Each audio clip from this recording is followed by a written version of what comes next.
Chapter 1, The Gossip Pendant. In the year 2031 of the Great Hua calendar, on the 19th of October, the deep autumn season had settled in, and at Jiangnan University, the winding tree-lined paths were soaked from the persistent autumn rain of the previous night, stretching freely.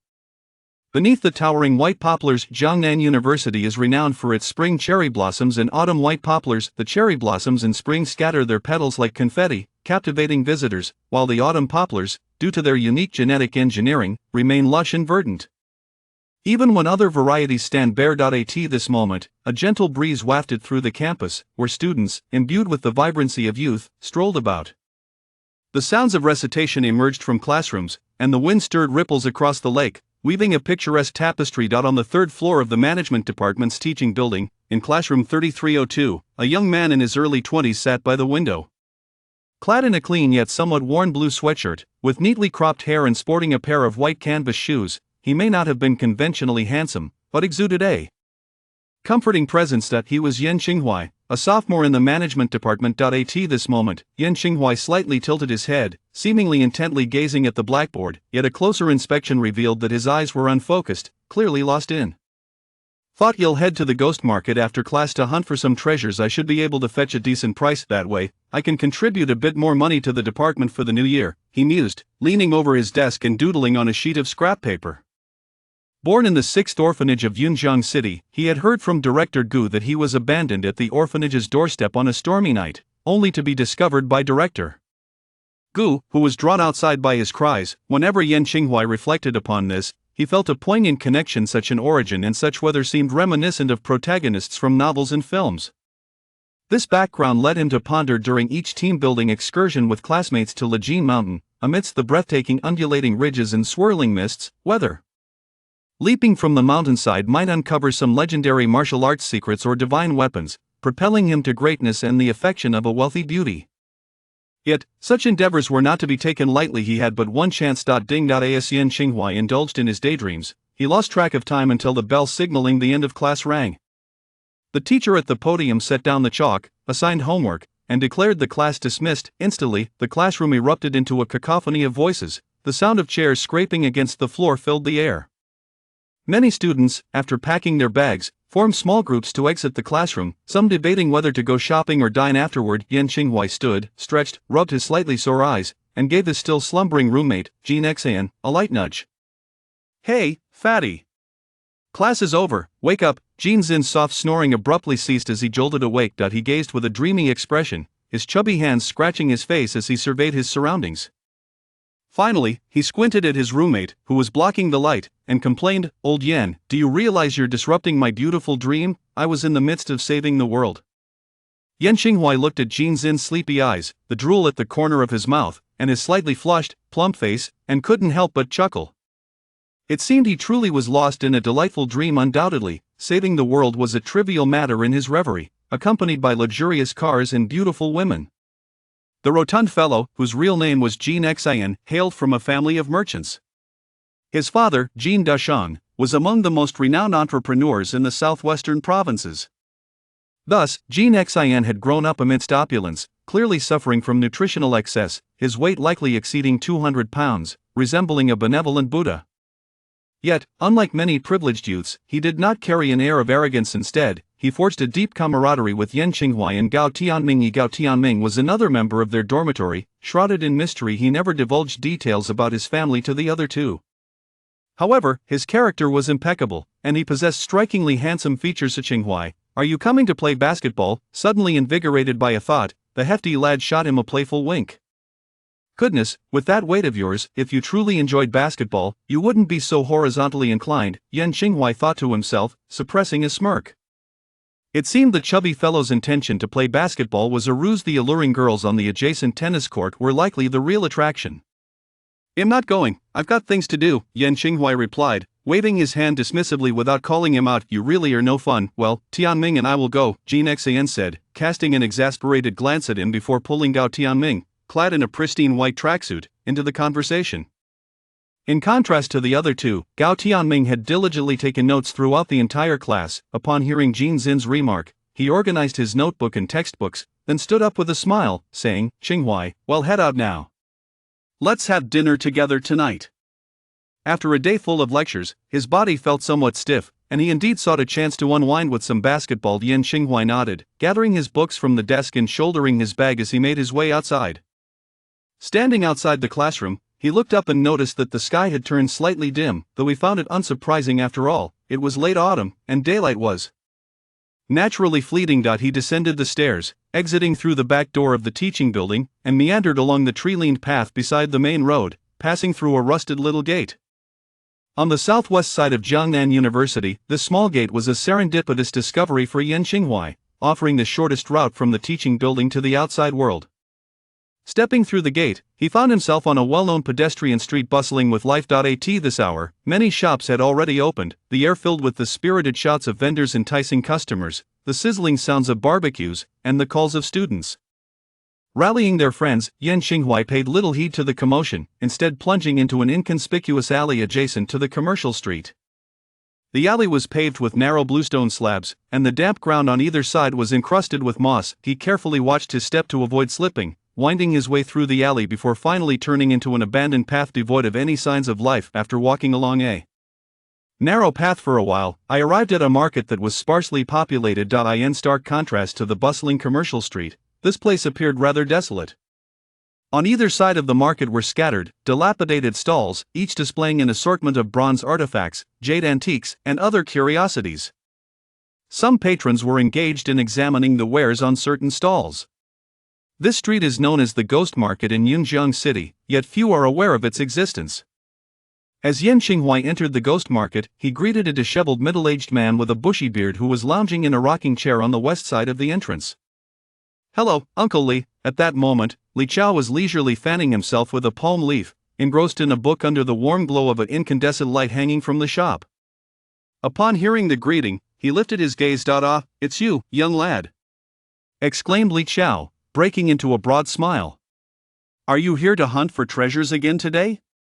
Yan Xinghua was somewhat of a local celebrity in this market. Most of the stall owners recognized him, while there were many seasoned connoisseurs capable of discerning the authenticity of antiques. Few, like Yan Xinghua, possessed no such expertise and relied solely on luck to discover hidden gems repeatedly within a year. In fact, he had become something of a talisman for the Ghost Market. Many patrons visited in hopes of sharing in his good fortune. Yet, little did they know that Yan Xinghua's success was not merely the result of serendipity. His frequent discoveries were entirely attributable to a peculiar Bagua pendant.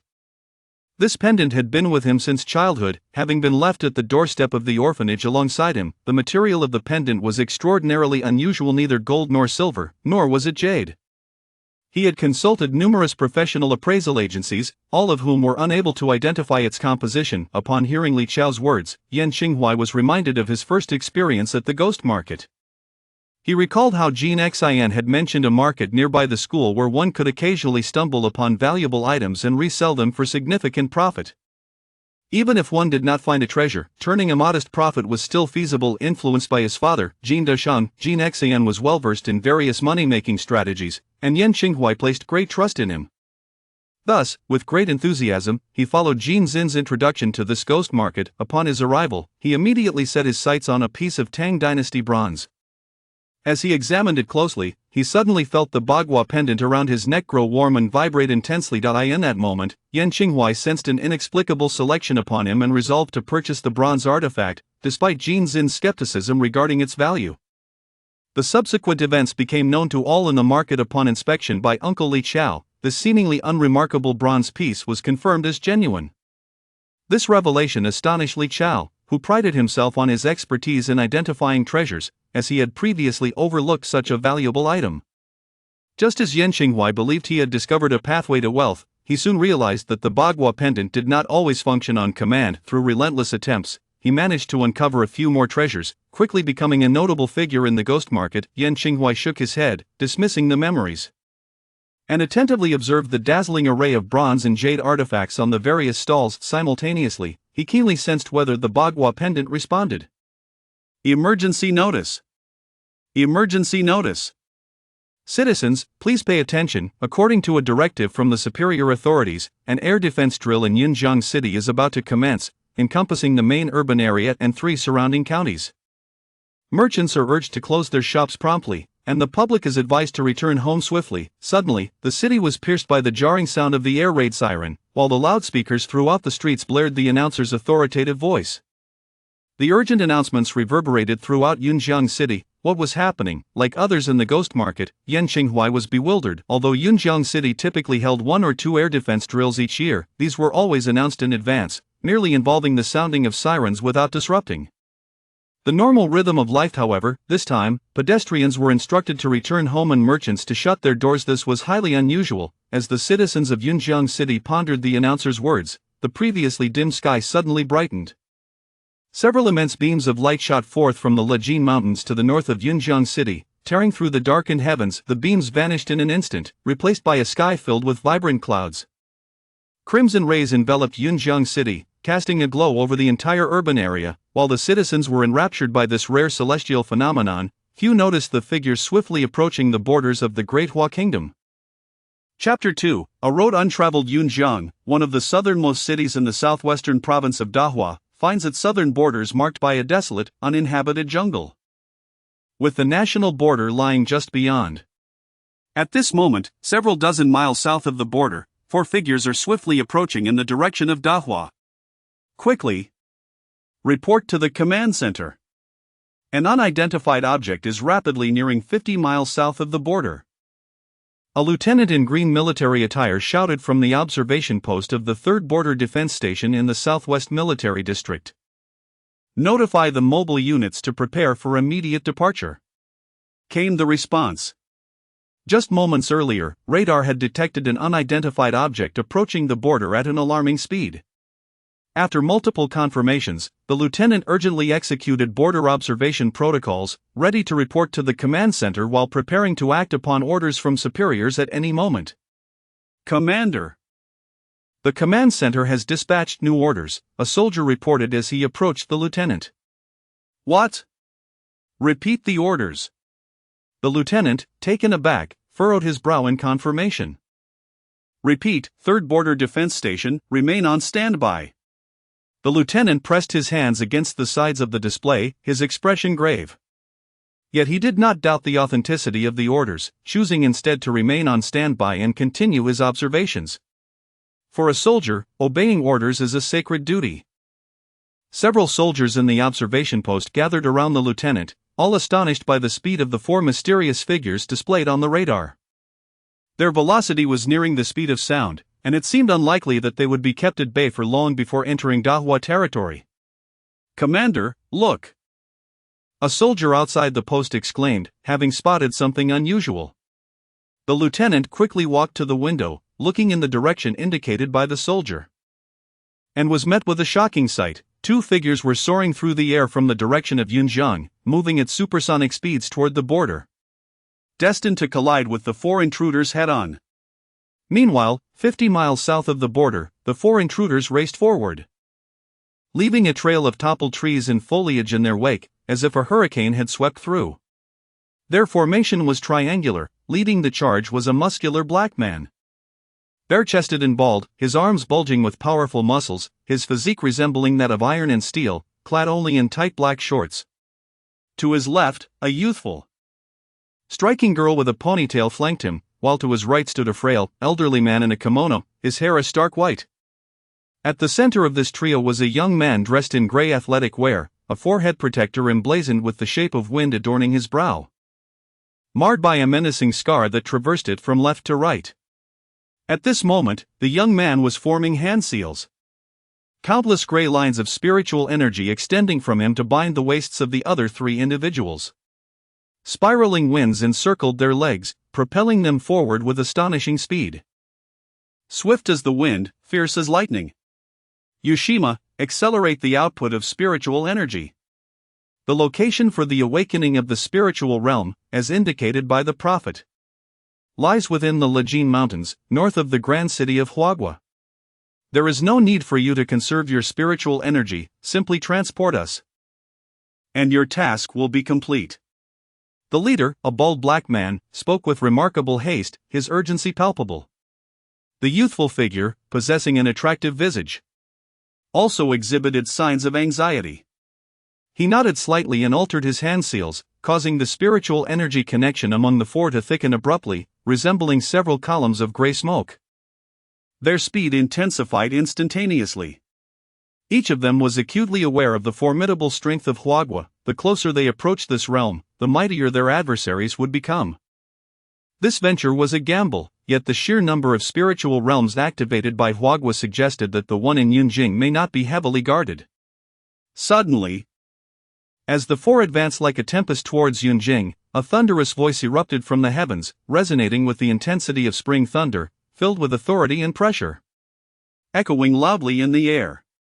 As the voice reverberated, two figures descended like meteors, crashing before the quartet and creating a massive crater over 100 feet in diameter, enveloping the area in a cloud of dust. In a flurry, the four exerted their strength to halt their advance, leaving deep gouges in the earth as they abruptly stopped, causing the violent winds surrounding them to dissipate. The young man in athletic attire involuntarily spat out a mouthful of blood, seemingly due to the abrupt cessation of his technique, which backfired upon him. "This vicinity is close to the border of Huagua. I must ask you to turn back," declared one of the figures emerging from the dust. A young man clad in a white cloak, his demeanor serious.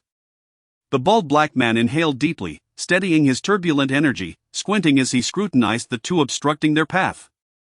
He noted that the young man speaking appeared somewhat frail. Though his tone was grave, he maintained an unusual calmness. The flowing cloak bore an emblem of a four-clawed divine dragon, suggesting a status of significance. Beside the delicate youth stood a soldier in Huagua's military uniform. His expression stern, his features sharp and chiseled, muscles taut and well-defined beneath the deep green fabric. This soldier appeared only slightly older than the youth, yet his skin bore a rugged texture. Unlike the usual uniforms, this one was darker, adorned on the back with an embroidered white tiger, its coat gleaming as though freshly washed, with black patterns like ink swirling across its pristine fur, exuding an aura of ferocity. Captain Xiang Ruffing of the Dragon Squad's 4th Team. Colonel Xiang Liang of the Huagua Tiger Ben Troops. What a surprise to encounter both of you. Huagua truly holds us in high regard, ha ha ha!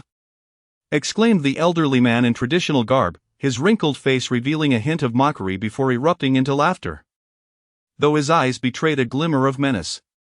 Oh dear, is Huagua not being overly tyrannical? These spiritual realms should belong to all humanity. On what grounds do you deny us entry?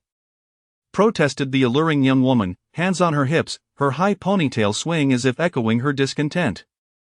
We do not encroach upon the realms abroad, but the land within Great Hua belongs to all its people.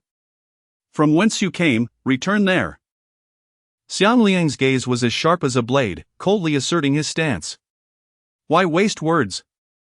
Others may fear your Dragon Group and Tiger Legion, but we are unafraid. The young girl scoffed disdainfully. Chapter 3, Yayu. The International B-Class Mercenary Organization, Yayu, ranks 12th in the Dark Web, comprising 4 factions, the Strength Hall, led by Andrew Jackson, a B-Class Strength-type ability user, the Charm Hall, under the leadership of Tessa and Paisak, a B-Class ability user with an unknown attribute, the Assassination Hall, helmed by Murakami Zhai, a B-Class Wind-type ninja, and the Gambling Hall, led by Ono Ki, a B-Class Earth-type ninja. Xiang Ruffing surveyed the 4 individuals before him with an air of calmness, each word meticulously articulated. Suddenly, a surge of formidable power erupted from his seemingly frail frame, sweeping across the venue with overwhelming force. The expressions of Jackson and his companions shifted dramatically, inwardly acknowledging the intimidating pressure emanating from him, a peak B-Class powerhouse. Xiang Ruffing's white cloak billowed majestically under the weight of this presence, and the golden dragon embroidered upon it appeared to come to life, roaring fiercely in the wind. Yet, within, he remained undisturbed, his gaze fixed intently on the 4 leaders of Yaoyu, who were far from ordinary adversaries. Yaoyu, a renowned mercenary organization within the contemporary international community, had experienced a meteoric rise. Established merely a decade ago, it had swiftly garnered a reputation by enlisting numerous underworld experts, executing several high-profile operations, and catapulting itself into the top 20 of the Dark Web mercenary rankings. These rankings hold significant authority worldwide. Organizations that attain such prominence are typically long-established giants with a plethora of skilled individuals. The rapid ascent of Yao Yu into this elite echelon within a mere decade is nothing short of miraculous. Despite Yao Yu's burgeoning reputation on the international stage, it remained hesitant to engage in direct confrontation with Dihua, as the two were hardly comparable in scale. Recently, the leader of Yao Yu had expended considerable resources to enlist a blacklisted expert known as the Prophet to predict the location of the Dihua spirit realm's opening, which was situated not far from the national border in the Lejin Mountains. It was initially anticipated that given the vast expanse of Dihua's territory and the multitude of spirit realms, it would be improbable for every location to be guarded by top-tier experts. Thus, the four faction leaders were dispatched to seize a portion of resources swiftly. To their astonishment, they discovered that two B-class experts were already stationed there: Dragon Team's captain and a school-level officer from the Tiger Legion, both formidable B-class individuals. However, we are four, and you are merely two, therefore, I advise you to stand aside. The resources of the Lejin Mountain Spirit Realm can be shared to facilitate your departure, Jackson stated boldly. Unfazed, as he stepped forward, Xiang Ruffing maintained his composure, his gaze as profound as an unfathomable ocean, resting upon Jackson. Although Jackson was of African descent, his command of the Dihua language was unexpectedly fluent, albeit with a few slightly awkward phrases. Andrew Jackson, the leader of Yao Yu's Strength Hall, was a B-class strength-type ability user, proficient in free fighting and Sanda. Before awakening his abilities, he was a champion in international underground boxing, later recruited by Yao Yu's leader as a formidable ally. Xiang Liang let out a cold snort, his eyes wide with fury. The sound of his military uniform rustled as he stepped forward, his towering figure akin to an iron tower standing resolutely before the four, with the national border at his back unyielding. As the four individuals exchanged glances, their minds were already calculating their next moves. Being top-tier experts in the underworld, their combat instincts were exceptional. As leaders of the Demon Moon faction, their level of tacit understanding was already at its peak. They instantly grasped that the first strike would be decisive, necessitating a swift resolution. The location was not far from Guangdong, the capital of the southwestern province of Dihua, making it imperative for the Demon Moon to act without delay. Any procrastination could lead to the emergence of other formidable Dihua experts coming to provide support, jeopardizing their resources and potentially trapping them. Dihua's official supernatural organization is renowned internationally. Although their interventions are infrequent, each strike is executed with overwhelming force, leaving their adversaries utterly shattered. The Demon Moon had come to Dihua to seize spiritual realm resources, having previously gathered extensive intelligence. They discovered that each province is fortified by a Dragon Team squad stationed in the provincial capital, collaborating with the military's elite supernatural unit, the Tiger Ben, to manage local affairs. Among the two Dihua experts before them, one was named Xiang Liang, a colonel in the Tiger Ben forces of the southwestern province, also classified as a B-level power-type supernatural being, just like Jackson. The other, Xiang Ruffing, the captain of the 4th Dragon Team stationed in the southwestern capital, possessed an exceptionally enigmatic identity. Preliminary assessments suggested that Xiang Ruffing was likely a high-level B-class, with reports from underworld experts who had previously interacted with the Dragon Team indicating that he was a wind element supernatural user. Though elemental users rank among the foremost in the supernatural hierarchy, even they could suffer grave injuries if struck at a vital point by a power-type attacker. In a flash, Jackson moved with the speed of thunder, his right fist resembling a massive bronze bell, aimed at Xiang Ruffing. A closer inspection would reveal that Jackson's right arm muscles had suddenly swelled, trembling with an unimaginable velocity, as an overwhelming force surged into his fist. According to their predetermined plan, Jackson intended to eliminate Xiang Ruffing swiftly with his overpowering strength, subsequently joining the other three leaders to take down Xiang Liang. As Jackson launched his assault, Dainu and Tessa simultaneously targeted Xiang Liang, aiming to impede him from assisting Xiang Ruffing. The assassination of their leader, Murakami Zhai, had been abruptly interrupted due to severe backlash from a recently attempted technique, forcing him to retreat to a distance to meditate and recover as quickly as possible. The two Dahua experts exchanged glances, reacting promptly. Xiang Rufeng swiftly retreated by stepping back, forming a seal with his left hand, and shouted, "Shift." As the words left his lips, the positions of Xiang Rufeng and Xiang Liang instantly exchanged. Jackson's eyes widened in astonishment. He had not anticipated that Xiang Rufeng possessed such an uncanny ability to change locations instantaneously. However, he remained unfazed. For he sensed the stirring of the wind element as Xiang Rufeng acted. Indeed, Xiang Rufeng was a wind element supernatural user, and their plan could unfold seamlessly. With the position switched, Xiang Liang now occupied Xiang Rufeng's original spot. Observing Jackson's advance, a grin spread across his face, revealing a hint of ferocity. His right fist swung out, yet without a whisper of wind accompanying it. As a premier power-type supernatural being, the savage clash of strength was a favored method of attack. Boom! A tremendous roar erupted as the two engaged in a frenzied exchange of blows, their fists surpassing the speed of sound. Each strike packed with explosive force that struck their opponent's body.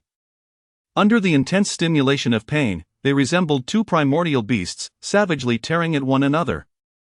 Employing the most primal techniques of murder, their dazzling punches igniting a sanguinary romance. From their epicenter, powerful shockwaves radiated violently outward. The immense force even sending several others flying simultaneously. Urged by necessity, Murakami Zhai retreated to a safer distance to recuperate. While the dispersed shockwaves similarly interrupted the offensive of Anoki and Tessa. However, Xiang Ruyun maintained his composure. After all, shockwaves belong to the elemental category of wind. His form remained unperturbed amidst the fierce gusts, and with a deft flourish of his right hand, he gathered the immense energy generated by their clash into a wind sword measuring approximately 3 feet in length.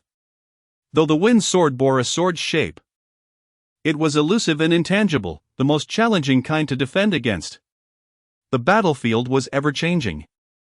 Anoki and Tessa abandoned their intent to entangle Xiang Liang, launching a more ferocious assault with the sole aim of swiftly eliminating Xiang Ruyun. Anoki, the formidable lord of the gambling hall, was a high-ranking rogue ninja from the rock-hidden village of Japan, where the ninja system, unique to Japan, has been passed down for nearly a millennium even amidst the era of dwindling spiritual energy. Earth Release, Earth Dragon Bullet Technique. Dressed in a voluminous black and white striped kimono, Anoki stabilized himself in the air, hands forming seals as a torrent of earth chakra erupted from his being. Through the ninja technique seals, he connected with the earth. And the surrounding sand and soil instantly erupted, coalescing in midair into a mound that quickly morphed into the shape of a dragon, roaring as it surged towards Xiang Ruyun. Unfazed, Xiang Ruyun raised his right hand in a sword-like gesture, pointing toward the earth dragon. The wind sword shot forth like a bolt of lightning, piercing through the massive heads of several earth dragons, which disintegrated into clouds of dust. What? Anoki exclaimed in astonishment, realizing that the Earth Dragon Bullet Technique, a high-ranking ninjutsu only accessible to elite shinobi, had been effortlessly countered by the captain of the dragon team. Before Anoki could ponder further, the wind sword hurtled toward him, having already pierced through the Earth Dragon. Earth Release, Mountain Earth Technique. Anoki skillfully transitioned his seals, and a towering earthen wall erupted from the ground, intercepting Xiang Ruyun's lethal strike, the wind sword embedding itself into the wall. Xiang Ruyun gazed at the sudden, imposing earth barrier before him, a gentle smile gracing his lips. Swiftly, he thrust his left palm forward, channeling pure spiritual energy into the wind sword, causing its tail to tremble violently, transforming into a multitude of sword shadows that blotted out the sky as they surged forth. In a flurry of activity, Anoki could only rely on the mountain earth technique to defend himself, momentarily suppressed behind the earthen wall, too wary to reveal himself. As the sharp wind swords pierced through the walls of earth, new barriers erupted forth in their place. With one hand wielding the wind sword, Xiang Ruyun cornered the elite shinobi, leaving him in a precarious position. Just then, as countless earthen walls crumbled into dust from the onslaught of the wind sword, A strange speed enveloped Xiang Ruyun. Initially unconcerned, he waved his left hand, preparing to disperse the encroaching dust with a wind technique. But wait! Something was amiss. Xiang Rufeng felt a sudden tightening in his heart and swiftly turned his gaze.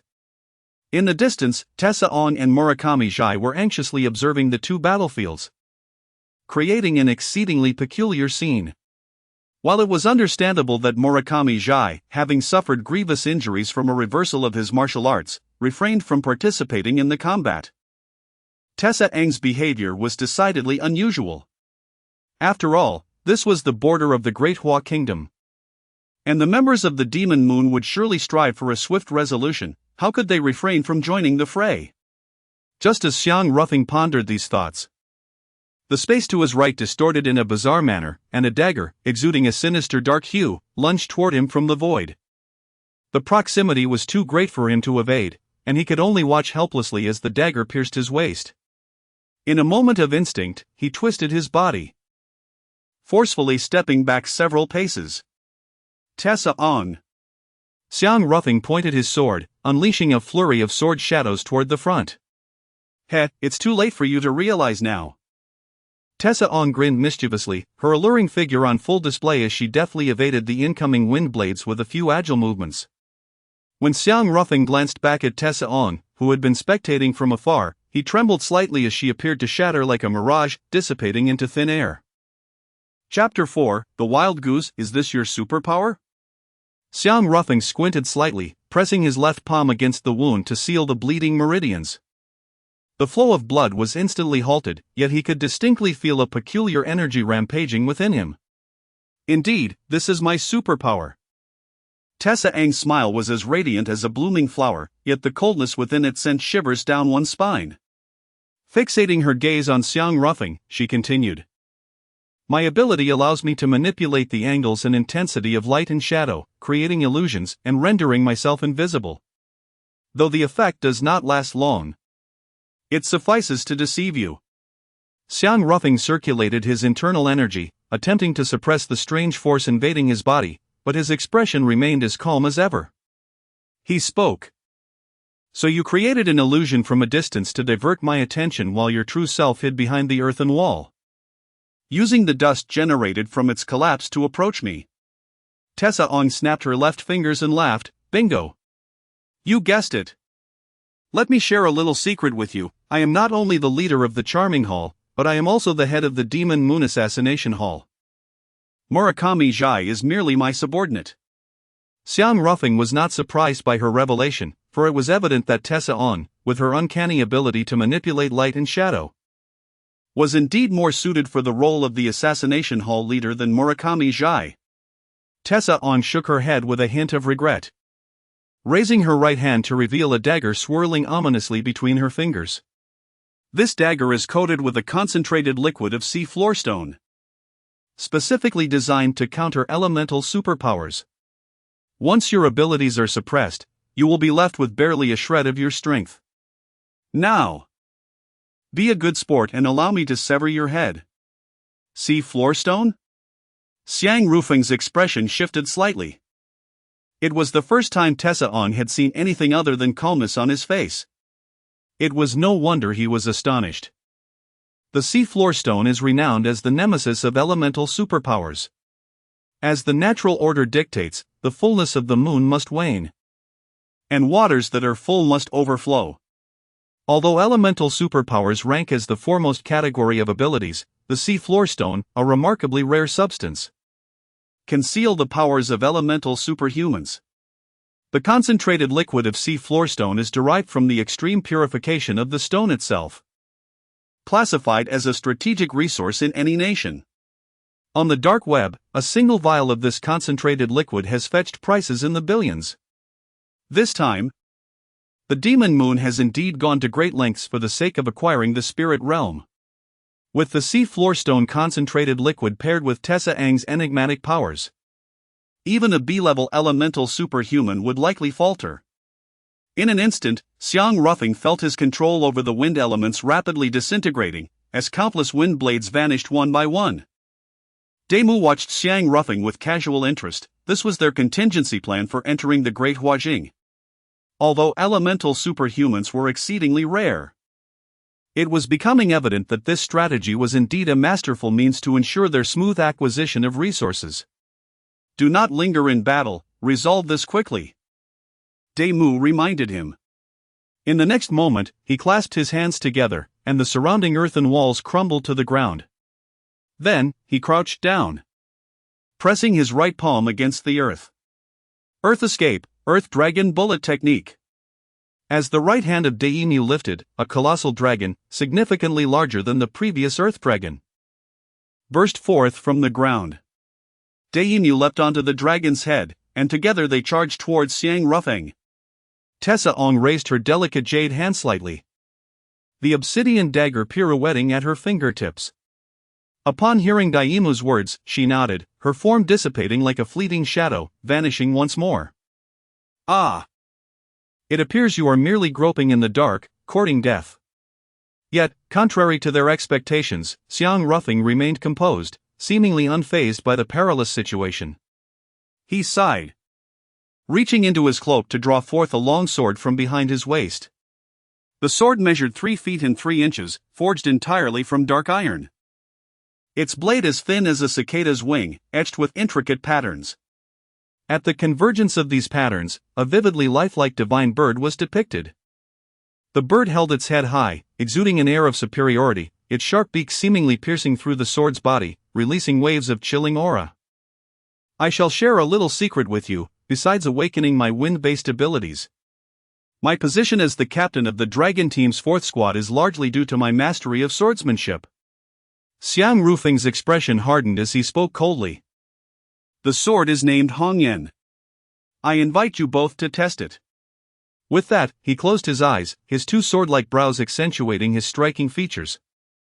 Such a handsome young man, it would indeed be difficult to bring myself to kill him, however, you have obstructed our path. Tessa Ang's voice floated ethereally, seemingly emanating from nowhere. He, if you believe that closing your eyes will render you immune to my abilities, you are gravely mistaken.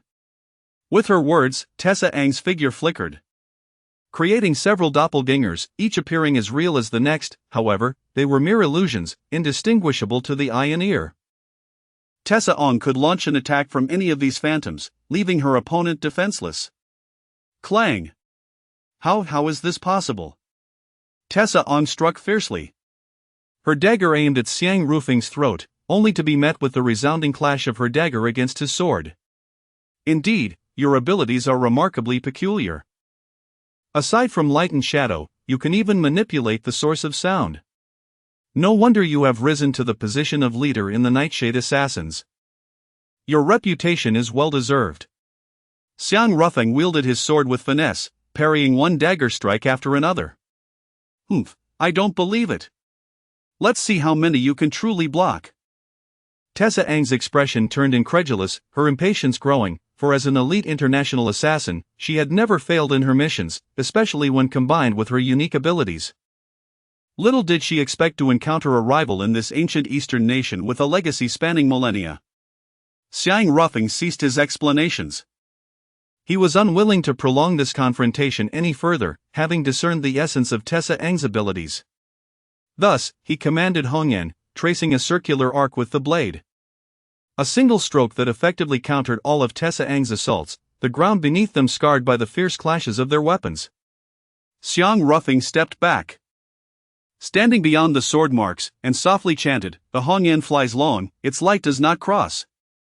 As the words fell, the sword marks on the outermost circle emitted a faint glow, and several sword shadows rose, forming a miniature sword formation in an instant. The space within the formation rippled as if a stone had been cast into a lake, causing the light to bend in that vicinity. Tessa Ang's several avatars vanished simultaneously, revealing her true form. A domain? How could you possibly possess a domain? Are you an A-grade ability user? Tessa Ong was overwhelmed with disbelief. The power emanating from this sword formation was intensely potent, far beyond what a B-grade ability user could muster. Impossible. If you were an A-grade ability user, I would have been unable to harm you at all. Tessa Ong dismissed this notion, realizing that if Xiang Rufeng were indeed an A-grade ability user, this encounter would have concluded long ago. Go! Xiang Rufeng remained silent, leaning slightly forward, his right hand thrusting the Hongyan sword ahead. The blade seemed to pierce through layers of space, instantly thrusting before Tessa Ong, who had no time to react before it pierced her delicate throat. How could this be? Tessa Ang's eyes widened with disbelief, but her trachea had been punctured, rendering her incapable of uttering a sound. What is happening? In the distance, Murakami Zhai stared in astonishment. Tessa Ang's petite form fell heavily backward, she clasped her throat with both hands, yet blood gushed forth uncontrollably. Before long, the light in her eyes began to fade, and moments later, all brilliance extinguished. The leader of the Yaoyu assassination hall, Tessa Ang, ranked among the top of the dark web, met her demise here. You shall perish. Dayimu, atop the dragon's head, was furious, roaring as he charged forward on the Earth Dragon. From the moment he began to form seals, just a few breaths passed, and Xiang Rufeng had already slain Tessa Ong.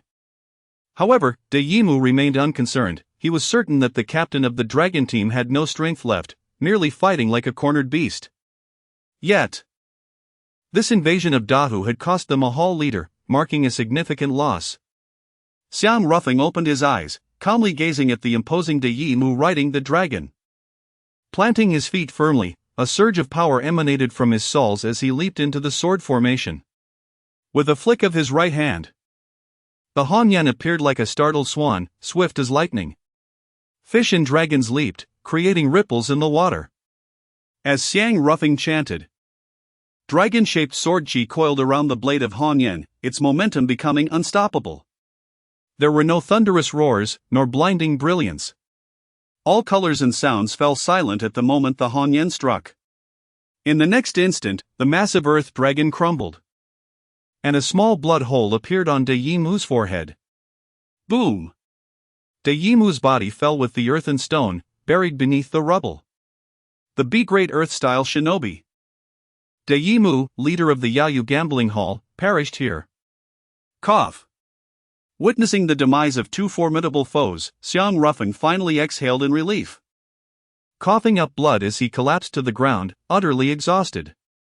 Although the seawater stone energy concentrate targeted elemental spiritual power and did not affect his cultivated sword path spiritual power, the potent poison smeared on Tessa Ang's dagger had severely impaired his cognition and stamina. In a desperate bid to vanquish his formidable foe, he forcibly wielded the Hongyan sword, unleashing a swordsmanship domain reserved for A-level practitioners, which exacerbated the spread of the toxin. Xiang Liang, I've been poisoned. Hurry up!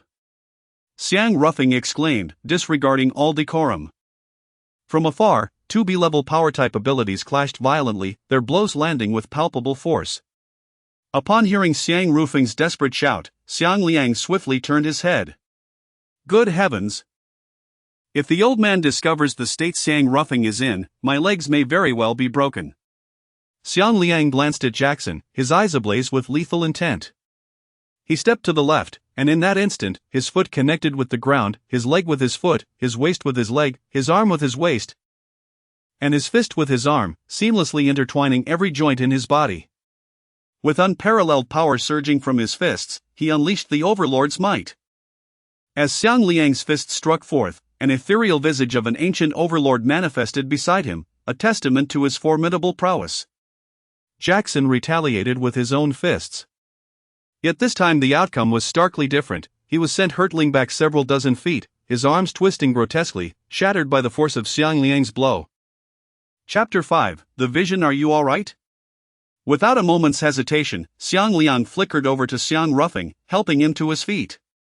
You dawdle so much. If you were any later, it would have been pointless, Xiang Rufeng scolded, irritation lacing his words. Feeling somewhat sheepish, Xiang Liang scratched his head and retorted. Do you think defeating Jackson was an easy feat? I exerted tremendous effort. Xiang Rufeng shot him a disdainful glance, scoffing, am I not familiar with your capabilities? Though Jackson is indeed a bona fide B-class power-type ability user, do you truly grasp the extent of the disparity between you two? Indeed, as Xiang Rufeng pointed out, he had a profound understanding of the terrifying prowess possessed by Xiang Liang. Although both Xiang Liang and Jackson were B-class power-type ability users, Xiang Liang had cultivated formidable techniques beyond the awakening of his abilities, making his strength a complex amalgamation rather than a mere sum. For millennia, the cultivation system of Dehua had remained unbroken. Even during the age of dwindling spiritual energy, practitioners relied on the scarce remaining spiritual stones for their training. The various families and sects had developed comprehensive systems of techniques, ensuring that Dehua's cultivators surpassed their peers from other nations at the same level. This time, Xiang Liang was undoubtedly exhilarated, for B-class power-type ability users were exceedingly rare, thus he dedicated considerable time to battling one. From a distance, Murakami Zhai, the vice leader of the Demon Moon Assassination Hall, witnessed both Demo and Tessa and fall to Xiang Rufeng, while Jackson was sent flying by Xiang Liang's punch. The blood gushing from Jackson's mouth attested to the grievous injuries he had sustained. Quickly rising, Murakami Zhai formed hand seals, conjuring a whirlwind around him. With a single hand, he summoned Jackson to his side and rode the fierce winds to the south, having completely lost the courage and will to continue the fight against Dehua. Seeing this, Xiang Liang was about to pursue when Xiang Rufeng held him back. Do not chase a cornered foe. The south likely harbors many ability users from various factions, all eager for a share of the Yunjiang spiritual realm. Even you would fare poorly there, Xiang Rufeng calmly advised. Moreover, I need to resolve the poison within me. We should hasten back to Yunjiang. Xiang Liang, not one to lack strategy, nodded in agreement. He hoisted Xiang Rufeng onto his back, and with a powerful leap, they transformed into fleeting shadows heading towards Yunjiang City. Amidst the howling winds, Xiang Rufeng gazed upward at the crimson glow enveloping the skies above Yunjiang, murmuring to himself, "The era of spiritual energy revival has finally arrived, yet, I wonder whether it heralds fortune or misfortune." In the ghost market near Jiangnan University, the crowd remained entranced by the brilliant red glow, their faces illuminated in a rosy hue, rendering them momentarily speechless. Before long, several beams of light suddenly pierced through the crimson haze, cascading downwards in an exuberant display. Yan Xinghuai's pupils constricted sharply as the blinding light persisted.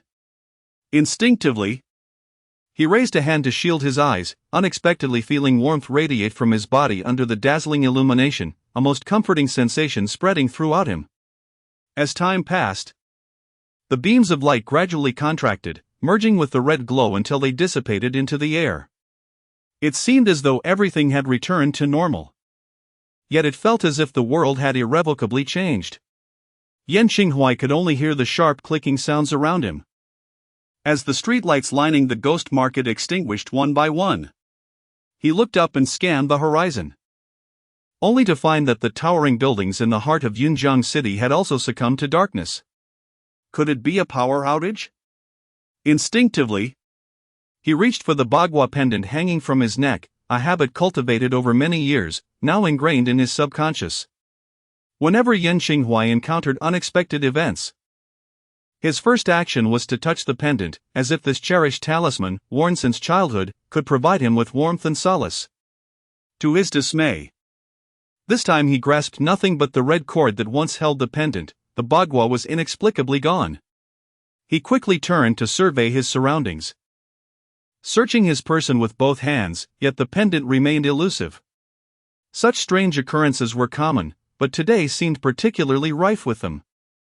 Yan Xinghuai was bewildered but continued his search for the lost Bagua pendant. Before he could ponder further, a shrill alarm blared from the loudspeakers on the street, accompanied by the urgent announcement of a broadcaster. "Citizens, please return home immediately. Please return home." Amidst the frantic urging, the vendors at the ghost market hastily packed up their stalls, closing their shops, while customers abandoned their antique purchases and rushed outside. Yan Xinghuai was swept along by the crowd, wandering towards the school in a daze, observing the hurried steps of passers-by, all seemingly eager to reach the safety of their homes amid this eerie situation. Upon exiting the intersection, Yan Xinghuai suddenly halted. standing beside the bustling commercial street opposite the school, surveying his surroundings. Darkness enveloped the area, night had fallen too swiftly, and in the inky blackness, it felt as if lurking beasts were poised to pounce. A chill ran down Yan Xinghuai's spine. The once bustling road, alive with the glow of neon lights, was now shrouded in darkness. The cacophony of car horns filled the air as the unexpected blackout rendered traffic lights powerless, leading to numerous accidents on the road. Yan Xinghuai tightened the collar of his sports jacket, momentarily disregarding his surroundings, and navigated through the gaps between the vehicles caught in the chaos. He overheard two drivers on their phones, desperately contacting their insurance companies, though it seemed the insurance agents were likely overwhelmed themselves. A whirlwind of thoughts clouded Yan Xinghuai's mind as he slipped through a weathered gate and hurried along the shaded path towards the dormitory. Some streetlights in the school still flickered, thanks to a small, officially sanctioned generator at Jiangnan University that could meet minimal electricity needs. Yan Xinghuai noticed faculty members from various departments patrolling the campus with flashlights, urging any lingering students to return to their dormitories promptly. Yan Xinghuai, why haven't you returned to your dormitory yet? The school has issued a notice for students to return and await further instructions. Dinner will be provided shortly. So please hurry back, called out Wang Lu, the head of the management department, as he spotted Yan Xinghuai with his flashlight. Yes, Teacher Wang. I will head back right away. Please take care, Yan Xinghuai replied, nodding as he made his way towards the dormitory building. Professor Wang Lu is set to retire this year. However, as a distinguished professor, he is devoted to his students and is deeply cherished by the students of Jiangnan University. Yet, given his advanced age and the inky darkness of the night, Yan Xinghuai feels a tinge of concern. Wang Lu waves his hand dismissively, signaling Yan Xinghuai not to fret, and proceeds to patrol the other corners of the campus with a flashlight in hand. As Yan Xinghuai gropes his way back to the dormitory, he notices that only the stairwells are illuminated. To conserve electricity, the lights in other areas have been turned off. Upon entering the dorm, he finds Jin Xian and Gao Tianming already waiting for him. Jin Xian, clad in basketball attire, sits on a stool engrossed in his phone, while Gao Tianming, donned in pajamas, lies on the upper bunk lost in thought, his mind adrift. A few flickering red candles adorn the long table in the center of the room, and the table's surface is already coated with dripping wax, indicating that the two have been back for quite some time. Xinghuai, you finally returned. The school just issued an urgent notice, instructing students to remain in their dorms. Tonight's elective classes have been cancelled. I saw videos on trending topics, the streets are in chaos, and the entire Yunjiang city is experiencing a blackout. It hasn't happened in years, Jin Xian exclaims excitedly, his words spilling forth like a machine gun. I wonder what you're so gleeful about, Yan Xinghuai responds, feeling exasperated. Yet, he can empathize. At this carefree age, students tend not to immediately consider the repercussions of unfolding events around them, instinctively perceiving them as intriguing occurrences.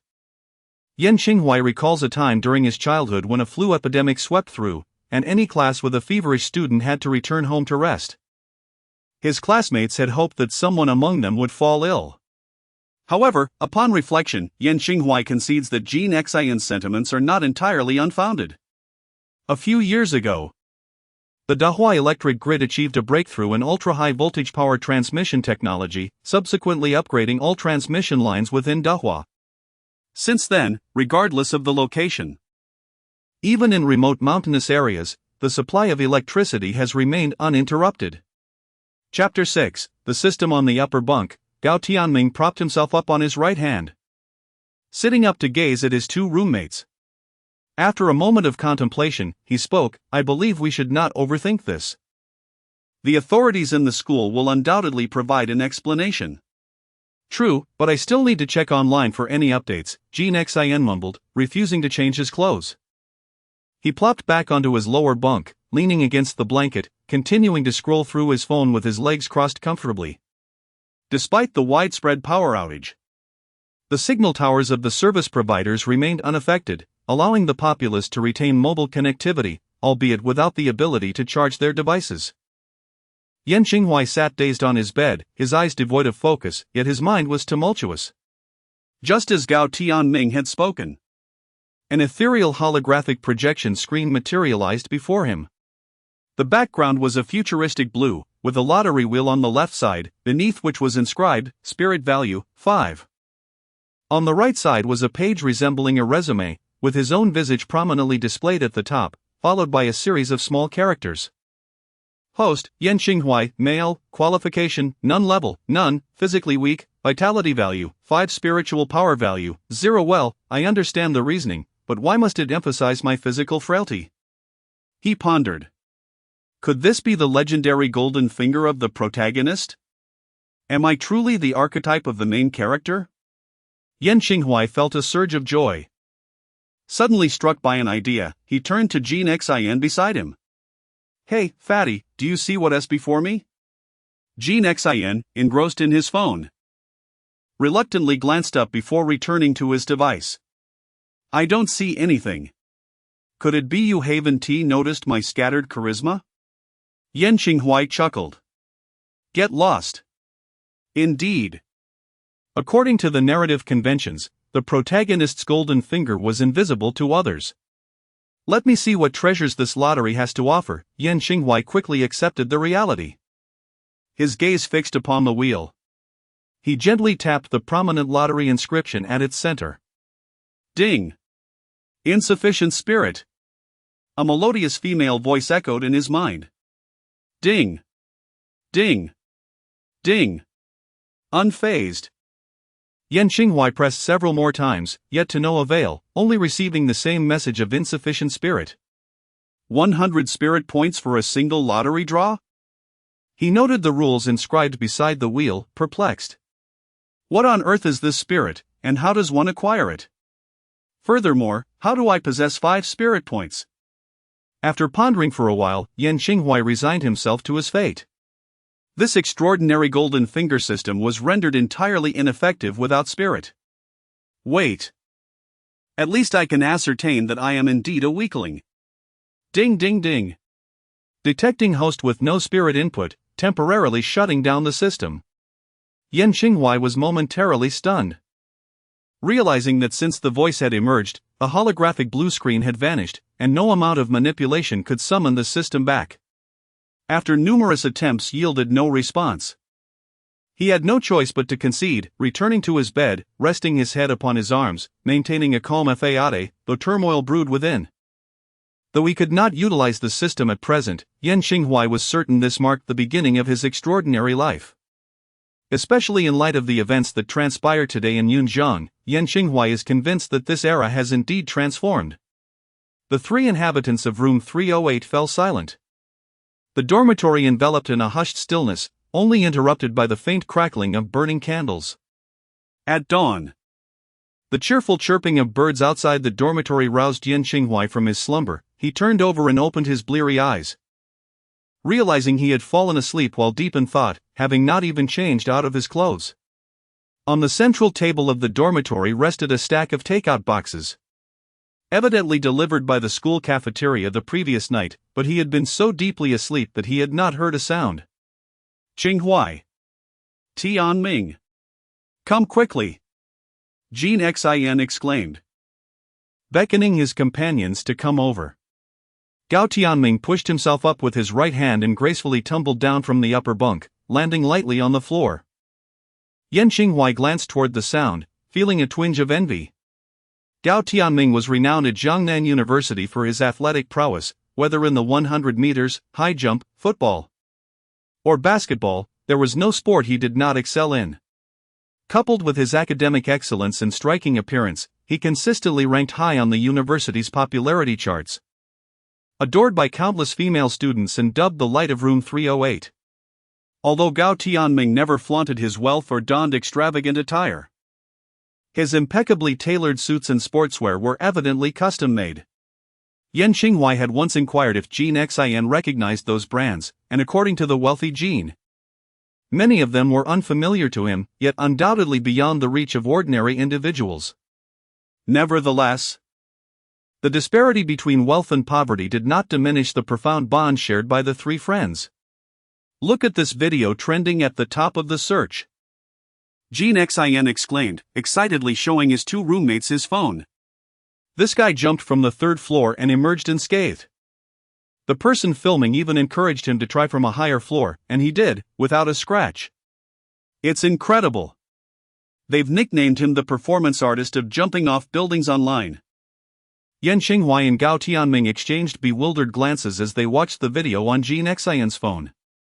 At the video's outset, a middle-aged man clad in blue overalls and wearing a hard hat accidentally slipped and fell from the third floor of a construction site, captured by a streamer below. To everyone's astonishment, a cloud of dust billowed up from the impact, and when it settled, the man stood up, completely unharmed. The streamer, eager to boost his viewership, urged the worker to leap from an even greater height, and astonishingly, he agreed, leading to a series of shocking events as he jumped from higher floors without sustaining any injuries. Goodness, this must be edited. How could a normal person jump from such a height and remain unscathed? Yan Xinghua exclaimed in disbelief, but then reconsidered, recalling that he himself possessed a system akin to a golden finger, making the notion of the man surviving such a fall less implausible. I doubt it's edited. The video flows seamlessly, and the camera angles show no adjustments. The consistency in the surrounding colors suggests it's the original footage. Gao Tianming analyzed with an expression of indifference. The three were fervently discussing the authenticity of a video when a cacophony erupted from below the dormitory. Jean Xin, ever the first to act, dashed to the balcony to peer down. Oh my goodness, what a strange day it is. Come quickly. The stunning beauty Yi Lingyi is being besieged by a horde of rabbits. Yi Lingyi, the goddess of Jiangnan University, was undeniably an academic prodigy, consistently ranking at the top of her class with her sweet appearance and graceful figure. Yan Xinghua and Gao Tianming leaned over the balcony, astonished to see Yi Lingyi clutching several books, surrounded by a dozen rabbits on the lawn beside the female dormitory. However, contrary to the claims of the hefty fellow, the rabbits were not attacking her. Instead, they affectionately nuzzled her fair calves, prompting the beauty to cover her mouth in laughter, her eyes crescent-shaped like a delicate crescent moon. Today, she wore a soft yellow long dress, complemented by leggings due to the cooling weather, and a pair of black leather shoes that accentuated her charm. Fear not, fair Yi. I, Jean, have come to your rescue.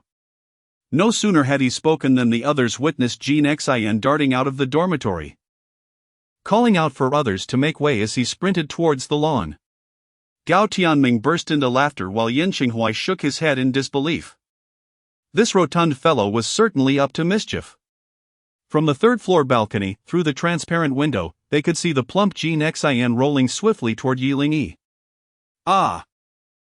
Yi Lingyi, are you all right? Do not fear, I am here to save you. Jean Xin yelled as he ran. The onlooking classmates exchanged incredulous glances, thinking he was merely seizing the opportunity for some unwarranted affection. It's all right, they are quite gentle and have not harmed me, Yi Lingyi replied playfully. With that, she lifted her skirt and knelt down to stroke the rabbit's fluffy ears. Oh, they are very well behaved, and I am quite well behaved too, Jean Xin's eyes sparkled with admiration, secretly thinking that Yi Lingyi was simply too beautiful. You fool, acting like a lovesick puppy. Just then, a short-haired girl approached, clad in a sharp blue blazer that exuded the aura of a professional woman. So it's you, Lu Jingjing, the tomboy. No wonder no one chases after you. Jean Xin retorted with a dramatic eye roll. Jean Xin. Repeat that. Lu Jingjing's brows furrowed in indignation. Jingjing, stop it. What brings you back? Yi Lingyi interrupted with a soft laugh, diffusing the tension between them. Lu Jingjing was renowned at the university as a model student and served as the president of the student council in her junior year. Currently interning at several foreign enterprises in Yunjiang City, only returning to campus for classes. Oh dear, I lost my train of thought with that interruption. I just came from Professor Wang's office. He mentioned we need to hurry to the classroom as there appears to be an urgent matter at hand. As Yan Xinghua and Gao Tianming exited the dormitory, they overheard Lu Jingjing's last remark and exchanged knowing glances. Yan Qinghuai mused to himself. It was highly likely due to the unusual circumstances surrounding Yunjiang yesterday. Chapter 7, The Centers for Disease Control. As Yan Qinghuai was about to convey something to Gao Tianming, the voice of Principal Jiang Mingji resonated through the school's loudspeaker. Attention all homeroom teachers and students, please proceed to your respective classrooms within 15 minutes for attendance verification. I repeat, within 15 minutes. At university, the learning model typically assigns different classrooms for each lesson, adjusting according to availability. Yet every class maintains a designated main classroom for regular meetings or administrative announcements. The urgent announcement echoed across the campus, while students on the lawn dispersed like birds taking flight. Some hurried back to their dorms to change, while others went to inform their roommates. Without delay, Yan Qinghuai and his companions returned to dormitory 308 to change into clean clothing before hastening directly to their classroom. Within the expansive campus of Jiangnan University, both students and faculty moved with hurried steps, lacking the leisure to appreciate the enchanting surroundings. Spanning thousands of acres, the university boasts picturesque lakes, mountains, and the melodious chirping of birds, creating an excellent academic atmosphere filled with the sounds of scholarly pursuit. It is a prestigious institution, recognized for its exceptional contributions to the political, military, and business sectors of Daihuang, annually nurturing outstanding talent that eventually rises to prominence in various fields. As the trio jogged breathlessly to the entrance of the teaching building, they were taken aback to find dozens of black SUVs neatly parked around them, all bearing license plates beginning with the characters Yun A, indicative of official vehicles from Yunjiang. Without further contemplation, they dashed into the building, only to discover that both elevators were marked as out of service, with several warning signs positioned nearby. Resigned, Yan Qinghuai followed the other students up the stairs toward the classroom. Upon entering, they found their homeroom teacher, Li Mu, already present, standing at the podium with an attendance sheet in hand. Each time a student entered, he would mark their presence. Beside Li Mu stood an unfamiliar middle-aged man clad in a black trench coat, his tall stature and piercing gaze complemented by a transparent earpiece, through which he occasionally whispered something. His demeanor clearly suggested he was not a member of the school's faculty. Hu Tianyi, please verify once more that all our classmates are present. The homeroom teacher handed the attendance sheet to the class leader, Hu Tianyi, before engaging in conversation with the man in black, gesturing as he spoke. Teacher Li, Nan Qingqing has not yet arrived, but the other students are here, Hu Tianyi replied after a brief moment of tallying. Let us not wait any longer, Teacher Li, we should commence, remarked the man in the trench coat, surveying the slightly chaotic classroom. Very well, Li Mu clapped his hands, surveying the room before addressing the students with clarity. Today, we have gathered you all primarily to respond to the latest notification from the Yunjiang Centers for Disease Control. I trust you all witnessed the peculiar occurrences near Yunjiang yesterday. The specifics will be introduced by Director Hu. Please give a warm welcome. As Li Mu's voice fell, sparse applause echoed in the classroom. What on earth is this so-called disease control center? Whose center dresses like an agent? It's an insult to our intelligence, Yan Qinghuai mused. Greetings, fellow students. I am Hu Shua, the head of the Epidemic Prevention Department at the Yunjiang Disease Control Center, Hu Shua intoned, clad in a black trench coat. Yan Qinghuai noticed an unusual magnetism in Hu's voice. His deep, slightly hoarse tone was remarkably soothing. Instantly, many of the girls were captivated, revealing their preference for alluring voices. According to the latest research from the Dahua Academy of Sciences, yesterday, the cities of Yunjiang, Beiping, Xiqing, Guangning, and several others were affected by abnormal radiation. However, there is no cause for alarm, as the energy density of the radiation is quite low. Only a few citizens reported feeling unwell. Which is why we are here today to assist you with examinations, Hu Shua continued, deliberately slowing his speech and softening his tone. Upon hearing Hu's words, the previously quiet atmosphere in the classroom became lively. Many students began to whisper amongst themselves. Jean Xian leaned over Gao Tianming, peering towards Yan Qinghuai and asked, Qinghuai, Do you believe what he says is true? I find it rather dubious, Yan Xinghuai replied after a moment of contemplation. Firstly, why were only these 19 cities affected? He hasn't provided an explanation. Secondly, he mentioned that some citizens reported feeling unwell. However, as you all know, after the unusual events yesterday, everyone was promptly notified to return to their dormitories. I believe that citizens outside were also eager to get home. Moreover, given the widespread power outages, even if someone did notice unusual symptoms, they likely had no time to report them to the disease control center. Jean Xin nodded vigorously, as if pecking at grains, and exclaimed, "Yes, I also find it rather strange. It only dawned on me after you mentioned it, the speed of the disease control center's response seems excessively swift. It's barely past 9 in the morning, and we are already summoned to the classroom for checks." However, many netizens on Weibo have reported various anomalies in numerous cities yesterday. Some witnessed astonishing sunsets like ours, while others experienced earthquakes or torrential downpours in the main urban areas, with surrounding areas basking in clear skies. The situations varied widely, Gao Tianming chimed in. Silence, everyone. Li Mu, observing the noisy classroom with a displeased expression, rapped the lectern with a chalkboard eraser and declared, "This Hu Shua is a leader dispatched by the Yunjiang municipal government and certainly would not deceive you." Unperturbed, Hu Shua had anticipated such reactions. He surveyed the room with a faint smile and said, "Dear students, do not be anxious. To be candid, all universities in the 19 cities I mentioned are currently organizing inspections. If you have acquaintances in those institutions, you may inquire later. We shall not waste any more time." With that, Hu Shua did not afford the students a chance to ask questions. He whispered something into his earpiece, and a cadre of individuals clad in black trenchcoats filed into the classroom, each carrying a medical bag adorned with a red cross.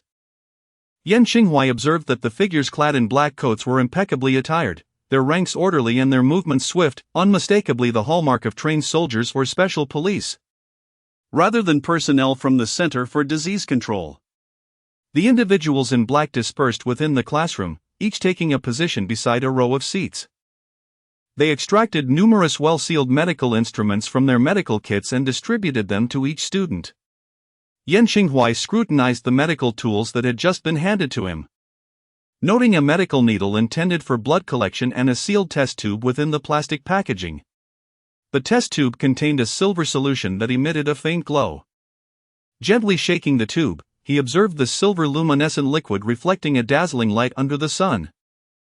Research indicated that the populace affected by radiation exhibited a peculiar component in their blood, which could react violently with the potassium argon solution in their possession. As Hu Shua spoke, he lifted the medical kit from the lectern to demonstrate for the students, explaining that they needed to conduct a blood test using these kits. Students, like me, simply prick your finger with this needle and allow a drop of blood to fall into the test tube, he instructed. Although the students harbored lingering doubts, the endorsement of the government lent a semblance of credence to Hu Shua's words, and they hesitantly followed his guidance. Yan Xinghuai watched as his classmates Jean Xin and Gao Tianming commenced their blood tests, a wave of strong aversion washing over him. Surely my system 1T be discovered, he thought, feeling an instinctive apprehension. He remained motionless, his nature being one of quiet accumulation of wealth, and he genuinely feared unforeseen complications arising from this blood test. Classmate, is it that you do not know how to operate it? Come, let me teach you. A towering man in black, nearly 2 meters tall, noted Yan Xinghuai's inaction and approached with a somewhat menacing smile, leaning in to forcibly rip open the medical kit in Yan's grasp. Big brother. I feel perfectly healthy and believe there shouldn't be any issues, so perhaps I 1T test. Yan Xinghuai retreated slightly, gazing up at the imposing figure with trepidation. He sensed a hint of terror in the man's smile. Dear student, you are all distinguished scholars from Jiangnan University, part of the elite in Dahu. Should anything go awry from not testing, our CDC would bear the consequences. The burly figure stepped closer, casting a shadow over Yan Xinghuai as sunlight streamed in from behind him. Rest assured, I will not hold you accountable, I'll bear any repercussions myself. Yan Qinghuai insisted, waving his hands in protest. Come here. The man in black seized Yan Qinghuai, forcibly drawing blood from his fingertip and letting it drip into the test tube. The black-clad figure acted with such swiftness that Yan Qinghuai was momentarily taken aback, his expression shifting to one of uncertainty. At that moment, a surprised voice rang out from the front row of girls in the classroom. Ah, the solution in that test tube is changing color. Chapter 8. I will not purchase the dish. In the front row of the classroom, a chubby and endearing girl stared in astonishment at the test tube in her hand, exclaiming in surprise. Yan Qinghuai recognized her as Sun Man, the class health monitor. Oh, it truly exists, Hu Shua murmured, his expression shifting slightly. He took 2 steps forward. And before anyone could react, he had approached the girl. He gently took the test tube from her hand, placing it in the sunlight for a closer inspection. Yan Qinghuai also rose to observe intently. Under the sun's rays, the fluorescent particles within the test tube were gradually dissolving, the originally silver solution deepened in color. And before long, it transformed into a faint black. Hu Shua waved his hand. And a figure in a black trench coat swiftly stepped forward to engage Sun Man in a detailed inquiry, recording her name, contact information, and home address in a notebook. Director Hu, will I be in trouble? Sun Man's face turned pale as she saw the man in black meticulously documenting her information. What began as curiosity was now overshadowed by concern for potential serious issues. She was still young, with a vibrant youth yet to be squandered. Do not worry, Sun Man. Hu Shua reassured her, glancing at the black-clad figure's notes and gently patting her shoulder. We are here to assist everyone.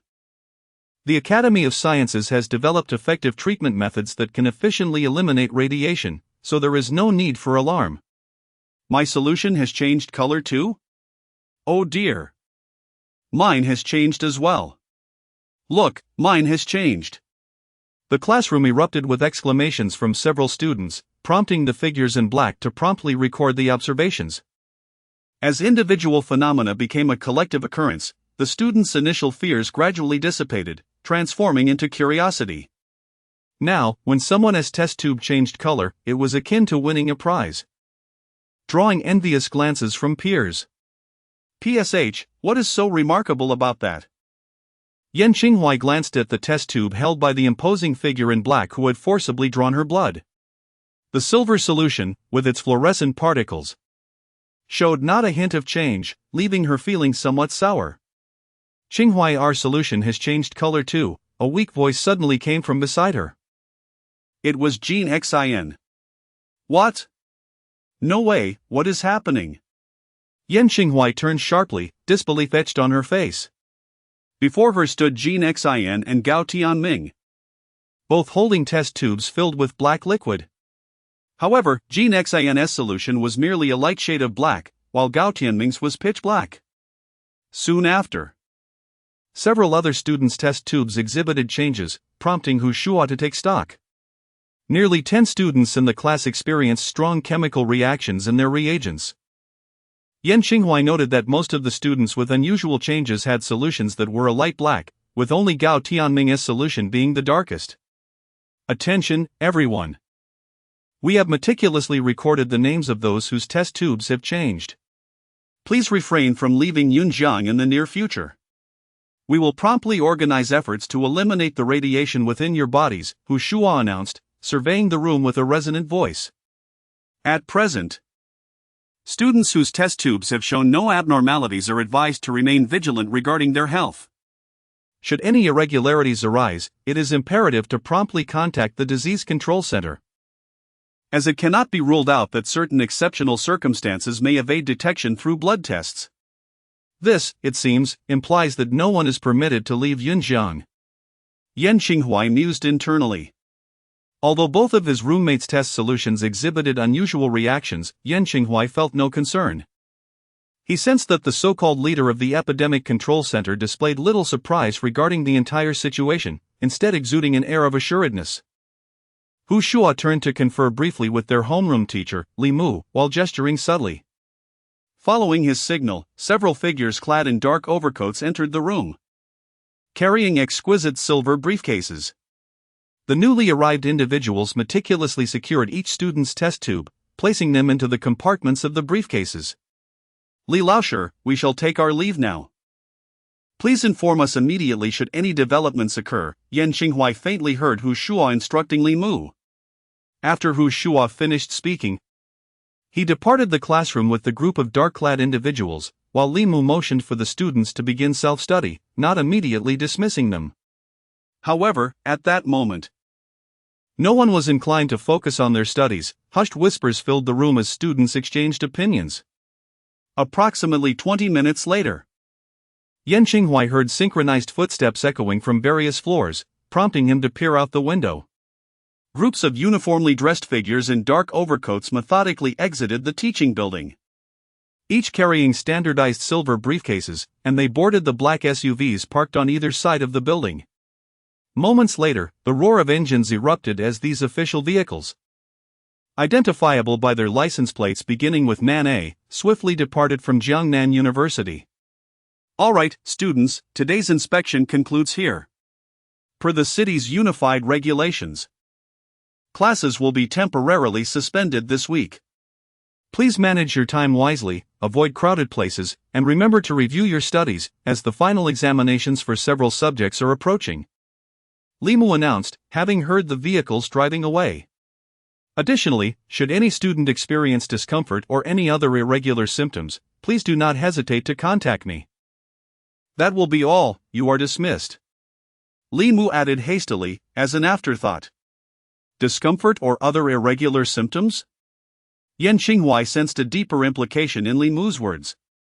Although the meeting had been adjourned, many students lingered in the classroom. Numerous girls were chattering animatedly about the recent events.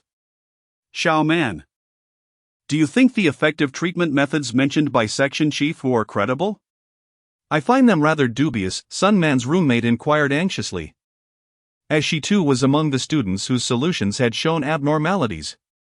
Sun Man, having regained her composure from the initial shock and worry, replied softly, I believe they should be credible.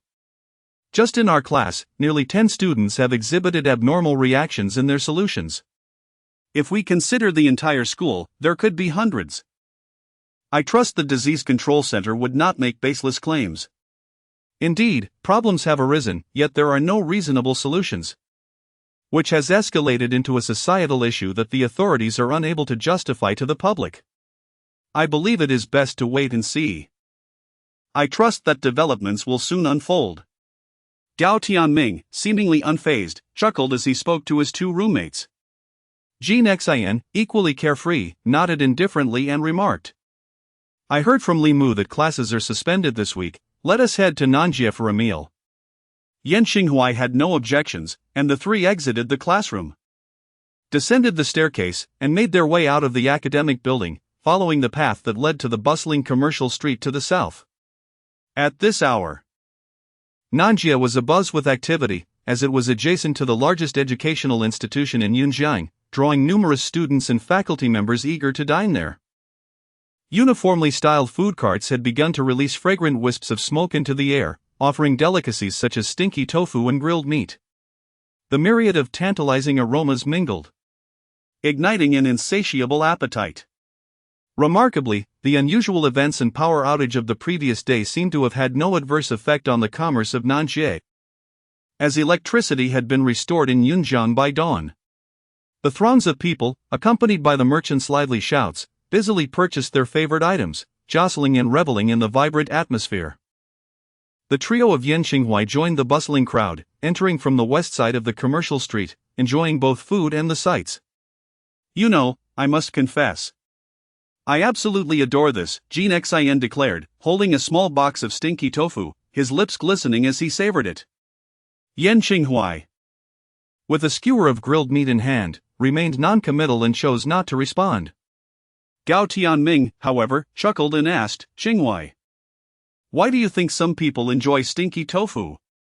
I still find the taste quite challenging to accept. Yan Xinghua glanced at Jin Xian and replied coolly, after all, you cannot directly consume feces. Jean Xian's expression shifted at this remark, nearly causing him to retch. Ha ha ha. Gao Tianming was momentarily taken aback, then burst into laughter, doubling over with mirth. As the trio engaged in their banter, they suddenly noticed a lecherous middle-aged man nearby, scanning the area. Upon spotting Yan Qinghua and his friends, his eyes lit up, and he reached into his satchel, approaching with a sly grin. "Hello, you must be students of Jiangnan University," the man said, revealing a set of yellowing teeth as he spoke while pulling out an object from his bag. "I'm afraid I'm not interested in purchasing," Yan Qinghua interrupted, his demeanor resolute. Chapter 9, Paparazzi. The lecherous middle-aged man was utterly unprepared for Yan Qinghua's unexpected response. Initially taken aback by his words, he soon chuckled, "Oh, my dear classmate, you misunderstand me. I am not a vendor of films. Can't you perceive my upright demeanor?" While the supposed integrity was not apparent, his appearance resembled that of a disc seller. Jean Xian munched on stinky tofu, scrutinizing the man from head to toe, and then delivered a sharp retort. "Ha! My fellow classmates are quite amusing. Although I do not sell discs, we can certainly engage in conversation. I have quite a stock available," the sleazy middle-aged man smirked. Yan Qinghua and his companions exchanged glances, opting to ignore him as they sidestepped the man and proceeded east along South Street. Hey, classmates, don't rush off," the man exclaimed. "I am El Shuaizhen, the chief reporter for the fashion and trends section of Jinghua Daily. You may call me Editor L." He hurried a few steps forward, blocking their path once more, and produced 3 exquisitely crafted business cards, thrusting them into Yan Qinghua's hands. Yan Qinghua bit off a piece of meat from the skewer, casually tossing the bamboo stick into a nearby trash bin, and examined the card in his hand. It read, "El Shuaizhen, Jinghua Daily, Chief Fashion and Trends Reporter, contact 825x*x*x. Sir, this bright yellow card only reinforces my impression that you are no good," Yan Qinghua remarked coolly. "Chief Fashion and Trends Reporter?" Jean Xian questioned, glancing at his roommates with puzzlement. "Essentially, a paparazzo," Gao Tianming replied nonchalantly. "Indeed. Some do refer to us as paparazzi, but do not underestimate us, classmates. We are here to expose wrongdoing and reveal the truth to the world," El Shuaizhen defended. Before adding with a grin, "I've heard whispers of a special department coming to Jiangnan University for some blood tests. Are you aware of this?" A chill ran through Yan Qinghua and his companions, though they were not particularly surprised. On one hand, the commotion stirred up by the figures in black coats was considerable. And with the vast number of students and faculty at the university, leaks were inevitable. Furthermore, in this day and age, paparazzi do not solely focus on celebrities. Many current affairs serve as lucrative opportunities for them. Where there is viewership and interest, there is profit. Could you divulge some information? Rest assured, I shall not shortchange you. For exclusive news, I will share the profits proportionally, El Shuaizhen boasted, patting his chest. Sir, you are mistaken. We 3 are merely brick movers, not students of Jiangnan University. Yan Qinghua returned the business card to him, turning away with his roommates, leaving El Shuaizhen bewildered. Now that even the paparazzi are aware of this matter, it seems we can no longer keep it under wraps. After walking a dozen meters, Jean Xian glanced back, relieved to see that El Shuaizhen had not pursued them, and voiced his concerns. Check Weibo, Gao Tianming suggested, pulling out his phone and opening the trending topics for his companions to see. On the screen, the leading trending article prominently displayed news of official vehicles from 19 cities and autonomous regions, including Beiping, Yunjing, Wuchang, and Guangning, entering various universities this morning. Though specific details remained unreported. The accompanying video merely featured images and short clips taken outside the campus, lacking clarity. However, it is already evident that the vehicles entering the campus bear license plates belonging to official institutions. According to the article, these vehicles typically depart the school only 2 hours after arriving. Such a large-scale official operation has sparked heated discussions online, even giving rise to numerous conspiracy theories in the comments. Notably, within just a few hours of the article's release, this report ascended to the top of trending topics, overshadowing even scandals involving certain male stars' infidelities and female stars' tax evasion. Having had their fill, they decided to head back. Yan Xinghuai suddenly lost interest in shopping, and Jean Xin felt the same. The trio then made their way to the western exit of Nan Street, proceeding towards the school. Let us take a stroll before heading back. I've indulged in several servings of stinky tofu and consumed quite a bit of cola. If we return to lie down now, I fear I might gain a few more pounds, Jean Xin lamented, patting his round belly. Why didn't you think about gaining weight while you were eating? It's a classic case of not being able to control your appetite, thus, you must exercise, Yan Xinghuai teased mercilessly. Nevertheless, the two accompanied Jean Xin, opting not to enter the campus directly through the south gate, but rather meandering along the broad and tidy Donghai Road on the southern side of Jiangnan University towards the west gate.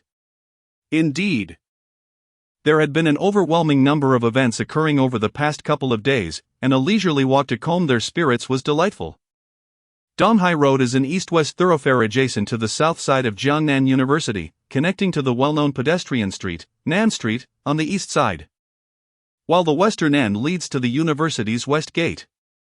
Elegantly planted along both sides of Donghai Road are French sycamores, which, being of a common variety, have shed their leaves, leaving the ground strewn with dry foliage. Although the trees stand bare, their imposing stature remains intact, as they silently endure the howling cold wind, resembling a row of neatly aligned sentinels. At this moment, the sun was at its zenith, casting bright rays that filtered through the sparse branches, illuminating the sidewalk.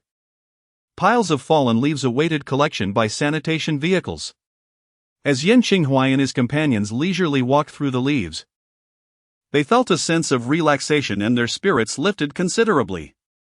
Suddenly, Yan Xinghuai noticed a crowd gathered near the entrance of a long-abandoned construction site not far ahead. There were elderly men playing chess in a nearby square and elderly women performing square dancing, all bringing their folding stools and handkerchiefs, congregating in front of the derelict building. This is rather peculiar, Yan Xinghuai mused. If it were just the elderly men watching, it might be because there's a young lady dancing. However, I've never witnessed a scenario where both elderly men and women were so captivated. Jean Xin scratched his head, chuckling as he added, elderly folks are gathering? Could it be a foreign egg collecting event? Let us go, let us join in. With that, he pulled Yan Xinghuai and the exasperated Gao Tianming into the throng. Indeed, the online musings proved accurate. Humans have an inherent affinity for queuing. I once came across a humorous anecdote online about a gentleman who, upon seeing a long line, decided to join in, only to discover that the queue was for the restroom. Yan Xinghuai and his companions exerted tremendous effort to finally squeeze their way to the front row among the elderly audience. Jean Xin rubbed his plump midriff and sighed. Don't ever say again that the elderly lack stamina. I nearly turned into a pancake just trying to get past them. Yan Xinghuai paid no heed to Jean Xin's complaints, instead gazing towards a clearing ahead, where a video crew was busily preparing for a live broadcast. Some were setting up camera equipment, others were applying makeup to a beautiful host, while still others were arranging various props for the event. However, one young man in the crew, bearing a somewhat weathered appearance, stood out as an anomaly among the others. Although he was only around 30, his skin was notably rough, making him appear older than his peers, and he wore an expression of unease. Clad in a cheap suit, his shoulder-length hair was slicked back. Yet it was evident he was not accustomed to formal attire, as he frequently shrugged his shoulders in discomfort. Hold still, Teacher Ian. Stop moving so much, or I'll mess up your blush, a young girl exclaimed, wielding her makeup tools as she attempted to beautify the young man's face, clearly exasperated by his fidgeting.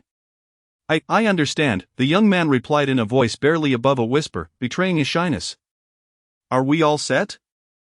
Inquired a plump man who had been seated on a stool, rising to assess the situation. It was apparent he was the team leader. Director Wang. The props are nearly ready, but Teacher Ian seems a bit too nervous, reported a young man in charge of the props, chuckling. Teacher Ian, don't be anxious.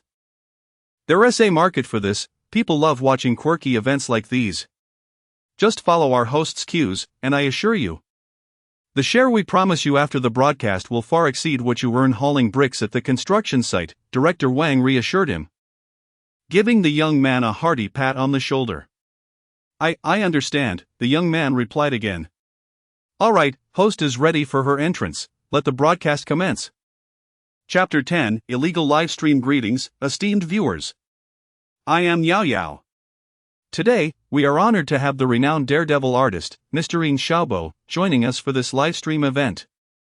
Upon noticing the camera's activation and the illumination of the flash, the beautiful host seamlessly transitioned her expression, smiling warmly at the phone.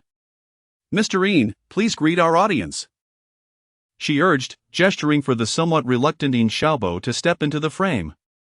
Hello, everyone, I am Yin Xiaobo, he said bashfully, casting an awkward glance at the camera and waving shyly. Ah. Isn't he the protagonist of that trending video we saw this morning? The one who jumped off the building. Jin Xin exclaimed, excitement coursing through him as he patted Yan Xinghuai's arm. Yan Xinghuai focused intently, realizing that the anxious young man under the spotlight was indeed the same worker who had leaped from the third floor unscathed in the viral video. Their initial failure to recognize him stemmed from his drastically different appearance and the makeup he wore. It appeared that the trending topic had captured the attention of this video production team, prompting them to invite Yin Xiaobo to participate in the livestream, hoping to attract a larger audience. Our viewers find Mr. Yin quite charming, the host remarked, swiftly scanning the barrage of comments, her professionalism shining through as she smiled. The team leader subtly nodded, signaling to his assistant, who promptly picked up a phone and began typing furiously. Soon, a distinguished Yellowcode VIP user in the livestream commented, their message instantly pinned and radiating a colorful glow. The comment read, in the previous trending video, Yin Xiaobo jumped from such a height without a scratch. Is that footage genuine or edited? This comment stirred a wave of speculation among the viewers, prompting many to voice their doubts. The team leader nodded in satisfaction. Having deliberately orchestrated a shift in focus to this hot topic, effectively increasing the livestream's engagement. In mere moments, tens of thousands of fans flooded into the room. I believe many of you share this curiosity, and some may even question the authenticity of the previous video. Hence, we have invited Mr. Yin to address these doubts, the host declared, pointing towards a derelict 10-story building in the distance. We have contacted the developers of Donghai International and secured authorization for today's event. Mr. Yin will leap from the 5th floor of this building to prove that the video was not fabricated. The host articulated the day's agenda, conveniently omitting any mention of the agreement stipulating that the developers would bear no responsibility for unforeseen consequences. Wow, a livestream jump. How thrilling. But what if something goes wrong? I still believe the video was edited, the comments surged once more. The host, witnessing her popularity soar into the top 3 on the platform, felt a rush of exhilaration. Her delicate features flushed with excitement as she gazed eagerly at Yin Xiaobo. Mr. Yin, please prepare yourself. Yin Xiaobo nodded and, under the guidance of the staff, ascended the stairs from the southeast corner of the unfinished building. At that moment, the director focused the live broadcast on Yin Xiaobo. In this day and age, people will do anything for fame. Which normal person would leap from a height unscathed? It must be a publicity stunt. The elderly onlookers murmured among themselves. Yan Xinghuai and his companions remained silent, their faces betraying a hint of anxiety as they watched Yin Xiaobo ascend the stairs. Soon, Yin Xiaobo and several staff members arrived at the balcony of a room on the 5th floor of the unfinished building. The ground below had been meticulously cleaned. The live broadcast team had long since cleared away hazardous debris and sharp stones, leaving a relatively clean expanse. At this moment, the live broadcast was divided into 2 screens, one displaying the staff's perspective from above, capturing Yin Xiaobo's expression, while the other offered a view from below, gazing up at the host. Mr. Yin is now in position. Dear viewers in the broadcast room, let us show some love with gifts, the host enthusiastically encouraged. A heartfelt thanks to my dear brother Nyo for the rocket. The screen was soon flooded with gifts, eliciting broad smiles from the responsible personnel and other staff members. Thank you all for your support. Let us not waste time, and begin. The host, noticing that the gift count had reached its limit, promptly communicated with the staff on the 5th floor. Mr. Yin, you may start, the staff reminded him. Yin Xiaobo nodded, removed his blazer, and handed it to the staff before stepping forward. Gazing down from a height of several dozen meters, he felt a sudden wave of fear. Yet, he recalled the promised payment from the broadcast team, an amount he could never earn in years of labor. Moreover, he had tested it that morning and, for reasons unknown, discovered that jumping from the height would not result in severe injury. Though not entirely unharmed as claimed online, any injuries would be minor and quickly recoverable. Gritting his teeth, Yin Xiaobo closed his eyes and leaped from the 5th floor balcony. Ah! He truly jumped. My heavens, he is risking his life. The onlooking elders gasped, some timid souls shielding their eyes, fearing that the next moment would bring a gruesome scene. Thud! A tremendous sound echoed as a heavy object struck the ground, sending clouds of dust swirling on the construction site. Everyone held their breath, too startled to exhale loudly. Suddenly, a figure rose from the ground, brushing off the dust and sheepishly scratching his head with a hearty smile. Remarkable! Yin Xiaobo stood unharmed, instantly igniting the atmosphere both on-site and in the broadcast room, where applause and cheers erupted. The gifts began to flood the screen once more. This is simply unfathomable.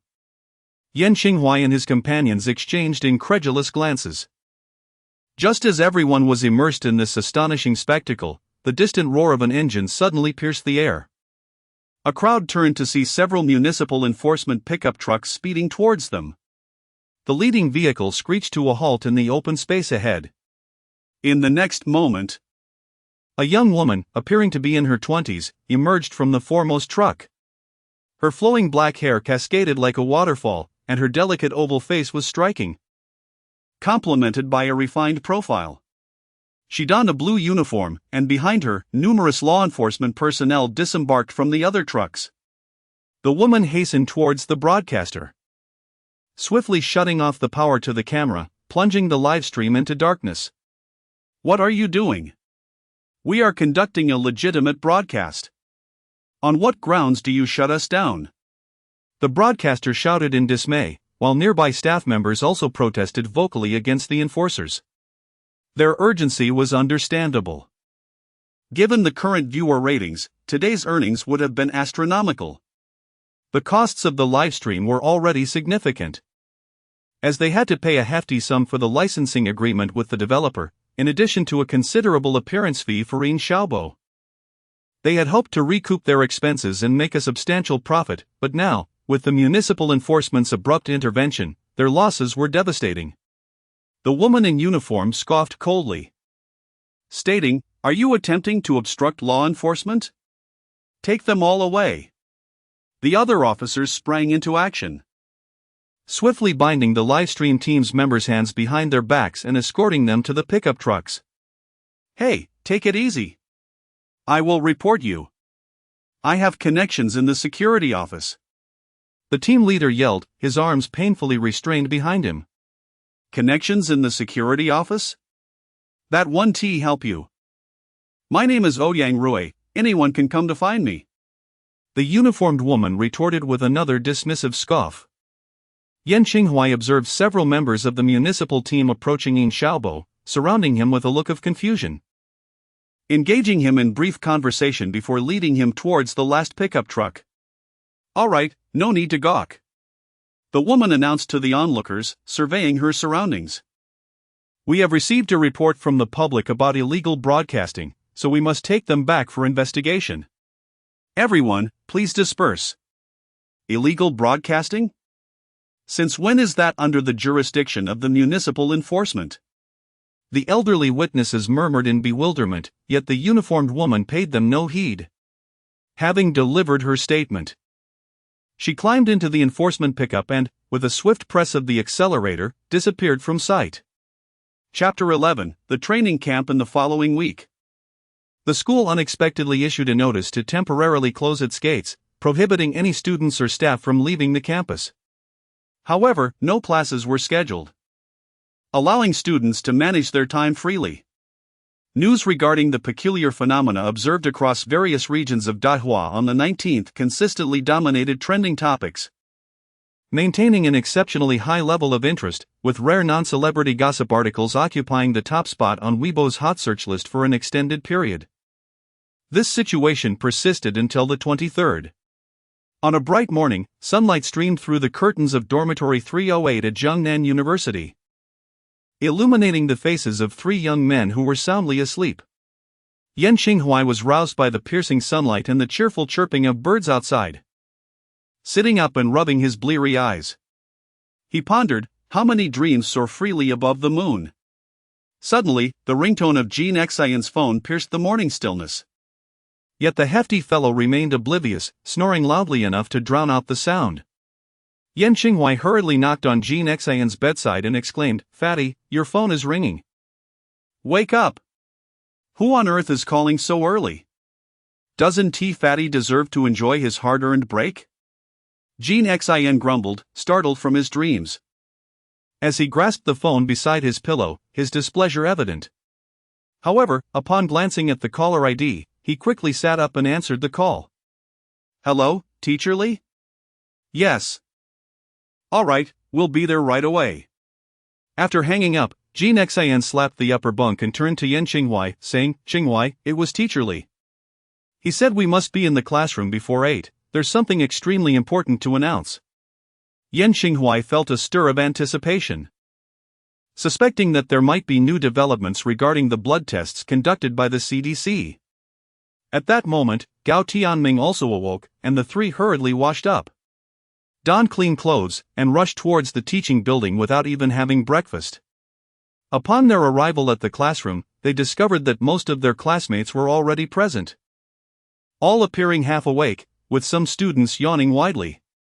Li Mu stood at the podium, occasionally glancing at his watch while counting heads. Once the majority had arrived, he walked to the door, closed it, and returned to the podium, picking up a list from the desk.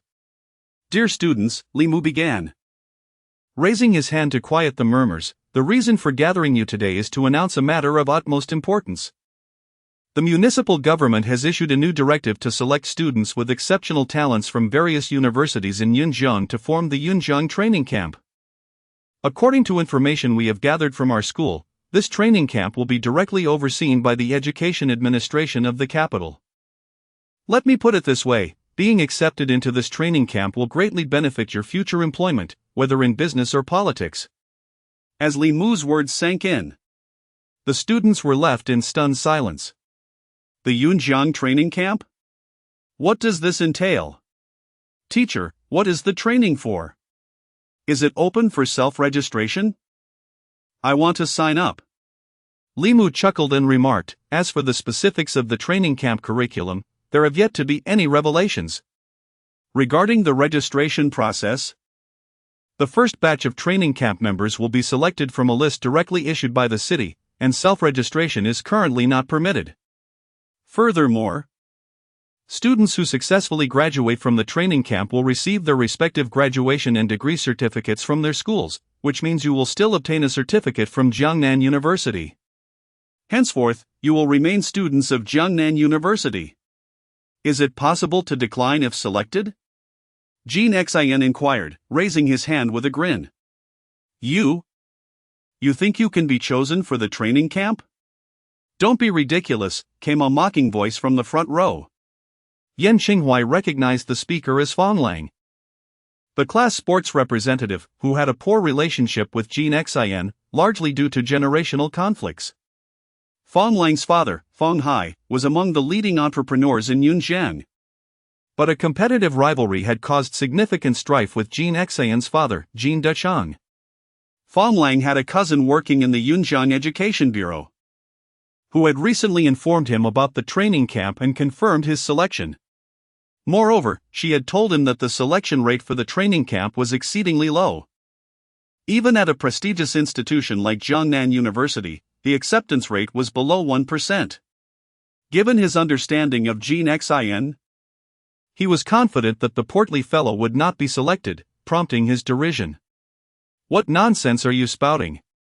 Why can't I be chosen?" Gene Xin retorted angrily. Having long held disdain for Fong Lang, and now, he dared to mock him openly. "Both of you, silence," Li Mu said, slamming his hand on the table. Gene Xin and Fong Lang both huffed in response, turning their heads away from one another. "I will now announce the names of those selected from our class for the training camp: Sun Man, Fong Lang, Gao Tianming." After reading through the list, Li Mu glanced up at the students. "Ha, I told you I wouldn't find your name, you fatso," Fong Lang exclaimed triumphantly, his mocking tone clear to all his classmates. "Oh, there is another side to the list," Li Mu suddenly recalled, flipping the page and continuing, "Gene Xin." Fong Lang's expression changed dramatically, 1,000 thoughts racing through his mind as he wondered if Li Mu was playing a prank on him. Yet, Gene Xin paid him no mind, exchanging a glance with Gao Tianming, for Li Mu had finished reading the names.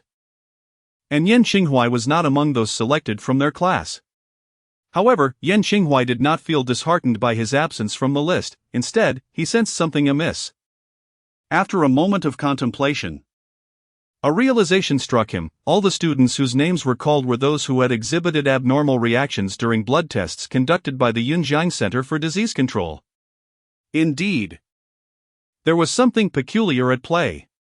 At that moment, Li Mu continued, in addition to the students listed, the top 5 students in comprehensive performance from each grade at Jiangnan University will also gain entry to the training camp. Yan Qinghuai's eyes lit up. Although he was typically low-key and not very noticeable, his academic performance was exceptionally outstanding, consistently placing him among the top 3 each year.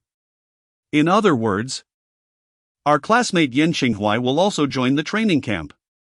Li Mu looked at Yan Qinghuai with a smile. Li Mu held a very favorable impression of Yan Qinghuai, who was known for his modest demeanor and avoidance of unnecessary conflicts. As the top student in their class, he had gained considerable recognition among other homeroom teachers. Gene Xin and Gao Tianming finally displayed smiles, as the three of them shared a close bond. Evidently, being selected for the training camp was a fortuitous development, especially since they would all be able to stay together in the dormitory. At 8:30, an announcement was made: attention to all students preparing to join the training camp. Please return to your dorms promptly after this meeting to pack your belongings. According to the city's notice, an introductory meeting for the training camp will be held at 1:30 p.m. today, which means you need to relocate to your new dorms before noon. It is advisable to start packing now to allow ample time. Li Mu glanced at his watch and continued, the city's notification regarding the training camp has likely reached your homes. Feel free to move to the new accommodations, which are located in the northern campus of Jiangnan University. The city has designated part of the teaching buildings and facilities specifically for this training, which is advantageous for us students. As he surveyed the students below, he noticed the expressions of those selected for the training camp were filled with confusion and curiosity, while the unselected students exhibited disappointment or indifference. Li Mu mused that perhaps these students were unaware that, starting today, their destinies were about to undergo a significant transformation. After concluding his remarks, Li Mu announced the meeting's adjournment. Due to the time constraints, Yan Qinghuai and his companions hurried back to their dormitory. Upon arriving at the foot of the dormitory building, they discovered several customized buses from Jiangnan University parked in the small square below, with drivers waiting outside, engaged in casual conversation while smoking. The trio quickly made their way to their dormitory entrance, where their dormitory supervisor awaited them with a cheerful smile. Xiao Yan, Xiao Jin, Xiao Gao. The school has announced that you have been selected for the training camp. Our dormitory staff will fully assist you in moving. Please get your luggage ready. The bus is waiting downstairs. Don't worry about the trash, we will handle that after you leave, the dormitory supervisor instructed before turning to assist other students. Yan Qinghuai noticed that on their floor alone, several dormitories were in the process of packing up. However, it was still relatively uncommon for entire dorms to be relocating. Without further ado, the trio entered their room and began to gather their belongings. Yan Qinghuai and Gao Tianming had minimal personal items, consisting mainly of clothing and study materials. In contrast, Jean Xian had an abundance of possessions, including a considerable amount of snacks and various health and wellness equipment. After nearly an hour of effort and with the dormitory supervisor's assistance, the three of them managed to load their belongings into the luggage compartment of the bus. By around 11 in the morning, the bus was filled with new students set to join the training camp. Yan Qinghuai estimated that with 7 buses, each accommodating over 30 seats, the number of students selected from Jiangnan University alone exceeded 200. At this moment, the bus doors gently closed, the engine roared to life, and 7 school buses sequentially traversed the road between the dormitory and the academic buildings, heading towards the northern gate of Jiangnan University. Yan Qinghuai delicately drew back a corner of the curtain. Observing the curious gazes of his fellow students and the familiar structures he had grown accustomed to over the past 2 years, feeling a twinge of reluctance in his heart. Yet simultaneously, Yan Qinghuai was overwhelmed with excitement. Deep within, he sensed that his extraordinary system would be awakened once more due to the training camp. Chapter 12, the base at the foot of Lejin Mountain, located in the northern part of Yunjiang City, the north campus of Jiangnan University sprawls over a vast area. Yet it accommodates a relatively small number of students, primarily first and second year students from a few departments. In contrast, the third and fourth year students, burdened by the pressures of employment and internships, are predominantly found in the bustling south and west campuses within the city, where numerous large enterprises thrive, providing convenient commuting options amidst vibrant urban life. At this moment, 7 university buses have departed from the school's northern gate, swiftly leaving the lively urban area and merging onto the Ring Expressway, heading towards the North Campus. The atmosphere within the bus is lively and exuberant, reminiscent of a festive celebration, as students chatter animatedly, filled with anticipation for the upcoming training camp experience. Yan Qinghuai occupies a seat in the last row of bus number 3, with Jean Xian and Gao Tianming seated in front of him. He gazes quietly out of the window, watching the scenery transform from the tranquil serenity of the campus to the bustling vibrancy of Yunjiang's urban landscape, and then to the expansive mountains flanking the expressway. It is now late autumn, and the hills alongside the expressway stand bare, with trees stripped of their leaves, creating a desolate yet striking landscape. The mountain winds howl fiercely, and Yan Qinghuai can distinctly hear the increasing crescendo of tire noise and wind as the vehicle accelerates, even feeling the chill that seeps through the window. The biting cold outside starkly contrasts with the warmth and joy within the bus. As a globally renowned champion of infrastructure, the expressway is remarkably smooth, devoid of any jarring bumps. Immersed in the cacophony of voices and the gusting wind, Yan Qinghuai gradually succumbs to slumber. After an indeterminate period, he feels a gentle tap on his shoulder, accompanied by someone calling his name. Startled, he slowly opens his eyes, emerging from his light slumber. "Qinghuai, wake up! We've arrived at the North Campus." Jean Xian's jovial face appears before him, beaming with delight. As Yan Qinghuai stands up, he regains his bearings and draws back the curtain to peer outside. Several buses have come to a halt in a spacious plaza, which is bordered by a seemingly endless expanse of mountains that encircle the campus like a protective basin. Seeing that Yan Qinghuai seems lost in thought, Jean Xian calls out to him again, and together they disembark from the bus. "I just heard the driver say that our bus took a direct route from the western gate of the North Campus, following the access road outside the main teaching area to get here," Jean Xian eagerly informs Yan Qinghuai. Since there are so few students at the North Campus, this area, once equipped with facilities, has remained unused until now, designated as the venue for our training camp, while the main teaching area outside the basin remains as it is, utilized by the students from those few departments. Listening to his friend's description, Yan Qinghuai surveys his surroundings and discovers that the plaza where they have alighted is even larger than he had anticipated, spanning several acres. In the very center, a fountain stands poised, though it is currently devoid of water. In the center of the fountain stands a statue of a middle-aged man clad in a Zhongshan suit, holding a scroll in his right hand. Beneath the statue, a stone tablet bears the motto of Jiangnan University, Keming Juinda, Gewu Zhiji.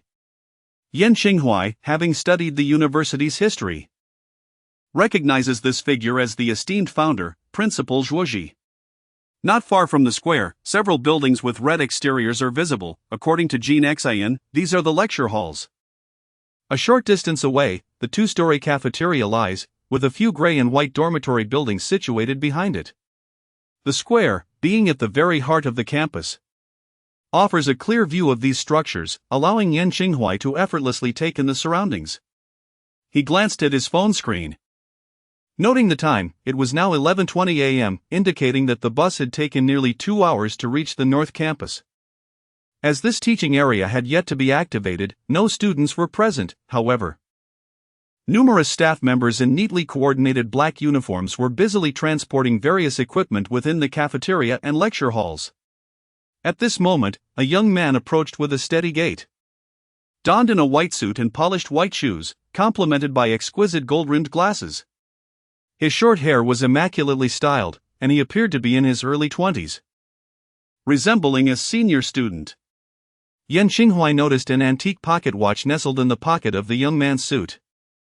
The juxtaposition of the fashionable suit and the vintage timepiece created a striking yet harmonious aesthetic. He moved with a lively step, exuding an air of extraordinary composure and grace. Greetings, students of Jiangnan University. I am Jiang Yunan, an instructor at the Yunjiang training camp. Welcome to the special training program, he announced, bowing deeply with a gentlemanly demeanor.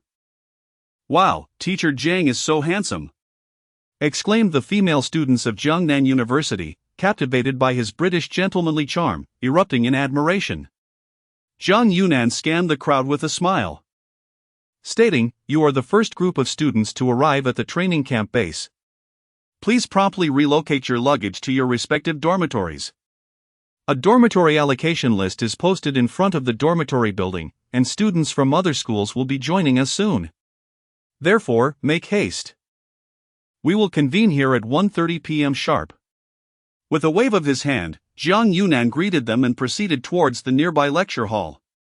Several staff members, clad in black suits, stepped forward to provide further explanations to the students.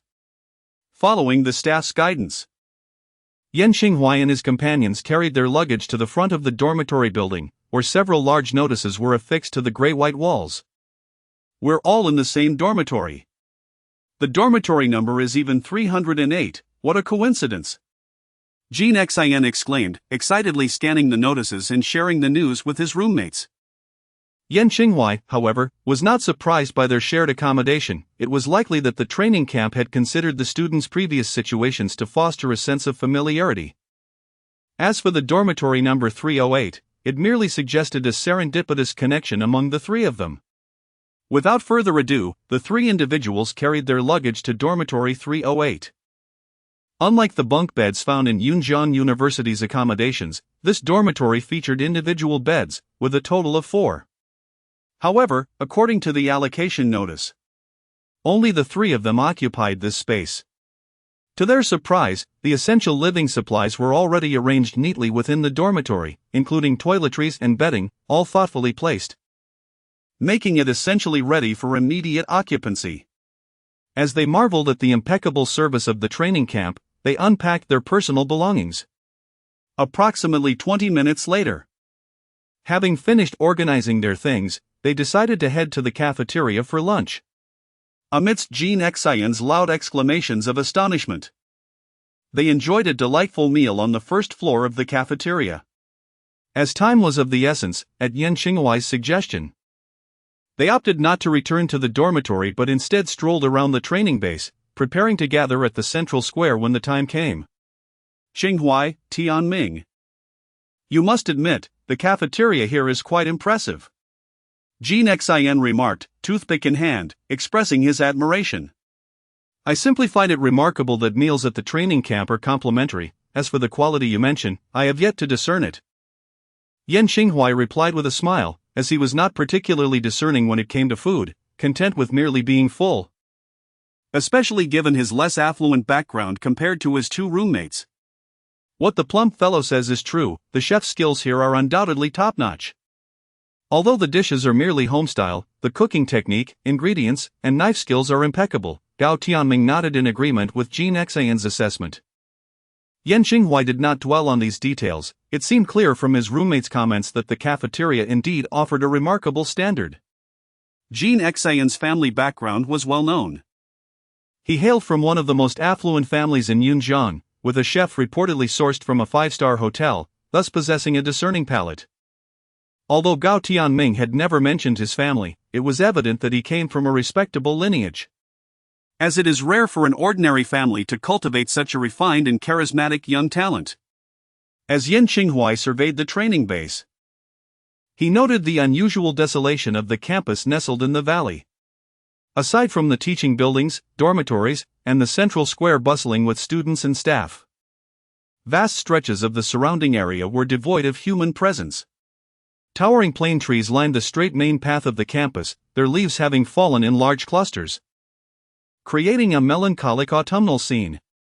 Occasionally, groups of individuals in black suits patrolled the campus. Upon spotting Yan Xinghua and his companions, they consulted their tablets for verification, confirming their status as training camp students, and thus refraining from approaching them. Yan Xinghua surmised that any unfamiliar faces would swiftly be apprehended by these suited figures. Each of these imposing individuals appeared well-built, with bulging waists, suggesting that they were armed. Several heavy trucks were parked in front of the teaching building, with numerous suited personnel briskly transporting various educational equipment inside. They all shared a common trait: their swift movements and decisive actions indicated extensive training, reminiscent of soldiers or operatives. As a few individuals meandered near the dormitory building, Yan Xinghua noticed several buses parked at the entrance, adorned with the insignia of another prestigious university in Yunjiang. Numerous students were busily transporting their belongings, and upon checking the time on his phone, Yan Xinghua realized it was nearly 1 o'clock. He pondered that if these individuals did not hasten, they might find themselves running late. The trio continued their leisurely stroll until they reached the campus gate, only to discover that the training camp base was now firmly shut. Flanking the imposing entrance were several armed soldiers, clad in their olive-green military uniforms, distinguished by their vibrant red insignias and epaulets, which accentuated their rugged and handsome features. Nearby, a few military vehicles stood in neat formation beside the sentry post, boldly emblazoned with the words Southwest Military Region. Chapter 13, Class Division. The Southwest Military Region is one of the 4 major military regions of Dahua, directly under the Dahua Military Commission. Typically, the border affairs of Yunjiang are managed by the Border Defense Forces, and it is rare for matters to directly involve the 4 major military regions. However, at this moment, vehicles from the Southwest Military Region appeared at the entrance of the special training camp, leaving them astonished. The status of this training camp seemed exceedingly elevated. Yan Xinghua and others did not linger, retracing their steps, and by around 1:20 p.m., they arrived at the central square. At this time, many staff members were already present, directing the students to line up and maintaining a tranquil atmosphere. A few minutes later, a group emerged from a nearby teaching building, making their way directly to the central square. Leading them was a slender young man, his long hair styled into a bun, clad in a flowing white robe. Although he appeared somewhat frail, his features were well-defined, resembling a sculpture, with the most striking aspect being his sharp eyebrows and piercing gaze. However, at this moment, the young man's complexion appeared somewhat pale, his lips lacking color. Following him were Hu Shuo, the head of the disease control center who had come to Jiangnan University for blood tests, and Zhang Yunan. The trio steadily reached the center of the square.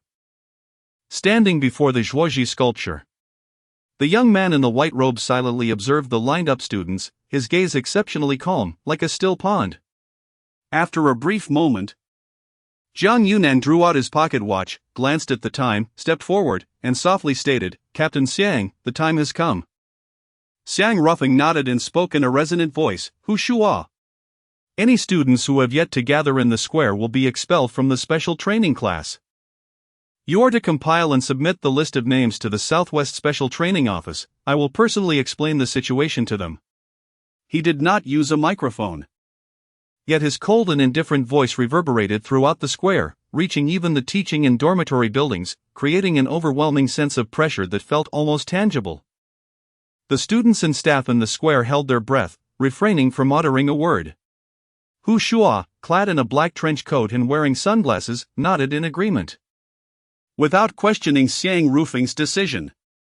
Although Hu Shua was keenly aware that this decision would likely attract backlash from the committee members of the Southwest Special Training Office, he understood that many of the expelled students had entered through various connections. These young masters, accustomed to a life of leisure, had disregarded the notice from the training camp, believing they would not face repercussions for tardiness.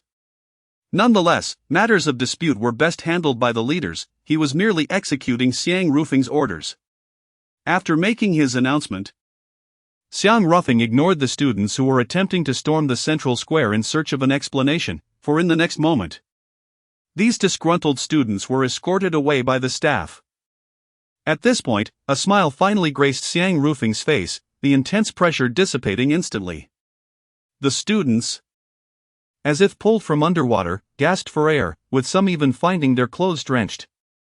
This was merely a minor interlude. Now, I shall outline the subsequent arrangements for the training camp. Everyone has observed the class allocation list displayed on the notice board at the west side of the square. After the meeting, please find your respective classrooms corresponding to your assigned classes. Many of the questions that concern you will be addressed there. As for the opening ceremony of this training camp, I have little to elaborate on, but I must stress one point: adherence to the camp's rules and regulations is imperative. Should anyone violate these rules thereafter, the consequences will extend beyond mere expulsion, mark my words.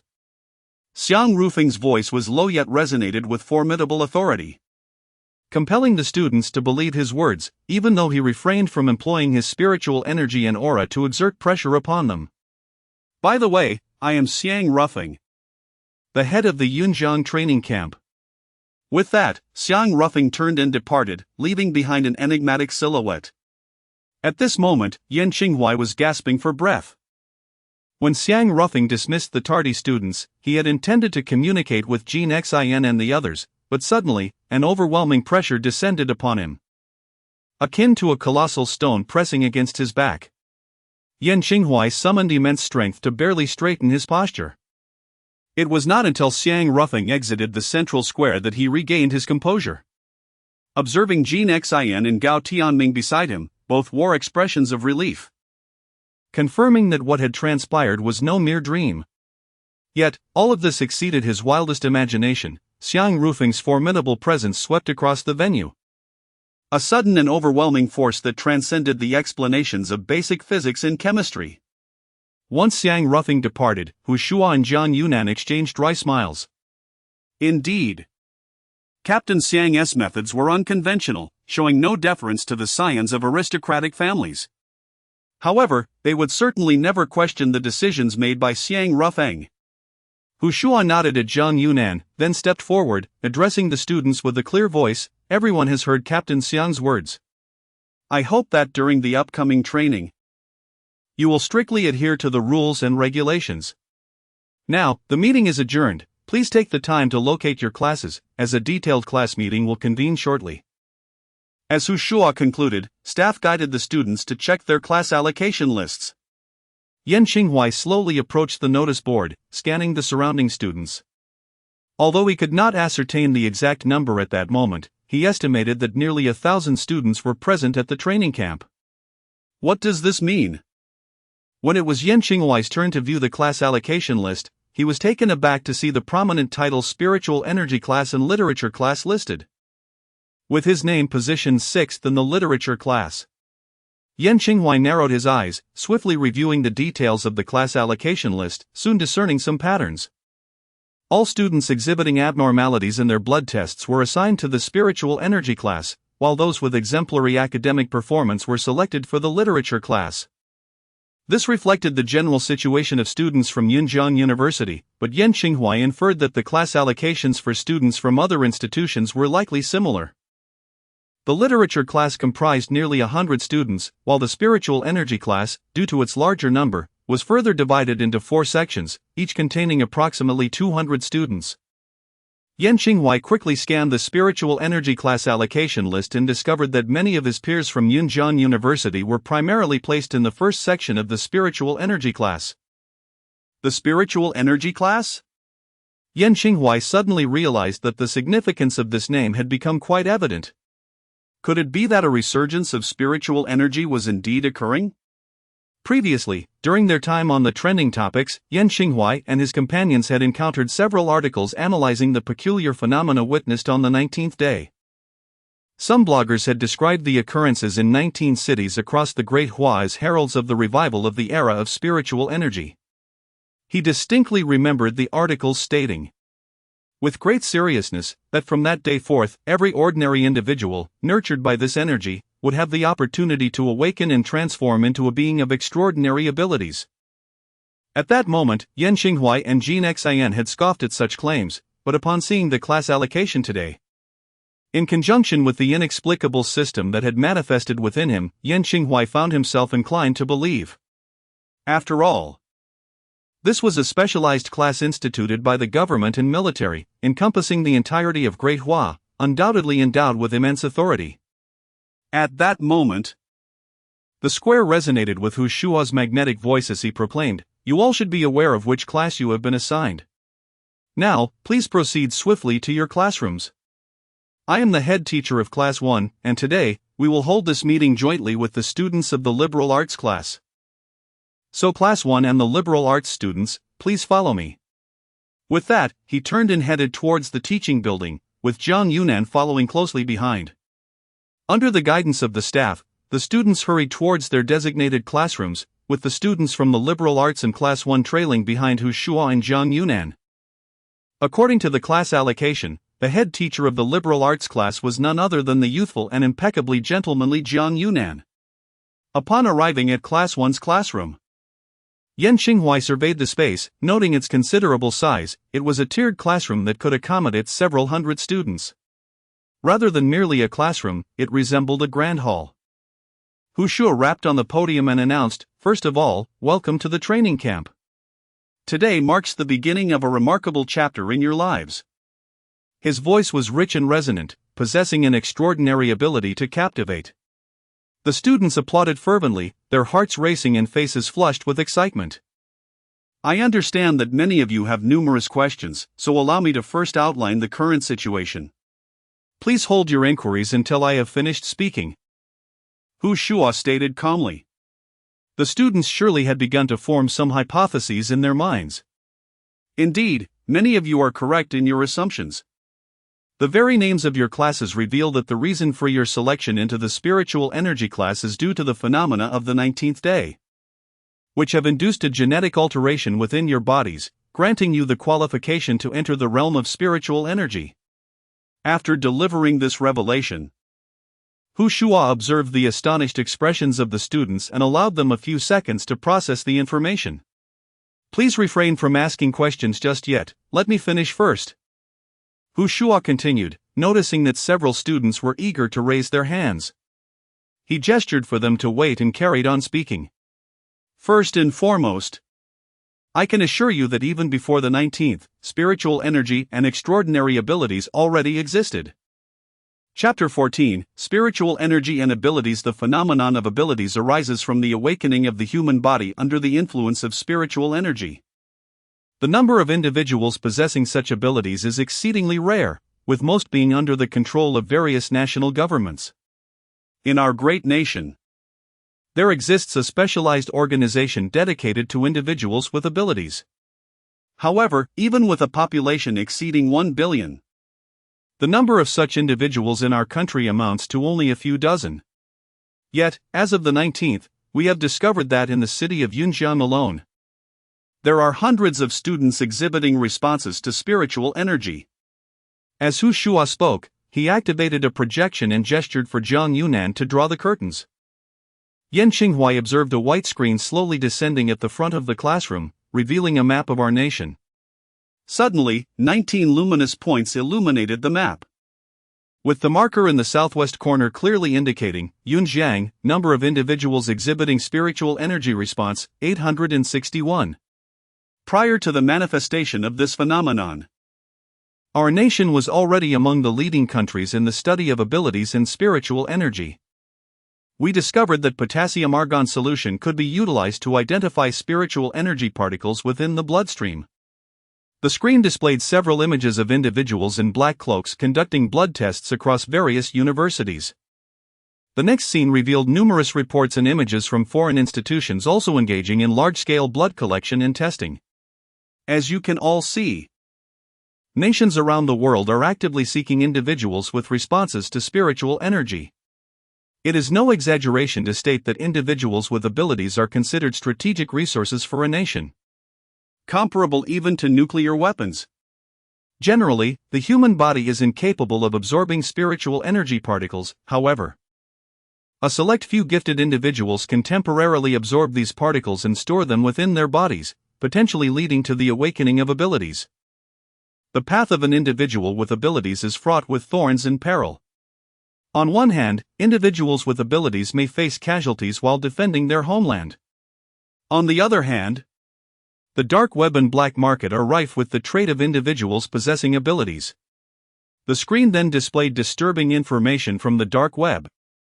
Some listings indicating fire-type ability users, F-grade, live specimens, accompanied by chilling and gruesome imagery.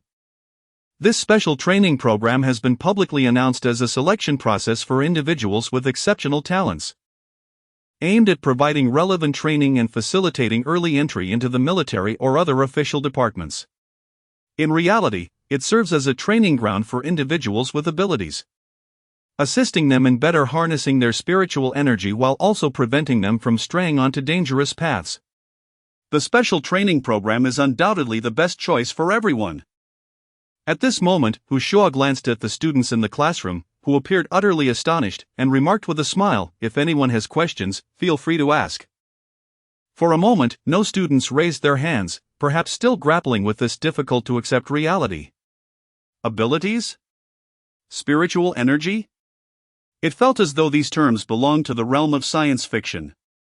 Suddenly, Gao Tianming stood up and raised his hand. "Mr. Hu, I have a few questions." Hu Shua nodded and smiled. "Gao Tianming, please go ahead."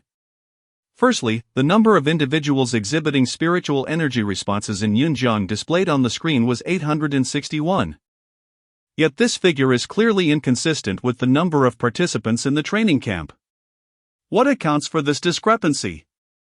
Gao Tianming gazed steadily into Hu Shua's eyes. Very astute. Gao. Certainly. Let me refine and elevate the text. Indeed, Hu Shua remarked as he switched the projection screen. Currently, the number of individuals exhibiting spiritual energy reactions in Yunjiang has reached 861, and this figure continues to rise. However, this number is comprised of two distinct segments. As he spoke, the screen transitioned to footage of operations involving individuals in black trench coats apprehending suspects. The majority of this count originates from the blood tests conducted at various esteemed universities in Yunjiang. The rationale for targeting top-tier institutions stems from a principle posited by a prominent figure in the Dao supernatural community: the higher the educational attainment, the greater the academic performance. The stronger the comprehension of the world's essence, and the affinity for spiritual energy. Thus, our most efficient approach in the shortest time frame is to conduct blood tests across these universities.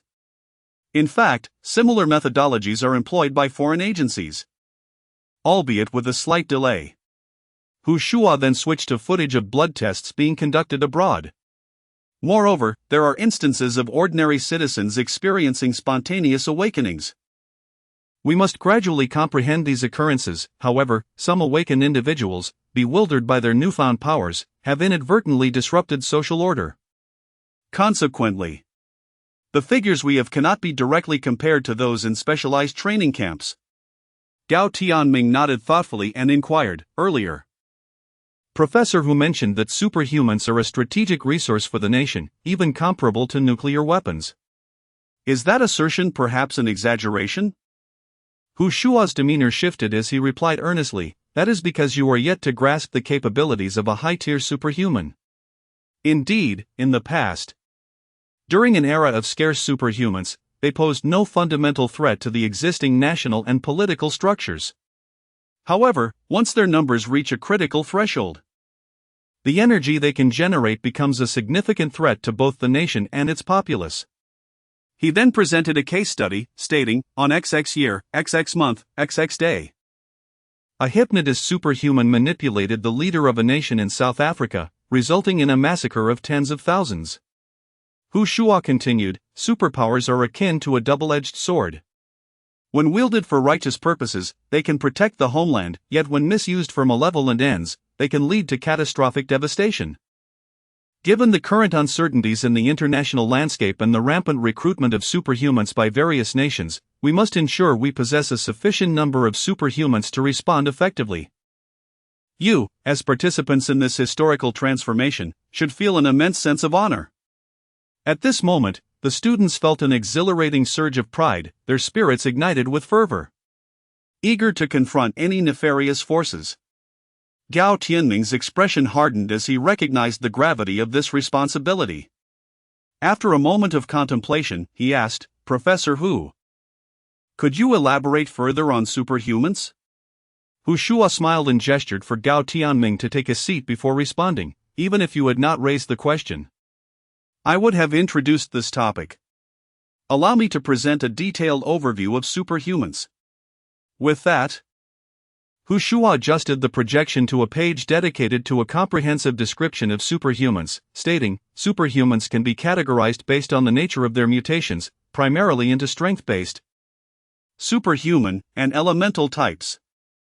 At that moment, the screen revealed a formidable figure, a robust black man, bald, with his upper body bare and clad in tight black shorts. This individual is Andrew Jackson, a B-class power user affiliated with the international mercenary organization known as Yaoyu. The footage was captured several years ago when he was still a D-class ability user. At that time, Yaoyu was contracted by a chieftaincy in South Africa to assist in suppressing domestic insurgent forces. Let us observe the combat situation from that period. The video commenced with scenes set in a vast clearing within a dense tropical rainforest. Due to the amateurish filming techniques, the camera wobbled incessantly, revealing only a distant squad of fully armed Special Forces personnel clad in local military attire, encircling Jackson. Suddenly, Jackson flashed a cruel smile, with a swift whip kick. He reduced several Special Forces members to mere clouds of blood, their entrails littering the ground. The remaining Special Forces operatives hastily opened fire, their bullets striking Jackson's body as if they were colliding with steel, producing a resonant clanging sound. Jackson moved like a phantom, his form barely discernible. Each appearance resulted in the grim harvest of lives. The surviving personnel, paralyzed by fear, scrambled desperately to escape, yet Jackson pursued them relentlessly, dispatching them all. As the video drew to a close, Jackson appeared to have noticed the cameraman. The camera jolted and fell to the ground. The final frame lingered on Jackson's face, a visage twisted with a sadistic grin. Chapter 15, Sword and Rose in the Realm of the Power System. This category of superhumans primarily focuses on the enhancement and awakening of physical capabilities. Hu Shua gazed at the awestruck students in the classroom and continued with a serious demeanor. To put it simply, as these superhumans ascend in rank, their strength amplifies, and their stamina improves. After concluding his explanation, Hu Shua pressed a button on the controller, and the screen instantaneously transitioned to another image. Next, he introduced the superhuman system, which is far more enigmatic than the power system. The peculiarity lies in the bizarre transformations that occur upon awakening, such as the elongation of limbs or the enlargement of feet. In some extreme cases, individuals can even regenerate after having their bodies severed within mere minutes. As Hu Shua elaborated, the screen displayed a tall, slender monk, bald and donned in a Hindu robe, wielding a staff while engaged in combat atop a colossal arena against a Western gentleman in formal attire. This monk is the B-level superhuman, Daukam, from Hinduism, while the gentleman in the suit is Jesus Asaves, a member of the Western Asaves werewolf family. Werewolf. Upon hearing Hu Shua's narration, The students could no longer contain their astonishment. They had accepted the earlier descriptions, but the emergence of werewolves was beyond their comprehension. Indeed.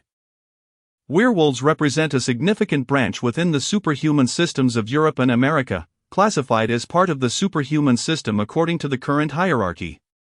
Hu Shua addressed the students' bewilderment and commenced a video presentation.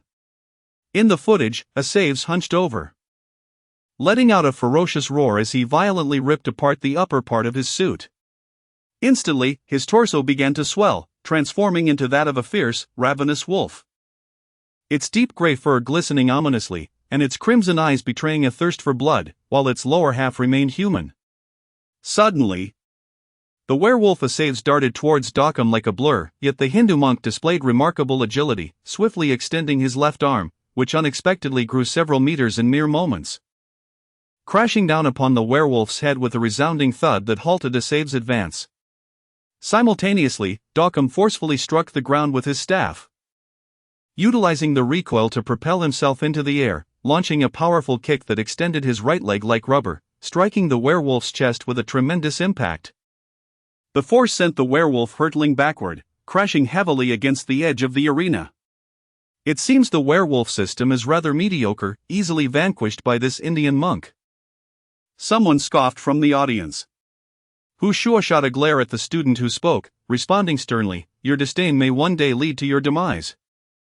Werewolves are the apex predators of the night, and the Asaves family stands at the pinnacle of global superhuman society.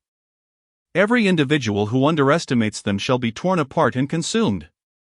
Hu Shua refrained from elaborating further, knowing that in their future growth, these students would come to realize just how naive their current perceptions truly are. The third sequence represents the least populated yet most terrifying system, the elemental system. Upon hearing Hu Shua's increasingly solemn tone, the students turned their attention to the screen with great seriousness. The first image that greeted their eyes was a vast, desolate ocean, its gray-blue waves rippling as the ship sailed forward. In the distance, the coastline merged with the azure sky, accentuating the cotton candy-like white clouds, resembling a captivating oil painting suspended at the horizon. At this moment, the video was rhythmically swaying, filmed from the deck, with the busy silhouettes of crew members faintly visible in the corners of the frame. The videographer displayed a professionalism far superior to that of the creators of the previous two clips, as the clarity and stability of the footage were notably enhanced. The serene ocean scene persisted for several seconds until a tremendous buzzing sound emanated from the distant waters. Before long, a massive black object emerged on the horizon. Though it was far away, the students could discern that its size was considerably greater than that of the vessel they occupied. As the dark behemoth drew closer, its outline revealed that it was, indeed, a ship. As the ominous hull approached, the students could make out the crew members and the formidable cannons mounted around the vessel. Towering in the center was a lofty mast, upon which fluttered a pirate flag. The flag bore a white skull, with a western sword diagonally thrust above it, the menacing pirate banner snapping in the wind. When the flag was blown to reveal its reverse side, they discovered a blood-red rose embroidered upon it. The rose, vibrant as blood, seemed to exude a potent scent of carnage, exquisite yet exceedingly perilous. At that moment, the videographer, trembling ever so slightly, uttered, "The Sword and Rose Pirate Crew." No sooner had he spoken than the colossal black ship surged toward them, and the raucous sounds of the pirates' whistles and cheers echoed faintly. "Turn! Quickly, turn!" came the urgent voice of a middle-aged man from the video.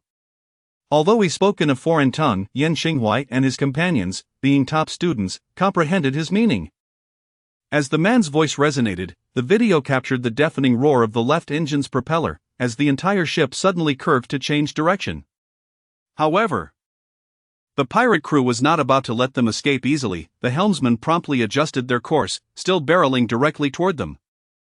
It was evident that the pirate ship was equipped with advanced technology, and in an instant, it closed in on them. The students felt certain that their vessel would be shattered into pieces in the next heartbeat.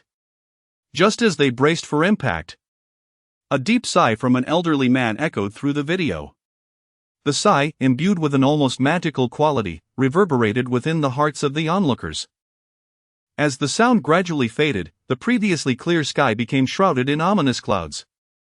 In the waters ahead of the videographer, the sea suddenly roiled and surged, coalescing into a towering wave hundreds of meters high. The wave formed in mid-air, and curiously, it seemed as if time stood still. The colossal wave continued to roll silently above, suspended, refusing to descend. The formation of towering waves separated the two vessels.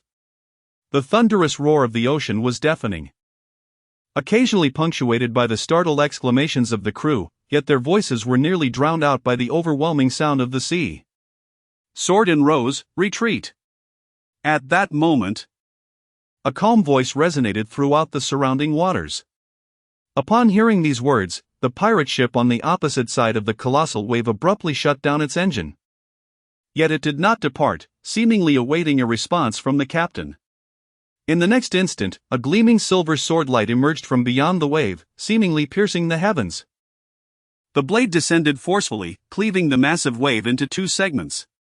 It appeared as if this stroke severed the very force that bound the towering waters, causing the sea to roar as it cascaded down, and the sea level in the vicinity seemed to rise at that moment, causing both vessels to sway violently as the waters receded. As the towering waves dissipated, the formidable black steel beast of the Sword and Rose pirate crew reappeared in the video. The students clearly observed a striking figure standing at the bow of the pirate ship, gazing back fearlessly. The captain donned a resplendent blood-red Baroque-style Western court dress, featuring an ornate jacket above and knee-length Venetian shorts below, crowned with a beret adorned with feathers. In her right hand, she wielded a Scottish basket-hilt sword that gleamed with brilliant silver light, while her left hand held the sword sheath, intricately wrapped in luxurious metallic threads, lined with vibrant red Scottish tweed. "Little one, is this your response?" An elderly gentleman with white curls, dressed in a flowing blue robe, emerged in the video. Stepping forward with steady resolve, standing at the stern of the ship, gazing up at the captain of the Sword and Rose, exuding an aura of authority without anger. Chapter 16, Poseidon. The captain of the Sword and Rose pirate crew remained silent, merely gesturing with his right hand. A massive sword aura surged forth, slicing through the air with a fierce arc created by the blade of his sword. The luminous sword light radiated in intense brilliance, its edges remarkably sharp, seemingly in a constant state of rotation. This strike cleaved through the expanse between the two ships and the clouds above, the razor-sharp energy approaching in an instant. The elderly man showed no signs of panic, taking a gentle step forward from the bow of the ship, his foot seemingly stepping onto the void. As he did so, the surface of the sea roiled violently, columns of water shooting upwards, forming layers of watery steps beneath his feet. The elder ascended these steps, his movements appearing slow. Yet in the blink of an eye, he found himself directly above the Sword and Rose pirate vessel. With a casual wave of his hand, the terrifying sword aura shattered instantly, dissipating into light and shadow. He then looked down, gazing down from his elevated position at the astonished crew of the pirate band. However, the pirate captain defiantly met the elder's gaze, displaying an expression of stubborn disbelief. Suddenly, the scene trembled. Yan Qinghuai observed the air around them twisting violently, all objects shuddering intensely. The pirate ship at the center appeared to be caught in the eye of a storm, the colossal steel vessel seeming on the verge of capsizing. Abruptly, one side of the frame fell eerily still, the weather remaining serene and calm. Yet, on the side of the pirates, dark clouds gathered ominously, howling winds roared, and the waves surged mightily. The enormous black ship swayed helplessly amidst the furious roar of the sea, appearing as if it would be engulfed by the monstrous waves at any moment. The elder in the blue robe stood at the edge of the sky, his feet resting upon the steps formed by the towering waves. The ocean seemed to be his dominion, as he commanded the winds and rains with the authority of a deity of the sea. Playfully, the blue-robed elder chuckled softly, waving his right hand gently. In an instant, a colossal whirlpool formed, the pirate ship spinning relentlessly at its center. The captain of the Sword and Rose pirate crew could only grip the railings on either side of the deck, bracing against the immense centrifugal force. The elder raised his right hand slightly, and from the center of the whirlpool erupted a towering column of water. enveloping the pirate ship and propelling it into the depths of the ocean. The scene abruptly froze, capturing the moment of the pirate ship being launched into the sea. At this point, the classroom had fallen utterly silent, every student holding their breath, as if the fall of a single pin would shatter the stillness. Could this truly be human? One student murmured in disbelief, voicing what everyone was thinking. Indeed, if the video were not a product of special effects, the abilities of this blue-robed elder had far surpassed human comprehension. Classmates, this blue-robed elder is one of the 12 deities at the pinnacle of the supernatural realm in the Western world, the god of the sea, Poseidon, an S-rank supernatural powerhouse. The god of the sea. Poseidon. Teacher, is he really the Poseidon from mythology? Gene Xian asked, raising his hand, his voice trembling. Hu Shua chuckled, of course not. Poseidon is merely an honorary title given to him in the supernatural realm, his true name is unknown to anyone. However, it is certain that he is an elemental supernatural awakener, not the Poseidon from mythological tales.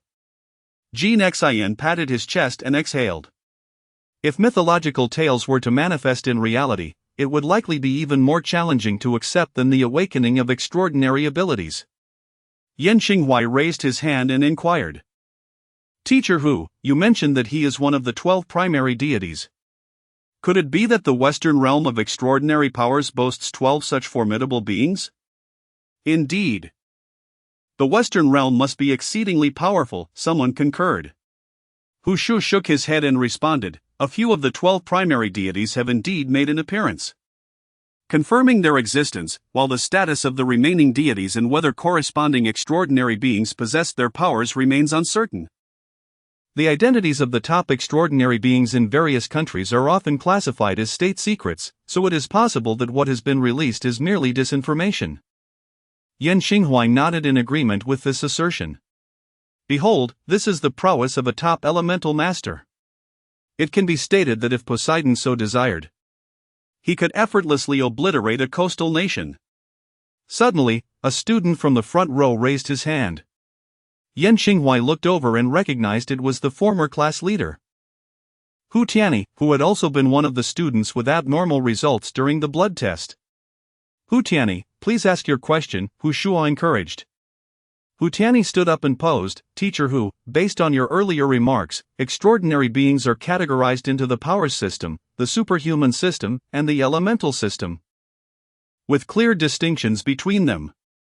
However, regarding the pirate ship captain from the earlier video, who could unleash a formidable sword radiance with a single stroke, which category does she belong to?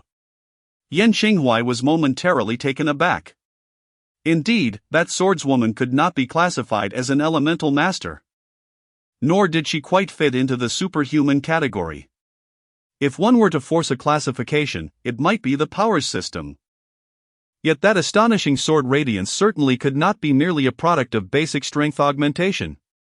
Hu Shua smiled and nodded, saying, that is an excellent question, Hu. This leads to what I wish to discuss next. The three systems of extraordinary abilities I mentioned primarily define the scenarios of innate ability awakening. However, even innate awakenings possess unique exceptions. For instance, some awakeners may develop a profound affinity with a mop, allowing them to soar through the air while riding it. Yet they cannot achieve flight with any other object. How would you categorize that? Additionally, there are awakeners whose abilities manifest as dissociative identity disorder, where the primary persona is an ordinary individual, but the secondary persona is a master swordsman. How would you classify this situation? Thus, the three systems of extraordinary abilities serve merely as a broad categorization for innate awakeners, encompassing the vast majority of cases. Furthermore, apart from innate awakenings, there exists a class of practitioners who, from birth, can only sense the existence of spiritual energy and cultivate through systematic postnatal techniques. Certain nations have established postnatal cultivation systems, such as the Western Paladin system, Japan's ninja system, and the martial artist system of the Great Hua. Hu Tianyi pondered and remarked, so, teacher, are you suggesting that the captain of the Sword and Rose pirate crew is likely a postnatal practitioner? Hu Shua nodded, affirming, yes, she is most likely a practitioner. Although we cannot entirely dismiss the possibility of her possessing a unique extraordinary ability. Those born with innate abilities may have a high starting point, for instance. There are cases where an individual awakens at a D level or even higher. However, the majority of awakened individuals commence their journey at the F level. Yet, these awakeners lack a structured path for ascension, which may confine them to the level they attained at the moment of awakening throughout their lives. Conversely, practitioners begin their journey from a humble F level, yet if they are equipped with a mature system and heritage, their potential remains boundless. Hu Shua surveyed the room and continued. I understand what is on everyone's minds. Our special training camp boasts a comprehensive system for postnatal cultivation. Each student has the opportunity to cultivate. At that moment, Fong Lang, who had been seated at the back, abruptly stood and exclaimed, Teacher Hu, to my knowledge, several students did not exhibit any abnormal responses during the prior assessments, indicating they lack the foundational ability to sense spiritual energy. Why, then, are they admitted into the special training camp? Is there some hidden agenda? Yan Xinghuai was taken aback. Was he now targeting me? No, he was casting a wide net. As students in the literature class were typically those who did not display any spiritual energy response during the evaluations. Chapter 17. Please take a seat, Fong Lang. Hu Shua said calmly. Although Fong Lang still felt unconvinced, he was not stubborn enough to argue with the homeroom teacher on the very first day.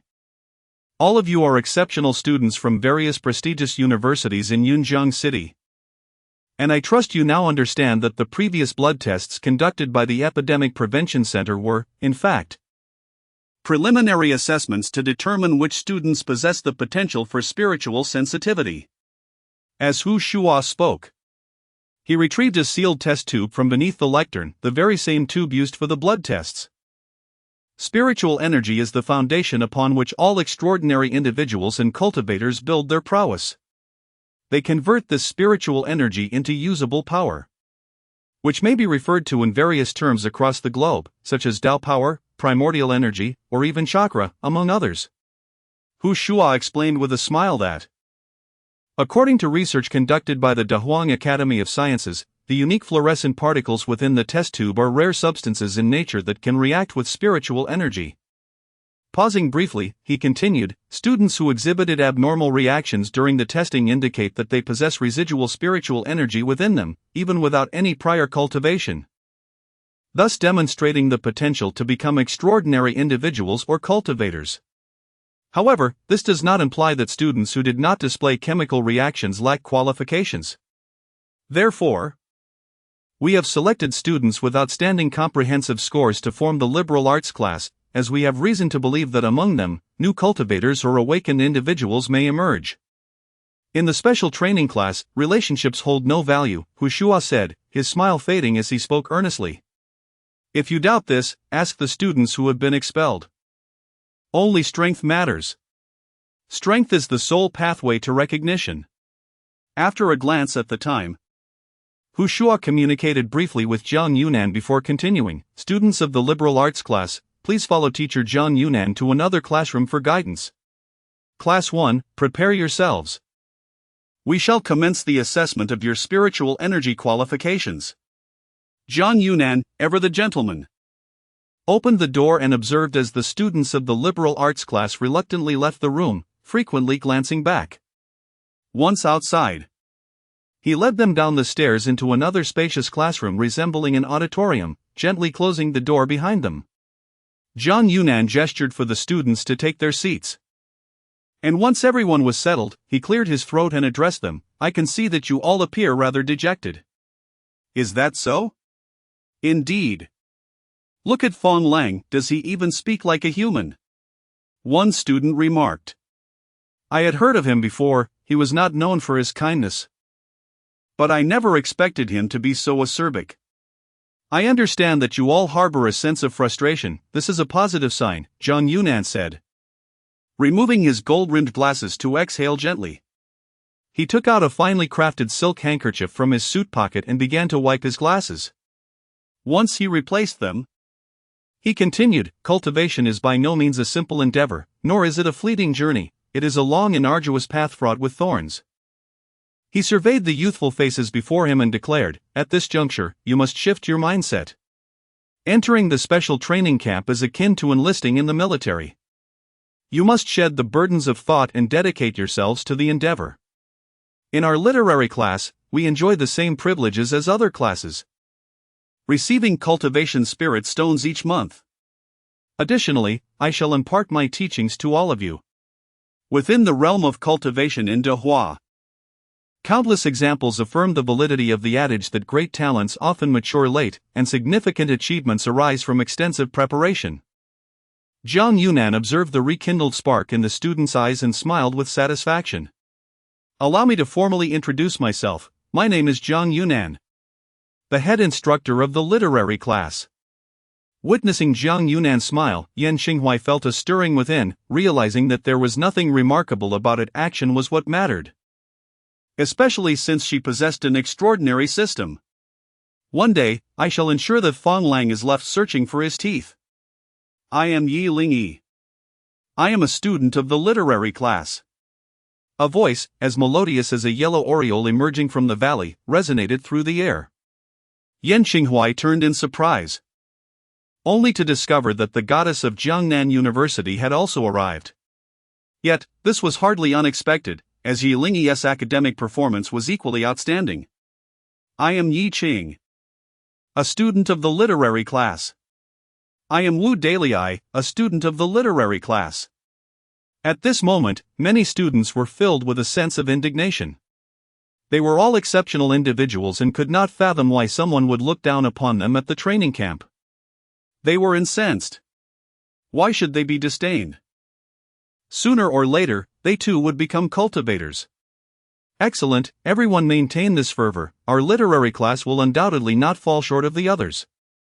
Jiang Yunan continued to smile gently, enveloping all in a refreshing warmth. His smile radiated a captivating charm. The students of the literary class exchanged glances and smiles, understanding one another without words. What is happening? Have those bookworms gone mad? Fong Lang wondered, hearing the hearty laughter emanating from below. Perhaps this group of bookworms has been stimulated, Huli, Fong Lang's friend, scoffed.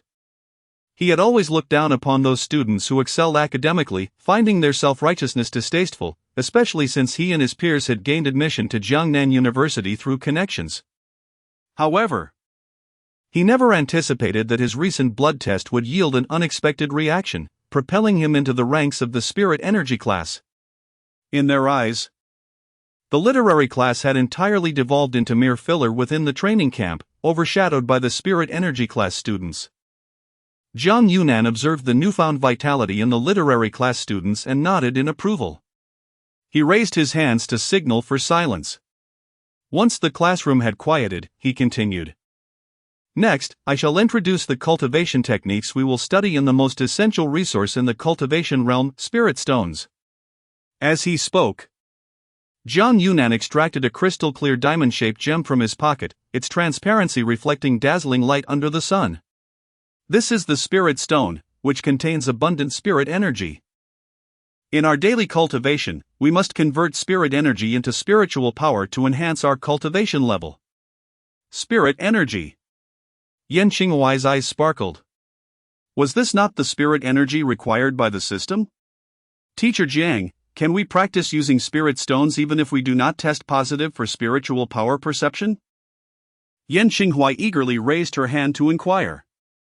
Indeed, if everyone can acquire spirit energy, then what purpose does the previous test serve? Another student questioned in confusion. Jiang Yunan nodded and said, Classmate Yan Xinghuai, please take a seat. I shall elaborate on this matter. Yan Xinghuai seated herself, holding her breath in anticipation. Keenly attentive to Jiang Yunan's explanation, lest she miss any crucial details. The students previously tested for their sensitivity to spiritual energy had already taken the first step. The residual spiritual energy within them resonated with that of the spirit stones, thereby facilitating swifter progress. Thus, Another purpose of the class division was to tailor a reasonable progression plan based on the varying advancements of the students. Jiang Yunan took a sip of water and continued. In truth, as long as one practices according to the cultivation methods, even in the absence of immediate spiritual sensitivity, there remains a chance to draw energy from the spirit stones. However, the rate at which one absorbs this energy, as well as its purity, varies significantly depending on one's aptitude and comprehension. Yet, this absorption is merely temporary. Spiritual energy within the body undergoes a process of decay. Meaning that whether in the spiritual class or our academic class, if one fails to practice for an extended period, the spiritual energy within will diminish to nothing. There are only two methods for long-term storage of spiritual energy. The first is the awakening of extraordinary abilities. The genes of each awakened individual undergo a reorganization, allowing spiritual power to be stored indefinitely. The second is to cultivate to the realm of D-class extraordinary beings, establishing a spiritual sea within the body for the storage of spiritual power.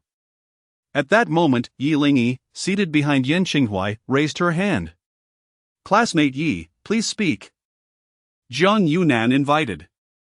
Yi Lingyi inquired with lively curiosity, "Teacher Jiang, do you mean to say that one must construct a reservoir of spiritual power to be considered a true cultivator?" Jiang Yunan smiled and responded, "Indeed. You are all exceptional students, each question strikes at the heart of the matter." He then activated the projector, retrieving a black USB from the lectern and connecting it to the computer. The projection revealed a figure with outstretched arms, showcasing various meridian pathways. Let us first familiarize ourselves with the cultivation and extraordinary ability systems, which range from F-class to S-class. F-class typically manifests as enhanced speed, greater muscular strength, and improved resilience of the skin. These are primarily external manifestations. Jiang Yunan highlighted the meridian pathways on the figure's surface with a laser pointer. E-class focuses on refining the internal organs, indicating that substantial changes occur within the body at this level. Only upon reaching D-class do we condense the spiritual sea, allowing for the storage of spiritual power. At this juncture, both the cultivation and extraordinary ability systems acquire a common designation: extraordinary beings. Chapter 18, The Transcendent. Regardless of whether it pertains to the cultivation system or the supernatural abilities framework, transcendents have transcended the corporeal realm, endowed with various extraordinary capabilities. Jiang Yunan remarked with a smile, "In my personal opinion, reaching the realm of condensing the spiritual sea is the true essence of being a cultivator." Observing the enthralled expressions of the audience, with no further inquiries arising, Jiang Yunan retrieved a blue-bound tome from beneath the lectern. The cover boldly proclaimed the four characters, Daozang Jinjie. In a resounding voice, Jiang Yunan declared, "This is the complete cultivation technique provided by the Dahua Special Training Class." Daozang Jinjie. The students gasped in awe at the profound title. Jiang Yunan gestured invitingly, saying, "Come, each of you may come forth to receive a copy." The students hurriedly formed a line, collecting their copies before returning to their seats. Yan Xinghuai gently caressed the volume in his hands, the four intricately inscribed characters exuding an endless allure. Was this truly the gateway to a new world? As he delicately opened the cover, he found inscribed within, Volume 1. Below it, in smaller script, it read, "Published with honor by the Dahua Cultivation Organization Committee." A sudden wave of disappointment washed over Yan Xinghuai. Why did it suddenly seem less sophisticated? Turning the page, he discovered portraits of the three pure ones and various saints, accompanied by specially crafted inscriptions. The reverse bore small seal characters that read, "Heaven and earth established, yin and yang harmonized. Stars aligned, the sun and moon illuminated. Mountains tranquil, rivers and seas clear. Flora and fauna abundant, fish and turtles alike. Homes in harmony, clothing and sustenance sufficient. Courtesy and righteousness flourish, education enlightened. Customs sincere, punishment unnecessary. Huaxiao returns to benevolence. All tribes submit peacefully. Nations fortified, ancestral shrines revered and secure. Prosperity and fortune endure, legacies last through the ages. At the end of the scroll, protective deities were depicted, each affixed with sacred texts. Although Yan Xinghuai could not fully grasp its meaning, merely reading through it left him profoundly shaken. As the classmates turned to the third page, Zhang Yunan instructed, "Everyone, recite along with me, the Tao is vast and utilized, yet not full, deep as the origin of all things. Diminishing its sharpness, resolving its conflicts. Harmonizing its light, merging with the dust, profound as if it were present. I do not know whose offspring I am." The progeny of the celestial emperor Yan Xinghuai earnestly followed the reading, suddenly perceiving the enigmatic words before him scattering and reassembling, akin to stars twinkling in the darkness, continuously impacting his consciousness. Classmates, pay attention to the rhythm, breathe evenly, extending your breath slightly longer than usual. Achieve a deep, steady, slow, and natural rhythm without straining or gasping, gently and effortlessly. Just as Yan Xinghuai began to feel dizzy, Zhang Yunan's voice softly resonated in his ear, akin to a traveler in the desert discovering a refreshing oasis. He promptly followed Zhang Yunan's guidance. At that moment, the classroom fell into a tranquil silence, the only sound being the students' heavy breathing. Zhang Yunan lightly stepped forward, and within him, spiritual energy surged violently, a gentle force descending upon the students.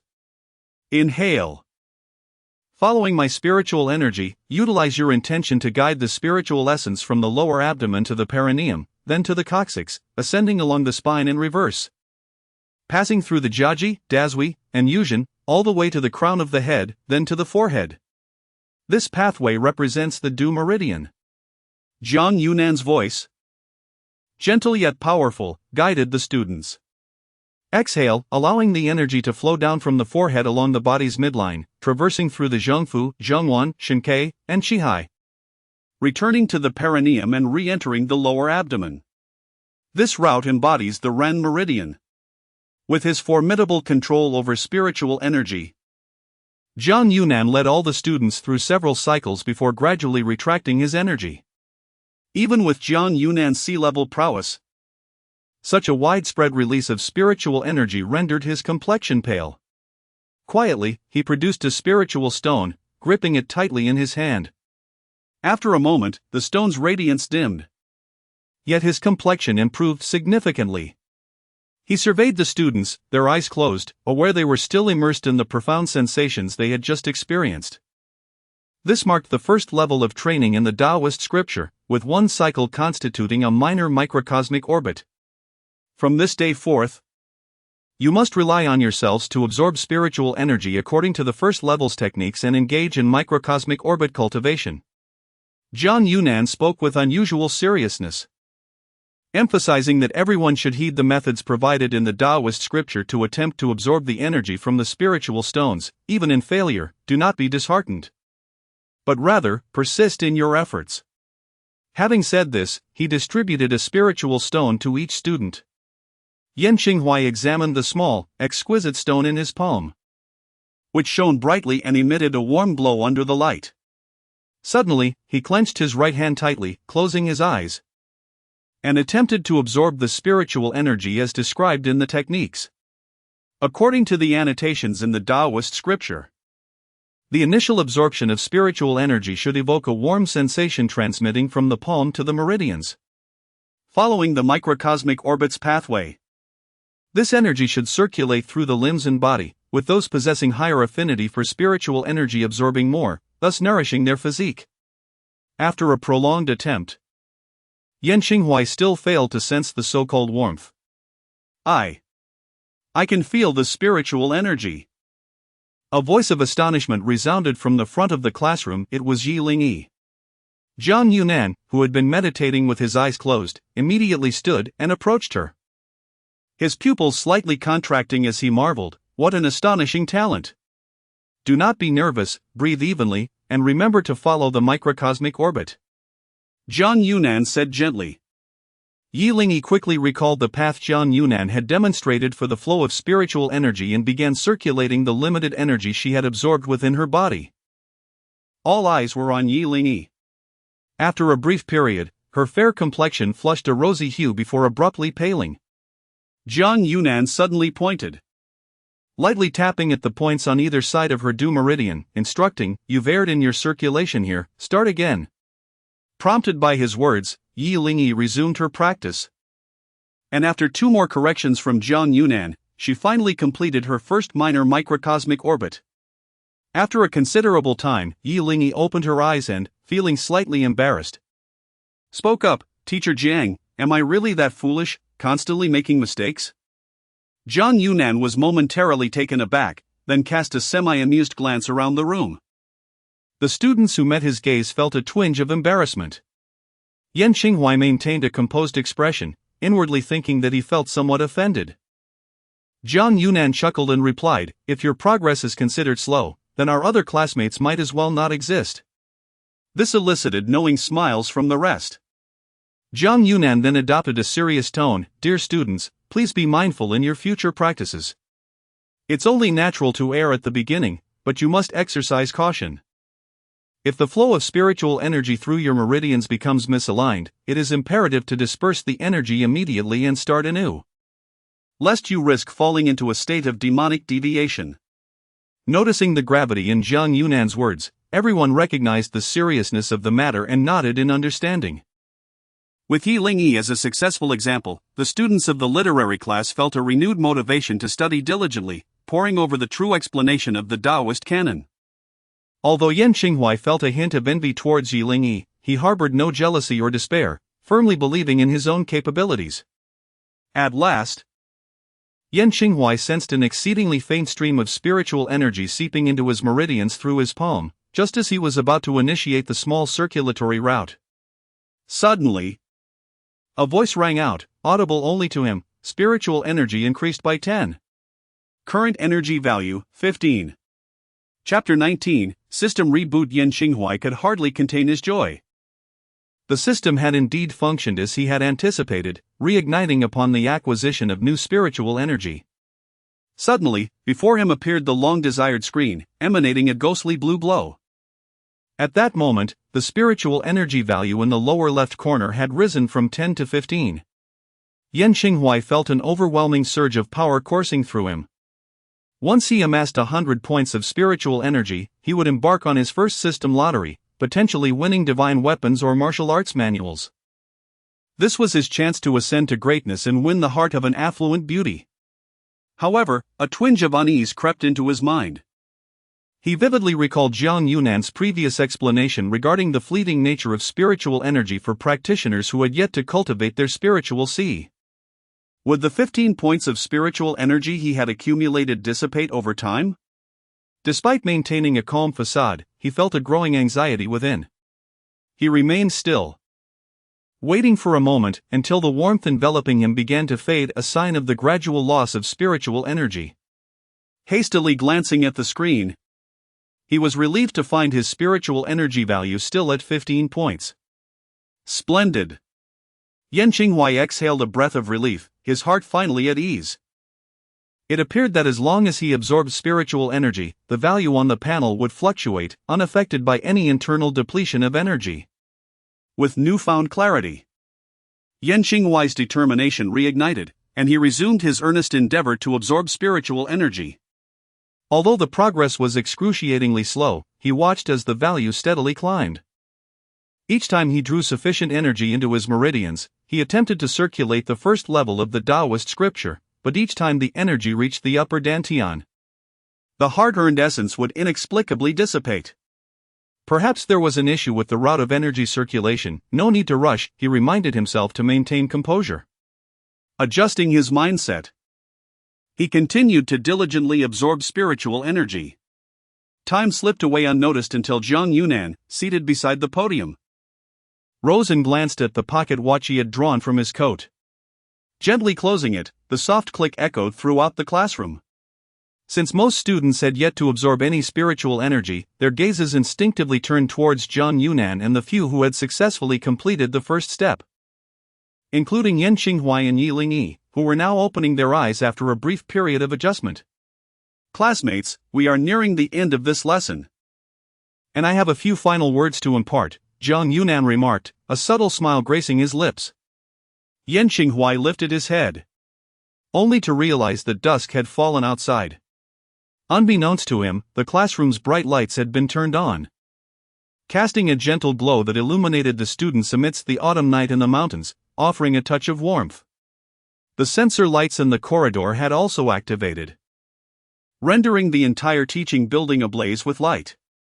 The training camp implements a fully enclosed, militarized management system. Beginning tomorrow, students will rise at 6 for morning exercises.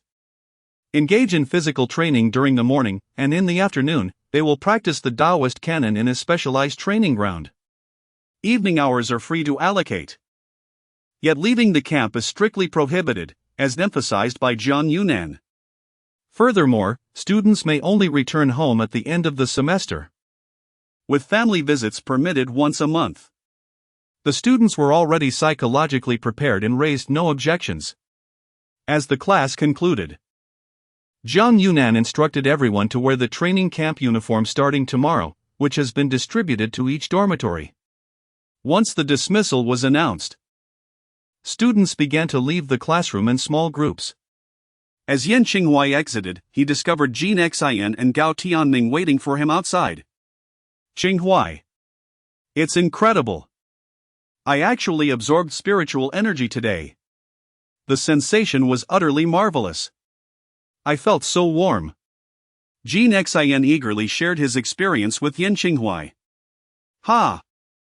A D-grade aptitude and a mere student from the literary class, how dare you make such a commotion in public? If I were you, I'd find a crack in the ground to hide in, came the arrogant voice of Fong Lang from the staircase. D-grade aptitude? What does that mean? Yan Qinghuai was taken aback. Jin Xian scratched his head and replied, Qinghuai, didn't you take the aptitude test? After the literary class left the classroom, teacher who gave each of us a vial of aptitude testing solution, which is different from the previous one. He mentioned it could assess each person's affinity for spiritual energy and their sensitivity, commonly referred to as aptitude. Gao Tianming added, according to teacher Hu, the potassium argon solution we used before could only determine if residual spiritual energy was present in the blood, but it couldn't accurately test individual aptitudes. The newly issued testing solution can precisely evaluate each person's potential. Aptitude is classified into 4 levels, A, B, C, and D. The higher the level, the greater the chance of advancing to higher realms. Indeed, this chubby one beside you is a mere D-grade aptitude, yet he has the audacity to boast here. Fong Lang proclaimed, standing with a few sycophants, hands on his hips, before the 3. Curious, Yan Qinghuai asked, Fong Lang, what is your aptitude? Fong Lang seemed to have awaited the question, responding with a smirk, I possess B-grade aptitude. 2 levels higher than Jin Xian. So you should all steer clear of me from now on. After he spoke, Gao Tianming calmly interjected, I am A-grade aptitude. So shouldn't you also keep your distance from me? Fong Lang was momentarily stunned, as if caught off guard by this retort. His face flushed with embarrassment and anger as he exclaimed, I wasn't talking about you.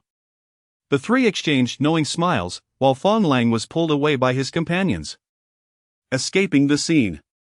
This was merely a brief interlude. They did not linger at the classroom door for long, continuing their conversation as they headed towards the dining hall. Don't be disheartened, buddy.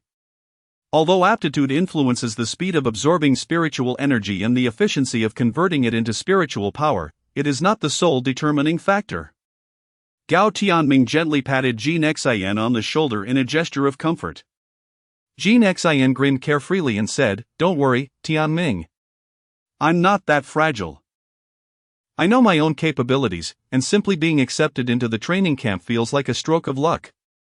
Instead of fretting over me, you might as well pay more attention to Qinghuai, he's still struggling in the academic class, huh? Yan Qinghuai's lips twitched slightly, oh you, Jin Xian? Why are you dragging me into this? After the 3 finished dinner and returned to their dormitory, Gao Tianming settled onto his bed, assuming a cross-legged position to meditate, grasping a spirit stone as he continued his cultivation.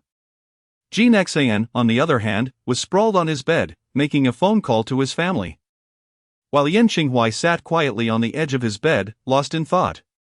Since entering university, Yan Qinghuai had maintained little contact with the orphanage. only bringing gifts during holidays. It wasn't that he was indifferent. He simply understood that only by completing his studies and securing a good job could he truly repay the orphanage. Now that he had joined the training camp, his future appeared even brighter, and he vowed to repay Director Gu 1,000-fold for the kindness shown to him. Mom, Dad, I'm doing well. The school won't let me share too many details, so there's no need for you to worry. Yes, I can visit once a month. Jin Xian lounged on his bed, propping his legs up and swaying slightly as he spoke loudly on the phone. Yan Xinghuai glanced at his two roommates, stood up, gently closed the door, and made his way down the stairs, exiting the dormitory. Chapter 20: The Ancient Celestial Vein Under the Sparse Moonlight. The training camp was enveloped in an eerie stillness. Although the night offered freedom, the campus was nearly deserted, likely due to the biting cold of the mountainous evening, accentuated by the deep autumn chill, making the comfort of the dormitory far more appealing than wandering the grounds. Yan Xinghuai strolled calmly along the path beside the dormitory. Encountering few souls along the way, the tranquility of the campus almost unnerving. The only sounds were the occasional chirps of unknown insects from the surrounding woods and the rustling of leaves stirred by the mountain breeze. Recalling the route he had meticulously noted during the day, Yan Xinghuai proceeded towards the dining hall. This tree-lined path, in contrast to the main thoroughfares of the campus, was seldom traversed. The cobblestones were intricately arranged, with decaying leaves carpeting the spaces between them. As he tread upon the fallen foliage, a soft crunch accompanied his steps. Casting a cautious glance around, he found no one in sight, save for the dim glow of the street lamps illuminating the trees in shadowy silhouettes.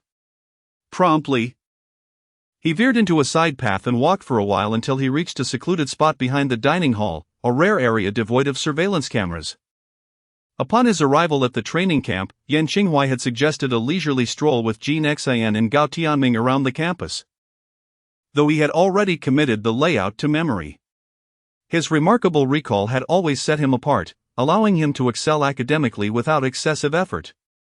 In his recollections, the campus was patrolled by staff clad in black trench coats and soldiers from the Southwest Military District. The former primarily roamed the campus, while the latter focused their vigilance outside its boundaries.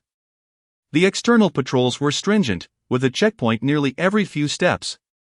Inside the campus, however, the presence of the black-coated personnel was considerably diminished, particularly in the vicinity of the dining hall, where their figures were hardly discernible. As long as he evaded the cameras, he would be in the clear.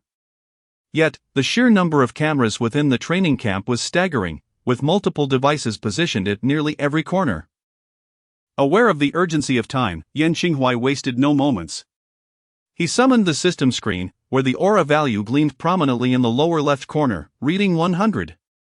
He needed to find an unoccupied area to conduct his first lottery draw, uncertain of the system's potential anomalies.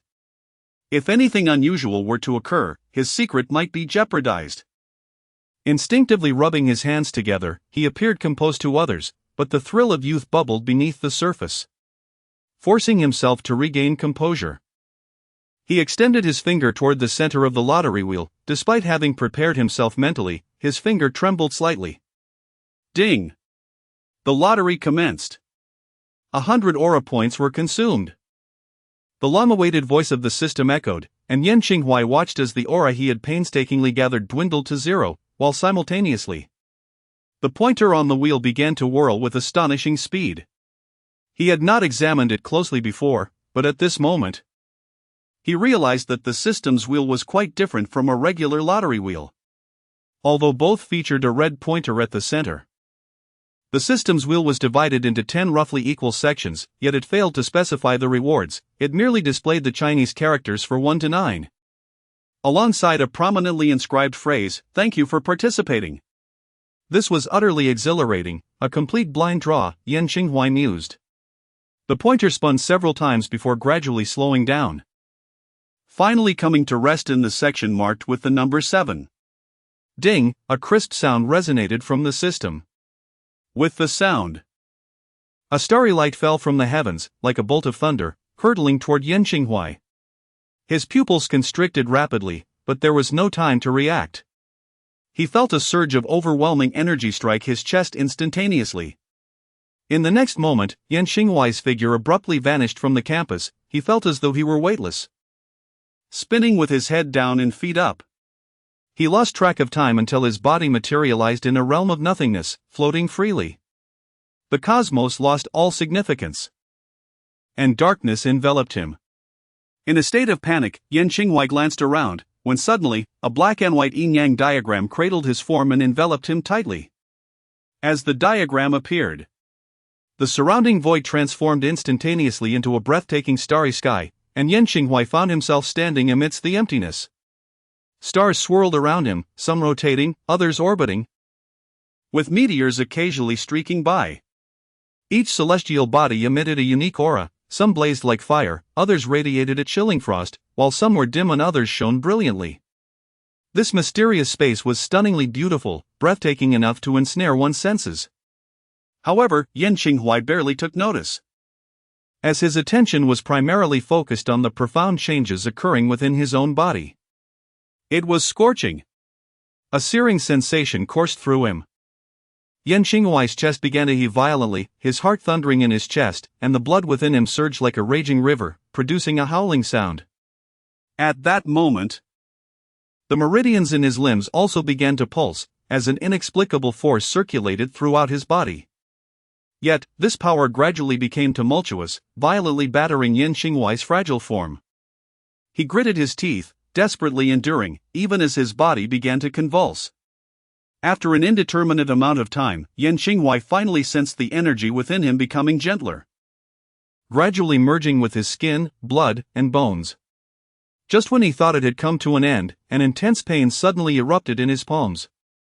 He lowered his head abruptly and raised his hands, discovering that strange runes had appeared in the centers of his palms. These runes flickered in and out of view, suddenly glowing brightly, so much so that even with his eyes shut, he could still faintly perceive their radiance. After a few breaths, the light gradually dimmed, and Yan Xinghuai opened his eyes slightly, witnessing the mysterious runes vanish from his palms. As the runes dissipated, he suddenly felt weightless once more, and he fainted. When Yan Xinghuai regained consciousness, he found himself once again in the corner beside the cafeteria. Without taking the time to rise, he immediately summoned the system panel, and was astonished to see changes in the personal information section on the right side. Host, Yan Xinghuai, male, qualification, grade D level, none vitality, 100 spiritual power, 0. Yan Xinghuai discovered that his qualification had surprisingly transformed from none to grade D. Moreover, his vitality had escalated from 5 to 100. He forced himself to calm down and pondered over this revelation. After a moment of contemplation, Yan Xinghuai arrived at two conclusions. Firstly, his qualification appeared to be independent of the presence of spiritual power within him. The training camp had likely employed a rudimentary testing method that assessed the residual spiritual affinity in students to gauge their qualifications, and more importantly, it seemed his qualification could continuously evolve. This was the truly terrifying aspect. Based on his current understanding, one's qualification should be fixed within their genes, rendering growth improbable. Secondly, after this lottery, his vitality had astonishingly increased by several dozens of times. Although he was temporarily unaware of the equivalent level of a vitality of 100, it was evident that this newfound ability held unimaginable power. Suddenly, Yan Xinghuai noticed a rotating button beside his avatar and, driven by curiosity, he swiped it. The screen on the right side of the system transformed into an exquisite diagram of human meridians, seemingly corresponding to his own body. At the position of the palm on the meridian chart, a mysterious brown symbol was inscribed, which Yan Xinghuai gently pressed. A holographic projection suddenly appeared on the screen, displaying several lines of text. Gen Meridian. Ancient Immortal Meridian. The host has awakened the first stage. This stage can greatly enhance the efficiency of spiritual energy absorption and transformation. The term Ancient Immortal Meridian sounded remarkably powerful. Previously, due to his research on the Bagua pendulum, Yan Xinghuai had diligently studied the relevant knowledge of the Bagua. The Bagua comprises the Qian, Dui, Li, Jin, Sun, Kan, Zhen, and Kuan trigrams, representing the ancient reverence for the heavens, earth, mountains, marshes, thunder, wind, water, and fire, which correspond to the head, mouth, eyes, feet, thighs, ears, hands, and abdomen in the human body. Although Yan Xinghuai had never heard of the Zhen meridian, the human meridian operation chart revealed a new meridian that had not been mentioned during Zhang Yunan's explanations of the meridians. Yan Xinghuai recalled the mysterious rune that had appeared in his palm in that enigmatic space. Could it be that this rune had unlocked the hidden meridian? Although the projection indicated that the primary function of the Zhen meridian was to enhance the efficiency of spiritual energy absorption, Yan Xinghuai sensed that the title Ancient Immortal Meridian undoubtedly held far greater implications. Not lingering any longer, Yan Xinghuai felt a sense of urgency. He feared that if discovered, it would be difficult to explain why he was not in his dormitory at such a late hour, but rather in this secluded corner, especially since he was alone. Taking several deep breaths to restore his composure, he stood up and, maintaining an air of nonchalance, quietly retraced his steps along the tree-lined path back to his dormitory. Unbeknownst to him, deep within the forest, a pale figure emerged from behind a tree, taking a step forward without a whisper of sound upon the fallen leaves. Upon closer inspection, it became evident that the figure clad in white was not touching the ground, appearing to stand as if suspended in midair. This enigmatic individual stood quietly, scrutinizing Yan Xinghuai's silhouette with a hint of suspicion. How intriguing, the figure murmured softly, a smile playing at the corners of their lips. Chapter 21, The Practice Ground. Upon returning to the dormitory, Yan Xinghuai discovered that Jin Xian had already concluded his phone call and was now soundly asleep on his bed, while Gao Tianming remained seated in meditation, seemingly unaware of Yan's arrival. Yan Xinghuai quietly shut the door behind him, changed into comfortable sleepwear, and settled onto his own bed. He retrieved the resplendent spirit stone from his bag, cradling it in his palm as he commenced his cultivation. Suddenly, Yan Xinghuai clenched his fists tightly, his eyes widening in astonishment, for he distinctly sensed a qualitative shift in the speed at which he was absorbing spiritual energy. Previously, it had taken him considerable time to gather even a small amount of energy, yet now he was experiencing a remarkable exponential increase. Could this be the effect brought about by the first stage of the Zhen meridian? With the aid of system data for reference, he was able to accurately assess the quantity of spiritual energy he was absorbing. However, it was currently difficult to compare his progress with that of his classmates, leaving him uncertain whether he was advancing quickly or slowly. Nevertheless, Yan Xinghuai was confident that as his cultivation deepened, the functionalities developed by the system would become increasingly beneficial, allowing his advantages to shine forth. He decided not to dwell on the pace of his training for the time being. With that thought, Yan Xinghuai refocused his mind, inhaling deeply, and resumed his cultivation. Time slipped by unnoticed until a loud, resounding crow of a rooster pierced through the morning mist enveloping the campus, echoing within the training camp. Slowly, Yan Xinghuai opened his eyes, only to realize that it was already the following morning. The dawnlight filtered through the sky, awakening the slumbering earth, heralding the arrival of a new day. Wait, why do I hear the sound of a rooster crowing? Has my cultivation induced some form of hysteria? Yan Xinghuai found it hard to believe. The last time he heard a rooster crow was before he entered university. Back then, he had lived in an orphanage where the director raised a flock of chickens, ducks, and geese, each morning roused by their cacophony. Where is that ghostly crowing coming from? Jin Xian yawned and climbed out of bed, mumbling. Gao Tianming also got out from under the covers, glancing out the window with a smile. What ghostly sound? That's just a rooster crowing. Jin Xian, still half asleep, rubbed his eyes and murmured, "Is there really a rooster on campus? How peculiar." Gao Tianming chose not to pursue this line of conversation further and instead looked at the meditating Yan Xinghuai, saying, "Xinghuai, have you been cultivating all night?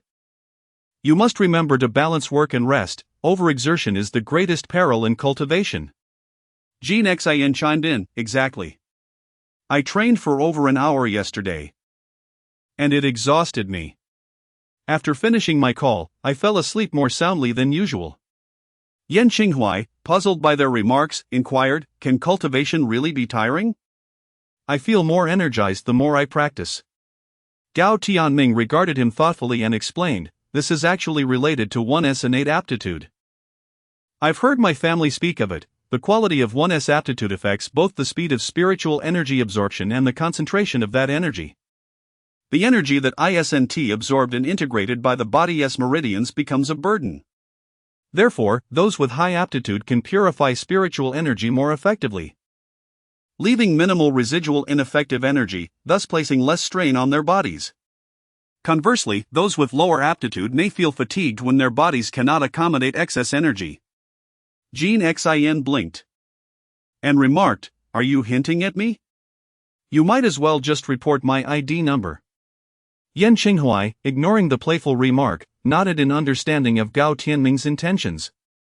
It appeared that the awakening of his meridian had gradually begun to manifest benefits, significantly enhancing his ability to extract and integrate spiritual energy, while also extending his training duration. The accumulation of these incremental advantages was destined to lead to a qualitative leap. "Oh dear, it's almost 6 o'clock, we need to hurry for the morning exercises." As Yan Qinghuai pondered this, he suddenly heard Jean Xin exclaim in surprise. Alarmed, Yan Qinghuai recalled the schedule for the day morning exercises at 6. Initially, he had intended to set an alarm to avoid disrupting the following day's plans, but he had been so engrossed in his training that he lost track of time.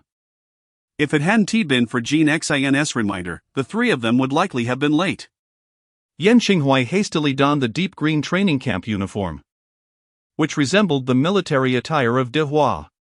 Upon their rushed arrival at the playground adjacent to the teaching building, they discovered that the homeroom teachers from various classes were already stationed outside the playground.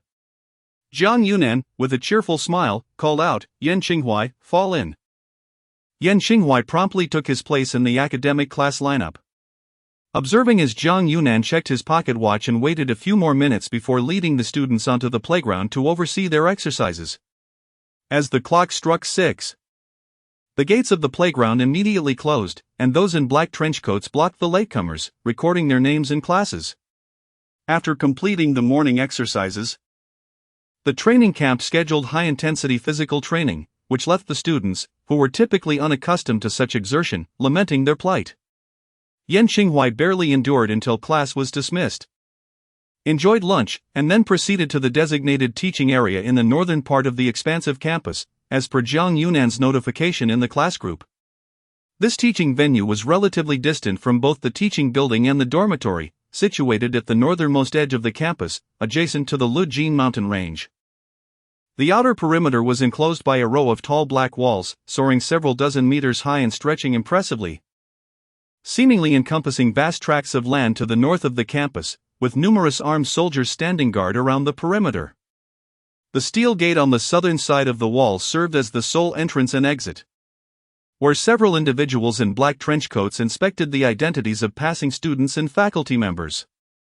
Yan Qinghuai recalled that when he had arrived the previous day, there had been a security cordon surrounding the area, with several individuals in black trench coats coming and going, transporting various props and equipment. Once all the students from the academic class had gathered, Zhang Yunan greeted the staff. With a resounding clang, the steel gates slowly opened. Following Zhang Yunan, Yan Qinghuai stepped through the gate and traversed a long corridor, walking for several minutes before being greeted by the blinding sunlight streaming in from the exit. As he emerged from the corridor and allowed his eyes to adjust, he beheld a vast martial arts arena within the black walls, spanning the area of several football fields. In the arena, massive platforms were situated at intervals, surrounded by an array of various weapons. Neatly arranged around the arena were dozens of independent courtyards, each containing several low buildings, the tallest of which had only 3 stories, while most were just a single story high. Each courtyard is quite expansive, and at this moment, some of them resonate with lively shouts and laughter. Ding! Zhang Yunan led the students to a courtyard adorned with red bricks and gray tiles in the southeast corner. Pushing the door open to enter, the students of the literature class glanced around, their curious eyes scanning the surroundings. Yan Xinghuai surveyed the area and noticed that upon entering the yard, there was a neatly paved open space, behind which stood two low buildings resembling a motel, each containing independent rooms. In front of the open space, a row of weapons, swords, spears, and halberds, was displayed, while 3 instructors stood beside the area. Some were clad in judo uniforms, others in the shorts of Sanda, and an elderly man with graying hair donned traditional martial arts attire. Zhang Yunan gestured for the students to stand in formation on the open ground, smiling as he explained, "This is the training ground of the Yunjiang Special Training Camp. This courtyard is exclusively designated for the literature class, where each student has access to a meditation room for solitary practice. The open space is intended for martial arts or combat training, while the arena outside the courtyard is typically reserved for formal competitions." Chapter 22, The Art of Raising Chickens. As Zhang Yunan concluded his discourse, Yi Lingyi timidly raised her hand and softly inquired, "Teacher Jiang, do we still need to practice combat skills? I thought mere cultivation would suffice." Zhang Yunan nodded and, with a smile, elucidated, "To be candid, the large-scale training of supernatural beings or cultivators poses a significant challenge to nations across the globe. Prior to the resurgence of spiritual energy, the number of supernatural beings and cultivators was exceedingly rare, with advancement to higher echelons of extraordinary beings typically reliant on unique fortuitous encounters or distinct lineages. Thus, the Great Hua is also navigating through uncharted waters, aspiring to uncover a correct pathway. In light of this, the strategy of the special training camp is to primarily focus on the cultivation of the Daozang Jinjie, supplemented by various combat arts and martial disciplines, honing both physical prowess and combat techniques. All students who ascend to the D-level extraordinary realm will be required to proceed to Beiping, where the headquarters of the training camp will impart further teachings on cultivation techniques." Upon completing his explanation, Zhang Yunan posed another question: which students have successfully traversed a complete minor circulatory cycle? Only Yi Lingyi raised her hand, eliciting envious glances from her peers. Zhang Yunan smiled and gestured for her to lower her hand, stating, "The rest of you should continue to strive. Next month, the training camp will organize a standardized aptitude assessment. Those who can complete a minor circulatory cycle will be eligible to participate." Noticing the lingering confusion in many students' eyes, Zhang Yunan continued to clarify, "Successfully circulating spiritual energy through a complete minor cycle signifies your initial entry into the realm of cultivators. Continued practice will lead to a metallic sheen on your skin and significantly enhanced physical strength, a state referred to in the Daozang Jinjie as copper skin and iron bones, indicating that you have reached the F level of cultivation. F-level cultivators exhibit superior resilience, speed, and strength compared to ordinary individuals, while the transition to E-level brings about even more profound transformations. As previously mentioned, the formation of a spiritual sea within the body marks the threshold into the D-level extraordinary realm, representing a qualitative change. The progression from F-level to E-level is an accumulation of quantitative changes, through the relentless practice of the minor circulatory technique, once it has reached a certain level and state. Some spiritual energy will permeate into various meridians within the body, such as the lung, large intestine, stomach, spleen, heart, small intestine, bladder, kidney, pericardium, triple warmer, gallbladder, and liver meridians. When you experience an unbearable burning sensation in these 12 meridians, it signifies your imminent entry into the E-level. At this juncture, it is crucial to remain calm. After completing a full minor cycle, refrain from further practice and promptly inform me. I shall guide you on the operation of the major circulatory cycle. Discussing the major circulatory cycle at this stage may be premature, as many students may still struggle with the absorption of spiritual energy. This is a point of contention regarding the civil class system among many higher-ups. Nonetheless, we are committed to providing you with an opportunity to become cultivators and contribute significantly to our nation." As he spoke, Zhang Yunan lightly tapped his head and chuckled. "I digress. Let's return to today's agenda. I have specially invited 3 coaches, each a paragon in their respective fields. You may choose any coach you desire. Additionally, the quiet room and training area will be open all day, accessible freely with your student cards. Zhang Yunan waved cheerfully to the coaches standing nearby. The first to approach the students was a robust middle-aged man with short hair, clad in a Sanda training uniform. He clasped his fists and announced in a resonant voice, "I am Wang Gang, the champion of this year's Southwest Sanda League. I specialize in Sanda and Muay Thai. Students interested in learning may come to me." "Wow! It's Wang Gang. I admire him so much," a student exclaimed, recognizing the coach, who had made a stunning debut by clinching the championship in the league. Wang Gang humbly nodded to the students, refraining from further elaboration. Next, a burly man in a judo uniform stepped forward with a smile, introducing himself, "I am Jin Shangshuan, a 3-time holder of the Taekwondo gold belt, specializing in judo, taekwondo, and wrestling." "Impressive!" exclaimed some students, who were passionate about combat sports. They, too, recognized Jin Shangshuan, who, alongside Wang Gang, was regarded as one of the finest fighters in the region. Curiosity and admiration then shifted towards the final figure. An elderly gentleman in a white training outfit. Stooping slightly, he shuffled a few steps forward, cleared his throat, and grinned, "As for me, I am even more formidable. The roosters on campus are all raised by me." Zhang Yunan felt a twitch at the corner of his eye upon hearing this, placing a hand on his forehead. Thinking to himself that he shouldn't have listened to Xiang Ruffing, bringing this man along. How could it be that he raises roosters? Such a disruption to peace. The students were momentarily taken aback, exchanging glances, before glaring at the old man with indignation. However, he seemed to revel in their attention, grinning with pride. Zhang Yunan quietly mused that if he did not intervene soon, it might provoke public outrage. He quickly stepped forward, saying, "Students, this is Elder Li Xianlin. He is a director in the Southwest Training Camp office and has some knowledge of traditional martial arts. Those interested in learning martial arts may register with him."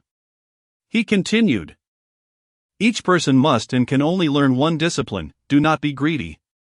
Through practicing combat techniques in conjunction with the Taoist canon. The goal is to refine the body and enhance the integration of spiritual energy." As soon as he finished speaking, students hurriedly flocked towards coaches Wang Gang and Jin Shangshuan, eager to secure their spots. "I refuse to learn traditional martial arts from a rooster-raising old man, it's all mere show," Wu Dali shouted, his booming voice echoing throughout the courtyard. Elder Li's eyebrows bristled in indignation, and he leaned on his cane, ready to confront Wu Dali. Hey, Elder Li. Let us not escalate this." Zhang Yunan desperately intervened, urging, "Please, calm down, with your frail frame, any mishap could be troublesome. And we agreed beforehand that if no students wished to learn from you, you'd return to the office." Elder Li stroked his snowy beard and huffed. "I refuse to believe that no one recognizes true talent." At this moment, the students had largely made their choices, clustered around Wang Gang and Jin Shangshuan, with only Yan Qinghuai yet to decide. "Come learn Sanda, Yan Qinghuai. It's easy to get started and quite impressive." Yi Qing beckoned to him. Zhang Yunan watched Yan Qinghuai with a smile, thinking that the lad would surely not choose Li Xianlin, allowing the old man to return to his office and cease meddling in his affairs. However, in the next instant, the smile on his face froze. Yan Qinghuai cleared his throat and, somewhat bashfully, approached the venerable Li. Beaming, he asked, "Elder, do you know Bagui Zhang?" Li Xianlin appeared equally surprised that someone had indeed selected him. He stroked his beard, exuding an air of ethereal wisdom, and replied enigmatically, "Ah.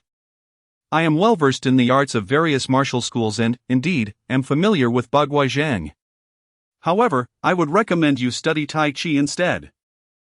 Its health benefits are exceptional."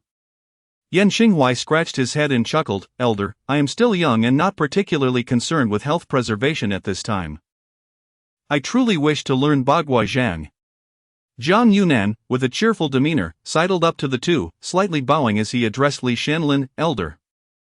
It seems this lad isn't genuinely interested in learning. Perhaps you should refrain from teaching him and return to your office." Li Xianlin, fully aware of Zhang Yunan's intentions to keep him confined to his office, patted Yan Qinghuai's shoulder emphatically and declared, What's wrong with teaching Bagua Zhang? If you show promise, I might even impart some skills in poultry farming to you. Yan Xinghuai felt a wave of frustration. Poultry farming was certainly not on his agenda. Hearing Li Xuanlin's words, Zhang Yunan paused, scrutinizing Yan Xinghuai closely, pondering if there was some hidden talent within him that he had overlooked. Chapter 23, Bagua Zhang. Zhang Yunan briefly glanced at Yan Xinghuai before turning to survey the students gathered in the venue. He spoke in a clear voice. Since you have all made your choices, let us begin training with the instructors, who are also ready. Wang Gang and Jin Shangshuan nodded in succession. Calling forth a group of young teaching assistants dressed in training attire, both male and female, radiating youthful vigor and charm. Given the substantial number of students, it was challenging for the two of them to attend to everyone individually. Thus, certain instructional details and practice sessions would be entrusted to the experienced teaching assistants, while they maintained overall supervision. Please select the type of martial arts technique you wish to learn. Any discipline we excel in is available for study. Once you have made your selections, we will regroup based on the specific combat styles for further instruction. I want to learn Muay Thai. I wish to study Taekwondo. The teaching assistants hurriedly took notes. Yan Xinghuai watched with envy as the Sanda and Taekwondo teams engaged in their fervent training. Although they may not necessarily learn these two styles, they were nonetheless aptly named. A glimmer of anticipation sparkled in Yan Xinghuai's eyes as he turned to Li Xianlin and asked with eager curiosity, Master Li, what about our teaching assistant? Li Xianlin, with a frail form that seemed to sway under the slightest breeze, shuffled toward a vacant space behind him, replying, with just one student. What need is there for a teaching assistant? You make a compelling point. I find myself unable to counter that, Yan Xinghuai acknowledged. Observing Li Xianlin's delicate figure that appeared almost unsteady on his feet. For a fleeting moment, he questioned whether he had made the right choice. However, he quickly dismissed such thoughts and stepped forward to support Li Xianlin. With just the two of us, we need not occupy a large area. This spot seems quite suitable. Li Xianlin selected a patch of open ground, flanked by a few plum blossom poles, wooden dummies, and a row of weapon racks displaying swords, spears, and halberds. I shall call you Xiao Yan, he said. Since you wish to learn Bagua Zhang, what do you already know about it? Yan Xinghuai smiled sheepishly. Having previously studied Bagua but lacking a deep understanding of Bagua Zhang itself. Very well, allow me to provide you with a brief introduction. Bagua Zhang is one of the internal martial arts, with its origins shrouded in mystery. However, as one of the mainstream martial arts, it has a wide-reaching influence. Even overseas where numerous groups practice Bagua Zhang. This art form primarily focuses on the transformation of palm techniques and the movement of steps. In essence, one draws a circle with a radius equal to the length of their arm and walks along that circle. It integrates martial prowess with breath control and internal cultivation, fostering both physical strength and skill in offense and defense. Yan Xinghuai nodded earnestly, committing Li Xianlin's words to memory. Despite Li Xianlin's seemingly unreliable demeanor, he surprisingly spoke with clarity when discussing Bagua Zhang. The techniques of Bagua Zhang emphasize practical application, while also possessing unique benefits for health and longevity. Thus, practicing Bagua Zhang can also be a means of nurturing one's well-being. Yan Xinghuai nearly laughed aloud at Li Xianlin's peculiar emphasis on health. Master Li, why do you keep bringing up wellness? Please, teach me Bagua Zhang at once. Li Xianlin suddenly felt his face flush, clearing his throat. His voice softened as he somewhat bashfully admitted, Xiao Yan, to be honest, I do not practice Bagua Zhang. Yan Xinghuai was momentarily taken aback, standing there in disbelief. Mr. Li, you cannot let me down like this. Coach Wang and Coach Jin are already full, and just moments ago, did you not claim to be well-versed in all disciplines? Li Xianlin, with a stubborn expression, muttered, Xiao Yan, your hearing is not as sharp as this old man's. What I said was that I understand it. But I never claimed to practice it. However, I do have some knowledge of Tai Chi. How about learning Tai Chi from me? Its health benefits are extraordinary. Noticing the displeasure on Yan Qinghuai's face, Li Xianlin quickly added, I assure you, Tai Chi is truly remarkable for well-being. At that moment, Yan Qinghuai felt he had encountered a most unfortunate situation, momentarily at a loss for words. After a brief pause, he replied softly, Mr. Li, you seem quite invested in health preservation, but I am still young and have no inclination to learn Tai Chi. Aware that he had inadvertently led Yan Qinghuai astray, Li Xianlin chuckled, Xiaoyan, perhaps you are too young to grasp this, but living a long life is indeed a significant skill.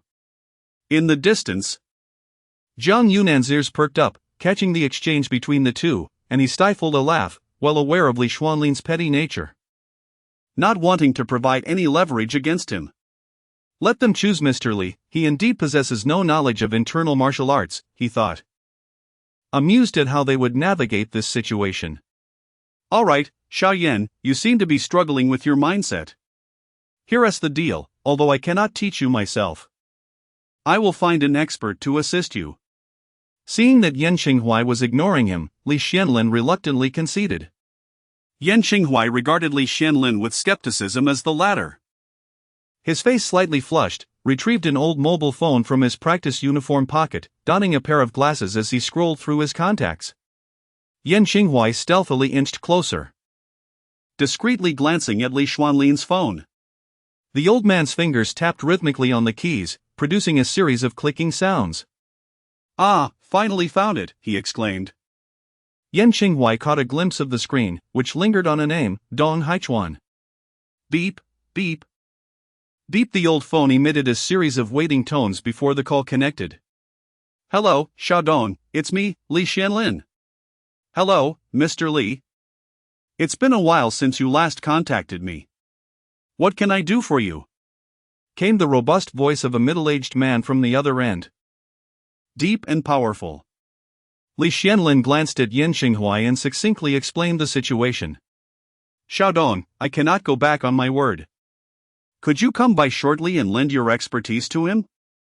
After a brief pause, the middle-aged man replied, Sure, Mr. Li, I will be there right away. As the call ended, Li Xianlin, feeling a sense of pride, stroked his graying beard, his wrinkled face seemingly blossoming with joy. Xiaoyan. This Xiaodong was once my subordinate. Among practitioners of internal martial arts in the country, he is virtually unparalleled. You must seize this opportunity. Yan Qinghuai shot a skeptical glance at Li Xianlin, a look of doubt etched across his face. What do you mean by that, Xiaoyan? Do you not believe me? Li Xianlin inquired. A soft chuckle escaped Yan Qinghuai's lips, an unspoken understanding lingering between them. Li Xianlin did not mind and pulled Yan Qinghuai to sit on the platform beside the open space, smiling as he said, He is likely to arrive in a while. Let us wait for now. The elder and the younger sat together, with Li Xianlin cheerfully observing the students of the Taekwondo and Sanda classes training with their instructors in the distance. Yan Qinghuai, however, was neither angry nor anxious. He chose to learn Bagua Zhang, simply feeling that he should leave himself a contingency plan, based on the rewards currently offered by the system. It seemed intricately linked to the Bagua Zhuan. Therefore, subsequent rewards might very well include martial arts manuals such as Bagua Zhang. And he wished to secure a reliable endorsement for the inexplicable martial arts that might later manifest in his journey. Chapter 24, Dong Haichuan in the small martial arts arena of the Wenban Academy. A fervent atmosphere enveloped the space as Wang Gang and Jin Shangshuan divided the students into several groups, guided by teaching assistants, to engage in preliminary training sessions and sparring. Taekwondo, Judo, and mixed martial arts. Meanwhile, in the martial arts section, Yan Qinghuai and Li Xianlin sat idly on the platform, surveying their surroundings. Many students couldn't help but chuckle at the sight of the elder and the younger. Zhang Yunan, who had been standing nearby, smiling as he observed the lively scene, was suddenly interrupted by a voice crackling through his earpiece. Yunan, what is going on? The security department has relayed a message that Dong Haichuan's private aircraft from Team 6 is approaching the special training camp. Dong Haichuan himself just sent me a message indicating that Elderly has summoned him. ISNT Elderly with you? What exactly is happening? Hu Shua's voice was urgent and powerful, seemingly reflecting the turmoil within him. Jiang Yunan furrowed his brow. Each team of the Dragon Group was responsible for handling special incidents within their own provinces and typically did not operate across borders. Who was Dong Haichuan? He was a figure of the same caliber as Xiang Rufeng, a leader within the Dragon Group, only dispatched for B-level incidents and above. Moreover, Dong Haichuan was among the rare masters of internal martial arts within the Dragon Group. Internal martial arts? Baguazhang. In an instant, Jiang Yunan realized that this must be the work of elderly. It appeared that Dong Haichuan had previously held a subordinate relationship with Li Xianlin, having been recommended to join the Dragon Group by him. Old Hu, I understand now, it must be elderly's directive. Allow them to enter, and I will provide you with the specifics after class. Understood. Hu Shua's voice resonated with a magnetic quality. Jiang Yunan looked up to see a dark silhouette appearing on the distant horizon, accompanied by the thunderous roar of the Tsanglong A011 helicopter's massive engines. The helicopter arrived swiftly, hovering above the martial arts arena. As the rotor blades spun at high velocity, powerful gusts of wind swept through the area, forcing the students to squint while their training uniforms billowed in the air. Jiang Yunan signaled the students to clear an area and gestured for the helicopter to descend. The pilot expertly maneuvered the aircraft, and soon, the Tsanglong A011 landed smoothly on the ground, its rotors gradually coming to a halt. The Tsanglong A011 helicopter was the latest military model from the Dahua Machinery Research Institute, with only a select few high-ranking officials authorized to utilize it. This particular A011 had undergone special modifications, serving as the transport for the Dragon Group's leaders, its sleek black exterior adorned with a white dragon spiraling across the sky. A middle-aged man, dressed in casual attire, emerged from the rear cabin of the helicopter, bending slightly as he stepped out. With a warm smile, Jiang Yunan greeted him, "Welcome, Team Leader Dong. Your presence graces our Yunjiang Special Training Camp." Dong Haichuan nodded calmly in acknowledgement and first inquired, "How is Team Leader Xiang's health?" Jiang Yunan adjusted his glasses and replied, "He is feeling better now, though he was quite severely poisoned and will require some time to recuperate." Upon hearing this, Dong Haichuan felt a sense of relief and remarked, "That's good to hear. I heard from Old Hu that Team Leader Xiang was afflicted by the potent toxins from the Southern Poison King lineage, which even high-level ability users find difficult to withstand. Indeed, it is thanks to Master Hu's remarkable skills that we have come this far. However, it has undeniably delayed certain matters." As Dong Haichuan and Jiang Yunan conversed, they approached the two individuals seated in the distance. "Oldly, Team Dong has arrived," Jiang Yunan called out to Li Xianlin, who was sitting farther away. Rising to his feet, Li Xianlin brushed off the dust from his clothing and, with Yan Qinghua in tow, advanced forward. Dong Haichuan hurriedly stepped ahead, grasping Li Xianlin's wrinkled right hand with both of his own, and inquired, "Oldly, I have come, how is your health?" Li Xianlin nodded with a smile. "Young Dong, I am quite well, though I find myself idling about all day. Thus, I requested to teach students. However, this rascal insists on learning Baguazhang and refuses to study Tai Chi. I am at a loss, which is why I have asked you to teach him." Dong Haichuan nodded in acknowledgement, first offering a few words of advice to Jiang Yunan before turning his attention to Li Xianlin and Yan Qinghua. Jiang Yunan walked back and spoke briefly with the helicopter pilot. Before long, the Tsanglong A011 ascended into the sky, heading toward the rear of the campus, where there was a designated landing area. The students from other groups resumed their training, and Yan Qinghua observed Dong Haichuan, a middle-aged man in casual attire with a square face, standing tall and exuding an indefinable aura that was both commanding and approachable. Meanwhile, Dong Haichuan scrutinized Yan Qinghua, who appeared unremarkable and bore no distinctive traits. "Oldly, you are aware of my situation, I can only teach him the external forms of Baguazhang. As the internal principles cannot be easily imparted," Dong Haichuan reflected before speaking. Li Xianlin nodded in understanding and replied with a smile, "I would not wish to complicate matters for you, merely impart the external techniques. Young Yan, meet Master Dong. Yan Qinghuai. Perceiving the respect with which Jiang Yunnan treated this middle-aged man, recognized that he was no ordinary individual, perhaps even a figure of considerable standing among practitioners. Thus feeling a heightened sense of reverence. Complying, Yan Qinghuai respectfully saluted, Master Dong. Dong Haichuan waved his hand dismissively. I am simply fulfilling old Li's request to teach you some foundational aspects of Baguazhang. There is no need for excessive formality. Are you familiar with the origins of Baguazhang? Master Dong, old Li has provided me with a brief introduction, Yan Qinghuai replied. Dong Haichuan nodded, slightly spreading his feet, lowering his shoulders, and intertwining his hands to assume a stance reminiscent of a mountain, immovable and exuding a formidable presence. In a booming voice, Dong Haichuan declared.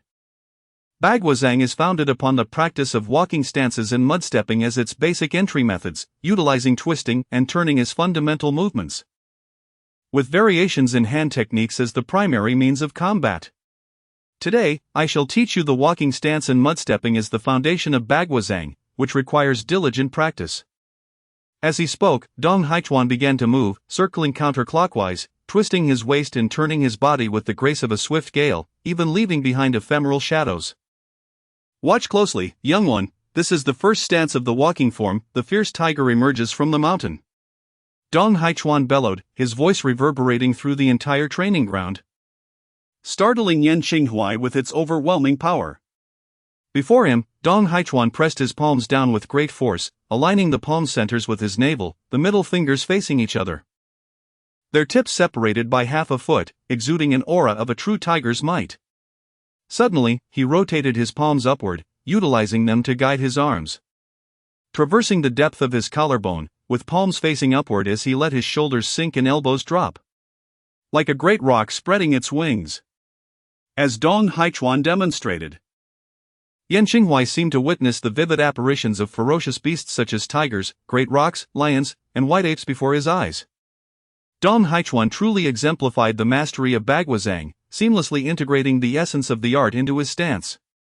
Following this, Dong Haichuan showcased the mud walking step, and Yan Qinghuai watched intently, firmly etching every movement into his memory.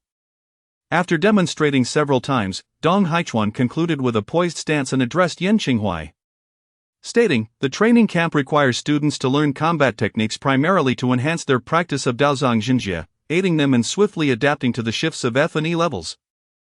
Master the stances and the mud walking step, and you will find it far more effective than learning mere sparring. With that, he turned to Li Xianlin, clasped his hands respectfully, and said, Old Li, there are still numerous matters to attend to in the East China Sea, I must return. I will send someone to assist the student in practicing Baguazhang. Would that be agreeable to you? Li Xianlin nodded in satisfaction. Smiling, I never expected this busy man to linger here indefinitely. Besides, even if you wish to stay, I doubt Xiang Ruffing would agree. Let us proceed as you suggest. With Li Xuanlin's consent, Dong Haichuan nodded at Yan Qinghuai and made his way toward Jiang Yunnan. Observing that Yan Qinghuai appeared to be still immersed in Dong Haichuan's recent demonstration, Li Xianlin cleared his throat and sighed, do not take his demeanor to heart. The fact that he came here is already a stroke of fortune for you.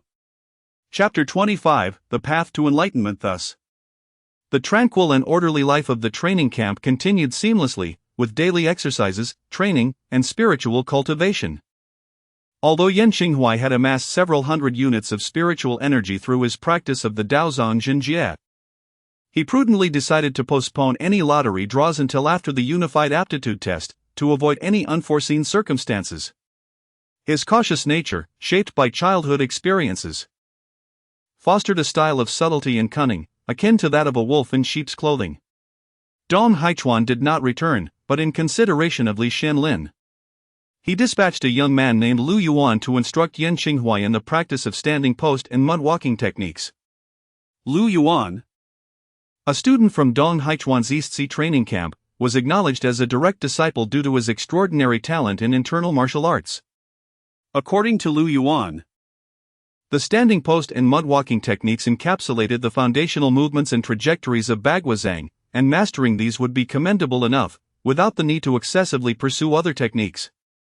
Under the guidance of Lu Yuan and the venerable Li Xianlin, Yan Xinghuai's Baguazhang skills steadily advanced through relentless training, yet he remained at a mediocre level. With a chasm of difference between himself and Lu Yuan, Li Xianlin explained Lu Yuan's background, noting that he had been immersed in internal martial arts from a young age, making it quite challenging for Yan Xinghuai to catch up. To everyone's surprise, instead of feeling disheartened, Yan Xinghuai appeared unperturbed, seemingly confident in his ability to match Lu Yuan's pace. Little did Li Xianlin know that Yan Xinghuai's assurance stemmed from his unique system. Thus, Yan Xinghuai diligently practiced the Daozong Zhenjie and fervently honed his Baguazhang, akin to a mayfly in the vast ocean, unnoticed by others. After a month of training, the camp was set to conduct its first comprehensive aptitude assessment, requiring all students capable of circulating a small cycle of energy to participate. Yan Xinghuai had specifically inquired with Zhang Yunan as to why students in the spiritual energy class were also required to undergo re-evaluation. Zhang Yunan explained that the current methods of aptitude testing did not guarantee a 100% success and accuracy rate, hence the need for periodic reassessments. In Dormitory 308 of the training camp, Yan Xinghuai discussed various challenges encountered during training with Gao Tianming, who had now advanced to an E-level practitioner, one of the few to achieve such a rank in the Yunjiang training camp. While Yan Xinghuai and Jin Xian remained at F-level, Yan Xinghuai was on the cusp of E-level, fervently probing the boundaries. Engrossed in their animated discussion, they were suddenly interrupted by Jin Xian's exclamation, "Xinghuai, Tianming, take a break. I'm exhausted just listening. Come over here, there's new trending news." Trending news? The term struck Yan Xinghuai as if from another era. For the past month, he had been wholly absorbed in his training, oblivious to the outside world, and had not checked his phone in ages. The top trending news was about a netizen named Wireless Glow.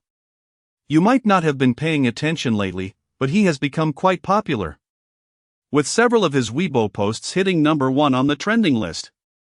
Oh, this person seems impressive. What has he been posting? Yan Xinghuai's curiosity was piqued, for he understood that attaining the top spot on the trending list was an exceptionally challenging feat, let alone maintaining it consecutively.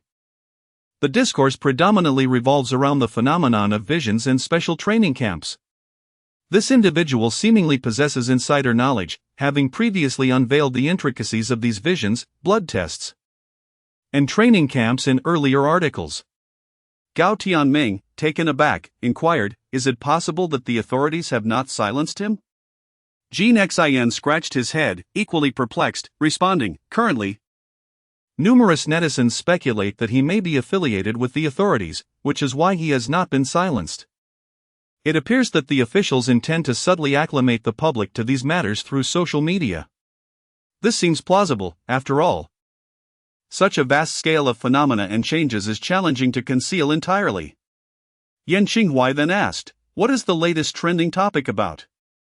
Jin Xian raised his phone and stated, "Wireless luminescence reveals that only Yunjing and 18 other cities have established training camps due to the emergence of significant spiritual realms nearby, which have considerably impacted the surrounding cities." He further predicted an impending mass migration event.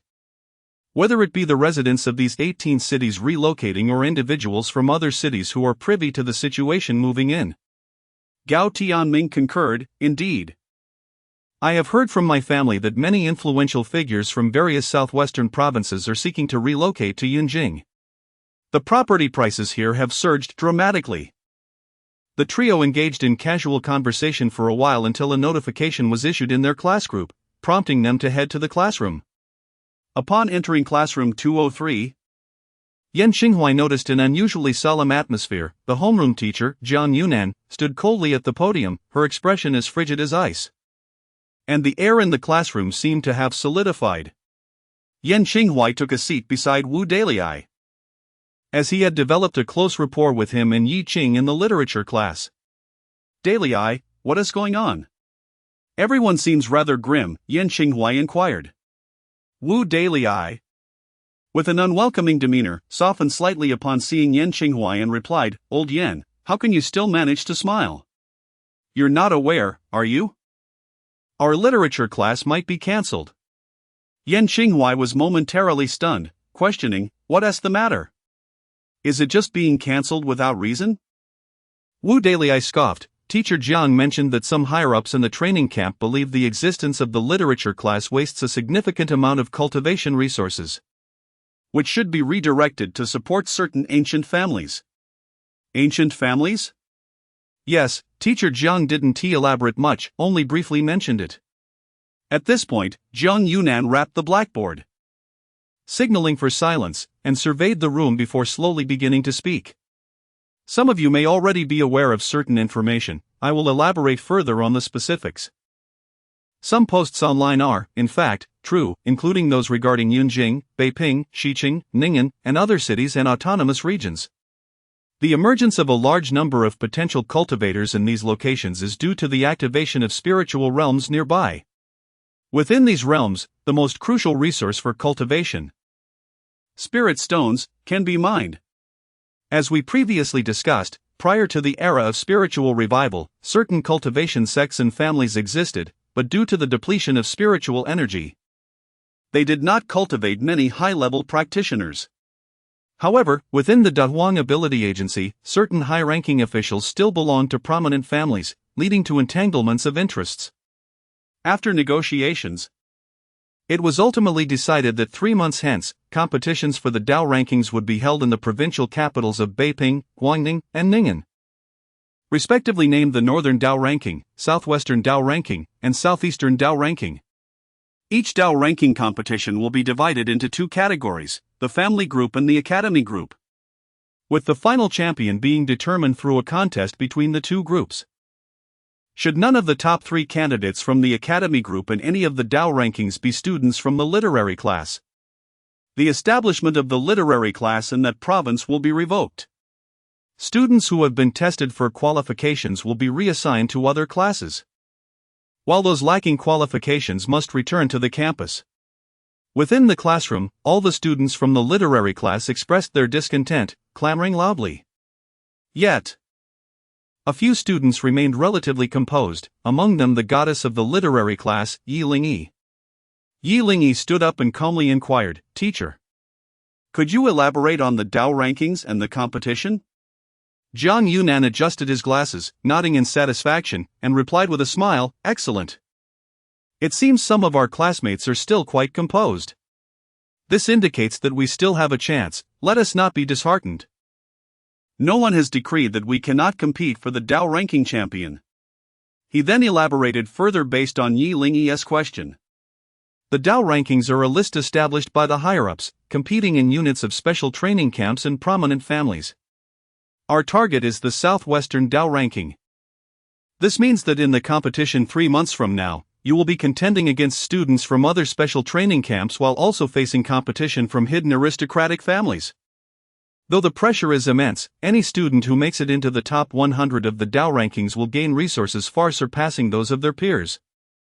Not to mention, should one enter the top 3 or seize the championship, the rewards would far exceed anyone's imagination.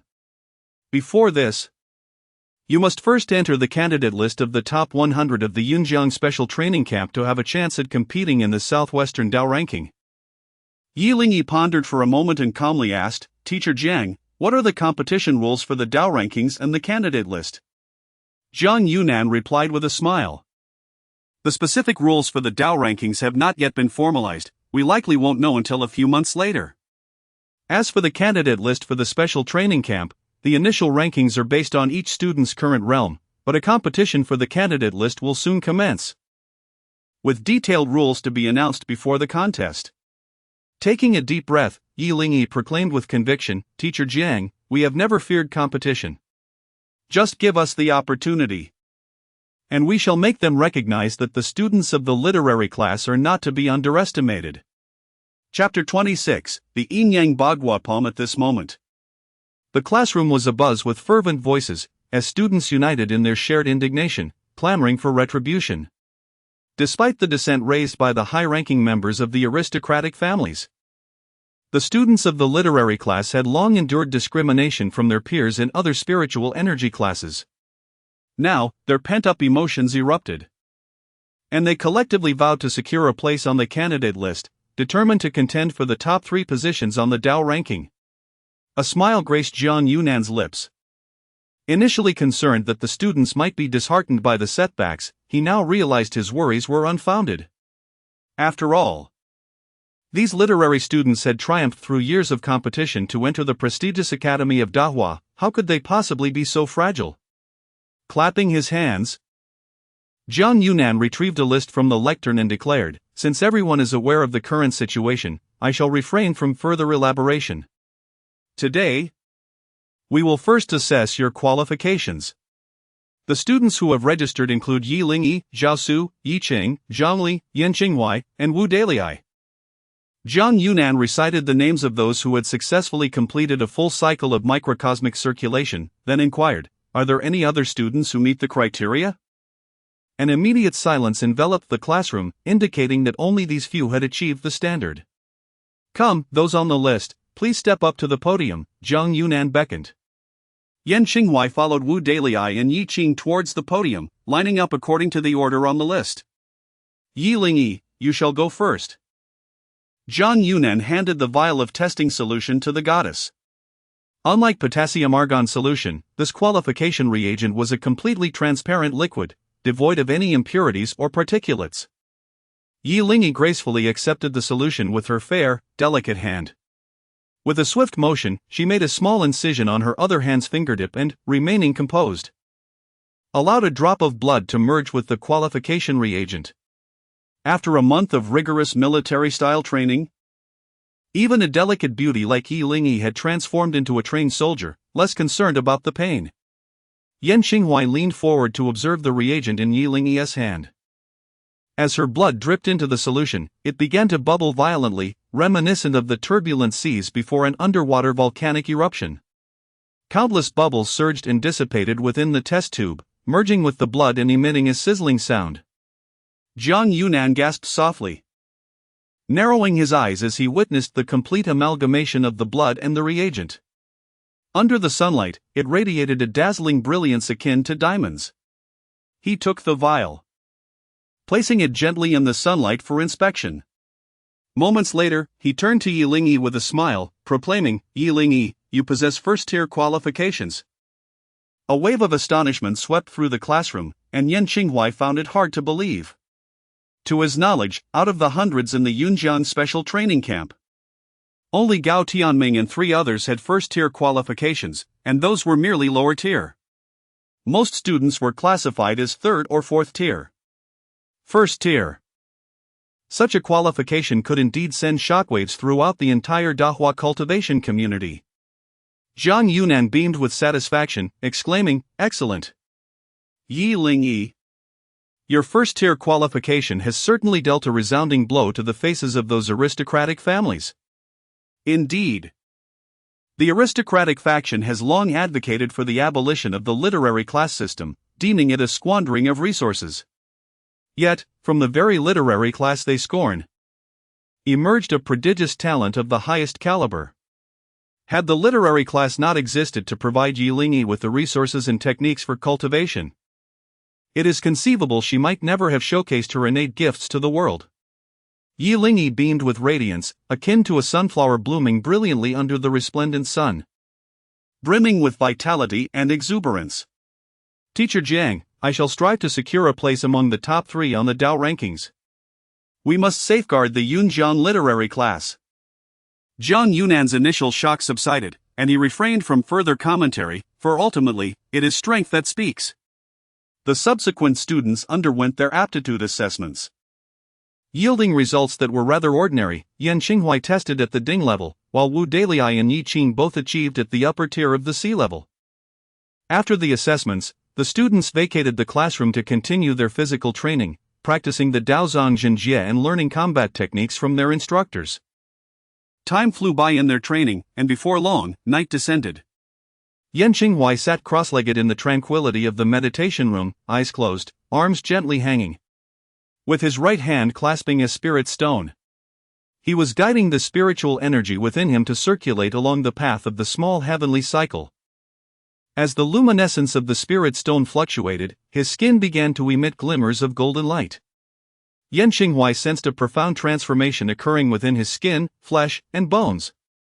His skin became firmer and more resilient, akin to forged metal. His flesh grew increasingly robust, with blood coursing through his veins like a torrent, rushing with vigor. The density of his bones gradually increased, enhancing his defensive capabilities and providing formidable support for his flesh and skin. By his estimations, his current vitality and strength far surpassed that of an ordinary person, with speed and reflexes reaching the limits of normal human capacity, placing him on par with world-class athletes. At this juncture, Yan Xinghuai had cultivated to the realm of copper skin and iron bones, nearly a step away from entering the E level. Yet, that step proved exceptionally challenging, as he had yet to sense the overflow of spiritual energy into his organs and the 12 meridians. Thus, he could only continue to practice the small heavenly cycle to fortify his skin, muscles, and bones. However, Yan Xinghuai did not dwell on this, rather. He was filled with exhilaration, for today marked the completion of his aptitude test, and he could finally indulge in the joyous lottery. Under the cloak of night, Yan Xinghuai emerged from the steel gates of the training ground, treading along a narrow path. Upon reaching his destination, he stealthily slipped into the woods beneath the dormitory, striving to minimize the sound of his footsteps. Due to his practice of stance training and mud stepping, his pace was decidedly swifter than that of his peers. Before long, Yan Xinghuai arrived at his secret base, a desolate corner adjacent to the cafeteria. He settled down cross-legged on the ground. The chill of the night seemed to rise from the earth, yet Yan Xinghuai's physique had been significantly altered by spiritual energy, rendering him impervious to the cold. He swiftly summoned the system and glanced at his spiritual energy value, which astonishingly read 1,120. Excellent, that meant he could draw 10 times. Surely, even with his luck, he would acquire something worthwhile. Yan Xinghuai internally set a grand expectation for himself. The result, however, was a resounding slap in the face. Ding! Congratulations! Host, you have drawn. Thank you for participating. Drip! Congratulations, host. Thank you for participating. Yan Xinghuai's lips twitched involuntarily as he silently cursed himself for carelessly setting up that flag, only to have reality teach him a harsh lesson in humility. Gritting his teeth, he stubbornly clicked the lottery draw again. The crimson needle on the wheel spun wildly before gradually slowing to a halt, this time landing on the number 9. Finally. No more thank you for participating. Ding! Congratulations, host. You have drawn the martial art, Yin Yang 8 trigrams palm. Just as Yan Xinghuai eagerly anticipated whether a secret manual would materialize out of thin air, the system's voice echoed once more, Host, would you like to learn this skill? Without hesitation, he selected yes. The moment his finger pressed down, that familiar sensation of weightlessness surged through him. Resigned, he closed his eyes. When the disorientation faded, he opened them again only to find himself standing once more within that enigmatic space. The boundless cosmos stretched endlessly around him, distant constellations swirling in the void, while meteors streaked across the heavy curtain of night, vanishing in the blink of an eye. Beneath his feet lay the same black and white 8 trigrams diagram. As Yan Xinghuai's attention wandered, mesmerized by the celestial spectacle, the diagram beneath him suddenly expanded at an alarming speed, swelling to the size of a grand plaza. The stars in the night sky beyond were swallowed by thick, rolling mist. Instinctively, he dropped into a defensive stance, his gaze sharp as he scanned his surroundings. Tap. Tap, tap. The sound of footsteps. From within the fog emerged a figure clad in white training robes, its face obscured by the swirling mist. It halted 10 paces away. Who are you? Yan Xinghuai barked. The figure ignored his question. Instead, it began speaking in a measured tone. As if reciting from an ancient text, all who study the 8 trigrams must understand its foundation, the 8 symbols, Zhen, Ken, Zhen, Jin, Sun, Li, Koan, and Dui. The Yin Yang 8 trigrams palm fuses the principles of the 8 trigrams with the philosophy of Yin and Yang. From these, 8 forms are born, rooted in 8 foundational hand techniques and 8 foundational leg techniques. Yan Xinghuai blinked. an NPC? Chapter 27, The Shadow Casting Pearl, the Yin Yang Bagua Palm. A martial art that integrates the strengths of various schools, including Tai Chi and Xingyi, follows the principles of Yin Yang and the Bagua. It is a technique that embodies both offense and defense, merging internal and external practices into a spiraling palm technique. The forms are divided into 8 shapes: python, lion, tiger, bear, snake, horse, monkey, and rock. Each form represents a different hexagram, resulting in a total of 192 distinct hand techniques. As the figure spoke, he demonstrated movements that resembled the slithering of a python and the ferocity of a tiger. At times, his motions were as gentle as the warm sun of spring. At other moments, they were as sharp as a blade's edge. Techniques such as the probing palm, stepping palm, supporting palm, pressing palm, pushing palm, embracing palm, slicing palm, and lifting palm were displayed, alongside the spiral palm, azure dragon probing palm, bear's backflip, rock spreading wings, white ape offering fruit, and lion embracing the ball. Yan Xinghuai's eyes widened in astonishment. The figure's swift and agile movements not only captivated his gaze but also etched each technique deeply into his mind and soul, evoking an indescribable and wondrous sensation. After a few cups of tea, the figure completed the demonstration of the Yin Yang Bagua palm and assumed a stance. Suddenly, a thick fog enveloped the area, and the figure vanished in an instant. Moments later, Yan Xinghuai felt a disorienting sensation, as if the universe itself had flipped upside down, only to find himself back in the secret base. Must this disorientation be endured? He thought to himself, feeling slightly dizzy and nauseous. However, a realization struck him, and he quickly accessed the system to check his attributes. Host, Yan Xinghuai, male, qualification, grade D level, F vitality, 100 spiritual power, 0 cultivation technique, Yin Yang Bagua palm, beginner. At that moment, the system announced, Host has obtained the true transmission of the Yin Yang Bagua palm, currently at the initial comprehension stage. It seemed that the mysterious figure in the space had imparted the teachings of the Yin Yang Bagua palm to him, but further enhancement would rely on his diligent practice. Glancing at his remaining spiritual energy, Yan Xinghuai steeled himself and decided to continue with the lottery. Deep down, he understood that acquiring a cultivation technique was already a significant gain.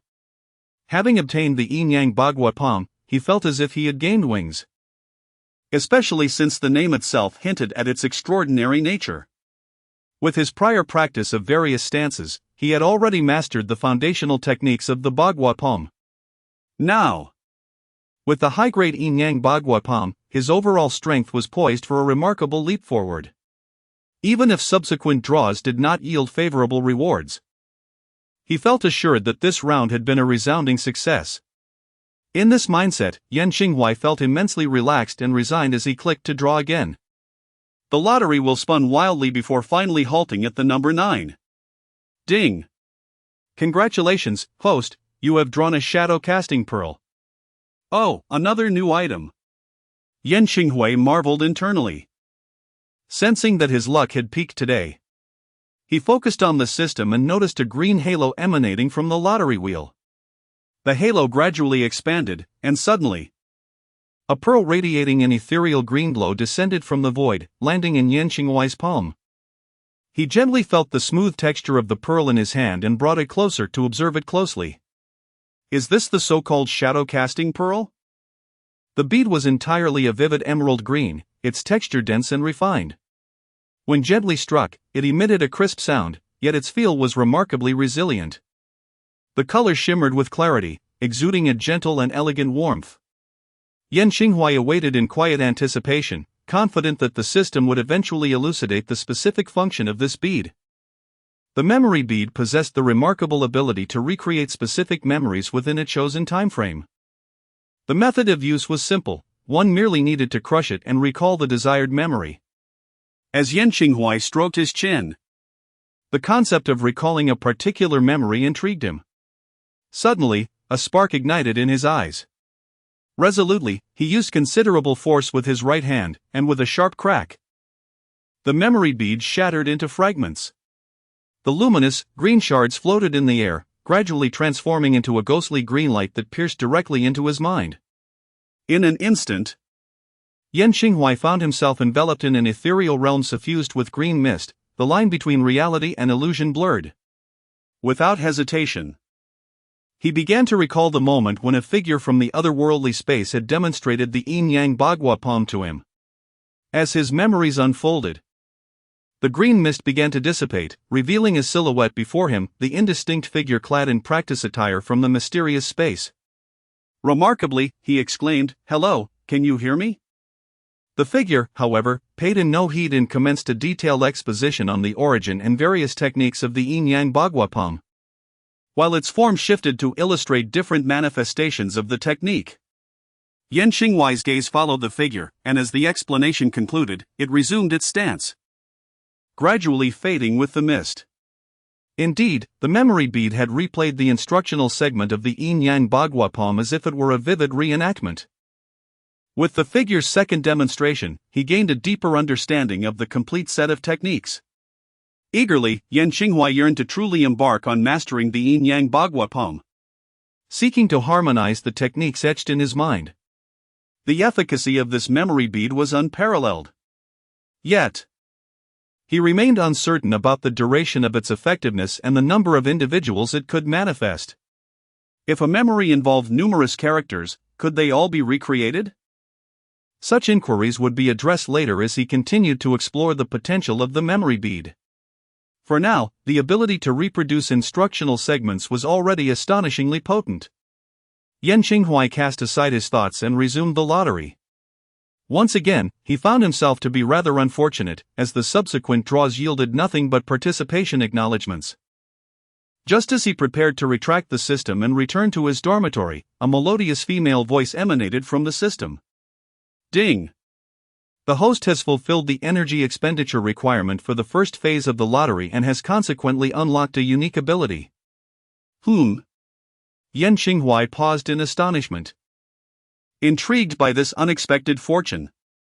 The system continued, "Congratulations, host, you have unlocked the unique ability of the Gen Meridian, Mountain Force.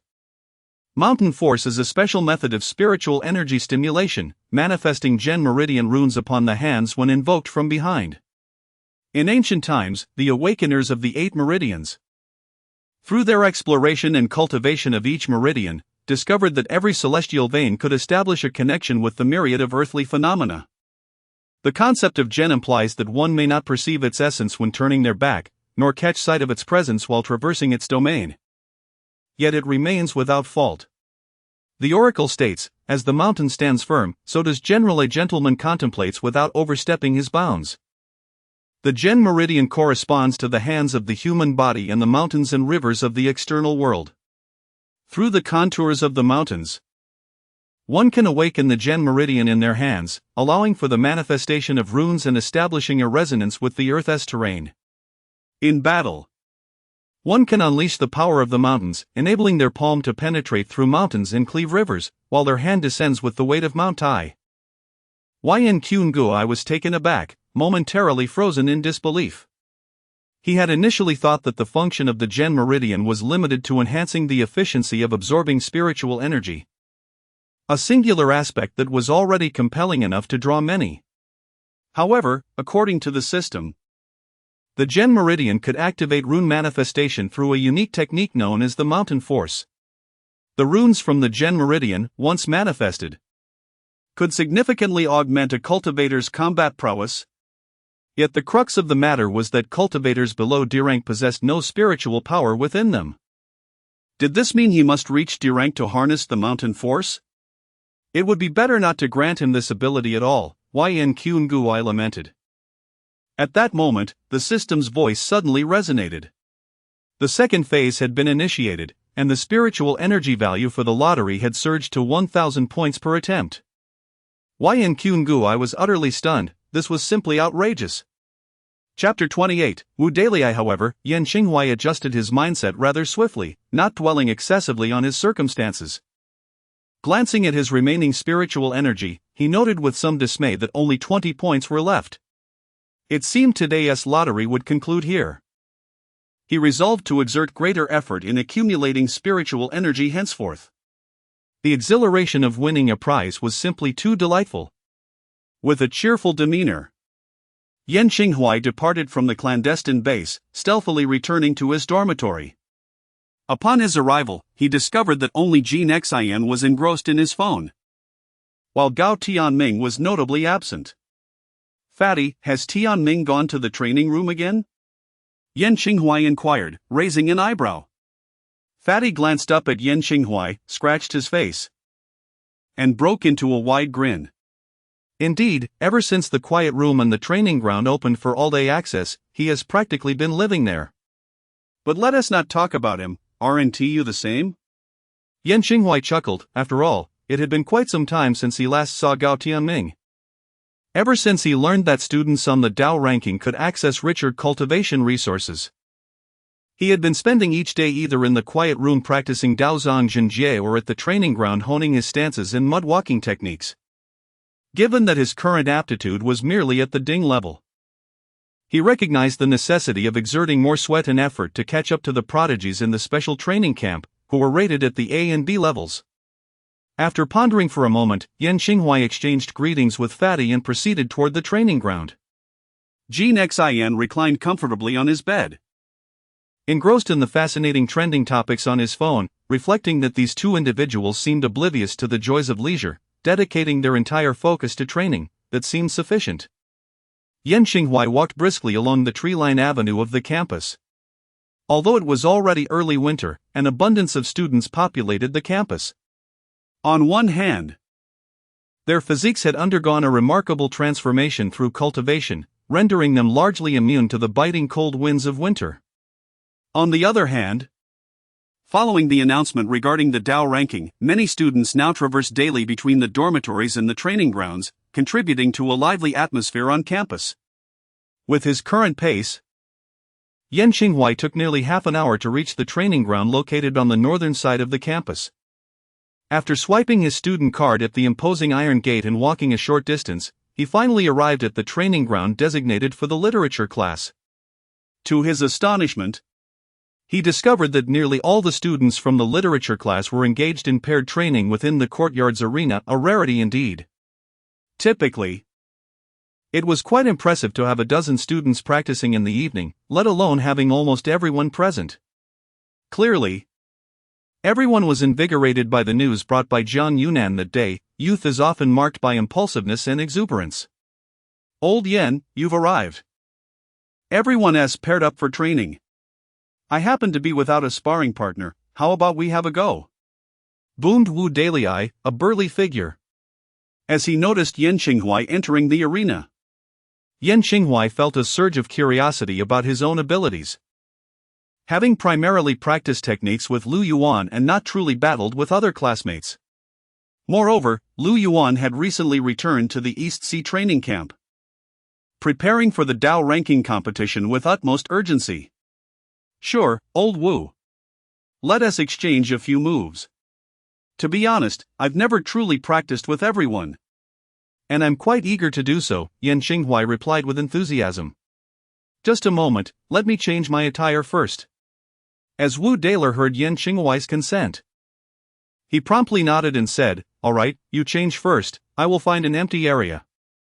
Yan Qinghuai made his way to his training room, donned a comfortable training outfit, took a deep breath, and stepped out of the door with a steady gait. "Old Yan, over here." Upon hearing the call, Yan Qinghuai walked over, only to be taken aback by the sight of Wu Dalai waiting on a flat piece of ground, surrounded by a circle of people. Even Yi Lingyi, who he hadn't seen moments ago, emerged from the quiet room above to join the crowd. What are you all doing?" Yan Qinghuai inquired. "Ha ha. Your martial arts group has always been shrouded in mystery. Our classmates from the literature class are curious about your level of skill, so everyone decided to come and spectate. Look, even our goddess has come, you must perform well," Yi Qing said with a beaming smile. "Goddamn martial arts group. Let us not even mention that." "It's just me," Yan Qinghuai muttered as he walked to the center of the area. Yi Lingyi, clad in a white training outfit with her hair neatly tied back into a sleek ponytail, had beads of sweat forming on her forehead as she smiled at him. Upon noticing Yan Xinghuai's gaze, her cheeks flushed slightly, and she spoke, "Yan Xinghuai, please don't take it to heart, we're all working hard for the literature class. And understanding each other's strengths will be beneficial for the upcoming rankings." Yan Xinghuai waved his hand dismissively, calmly replying, "Lingyi, I am not so petty, our goals are aligned." He then looked around before turning to Wu Daler and clasping his hands in a gesture of respect, saying, "Daler, I look forward to your guidance." Wu Daler nodded, his smile fading as he replied solemnly, "I primarily practice boxing. Currently, my Taoist scriptures is at F grade. My punches are heavy, so be cautious." Yan Xinghuai was momentarily taken aback before responding, "I mainly study Baguazhang." No sooner had Yan Xinghuai finished speaking than Wu Daler charged at him like an enraged bull. As he closed in, Wu Daler unleashed a fierce right punch, swift and powerful. Gasps erupted from the surrounding students. Though Wu Daler's aptitude was only at C grade, few could withstand the force of his punches, placing him firmly within the top 10 of their literature class. Indeed, during the last spar with Coach Jean, the coach had been caught off guard and had suffered a blow, resulting in a bloody mouth. As Yan Xinghuai faced the massive fist approaching him, he was initially stunned, but quickly pushed off the ground with his right foot, deftly sidestepping Wu Daler's right straight punch. Before he could react, Wu Daler followed up with an uppercut that thundered towards Yan Xinghuai's chin. Wow, Wu Daler is not holding back at all. If that punch lands, he is surely done for. A glimmer of determination sparked in Yan Xinghuai's eyes as he formed his right hand into a tiger's claw and struck down upon Wu Daler's left fist with considerable force. Where their fists collided, an immense shockwave erupted. Yan Xinghuai forcefully stomped the ground, leveraging Wu Daler's momentum to leap high into the air, as agile as a flying swallow. He spun in mid-air, unleashing a burst of energy from his abdomen, descending like a falling weight, and aimed his right palm at Wu Daler. In Wu Daler's eyes, Yan Xinghuai soared into the sky, then came crashing down upon him. He hastily summoned all his strength and unleashed a powerful punch. Their fists collided once more. Observant classmates had noticed that the ground beneath Wu Daler's supporting foot was beginning to crack, and his right leg started to tremble slightly. This was not a good sign. Could it be that Wu Daler was on the verge of defeat? Surely not. As Yan Xinghuai exchanged a few blows with Wu Daler in mid-air, he realized that although Wu Daler struck fiercely, his follow-through lacked strength, and it seemed he could be defeated within a few exchanges. An opportunity. Yan Xinghuai noticed that Wu Daler appeared to be nearing exhaustion. The power in his left fist had diminished considerably. Seizing the moment, he stepped onto Wu Daler's shoulder, executed a somersault, and transformed his right palm into a claw, aiming to seize Wu Daler's left hand. A glimmer of delight flashed in Wu Daler's eyes. "You cunning one! You've fallen into my trap." Just as Yan Xinghuai grasped Wu Daler's left wrist, he suddenly felt a surge of force emanating from it, akin to a tiger breaking free from its cage, shattering Yan Xinghuai's grip and landing a punch squarely on his chest. Yan Xinghuai staggered backward repeatedly, barely managing to dissipate the force of Wu Daler's blow. Ah, Wu Daler, beneath that honest and simple exterior lies a sharp and astute mind. Chapter 29, The Mountain's Might. Wu Daler wore a simple smile, not granting Yan Xinghuai a moment's respite before launching another thrusting punch, accompanied by a fierce gust of wind. Yan Xinghuai retaliated with an open palm, and the two engaged in a fierce exchange, their fists and palms colliding and raising clouds of dust around them. Although they appeared evenly matched, Yan Xinghuai had discerned that Wu Daler was primarily skilled in straight punches and hooks, lacking familiarity with other striking techniques. Thus he believed he could secure victory. As Yan Xinghuai prepared to conclude the bout, he suddenly felt a searing pain emanating from his palm. Could it be the Gen Meridian? A realization dawned upon him as he continued to counter with his palm. With each escalating clash, the pain in his palm intensified. Finally, reaching a critical threshold, he sensed something akin to a membrane breaking within his palm. He swiftly stepped back and gazed at his hand. To his astonishment, he discovered a rune symbolizing the Gen Meridian had emerged in his palm, its patterns resembling undulating mountain ranges, imbued with a mysterious allure and a vivid blood-red hue. No wonder the system activated the mountain's might at this juncture. It appeared that stimulating the palm in such a manner could unlock a portion of the Gen meridian, albeit in an unstable manner. At that moment, Wu Daler charged forward, delivering a powerful right straight punch. Yan Xinghuai's eyes sparkled with fierce determination as he stepped back and unleashed a counterattack. Mountain's might. Palm shatters mountains and splits rivers. His palm, imbued with a formidable rotational force, glimmered with radiant patterns, causing the very fabric of space to shimmer with distorted ripples. Wu Daler sensed a remarkable difference in the strength of Yan Xinghuai's palm strike compared to before, as it was now infused with a wild and inexplicable power. This energy propelled him backward, shattering his practice uniform into tatters as he spun violently before crashing into the crowd. Several classmates rushed to catch Wu Daler, retreating several steps before stabilizing him. Ah! Wu Daler cried out in agony, his right arm slightly twisted and instantly dislocated. Yet, he gritted his teeth and slammed against a nearby stone pillar. Crack! The sharp sound echoed across the arena as the force of the rebound reset his dislocated arm. Yan Xinghuai's gaze sharpened. He had shown restraint, for had he unleashed his full strength, Wu Daler's arm would have surely shattered. However, he could not help but admire Wu Daler's tenacity, who, despite his injury, sought to restore his combat effectiveness through such means. The fierceness of determination burned even brighter in Wu Daler's eyes. Old Yan, you are formidable. But your strength is lacking, unless you knock me down. I will fight you till the end. Wu Daler growled, his resolve unmistakable. Yan Xinghuai sighed, waving his hand in resignation, and declared, "Bring it on." Wu Daler roared, charging forth like an unleashed tiger once again. Yan Xinghuai understood that unless he utterly incapacitated Wu Daler, the match would not conclude easily. Thus, he lowered his shoulders and prepared his stance. As Wu Daler closed in, Yan Xinghuai planted his right foot firmly on the ground and propelled himself skyward, striking down with a palm as if a mountain were descending upon him. Boom! Wu Daler struck Yan Xinghuai's right palm with both fists, causing the upper half of his training attire to shatter into fragments, and in an instant, he collapsed to his knees, creating a deep impression in the ground.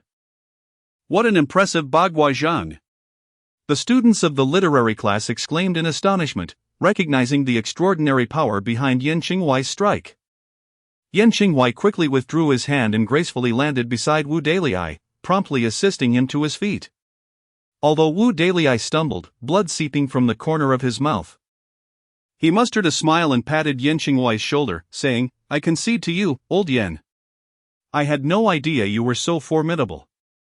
It seems the rumors are true. Your strength could certainly place you among the top 3. Wu Daler's words were not mere flattery. He had faced all but Ji Lingyi among the top 10 and had not encountered anyone whose energy and destructive force rivaled Yan Xinghuai's final strike. It appeared that the profundity contained within Yan Xinghuai's palm transcended that of ordinary techniques. According to the current rankings of the literary class, Yi Lingyi held the first position as an E-level cultivator due to her exceptional qualifications, a rank universally acknowledged since no one had yet challenged her. Second was Yi Qing, who wielded a family heirloom short knife with great prowess, since most literary class students train in combat arts under several instructors. Yi Qing's background in a martial arts family provided him with a significant edge. Third was Abu Duplim Abilizi, a student from a minority ethnic group, who practiced Muay Thai under Coach Wang, earning high praise for his innate talent. Now, with fellow students suggesting that Yan Xinghuai could break into the top 3, Abilizi felt a sense of rivalry, as his current position was at stake. "Yan Xinghuai, I challenge you," he declared in a somewhat unrefined Mandarin. Yan Xinghuai, having overheard the discussions, remained unfazed. The titles within the literary class were of little consequence to him. His ultimate ambition was to secure a place on the Southwest Region leaderboard, thereby gaining access to greater resources. "Abilizi, there's no rush," Yan Xinghuai replied calmly, understanding the truth in his words. Abilizi did not press further, recognizing that their collective goal was to earn a spot on the candidate list for the Yunjiang training camp. which would lead to the opportunity to vie for a position on the Southwest Region leaderboard. Not far away, Yi Lingyi chimed in, Yan's strength is indeed surprising. But this is a positive development. Our literary class now has a formidable contender for the top 3 positions on the Southwest Region leaderboard. The students exchanged glances, acknowledging the validity of her statement. None of the literary class students wished to return to campus, as the training camp promised a secure future upon successful graduation. Let us continue our practice, our time is limited, Yi Lingyi urged, clapping her hands. Yan Xinghuai suddenly realized that Yi Lingyi's standing in the literary class had nearly reached that of Zhang Yunan. Her strength was recognized by all, complimented by her commendable character and demeanor. Yan Xinghuai returned to his tranquil chamber, settling into a lotus position upon the mat situated in the center of the room. He gently raised his palms, having just vanquished Wu Dales, and retracted the Gung Vein runes from his palms. In this moment, Yan Xinghuai cast another glance at his palms. Although the official explanation from the system indicates that spiritual energy is required to unlock the mountain's force, it appears that a certain intensity of palm stimulation can also forcibly activate the Gung Vein. However, this method of activation is akin to a tree without roots or water without a source, making it difficult to sustain. With a sigh, Yan Xinghuai exhaled a breath of stale air, fully aware that he needed to ascend to grade D swiftly for his strength to soar. Setting aside his obsessions, he retrieved a spirit stone and began to circulate his minor Zhou Tian technique to absorb spiritual energy. In the early morning, Yan Xinghuai was roused by the crowing of old Li's rooster, which elicited a wry smile from him. Each day unfolded in a similar manner. The rooster had undeniably become a nightmare for the students of the Yunjiang training camp, as no one could linger in slumber amidst its cacophony. Of course, Yan Xinghuai had no time to indulge in sleep. For the previous night he sensed that a portion of spiritual energy had permeated his 12 meridians. According to Zhang Yunan, this was a sign of advancing to grade E, thus he planned to seek out Zhang Yunan today to learn about the operation of the Great Zhou Tian. As Yan Xinghuai pushed open the door to the training room, he stepped out with measured grace. Almost simultaneously, the door to a nearby tranquil chamber swung open.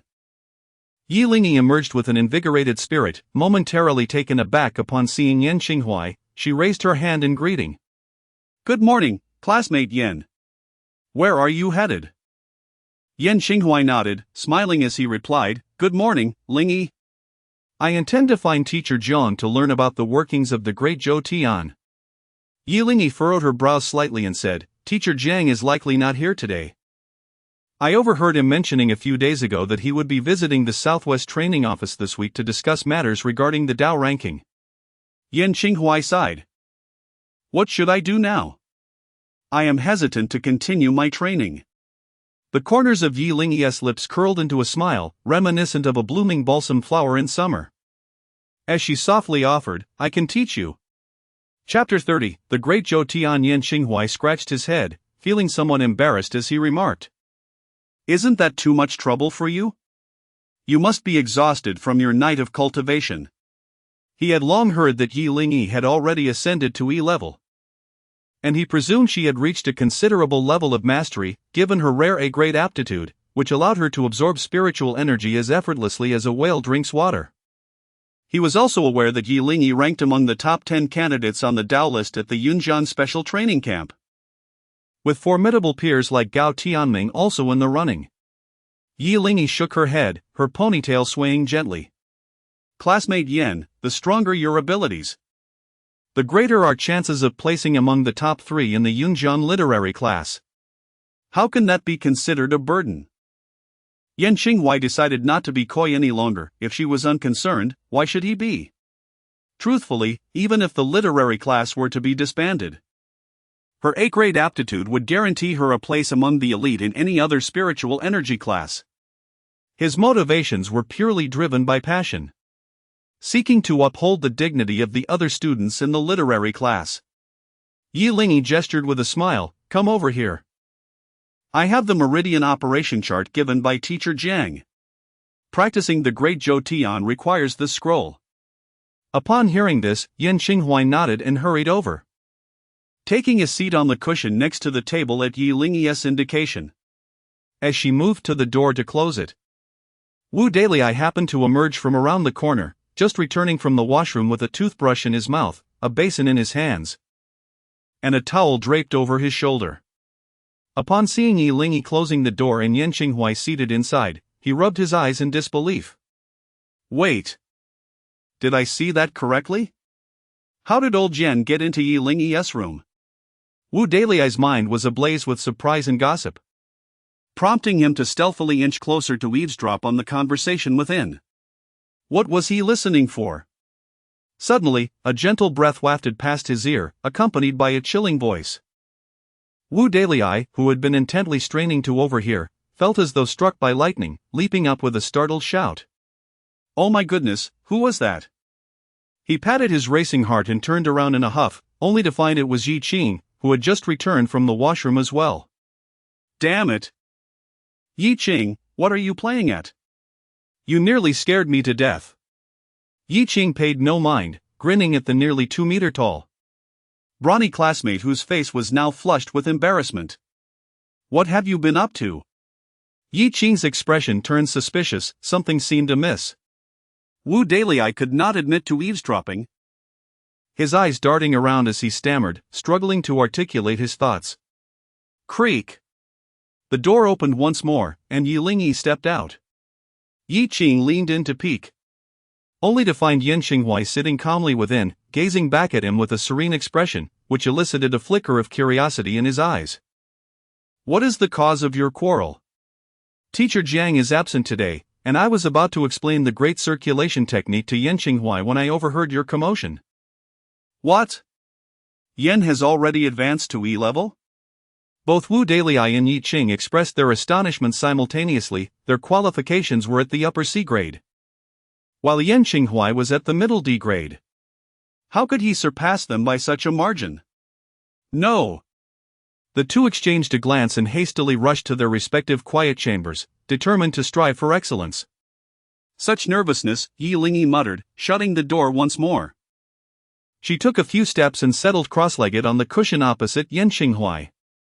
Leaning down, she retrieved a rolled-up painting from the cabinet. The scroll appeared to be made of silk paper, bound in the center by a red silk thread.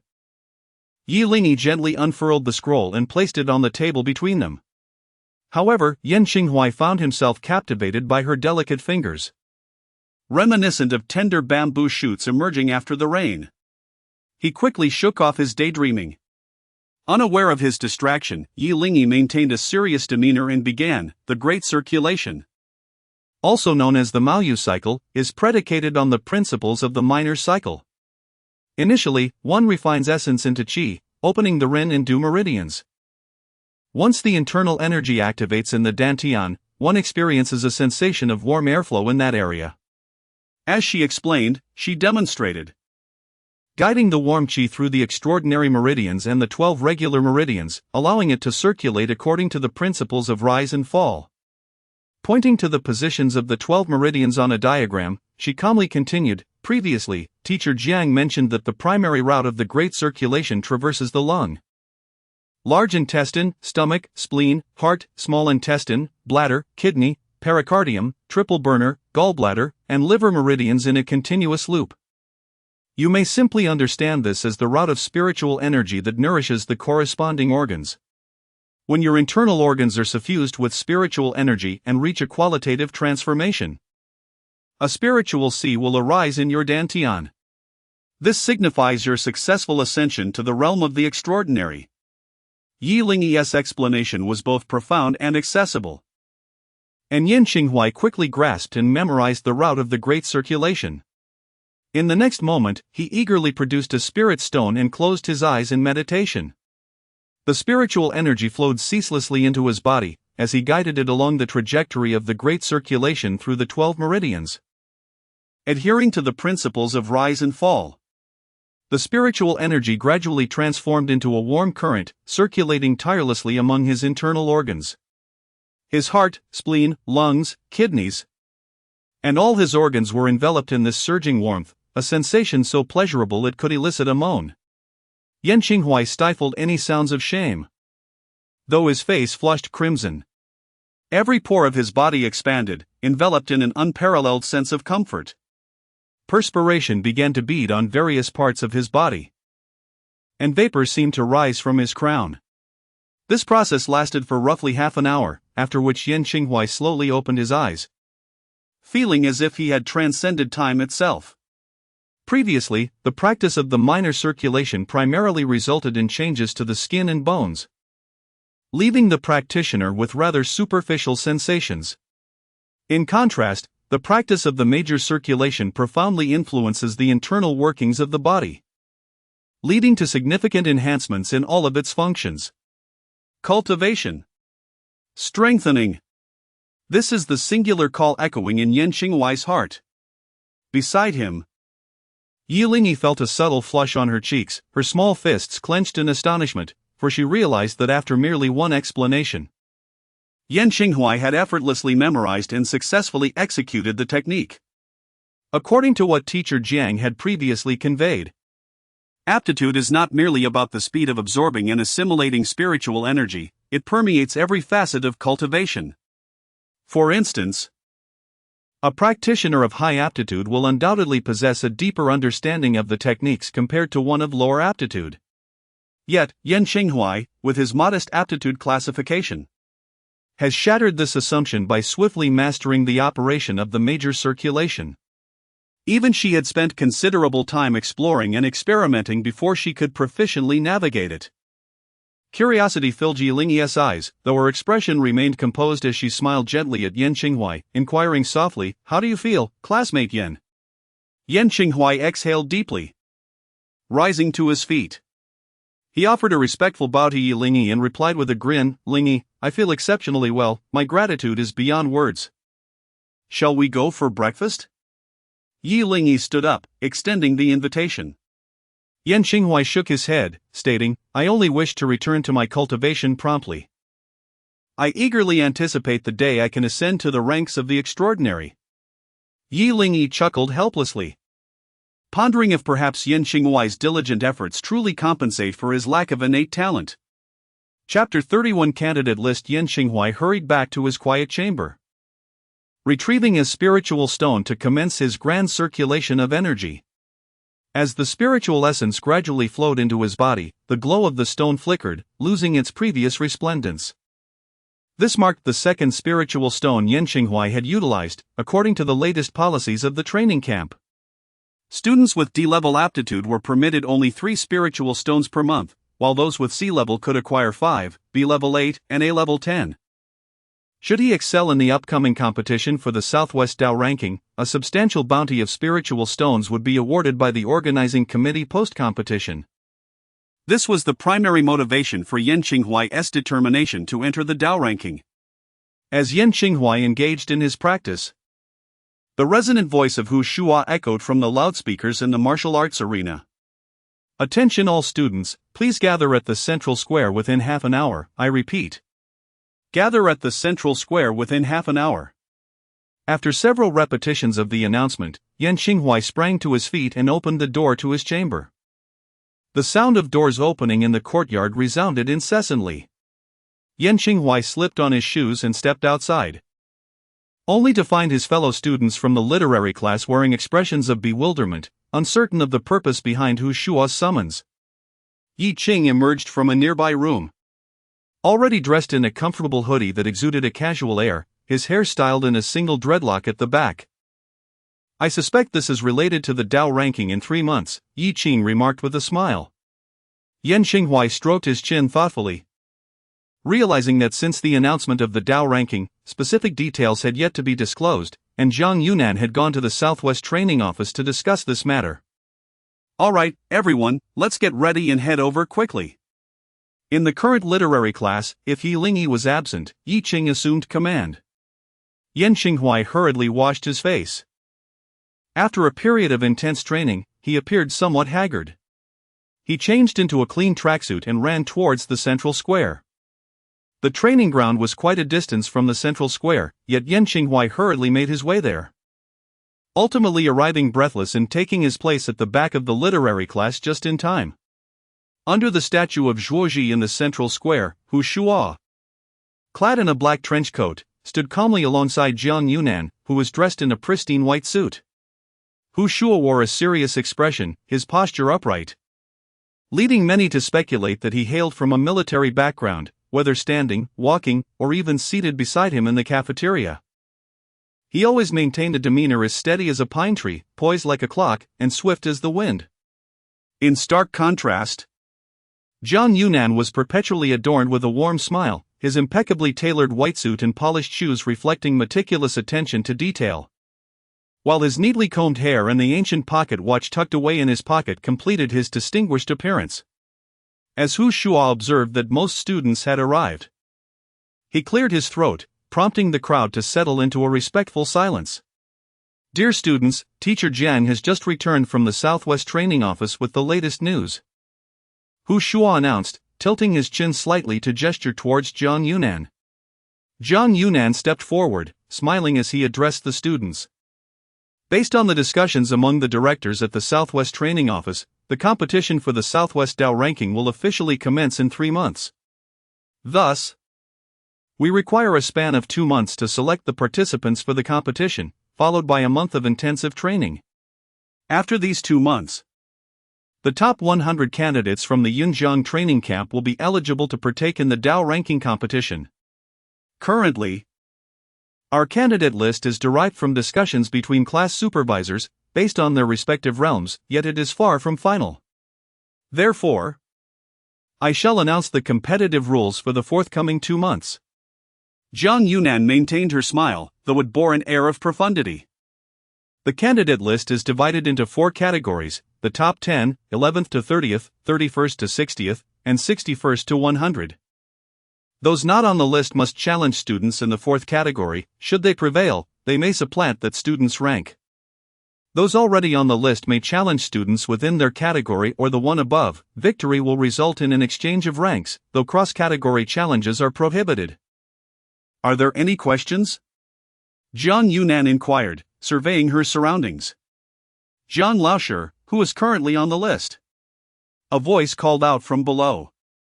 Hu Shuo glanced at the student who spoke, retrieved a list from his pocket, and stated coldly, after today's meeting, the list will be posted in the central square and updated in real time. I shall now read the current rankings. Yunjiang Training Camp, 1st place, Xiong Kong. Hu Shuo recited the candidate list one by one. Yan Qinghuai recognized only a few familiar names: his roommate, Gao Tianming, ranked 5th, Yi Lingyi, ranked 7th, Fong Lang, ranked 72nd, and Hu Tianyi, ranked 45th. The others were largely unknown to him, with Yi Lingyi being the sole literary class student on the list. Are students ranked higher allowed to refuse challenges from those ranked below them? If everyone challenges them, it would surely waste time. A rough voice suddenly echoed in the hall. Who is that? Such arrogance. The students turned to see the speaker. The individual, in his early 20s, stood about 5 feet 7 inches tall, lean, with cropped hair and clad in a black hoodie, his expression stern. Most striking were his hands, calloused and exceedingly rough. Ah, it's Xiong Song. Yan Qinghuai thought. He had heard Gao Tianming mention that Xiong Song, with his exceptional qualifications, was rapidly advancing in his cultivation realm and was likely nearing the sequence of extraordinary beings.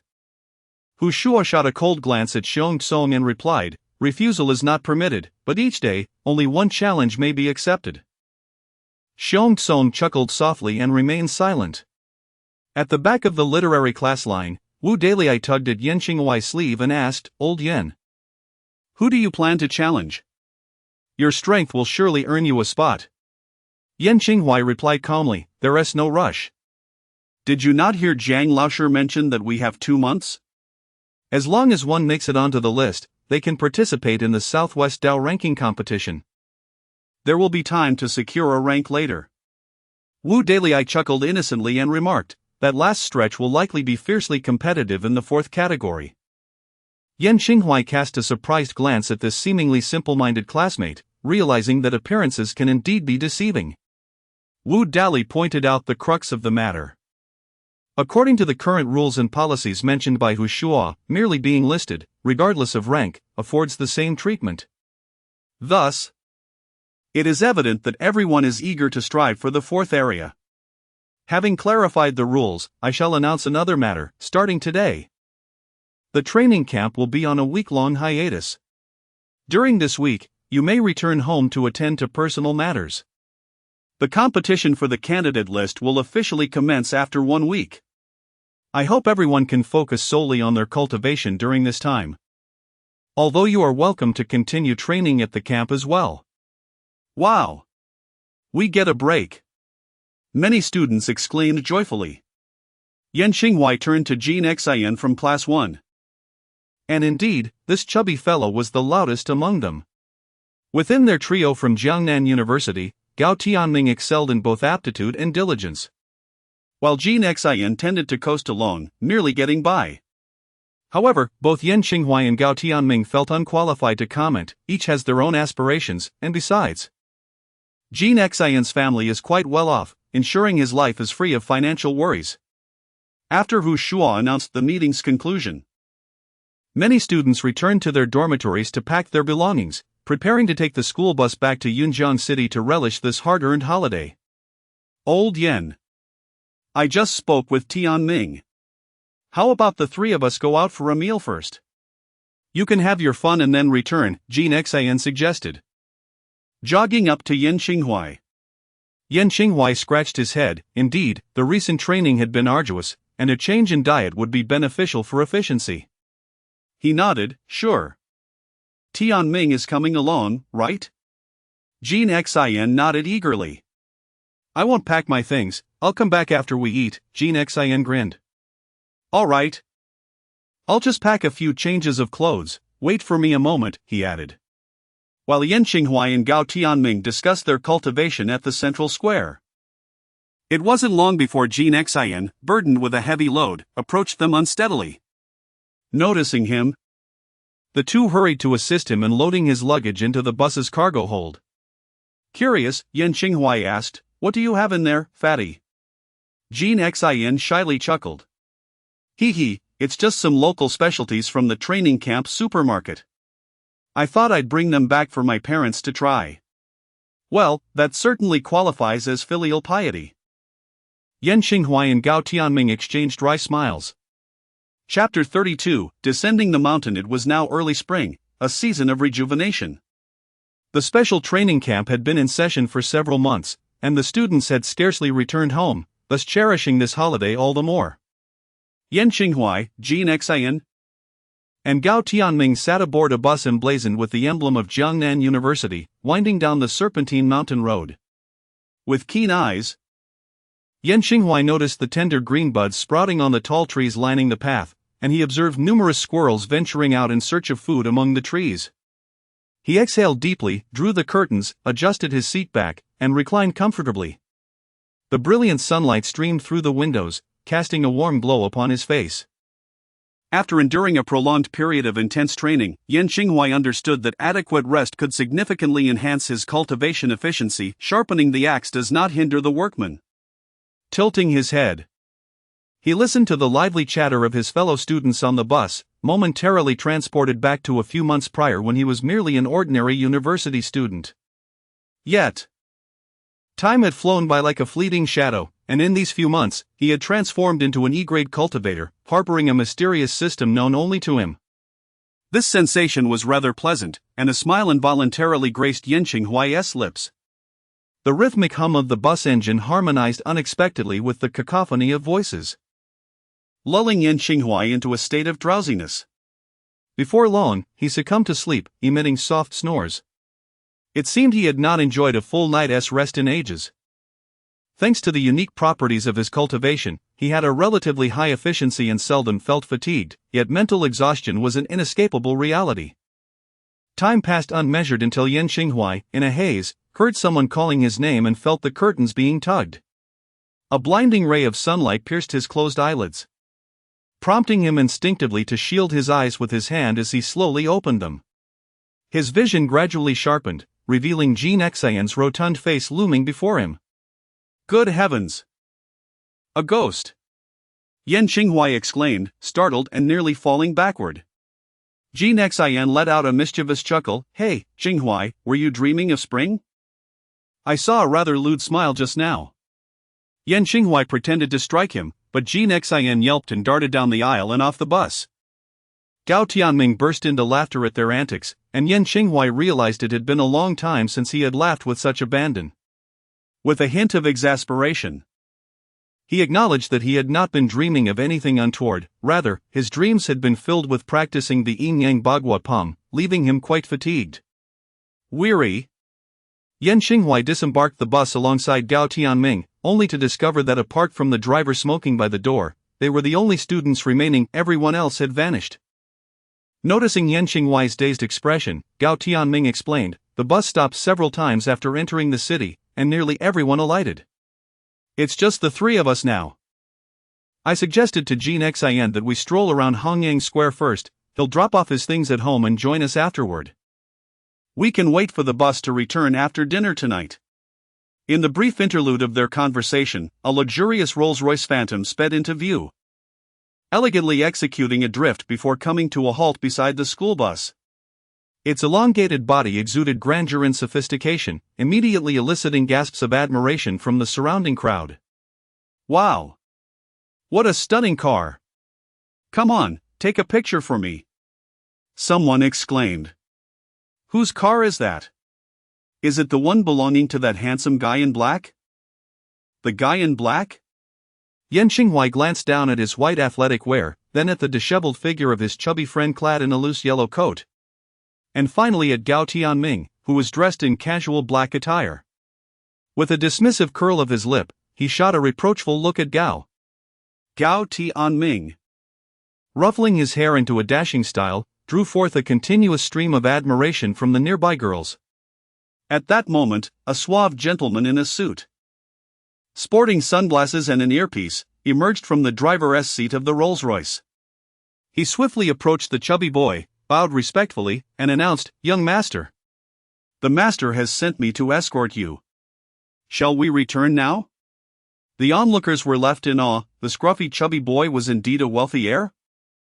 One girl in a floral dress hesitated for a moment before murmuring, "The more I look, the more I think this chubby brother is actually quite handsome. This must be the carefree, free-spirited style." Beside her, a tall, graceful beauty concurred, "Now that you mention it, he is quite understated. Look at that guy in black. He is so pretentious, definitely lacking substance." Gao Tianming, upon hearing this, froze like a statue, and after a long pause, awkwardly lowered his hand from its pose, standing stiffly to one side. Yan Xinghuai gave a thumbs up to the beauty and burst into uncontrollable laughter. What a lunatic! This guy in white has lost his mind. The tall beauty shot a glare at Yan Xinghuai, taking her petite friend by the arm as they clicked away in their high heels. As they walked off, she advised, "When looking for a husband in the future, make sure to find someone like that chubby brother, subtle, luxurious, and cultured, you know?" "All right," Yan Xinghuai replied awkwardly, standing straight and refraining from speaking, lest he face the wrath of the crowd. Two imposing figures flanked the chubby boy, seemingly his bodyguards. Jean Xian chuckled, patting their shoulders with a mischievous grin, "Don't be disheartened, if you keep trying, you might catch up to me." Gao Tianming, annoyed, kicked the chubby boy's ample backside and called out, "Hurry back, we'll be waiting for you here. Come back quickly." Jean Xian nodded with a smile, climbed into the car, and closed the door. The bodyguard in black suit bowed respectfully to the two before turning back to the driver's seat. The Phantom smoothly started up and turned toward another direction in the city. The young bodyguard was well aware that, despite their ordinary attire, these two young individuals were classmates of his master. They had previously attended Jiangnan University, a prestigious institution known for producing exceptional talents. Moreover, the highly publicized Yunjiang training camp was rumored to be where the young master was currently enrolled, suggesting that his classmates were certainly not ordinary. Watching the vehicle fade into the distance, Yan Xinghuai remarked to Gao Tianming, "Did you see that? That is the true power of wealth." Gao Tianming waved his hand and chuckled, "This is something we cannot emulate." As the two conversed, they strolled towards the entrance of the shopping mall. Yan Qinghuai casually glanced at the shops flanking them and inquired, Tianming, what exactly does your family do? It seems rather enigmatic. Gao Tianming's gaze sharpened momentarily before he replied with a smile, there is nothing to conceal now, our family is, in fact, what Jiang Yunnan refers to as a prominent clan. Yan Qinghuai was taken aback. He had merely asked out of curiosity and did not expect there to be any substance behind it. Gao Tianming continued calmly, in reality, prominent clans are not as formidable as you might imagine. The era of spiritual energy depletion has persisted for far too long. Although we possess some ancestral techniques, very few can truly cultivate them, rendering them rather inconsequential. Ultimately, it is one's own strength that matters. Yan Qinghuai nodded, not probing further. The mere fact that Gao Tianming shared this much was quite enough for a brotherly bond. Chapter 33, Come and Save Me at Noon. Hanyang Square was bustling with activity. A diverse crowd gathered at the entrance of the mall. There were young couples nestled together, elderly folks with portable stools, and hurried professionals clutching briefcases. Yan Qinghuai and Gao Tianming struggled through the throng, finally managing to enter the mall. This is even more exhausting than training, Yan Qinghuai lamented, feeling sore from being jostled by several older men nearby. Gao Tianming shot him a dismissive glance and replied with a smirk, you're being a bit dramatic. It shouldn't be this bad. Drama my foot. The elderly have extraordinary strength, Yan Qinghuai retorted, equally irked. The two meandered aimlessly, lacking a particular destination. It was lunchtime. And after some deliberation, they reckoned that Jean Xian would likely return in the afternoon, as they had originally planned to meet for dinner. Thus, they casually selected a noodle shop and enjoyed a bowl of pulled noodles. However, an odd occurrence transpired. By 4 or 5 in the afternoon, Jean Xian still had not reached out to them. Gao Tianming attempted to call him, but to no avail, no one answered. A sense of foreboding gripped Yan Qinghuai as he thought to himself, something must have happened at Jean Xian's home. Although Jean Xian might appear unreliable, he was meticulous in his affairs. If something had truly delayed him, he would have certainly informed them, rather than leaving them in silence. Gao Tianming's expression turned grave as he glanced at Yan Qinghuai and said, Qinghuai, do you know where Jean Xian lives? I think we need to check on him. Yan Qinghuai hesitated, replying, Jean Xian never told me, do you not know where he lives either? Jean Xian never flaunted his wealth in the dormitory and seldom mentioned his family's business, thus he had never divulged his exact address, though it was certain to be in an affluent neighborhood. After pondering for a moment, Yan Qinghuai inquired, Tianming, can your family assist in locating Jean Xian's address? Gao Tianming shook his head, actually, my family is in Beiping. I came to Yunjiang for school due to certain circumstances. If I were in Beiping, I might have been able to help, but here in Yunjiang, I truly cannot. A chill ran through Yan Qinghuai, and he decisively stated, Tianming, you're right. We cannot continue to wait. I will first inform Teacher Hu and Teacher Jiang, they might have a way to find Jean Xian's address. You should also ask your acquaintances to see if anyone knows. Since Gao Tianming and Jean Xian were in the same class at Jiangnan University and the training camp, their mutual social circle was substantial, increasing their chances of obtaining the necessary information. In contrast, Yan Qinghuai was more reserved and had fewer friends. Gao Tianming promptly nodded, pulling out his phone to start making inquiries. Yan Qinghuai retrieved his own phone, locating Jiang Yunnan's number and dialing. Hello, is this Yan Qinghuai? What brings you to call me during your break? Jiang Yunnan's slightly languid voice came through the line, as if he were resting. Teacher Jiang. There's an urgent matter. I have a classmate named Jean Xian from the Special Training Camp's Spiritual Energy class. We had arranged to meet for lunch this afternoon, but I'd been unable to reach him all day. The phone remained unreachable, and we were increasingly concerned about his well-being. Yan Qinghuai succinctly conveyed the situation to Jiang Yunnan. Upon hearing the rustling sound on the other end of the line, Yan Qinghuai was met with Jiang Yunnan's serious tone. Could there have been an unforeseen circumstance? Have you checked his home? Yan Xinghuai replied, "It is unlikely that anything else has delayed him. We have been classmates for many years, and this is unprecedented. We are not familiar with his family, so we would like to ask Teacher Jiang if you could assist us in locating his home address." After a moment of contemplation, Zhang Yunan responded gravely, "All right. I will call Hu Shua, he has detailed information about a class of students. I will send you the address shortly. Please investigate. And if there are no issues, give me a call back. However, if you encounter anything unusual, do not act recklessly." Yan Xinghuai replied solemnly, "Understood, Teacher Jiang." Thank you. After hanging up, he relayed Zhang Yunan's instructions to Gao Tianming. Before long, Yan Xinghuai's phone lit up with a message from Zhang Yunan, providing Jin Xian's home address. Yan Xinghuai attempted to reach Jin Xian once more, but the call went unanswered. Consequently, they hailed a taxi and headed toward Jin Xian's residence. The driver glanced at the address presented by the young men and exclaimed, "Young man, the place you are heading to is the largest luxury villa area in Yunjiang. Do you live there?" Gao Tianming replied, "My classmate resides there, we are going to visit him." "Oh, I see," the driver said, shifting gears as the taxi gradually pulled away. The destination was quite far, requiring about an hour's journey. "You can take a nap, I'll wake you upon arrival."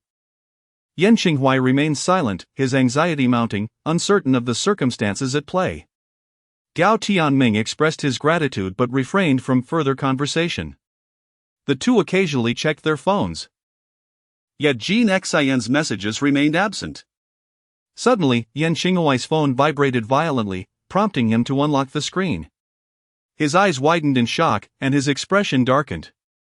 Noticing something amiss, Gao Tianming leaned over to glimpse Yan Xinghuai's screen, his face reflecting a similar dread. The message, sent from Jin Xian's phone, read, "Come quickly, save me." A second message soon followed, significantly longer, "A group of men in black has invaded my home. I sent this message while they were distracted, they are highly skilled. Seemingly agents or soldiers." The driver, oblivious to the tension brewing in the back seat, continued to hum along with the radio. The taxi steadily making its way to the villa district. "What should we do?" Gao Tianming whispered, his voice laced with unease. Yan Xinghuai forced himself to regain composure. First forwarding the messages to Zhang Yunan, then patting the driver's seat and maintaining a calm demeanor. "Sir, could you please drive a bit faster?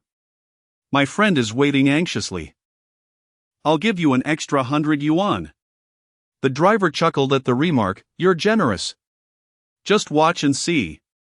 As he spoke, he flicked the low-quality cigarette from his mouth out of the window, firmly shutting it with a decisive motion. With a swift press of the accelerator, the vehicle surged to a speed of 120, weaving expertly through the tumultuous traffic.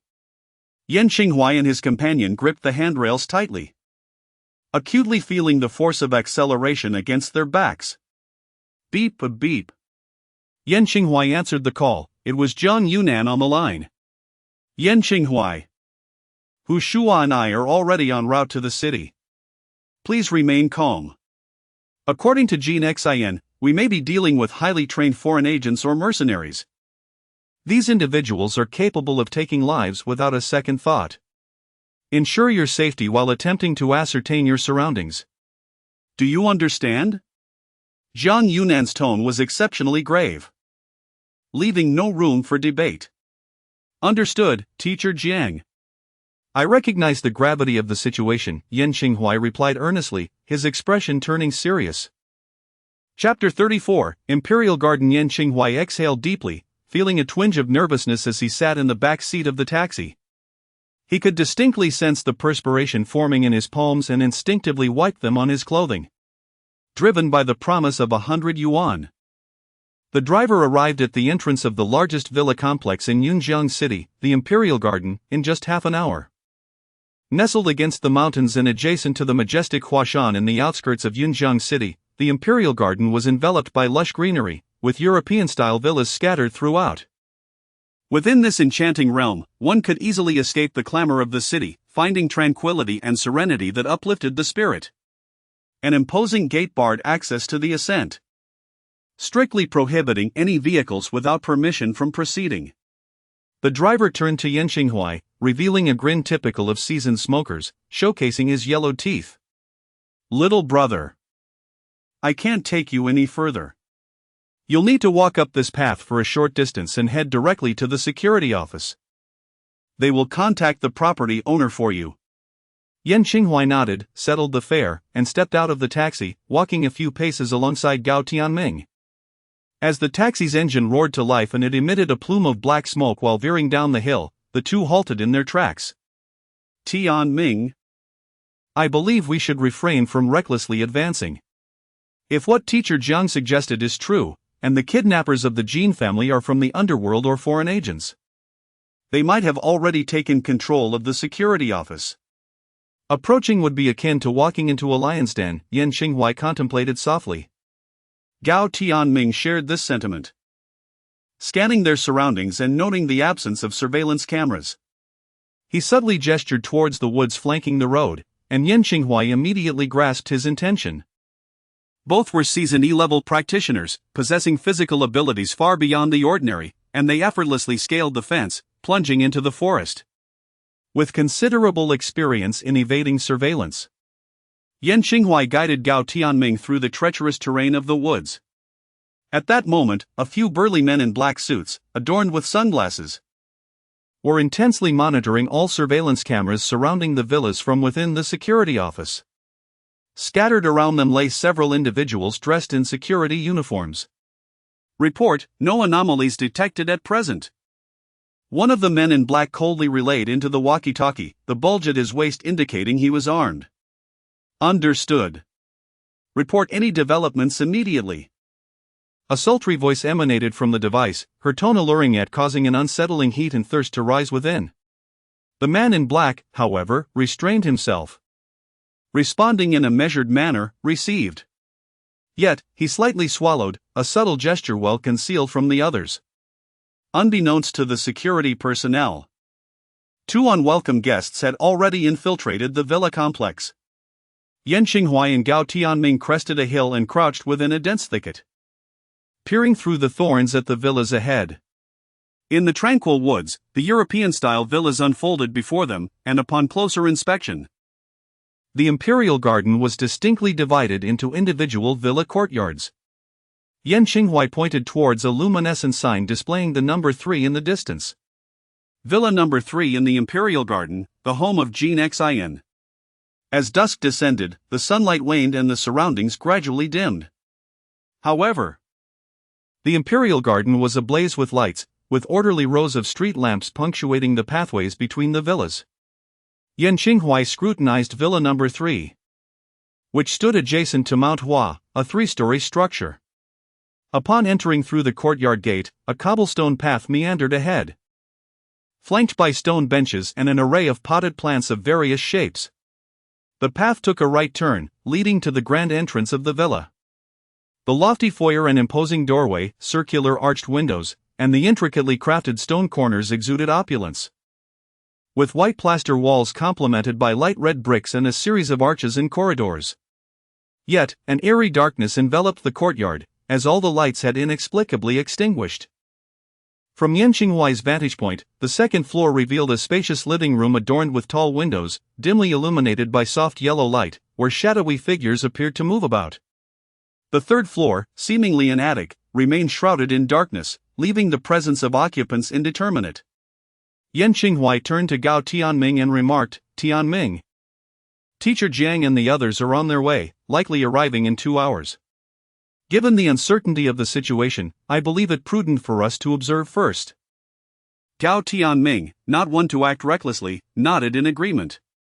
The two of them lay flat on the ground, perfectly still, resembling two stone statues as they watched Villa No. 3, on the second floor. A bald man with a long scar running from above his right ear across his face to the lower left side lounged on a lavish sofa. The scar rendered his visage particularly menacing. He observed several men in black standing nearby, each wielding a Polak No. 3 pistol. Their dark muzzles aimed at 5 individuals cowering in a corner, while a few guards from the Jin family lay in a pool of blood at the entrance. each bearing multiple gunshot wounds, their lives evidently ebbing away. The Polak No. 3 pistol, known for its affordability, durability, and ease of maintenance, had become a common currency in the black market. A tall woman in a fitted purple outfit leaned against the floor-to-ceiling window, cautiously lifting a corner of the curtain to survey the happenings within the Imperial Garden. The scarred man discarded his suit jacket onto a nearby chair, tugging at the collar of his shirt with a look of impatience, inquiring, "Yao Ji, have those two boys arrived yet?" The woman in the purple outfit scoffed, "Humph. They are probably still en route. The outside is eerily quiet, and there is no word from the security office. It may take a while longer." The scarred man grinned maliciously. "Today has turned out to be quite a pleasant surprise. I initially thought we would just extract some funds from this wealthy household and deliver the little chubby one to the organization to complete our task. Who would have thought that he has two classmates nearby, 3 students from the special training camp? The organization will surely reward us handsomely, ha ha ha." At that moment, Jean Xian and his family, along with their nanny and housekeeper, cowered in a corner, trembling under the menacing gaze of the armed assailants. Hearing the words of the scar-faced man, Jean Dachang struggled on his knees, rubbing the tape off his mouth against the edge of the table, desperately pleading, "Gentlemen, please do not harm my son. I have money, I can pay you." The scar-faced man let out a cold laugh, resting his hands on the sofa, a sinister grin spreading across his face as he replied, "Of course I know you have money. If it weren't for the orders from above, perhaps I would have considered a trade. But now, your son is certainly beyond saving." As he spoke, the scar-faced man retrieved Jean Xian's phone, grinning widely, "Little fatty. Did you think your little texting could escape my notice? Thanks to you, I will achieve great merit this time, haha." At that moment, Jean Xian, with his hands bound behind his back and tape over his mouth, stammered incomprehensibly, his eyes revealing a complex mix of fear and endless regret. If Yan Xinghuai and Gao Tianming were also captured, the responsibility would lie with him. Nearby, a man in black cursed and kicked Jean Xian's head, sending him crashing against the wall, whereupon a gash appeared on his forehead, blood trickling down to the corner of his eye. The blood mingled with Jean Xian's tears of remorse. At that moment, he loathed himself for not having trained diligently before, resulting in his easy subjugation by this group of men in black. He was filled with rage. Rage at his own weakness. After waiting for a while without receiving any news, the scar-faced man grew increasingly agitated, pacing back and forth in the living room, fully aware that the longer the delay, the more likely unexpected complications would arise. Moreover, the instructors at the special training camp were renowned high-level ability users. Should they learn of this situation, he feared he would be in grave trouble. "Scar, give me the phone," commanded a woman in a purple bodysuit, a seductive figure who suddenly turned her head towards the scar-faced man. He hesitated for a moment before tossing the phone to her. The seductress caught it deftly, opened the messages, and after a brief moment of editing, sent out a desperate plea, "Come quickly. They want to kill my parents. Hurry." Chapter 35, The Murder Case at Villa No. 3. At this moment, Yan Xinghuai and Gao Tianming were intensely focused, crouched low to the ground, their senses heightened to any slight disturbance. The phone in Yan Xinghuai's pocket vibrated violently. He carefully retrieved the device, unlocked the screen, allowing a faint glow to emerge, having previously adjusted the brightness to its minimum before entering the Imperial Garden. With a gentle swipe of his right hand, he opened the messaging interface. Upon reading the contents, Yan Xinghuai's body jolted, an expression of disbelief crossing his face, yet he remained silent, simply handing the phone to Gao Tianming. Gao Tianming took the phone, his pupils narrowing in shock, and whispered, "What should we do? Should we wait?" Yan Xinghuai, knowing he was no paragon of virtue, mused that in the face of danger, he would be the first to flee. But what could he do now? Should he simply run away, or remain passive, waiting for this group of criminals to murder Jean Xian's parents without intervening? Damn it! A fierce look crossed Yan Xinghuai's face as he cursed, silencing his phone and switching it to mute. He then forwarded the message to Zhang Yunnan, adding, Teacher Jiang, we have no choice. We must rescue them. I hope you can arrive soon. Seeing Yan Qinghuai send that message, a smile crept onto Gao Tianming's face, and his mood instantly calmed. He patted Yan Qinghuai on the shoulder. Qinghuai, when the time comes, don't hold back. Dealing with such ruthless criminals, any hesitation could mean they might retaliate and kill us. Gao Tianming's eyes widened, reflecting an unprecedented seriousness. Yan Qinghuai nodded slightly. He was no fool and recognized that holding back in such a situation would be sheer folly. The two prepared themselves, swiftly rising with agile movements. Yet not fully standing upright, instead bending slightly as they unleashed their energy, rushing down the hillside at a remarkable speed. Maneuvering through the trees towards the vicinity of Villa Number 3. Lights were on in the second floor. It was likely that Jin Xian and his parents were there. The shadows visible through the window were probably the assailants, Yan Qinghuai deduced calmly. Gao Tianming added. The lights in the yard on the first floor and the attic on the third floor are off, indicating that the gunmen might be hiding there. We need to clear the first and third floors quickly. I'll head to the third floor.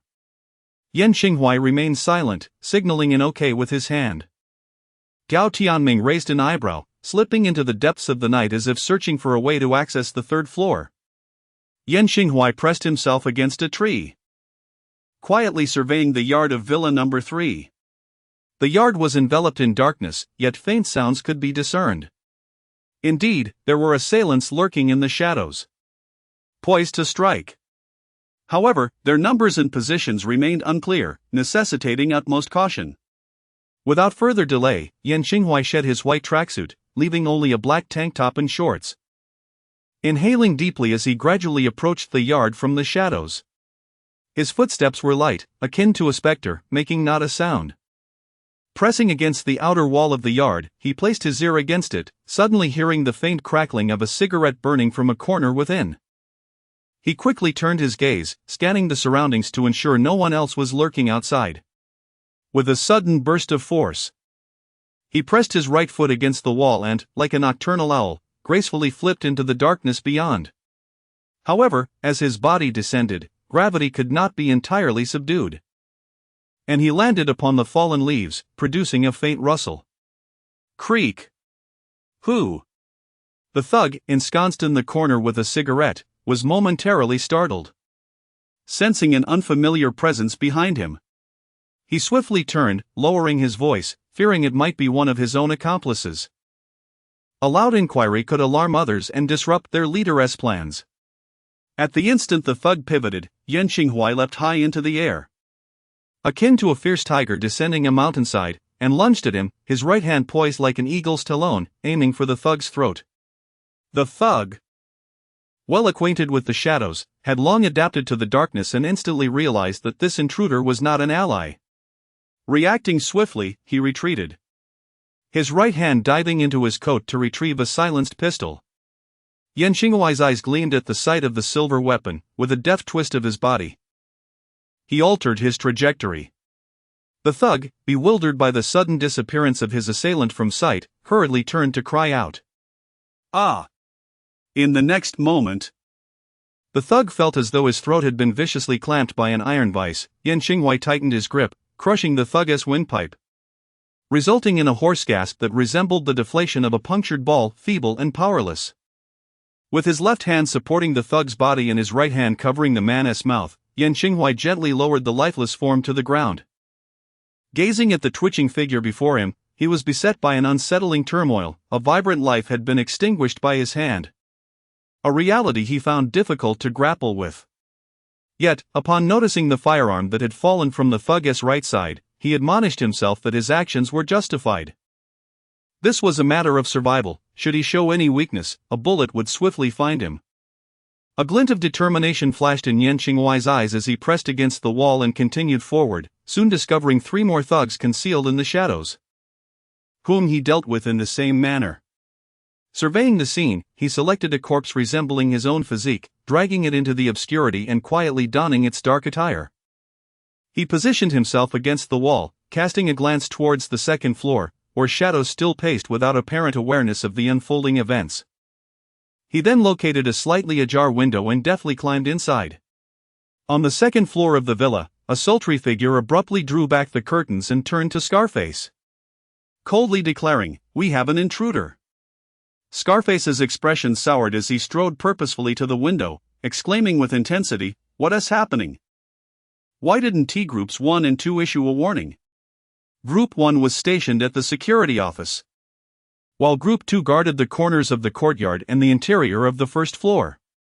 The sultry figure glided over to Jean Xayan, sprawled on the ground, and, with the tip of her shoe, lifted his blood-soaked head, smirking, "My dear, it seems your two classmates possess remarkable skills." Having evaded the security watch and taken out Group 2 downstairs, Scarface seized the intercom on the table, bellowing, "All groups, report your status. Group 1, all is normal. No anomalies detected in the surveillance." With a series of reports concluded, Groups 2 and 3 remained unresponsive for an extended period. Group 2, respond. Group 3, acknowledge. Scarface abruptly lifted his head, glancing at the ceiling. Could it be that Group 3 upstairs had also met their demise? At that moment, Yan Qinghuai had just neutralized several assailants on the first floor and was about to ascend to the second when a gruff voice erupted from the walkie-talkie on one of the thugs, signaling that he and Gao Tianming were likely compromised. With a swift flick of his foot, Yan Qinghuai sent the walkie-talkie soaring into the air, catching it deftly with his hand, and coldly declared, "Group 2 awaits you in hell." Chapter 36, Scar. Upon hearing the unfamiliar voice of a man emanating from the intercom, Scar's expression shifted, and in a fit of rage, he violently smashed the device to the ground. He turned to his fully armed subordinates and barked, "Team 4. Leave one person to keep an eye on them, the rest of you go downstairs and eliminate him." The leader of Team 4, clad in black, nodded and instructed one of his men to stay behind to watch over Jean Xayan's family, while the remaining members formed a tactical line, providing cover for one another as they cautiously descended the stairs. Upon reaching the ground floor, they were enveloped in darkness. The leader furrowed his brow, recognizing that such an environment was not conducive to their operations. He glanced around warily and quietly commanded, "Number 3. Go turn on the lights, but be careful." A voice responded from behind, "Number 1, acknowledged."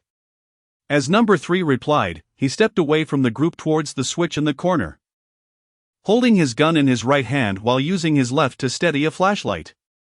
As he approached the switch, nothing seemed amiss. He exhaled softly and was about to press the switch with his left hand when, suddenly, a shadow lunged at him, kicking his flashlight and gun away while delivering a powerful blow to the back of his head. In an instant, he lost consciousness, his body slumping to the ground. The other black-clad figures were scanning the corners of the first floor when they heard two loud thuds. They turned to see Number 3's gun and flashlight flying through the air, spinning wildly, the intense beam of light drawing their attention. Just as they regained their focus, a heavy object fell to the ground, prompting them to shine their flashlights in that direction. They discovered Number 3 face down, while a figure stood beside the cabinet, obscuring part of its right side. Without hesitation, the black-clad men opened fire on the standing figure, their silenced pistols emitting faint sounds as bullets tore through the air. The dark muzzles erupted with sparks as a barrage of bullets transformed the distant figure into a sieve, the overwhelming force knocking it heavily to the ground. The glass cabinet was riddled with bullets, shattering wine bottles and scattering glass shards everywhere. The crimson wine mingled with the bright red blood, flowing freely across the living room floor. Under Number 1's leadership, the black-clad men cautiously advanced a few steps, spotting a body lying in a pool of blood, the viscous liquid glistening ominously. Number 1 kept his gun trained on the distant figure, but as he crouched slightly to assist the fallen Number 3, he felt something was amiss upon touching the arm. This man was surprisingly slender for a robust individual like Number 3. No! The one who had been shot was indeed Number 3. The person beneath him was an intruder. Before he could alert his comrades, Yan Qinghuai coldly lifted his head, striking upward with lightning speed and landing a heavy blow to Number 1's chin, sending him flying. The others watched in shock as Number 1 was propelled away. The specter then danced around them like a ghost, evading capture while they refrained from shooting out of fear of friendly fire. The principles of Bagwazang emphasized the fluidity of palm techniques and footwork, focusing on the agility of movement, particularly excelling in close-quarters combat within this darkened environment. Ah! Ah! A ghost! Scar listened intently to the anguished cries emanating from below, his brow twitching slightly as he surmised that the intruders were formidable adversaries. The members of the fourth group, elite operatives within the organization, had been obliterated in mere moments. Realizing this, Scar abruptly tore open his shirt. Bellowing at the woman in the purple bodysuit beside him, "Keep an eye on them and prevent any opportunistic escapes. I shall investigate below." With that, he charged down the stairs like an enraged bull. Each step resonated like a drumbeat, echoing through the space. He first rushed to the light switch, illuminating the area below, only to find a young man clad in black standing calmly in the center of the living room, gazing at him unperturbed. Scar surveyed the surroundings, horrified to see his subordinates sprawled on the ground, most with crushed throats, their heads at unnatural angles, while two other black-clad figures writhed in agony, their arms broken and rendered powerless. Witnessing the grim fate of his men, Scar let out a fearsome roar, his disfigured scars seeming to ignite with ferocious fury. "A pack of worthless fools," he sneered, cracking his neck with a series of sharp pops. "It appears the training camp is not entirely populated by useless gluttons like you. You, however, possess some merit. I shall relish in tormenting you, making your life a living hell." Yan Xinghuai narrowed his eyes, remaining emotionally unperturbed by Scar's taunts, Coolly assessing the scarred face before him. The man's robust physique, bulging muscles, and the raw power that emanated from his movements indicated he was indeed a skilled fighter, far superior to the gun-toting henchman who had fallen prior. Yet, Scar did not seem to possess extraordinary abilities, otherwise Yan Xinghuai would have been contemplating escape rather than confrontation. As long as his opponent was not superhuman, he had a chance. Noting that the young man exhibited no emotional response, Scar chose to forego further banter. His powerful right arm reached behind his waist, retrieving a sharp triangular bayonet, its blade inscribed with deep grooves that hinted at its lethal capacity. This specialized weapon was exceptionally sharp, capable of slicing through metal as though it were mere clay. Should his adversary be pierced, the resultant wound would bleed profusely, nearly impossible to suture. Yan Xinghuai felt a chill run down his spine. This man had no sense of honor in combat. Scar, with a sinister grin, reversed his grip on the bayonet and lunged forward, aiming a lethal strike at Yan Xinghuai's throat. Anticipating the ferocity of the attack, Yan Xinghuai deftly twisted his body to evade the blow, simultaneously transforming his palms into fists and launching a counterstrike toward Scar's exposed neck.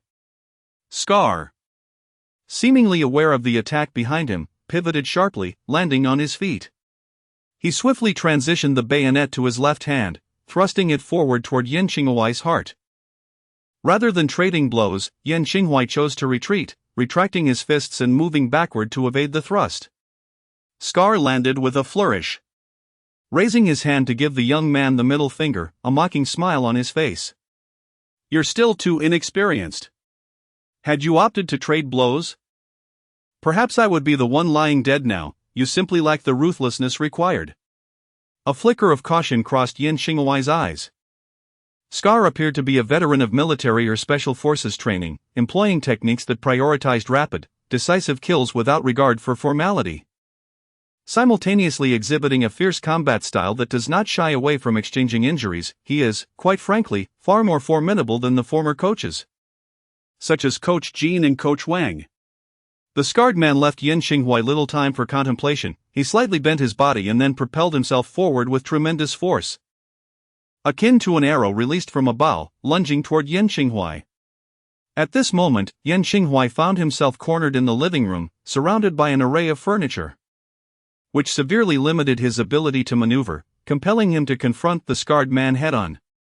Yan Xinghuai wielded his wind-infused strikes, targeting the scarred man's vital points. Yet the latter adeptly defended himself with his arms and back, although Yan Xinghuai managed to inflict injuries upon him. He too sustained multiple cuts from the scarred man's military dagger, blood seeping from the wounds. Frowning, Yan Qinghuai examined his injuries. He had been cautious enough to avoid a direct stab. Had he been struck by the triangular dagger's unique design? It would have likely resulted in a profuse loss of blood. An E-grade practitioner remains, after all, merely a mortal in the grand scheme. And in comparison to those who have not undergone training, they only possess enhanced physical capabilities. This implies that an ordinary individual, through years of diligent exercise, could attain physical abilities comparable to those of an E-grade practitioner. For instance, world champions in various sports exhibit physical qualities that are entirely on par with E-grade practitioners. The scarred man before him is likely a paragon among ordinary individuals.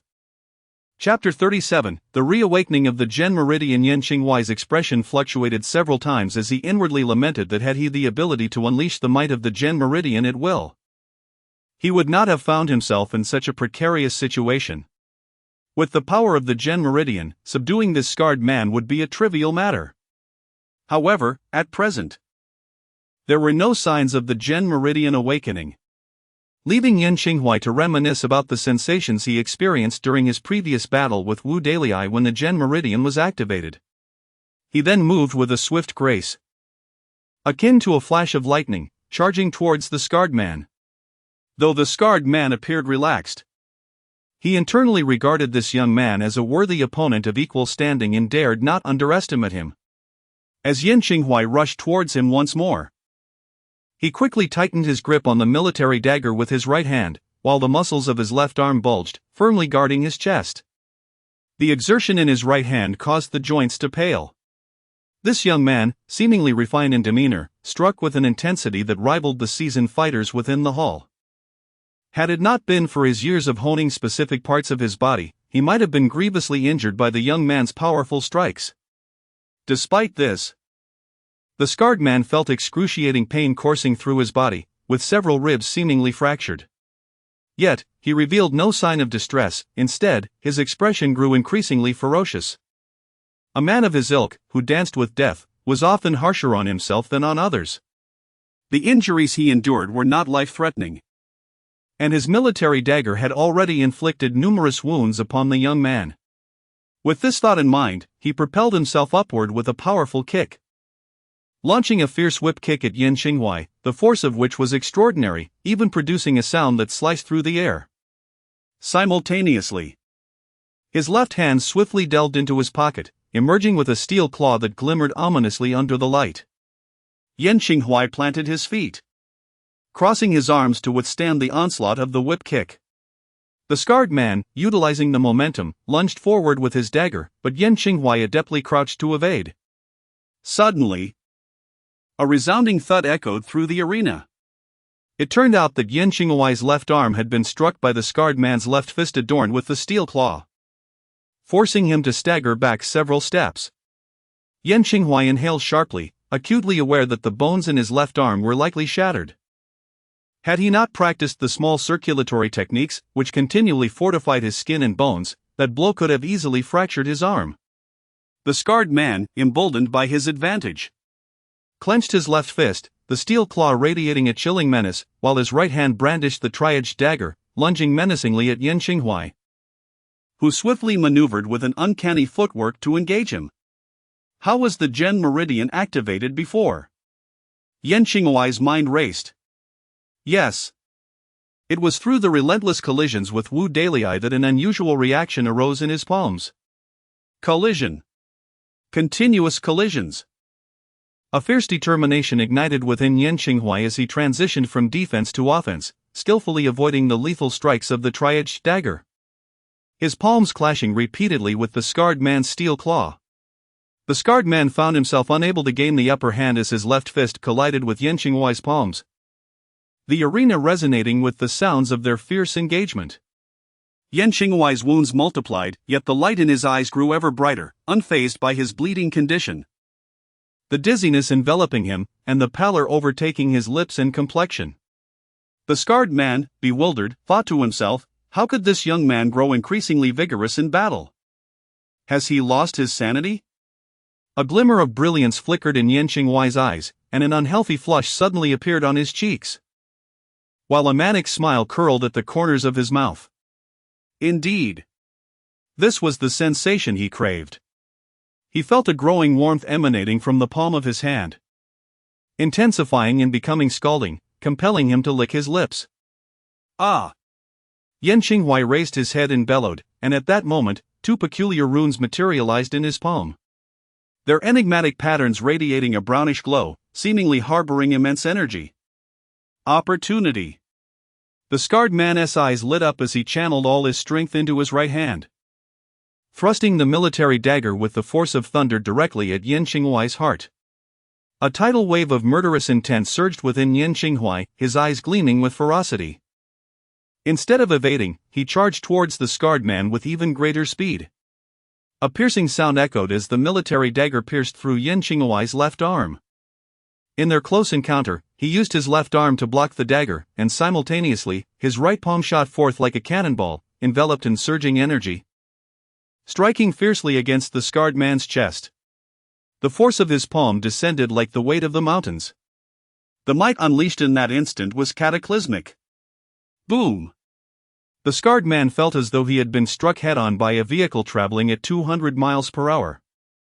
An overwhelming and bizarre force shattered his heart in an instant, propelling him violently against the wall, which cracked under the impact, splintering into a cascade of bricks and stones, burying him beneath the debris. Yan Qinghuai collapsed to the ground, gasping for breath, and bit through his clothing to bind his arm. Though blood continued to seep from the wound, the excellent physical condition of an E-grade practitioner allowed for rapid healing. Gritting his teeth, he managed to rise unsteadily and staggered toward the upper floor. The individuals above, alerted by the tremendous noise below, anxiously turned their gaze toward the staircase. When Yan Qinghuai's figure emerged, the enchantress knew that the scarred man had likely been defeated. What a useless fool! The enchantress sneered, seizing a dagger and swaying her serpentine waist as she approached Yan Qinghuai, recognizing that he was now at the end of his strength. She commanded the remaining figure in black beside her, eliminate the others. Have a team come over, we must retreat with the chubby one. At this moment, Yan Qinghuai was barely able to muster any combat power, relying solely on sheer will to reach the second floor. He watched as the man in black raised his firearm, prepared to execute Jean Xian's family, but he found himself powerless to intervene. Suddenly, a figure burst through the window, shattering the glass, and the man in black froze, only to be knocked unconscious by a swift kick from the newcomer. It was Gao Tianming. Upon witnessing Gao Tianming incapacitate the man in black and rescue Jean Xian's family, a wave of relief washed over Yan Qinghuai, causing his legs to give way as he sank to the staircase. In the corner, Jean Xian regarded Gao Tianming as a savior, joyously writhing on the ground in excitement at the sight of his family being saved, only to turn and see the bloodied Yan Qinghuai, tears streaming down his face uncontrollably. Another one. The enchantress's eyes narrowed as she brandished her dagger, advancing toward Yan Qinghuai with the intent to eliminate him before turning her attention to the newly arrived Gao Tianming. Yan Qinghuai was taken aback and exclaimed, "Are you out of your mind? I am utterly devoid of combat capability. You should confront that brat." Observing the enchanting demoness remaining silent and poised to stab him with a dagger, he could only hastily and clumsily roll backward. In the next moment, a series of rumbling sounds echoed from the staircase, and Yan Qinghuai tumbled downwards. Gao Tianming could not permit the demoness to inflict further harm. He swiftly rushed to her side and unleashed a punch, which she narrowly evaded. However, as one of the top 10 contenders from the special training camp, his prowess was undeniable. Within mere exchanges, he had already inflicted injuries upon the demoness. Just as Gao Tianming was about to render her unconscious, the demoness cried out, "Why are you still holding back? Is the Bei group truly so lacking in sincerity?" Chapter 38, The Golden Copper Black Lacquered Tang Straight Sword. Gao Tianming furrowed his brow. Before he shattered the glass to enter the second floor, he had already grasped the layout and positioning of individuals within.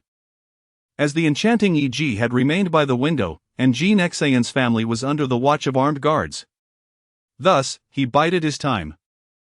waiting for the opportune moment to strike. Later, when Yan Qinghuai diverted Yi Ji's attention, it afforded him the chance to rescue.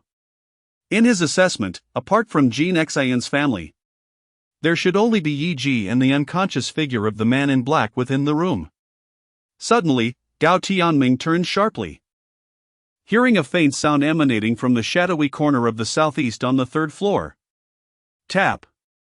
Tap. Tap. The rhythmic footsteps approached, revealing a short figure before everyone. Gao Tianming's pupils constricted, he had completely overlooked this individual. The person's skill in concealing their presence was remarkable. Had they not revealed themselves, it would have been exceedingly difficult to discern the hidden expert on the third floor. A sheen of sweat broke out on Gao Tianming's forehead as he noted that the individual before him exuded an aura of extreme restraint, giving the impression of being almost non-existent, even when standing directly in front of him. The person had short black hair, with a forehead protector adorned with 4 rain-like patterns, and black bandages covering the bridge of their nose down to the neck, revealing only their blood-red eyes, which brimmed with malice. Naturally, the Bei group comes with sincerity. The figure declared. Yi Ji, propped against the wall, stood up angrily. Ninja Hayato, I am nearly beaten to a pulp, and you still do not act. What kind of sincerity is this? Ninja Hayato stepped forward, his imposing aura palpable. Under the light, Gao Tianming discerned that he was clad in a black combat uniform, with a katana slung across his back. Coupled with his name and somewhat clumsy Mandarin, Gao Tianming formed his own conclusions. A Japanese ninja. From their dialogue, it became evident that the kidnapping of Jin Xian's family was a collusion between Yi Ji's organization and Ninja Hayato's Bei group, specifically targeting students from the training camp, with ulterior motives lurking beneath. Gao Tianming clenched his fists tightly, deciding to take the initiative. His black athletic attire billowed as if swept by the wind, and he unleashed a powerful right fist, akin to a copper hammer, aimed squarely at Yi Ji.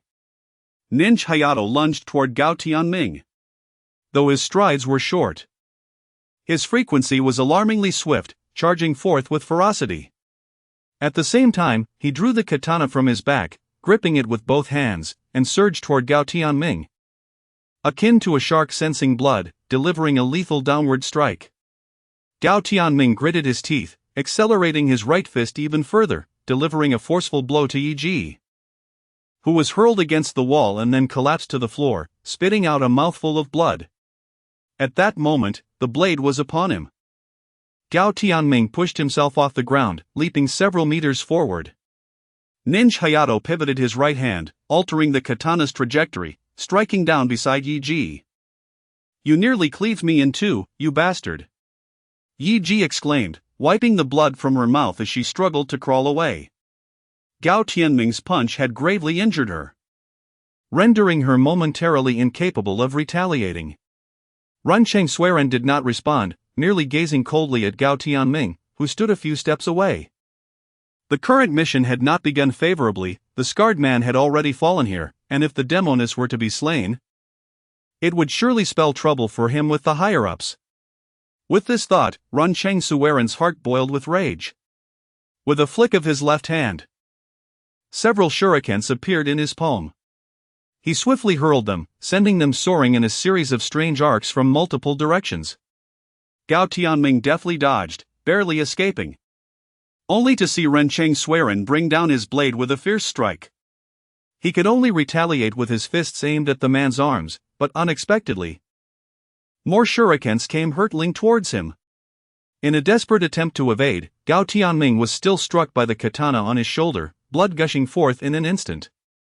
He quickly retreated to Jin Xian's side, unfastening the tape from the plump man's face, asking, "Fatty, do you have any handy weapons at home? This Japanese silver coin is rather ruthless, I find myself at a disadvantage unarmed." Jin Xian's mind raced. Weapons? Weapons? What weapons could his family possibly possess? Beside them, Jin Deshang writhed in frantic motion, his chin pointing incessantly in a particular direction. Suddenly, a spark of inspiration struck Jin Xian, and he exclaimed, "Tianming, over there! Their S.A. Tang Dao. My father's collection. Gao Tianming glanced towards the direction Jin Xian indicated, a hearty laugh escaping him as he charged towards a display cabinet. A cold glint flashed in Ren Cheng Sueren's eyes as he swung his blade again at Gao Tianming. In response, Gao Tianming delivered powerful kicks, sending several chairs hurtling towards the blade's trajectory. With a crackling sound, the sharp edge sliced through the chairs as if they were mere tofu, and amidst the falling debris, Ren Cheng Sueren caught sight of Gao Tianming shattering the glass of the display case with his elbow, retrieving a Tang Dao from within. Gao Tianming gently caressed the scabbard, gripping the hilt firmly, and with a sudden pull, a crisp, resonant clang echoed throughout the third floor. What a fine blade! It's a gold copper black lacquered Tang straight sword, Gao Tianming exclaimed in admiration. The Gao family was a lineage of ancient martial arts, particularly adept in swordsmanship. And from a young age, Gao Tianming had been immersed in the world of blades, acquiring an intimate knowledge of various types of swords.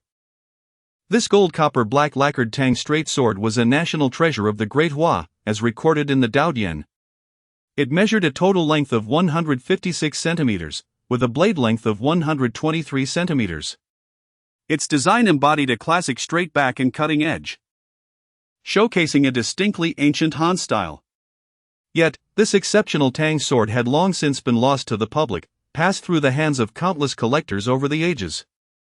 And it was unexpected to find it in Jin Duchan's possession. With a fierce determination surging within him, Gao Tianming held the sword in his right hand and the scabbard in his left, lifting his chin slightly with a smile. Come. Allow me to show you what a true sword is.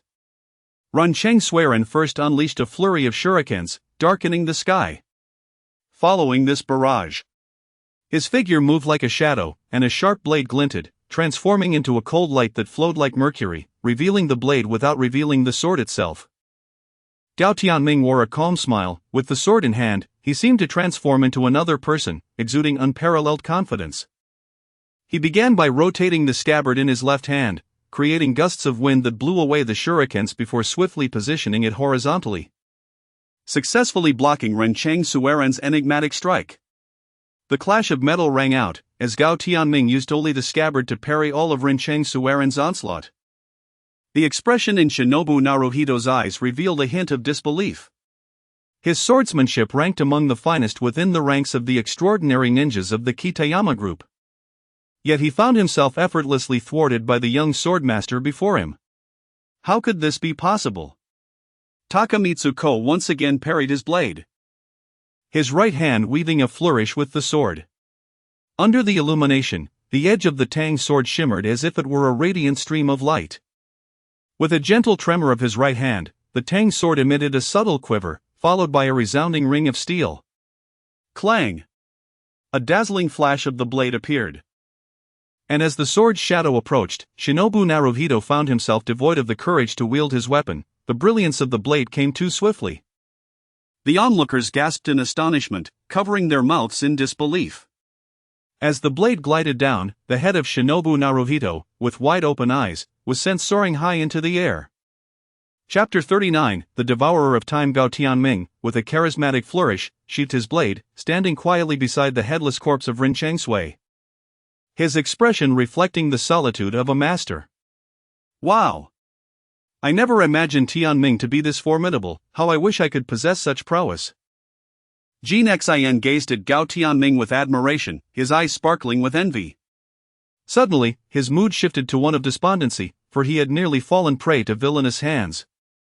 While he himself had indulged in pleasure, neglecting rigorous training, leaving him devoid of the strength necessary to protect his family. The sense of helplessness and inadequacy gnawed at his heart, leaving an indelible mark akin to a parasite. In his anguish, Jin Xian reflected. If only I could be as powerful as Yan Qinghuai and Gao Tianming, perhaps my family would not have suffered such a fate. I must grow stronger. I must grow stronger. His inner turmoil of anger, resentment, and the desire for strength intertwined, igniting a fervor in his gaze. The flames of determination blazed brighter. And after a few moments, he felt a surge of heat radiating from his feet to his head. The temperature rising as if his mind were being flooded with chaotic knowledge. His temples throbbed, and a faint crimson light began to emanate from his crown. At last, Jin Xian could bear it no longer, darkness enveloped him, and he collapsed. Gao Tianming rushed forward to check on him. Finding Jin Xian's already plump face had swollen further, flushed red, as if scorched by fire. He urgently called to Jin Dachang and the others. "Is there any ice at home? Quickly, apply it to Jin Xian, he is burning up." Upon hearing this, Jin Dachang and the others hurried downstairs, rummaging through cabinets until they returned with an abundance of ice, towels, and buckets filled with ice water. At that moment, Yan Qinghuai also appeared at the third-floor doorway, limping toward Gao Tianming while clutching his injured arm. He gazed at Jin Xian, who resembled a cooked lobster, and furrowed his brow. "What has happened to the fatso?" Gao Tianming shook his head, indicating his confusion, and took the ice from Jin Dachang, placing it on Jin Xian's forehead. To their astonishment, as the ice made contact, steam began to rise from Jin Xian's skin. The group hastily applied ice packs and towels to his body, yet his temperature remained unrelenting. Suddenly, Yan Qinghuai and Gao Tianming ceased their efforts simultaneously, rising swiftly to peer out the window. Sharing a glance, Gao Tianming intoned emphatically, "More are coming." Yan Qinghuai took a few steps forward, lifting the curtain. Moments later, he spoke solemnly, "A group of black-clad gunmen has descended. They must be the thugs who were guarding the security office, likely alerted to our location." Gao Tianming stepped closer to observe.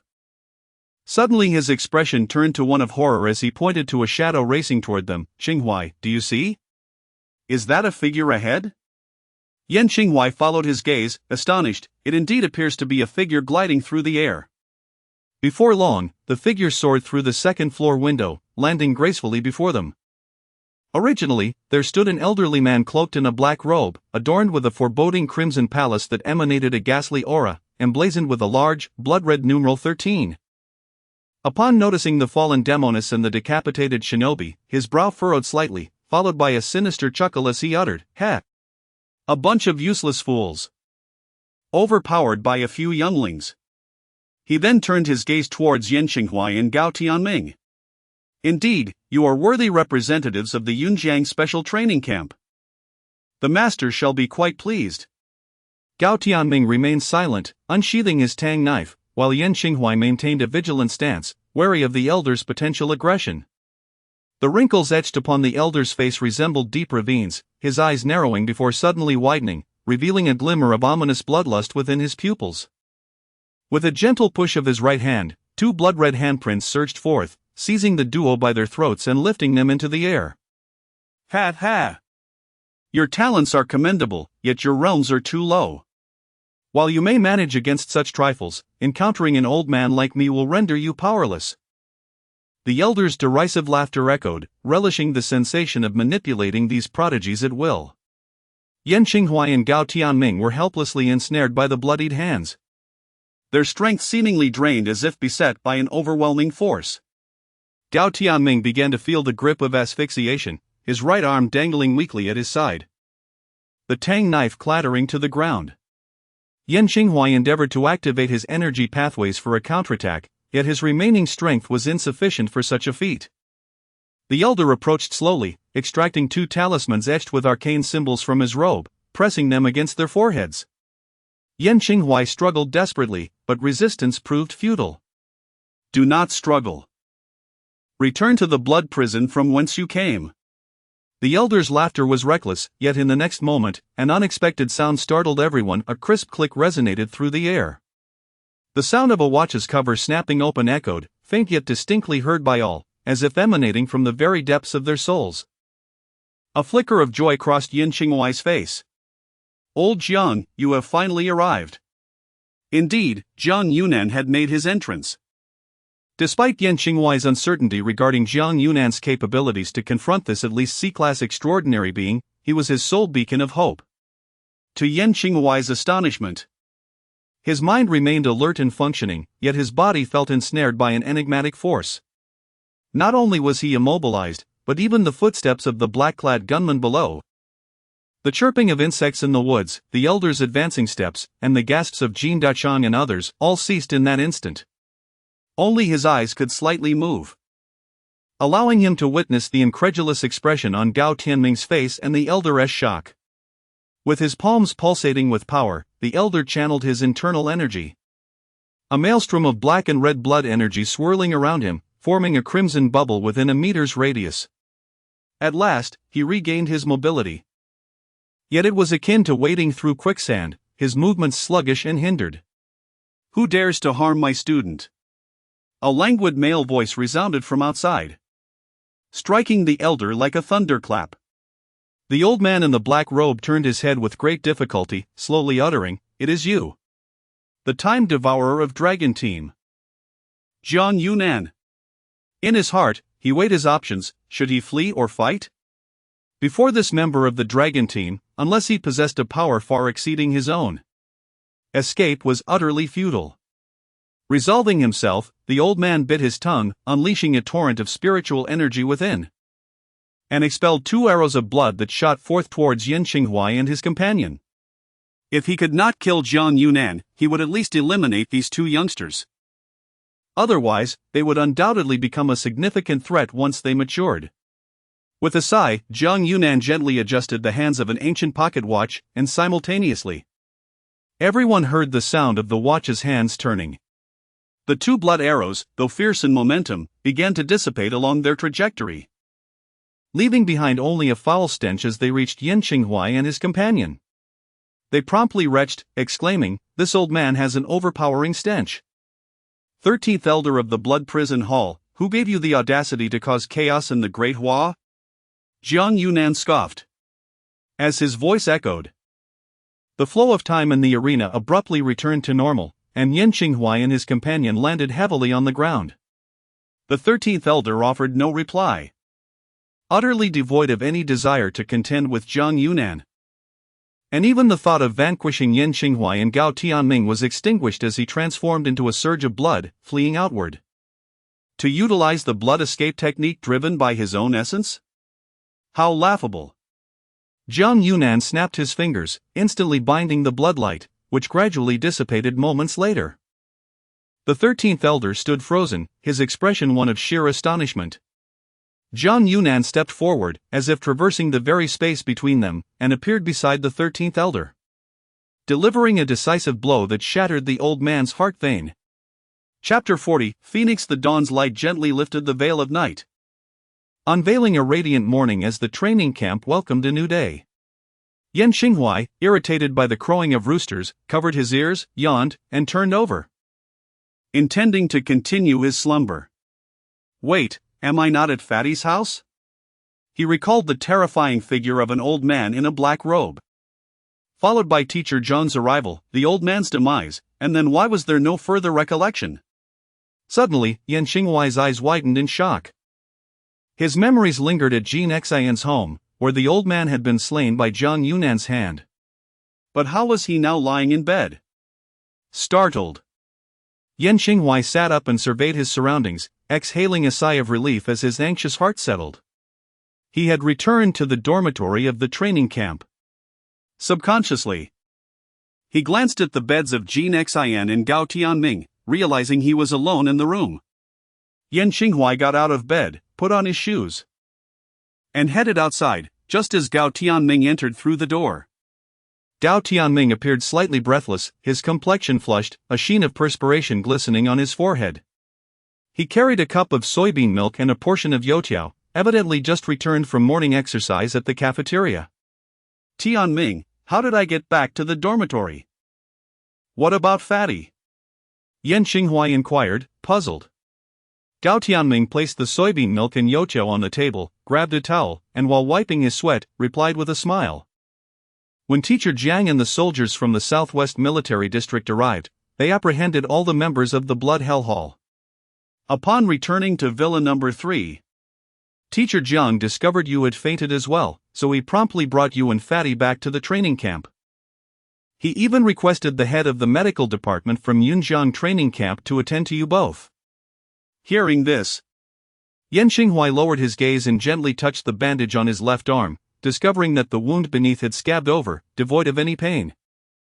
He felt an immense sense of disbelief, considering that just yesterday, his left arm had been pierced directly by a triangular dagger wielded by the scarred man. The subsequent fainting was likely due to this injury, yet upon awakening, he found the wound nearly healed, truly astonishing. A soft rumble echoed within the dormitory. Yan Xinghuai's face flushed with embarrassment as he realized his hunger was unbearable. He hastily pulled out 2 youtiao, stuffed them into his mouth, and gulped down some soybean milk. Wiping the grease from the corners of his mouth before mumbling, "Let us go see Fatty." He vividly recalled that Jean Xian's temperature had soared to a level capable of boiling an egg, leaving him somewhat uneasy. Gao Tianming set down his towel and chuckled, "All right. Fatty is currently receiving treatment from old Li Xianlin, we can head there now. But how do you feel? Do you need support?" Yan Xinghuai rotated his left arm, finding it mostly healed. He stood up and exited the dormitory first, turning back to say, "I, Yan, am in splendid health. Let us hurry." Gao Tianming shook his head helplessly and followed him outside. "By the way, do you know the way?" Gao Tianming asked, tilting his head to look at the somewhat arrogant Yan. "You lead the way once we're downstairs." The two exited the dormitory, not rushing towards Li Xianlin but instead strolling leisurely through the campus. Listening to Gao Tianming, the head of the medical department at the training camp is a top-tier healer. After Jean Xian was brought in, he quickly recovered from his fever, although his condition remains somewhat unstable, thus he is under observation with old Li. Why does it seem like there are as many students in the camp today as usual? Wasn't there a holiday yesterday? I remember quite a number of people went home. Yan Xinghuai suddenly felt something amiss. It turned out that the number of students on campus was overwhelmingly large. When they took the bus back to the city yesterday, the campus had already appeared somewhat desolate, but now it seemed as if all the students had returned. Gao Tianming's expression shifted slightly as he replied, "Yes. Quite a few events transpired yesterday. The training camp issued an urgent notice, canceling the holiday and demanding all students to return immediately." Yan Xinghuai felt a stirring in his heart, fearing that what happened at Villa No. 3 in Daijing Garden yesterday was not an isolated incident. As the two conversed, they arrived at an independent courtyard at the foot of a hill, not far from the cafeteria. The outer layer of the courtyard was surrounded by a low, yellow earthen wall. Gao Tianming pushed open the fence gate and stepped inside. Within the gate lay a small path of azure marble slabs, leading directly into the inner room. On either side of the path were some chicken coops and dog kennels. At that moment, a large white goose, a big yellow dog, and a group of fluffy ducklings were following a proud rooster in search of food. The rooster was both robust and splendid, its glossy feathers resembling a magnificent brocade robe. Its bright red comb appeared like a blazing flame from a distance, and its small, black, bean-like eyes darted around with keen awareness. Its sharp yellow beak looked formidable, while its elevated tail resembled a flamboyant, multicolored fan. As it walked, its golden feet made a loud, resonant sound, exuding strength. Yan Xinghuai gazed at the rooster, and the corners of his mouth twitched slightly, as if recalling the terror of being awakened by crowing each morning. The rooster cast a disdainful glance at the two uninvited guests, turning its head away and continuing its leisurely stroll in the mud with its entourage. Yan Xinghuai was completely taken aback, stiffly turning his head to ask, "Does it look down on us?" Gao Tianming laughed heartily, "It mainly looks down on you. It didn't act like this when I came before." Yan Xinghuai's temples throbbed, and he rolled up his sleeves, ready to rid the world of this pest. The rooster, undaunted, flapped its wings and lunged at him, its eyes filled with fighting spirit. At that moment, two more people entered through the door, Hu Shuo and Jiang Yunan. "Teacher Hu." "Teacher Jiang." Yan Xinghuai lowered his sleeves, pretending nothing had happened, and greeted the two teachers together with Gao Tianming. Since witnessing Jiang Yunan's prowess yesterday, both were filled with admiration for him. The black-robed elder, a C-class ability user, could not even manage to flee under Jiang Yunan's might. His strength was truly terrifying. Jiang Yunan maintained a refreshing smile, nodding in acknowledgement. "You're here as well, let us head inside together." Hu Shuo and Jiang Yunan led the two students through the curtain, revealing a spacious living room adorned with a tea table and several rosewood armchairs casually arranged within. Li Xianlin sat opposite an elderly woman with white hair, while a little girl with twin ponytails, clad in a red t-shirt and loose denim jeans, attended to them, occasionally refilling their teacups. In the northeast corner of the room, a wooden bed held Jean Xian, who lay back with a gentle rise and fall of his chest, emitting soft snoring sounds. Upon noticing the others, Li Xianlin couldn't help but chuckle and exclaim, "I wondered why I heard the phoenix fluttering in the courtyard. It turns out you little ones have arrived." "Phoenix?" Yan Qinghuai paused, a smirk forming within, finding it amusing that a mere rooster would dare to bear such a grand name. Chapter 41, The Room Fire. Hu Shua turned to Yan Qinghuai and Gao Tianming, saying, "Please check on Jean Xian's condition. We have some matters to discuss with old Li." Yan Qinghuai nodded and walked over to Jean Xian with Gao Tianming. Hu Shua and the others engaged in a hushed discussion, which Yan Qinghuai did not pay much attention to, although the teachers did not conceal their conversation from the two. There was no pressing need for them to be privy to it. Gently, Yan Qinghuai touched Jean Xian's forehead, feeling a slight warmth emanating from it, which eased his worries. The chubby boy's temperature had returned to normal, although it was still higher than that of an average person. It was certainly not the alarming heat of the previous day. Jean Xian's fever was largely under control now, with only occasional recurrences, so there was no cause for concern. A kind voice broke the silence from behind them. Yan Qinghuai turned to see several teachers had approached. Speaking was a white-haired elderly woman leaning on a cane. She appeared to be nearing her 70s. With her white hair cascading down, squinting eyes, and a gentle, benevolent expression. "This is old Hu, who saved both you and Jean Xian," Hu Shua stated gravely. Yan Qinghuai and Gao Tianming quickly rose to their feet, bowing respectfully. "We pay our respects to old Hu. We are deeply grateful for your healing grace." Nearby, a little girl covered her mouth with a giggle, remarking, "When this chubby brother arrived yesterday, he looked just like a roasted pig. It scared us all." Yan Qinghuai scratched his head, thinking that the little girl was not entirely wrong. He was well aware of Jean Xian's dire condition yesterday, indeed resembling a roasted pig. The elderly woman shot the little girl a stern look, chuckling, "Dear child, do not hold it against her. She has been spoiled and lacks decorum." Qian. Apologize to the brothers." Yan Qinghuai waved his hands dismissively, saying, "What the little sister said is indeed true. The situation yesterday was quite critical. And we owe much to old Hu's miraculous skills." The little girl stuck out her tongue and, under the elderly woman's stern gaze, refrained from speaking further. "Old Hu? Old Li, what exactly afflicts Jean Xian? How could his temperature suddenly soar to such alarming heights?" "I have never heard of anything like it," Gao Tianming inquired. His gaze filled with confusion. "If Jean Xian is afflicted with some rare ailment, we must find a way to cure it, otherwise, if such episodes continue, his days may be numbered," Li Xianlin remarked, stroking his grizzled beard as he paced before the bed. "According to the consensus reached with old Hu, this little chubby boy seems to have awakened some extraordinary ability." Li Xianlin continued. Yan Qinghuai and Gao Tianming exchanged astonished glances, both taken aback. The special training camp only admitted students who had yet to awaken any abilities. As of now, none had been reported to have done so. Could it be that the chubby boy was the first to awaken in the Yunjiang special training camp? Remarkable. Old Hu nodded with a smile, adding, "From my examination, there is a powerful and tumultuous force within Jean Xian, transforming his physiology and genes." The energy erupted in a short span, causing his body to react defensively. Given his relatively weaker constitution, the reaction was amplified. Where am I? Suddenly, Jean Xian's eyelids fluttered, gradually opening to reveal several indistinct figures before him, prompting him to instinctively ask, "Chubby, we have returned to the special training camp. We are now with old Li." Gao Tianming stepped forward, gazing into Jean Xian's eyes, and softly said.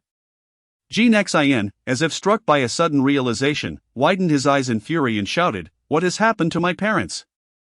With Jean Xian's furious cry, the temperature in the room surged dramatically, enveloping him in a fiery intensity, to the point that the edges of the bedding on the wooden bed began to scorch. Gao Tianming promptly patted his shoulder, offering reassurance, "Do not worry. Uncle and aunt are perfectly fine. Teacher Jiang has apprehended the assailants, everything is all right." Upon hearing this, Jin Xin exhaled a sigh of relief. The crimson hue of his face receding like the retreating tide, and the temperature in the room gradually cooled down. Hu Shua stepped forward, looking at Jin Xin, and inquired, "Jin Xin, do you feel any discomfort or experience any unusual reactions?" Jin Xin paused, seemingly perplexed by Teacher Hu's question, and replied, "I feel quite well at the moment." "Teacher Hu? What specifically are you referring to?" Yan Qinghuai emphatically clapped him on the shoulder, chuckling, "You've done well, fatty. Li Lao and Hu Lao believe you may have awakened your extraordinary abilities. That's why Teacher Hu is asking if you sense anything special." A flicker of astonishment appeared in Jin Xin's eyes, his mouth agape in disbelief as he pointed at himself. "Old Yen, are you saying I have awakened? I, Jin Xin, have awakened?" Gao Tianming also laughed, giving him a reassuring pat on the shoulder, nodding with a smile, "Indeed, fatty. What abilities have you awakened?" At that moment, Li Xianlin scrutinized Jin Xin closely, a smile gracing his lips as he asked, "Little fatty, think carefully, has anything new appeared in your mind? Or do you possess a newfound interest in something?" Jiang Yunan, noticing the confusion on Yan Qinghuai's face, explained, "As I previously shared in class, the awakening of extraordinary abilities varies greatly, but fundamentally it signifies a substantial transformation within the body. An awakened individual will undoubtedly perceive the difference. And judging by what we just witnessed, it is highly likely that Jin Xin has awakened elemental abilities." Elemental? Elemental abilities of the first sequence? Yan Qinghuai felt a tinge of envy. Jin Xin had never been particularly diligent in his training, yet he had suddenly awakened elemental powers. However, that moment of envy swiftly transformed into genuine happiness for him.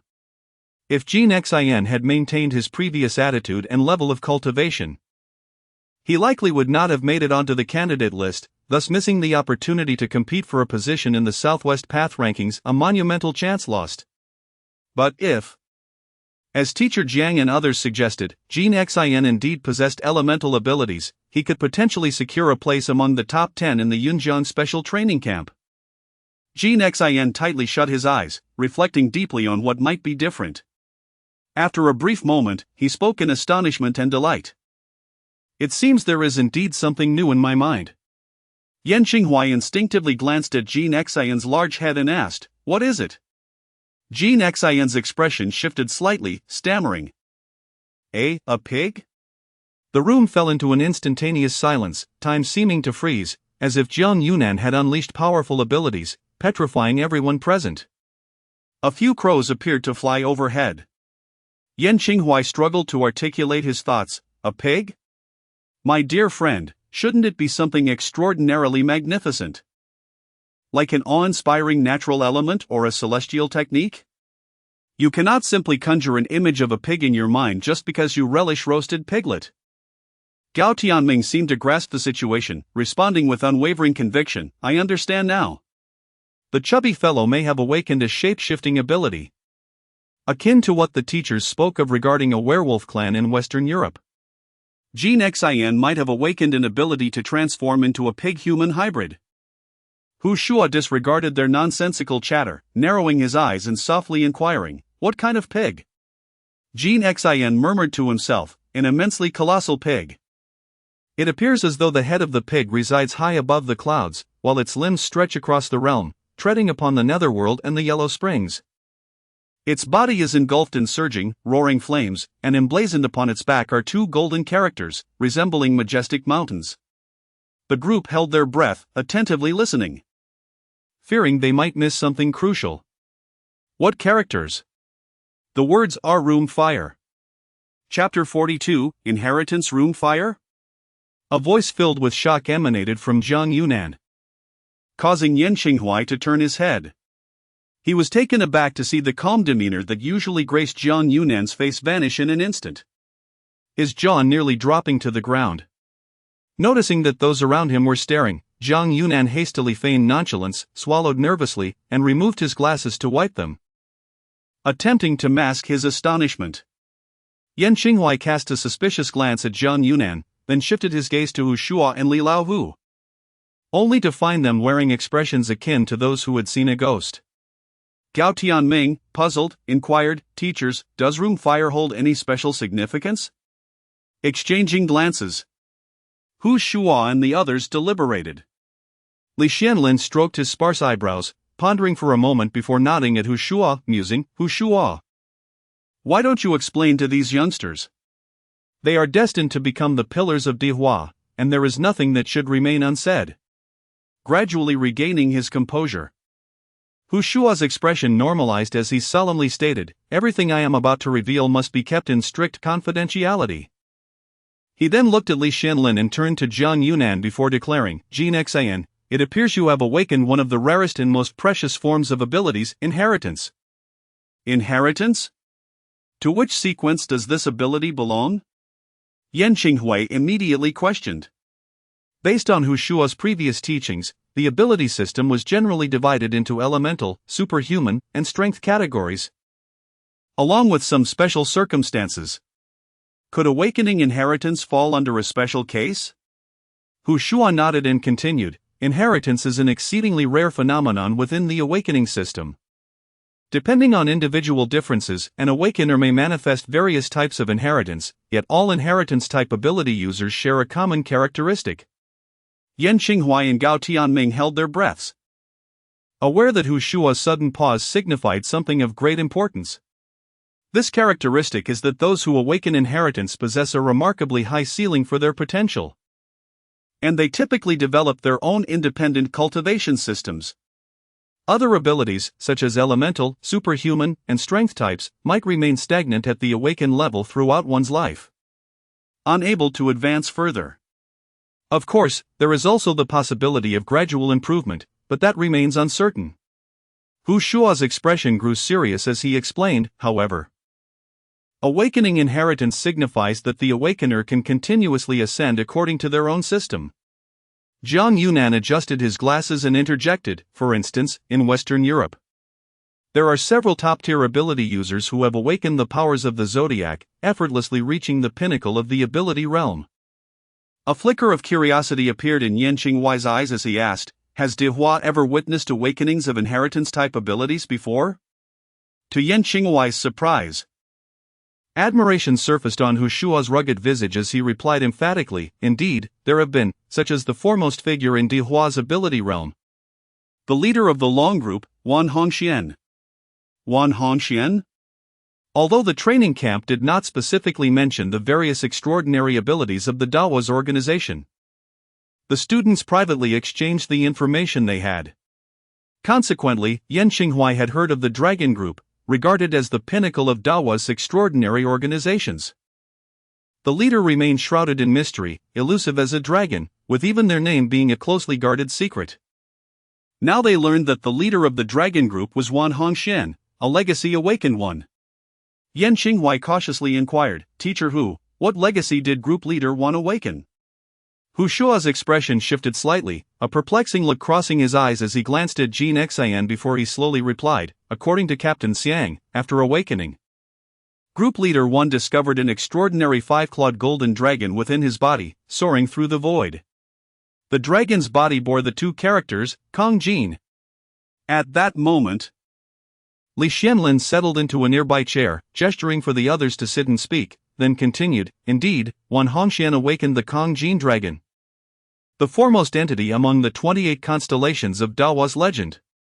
The 28 constellations refer to a total of 28 groups of celestial phenomena located near the ecliptic. In ancient times, people categorized these celestial phenomena into 28 groups based on the movements and positions of the sun, moon, and stars, commonly known as the 28 lodges."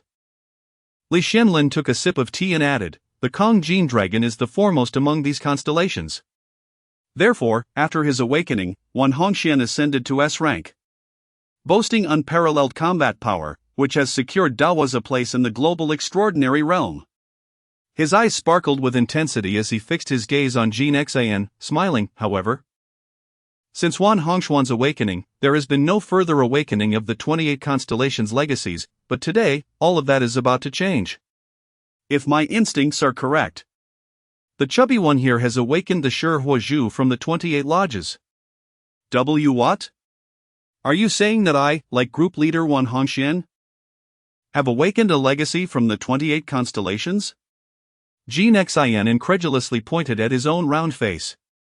Indeed, the being within you should be the Shi Huozhu, the 6th lodge of the northern 7 lodges. The Shi Huozhu, belonging to the fire element, is represented by a pig. Its constellation resembles a house. Hence the name Shi, as a house is a place of residence and a necessity for people.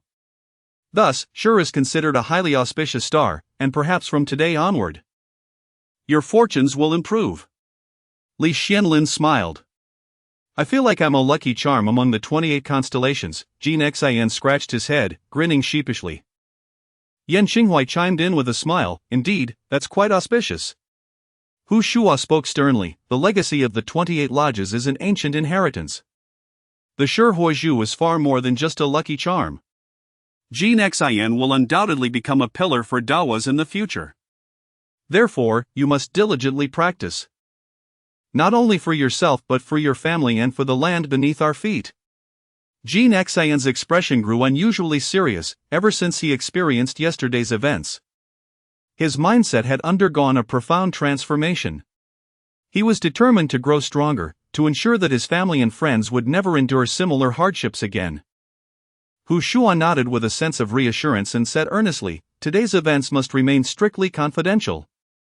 If foreign supernatural organizations learn of the re-emergence of the 28 mansions, they will undoubtedly take action. They may even dispatch high-ranking supernatural beings to assassinate Jin Xian.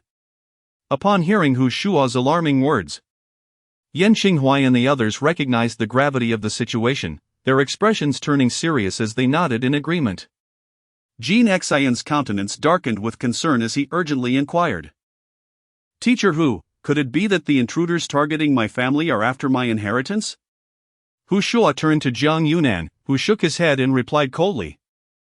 That should not be the case.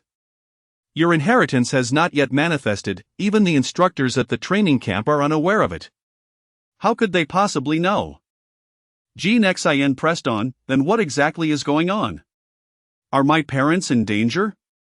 Jiang Yunan sighed and said, the training camp's office is currently investigating this matter. And results are expected soon. I can share some information with you, according to feedback from other instructors. The students who encountered intruders are not limited to just the 3 of you. Many students returning home for the holidays have faced similar threats. You need not worry about your parents. I will provide a detailed report to the higher-ups of the Dragon Group. I trust that Captain Wan will assign personnel to protect your family. Yan Xinghuai secretly thought to himself that it was indeed as he suspected. He had sensed that this matter was far from straightforward. Chapter 43, Blood Hell Hall. Yan Xinghuai pondered for a moment before inquiring, Teacher Jiang, how are the other students faring? Jiang Yunan's expression shifted. His tone tinged with melancholy as he replied, a few students have been abducted by Blood Hell Hall, and we are currently dispatching personnel to pursue them. A look of trepidation flickered in Jin Xian's eyes. Had it not been for Yan Xinghuai and Gao Tianming's timely arrival to delay the situation, coupled with Jiang Yunan's intervention, he too might have met a similar fate. Grateful, he cast a glance at Yan Xinghuai and the others. Reflecting on the ruthless demeanor of the scar-faced assailant and the enigmatic techniques of the cloaked elder, Yan Xinghuai felt a chill. It seemed that the power of Blood Hell Hall surpassed all imagination.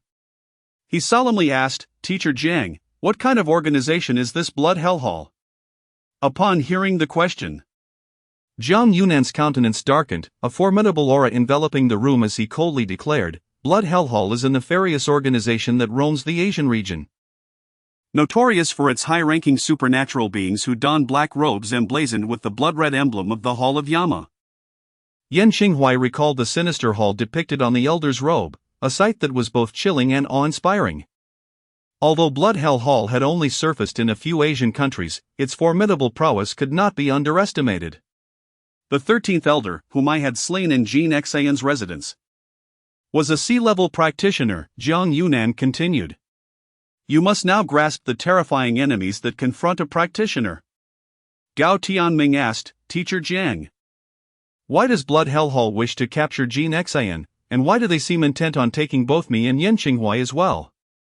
Jiang Yunan shook his head. Responding, Blood Hellhall has been established for many years, engaging in human trafficking and underworld dealings across Asia. Until now, there have been no reports of them targeting supernatural beings, and the specifics are still under investigation. However, this is not something you should be preoccupied with at present. Your foremost objective should be to secure a place on the candidate list for Yunjiang and contend for the Southwest Dao ranking. A spark of determination ignited in Yan Qinghuai's eyes. He was resolute to claim victory in the Southwest Dao ranking. Gao Tianming remained composed. Aware that he still ranked among the top 5 candidates, confident that his strength assured him a stable position. Jin Xian's eyes shone with an unprecedented fervor. A steadfast and unyielding gaze that commanded the attention of all present. Once an advocate of mediocrity, he now resolved to seize every opportunity to strengthen himself. He vowed never to let his parents endure the horrors of yesterday again. I must possess the power to protect everyone. I swear. This was Jin Xian's inner monologue. Steeped in his blood and tears, as he continuously recalled the helplessness of the previous day. To grow stronger became his guiding principle. Li Xianlin, seemingly moved by the conviction displayed by the 3 youths, stroked his graying beard and smiled warmly. As Xiao Jiang said, you youngsters need not dwell on these matters. Leave the concerns of Blood Hellhall to the leaders of the Dragon Group. Focus entirely on your cultivation. I eagerly await your performances in the Southwest Dao ranking. I can inform you in advance that the Southwest Road ranking is not merely a competition, it involves a complex interplay of various powers. Should you truly achieve exceptional results, the rewards will far exceed your expectations. With that said, he turned to Hu Shua and continued, Little Hu, we must tighten the security at the training camp. We must pay close attention to the matters concerning the Blood Prison Hall. If you require my assistance in coordination, do not hesitate to inform me. Hu Shua promptly nodded. Responding respectfully, understood, elderly.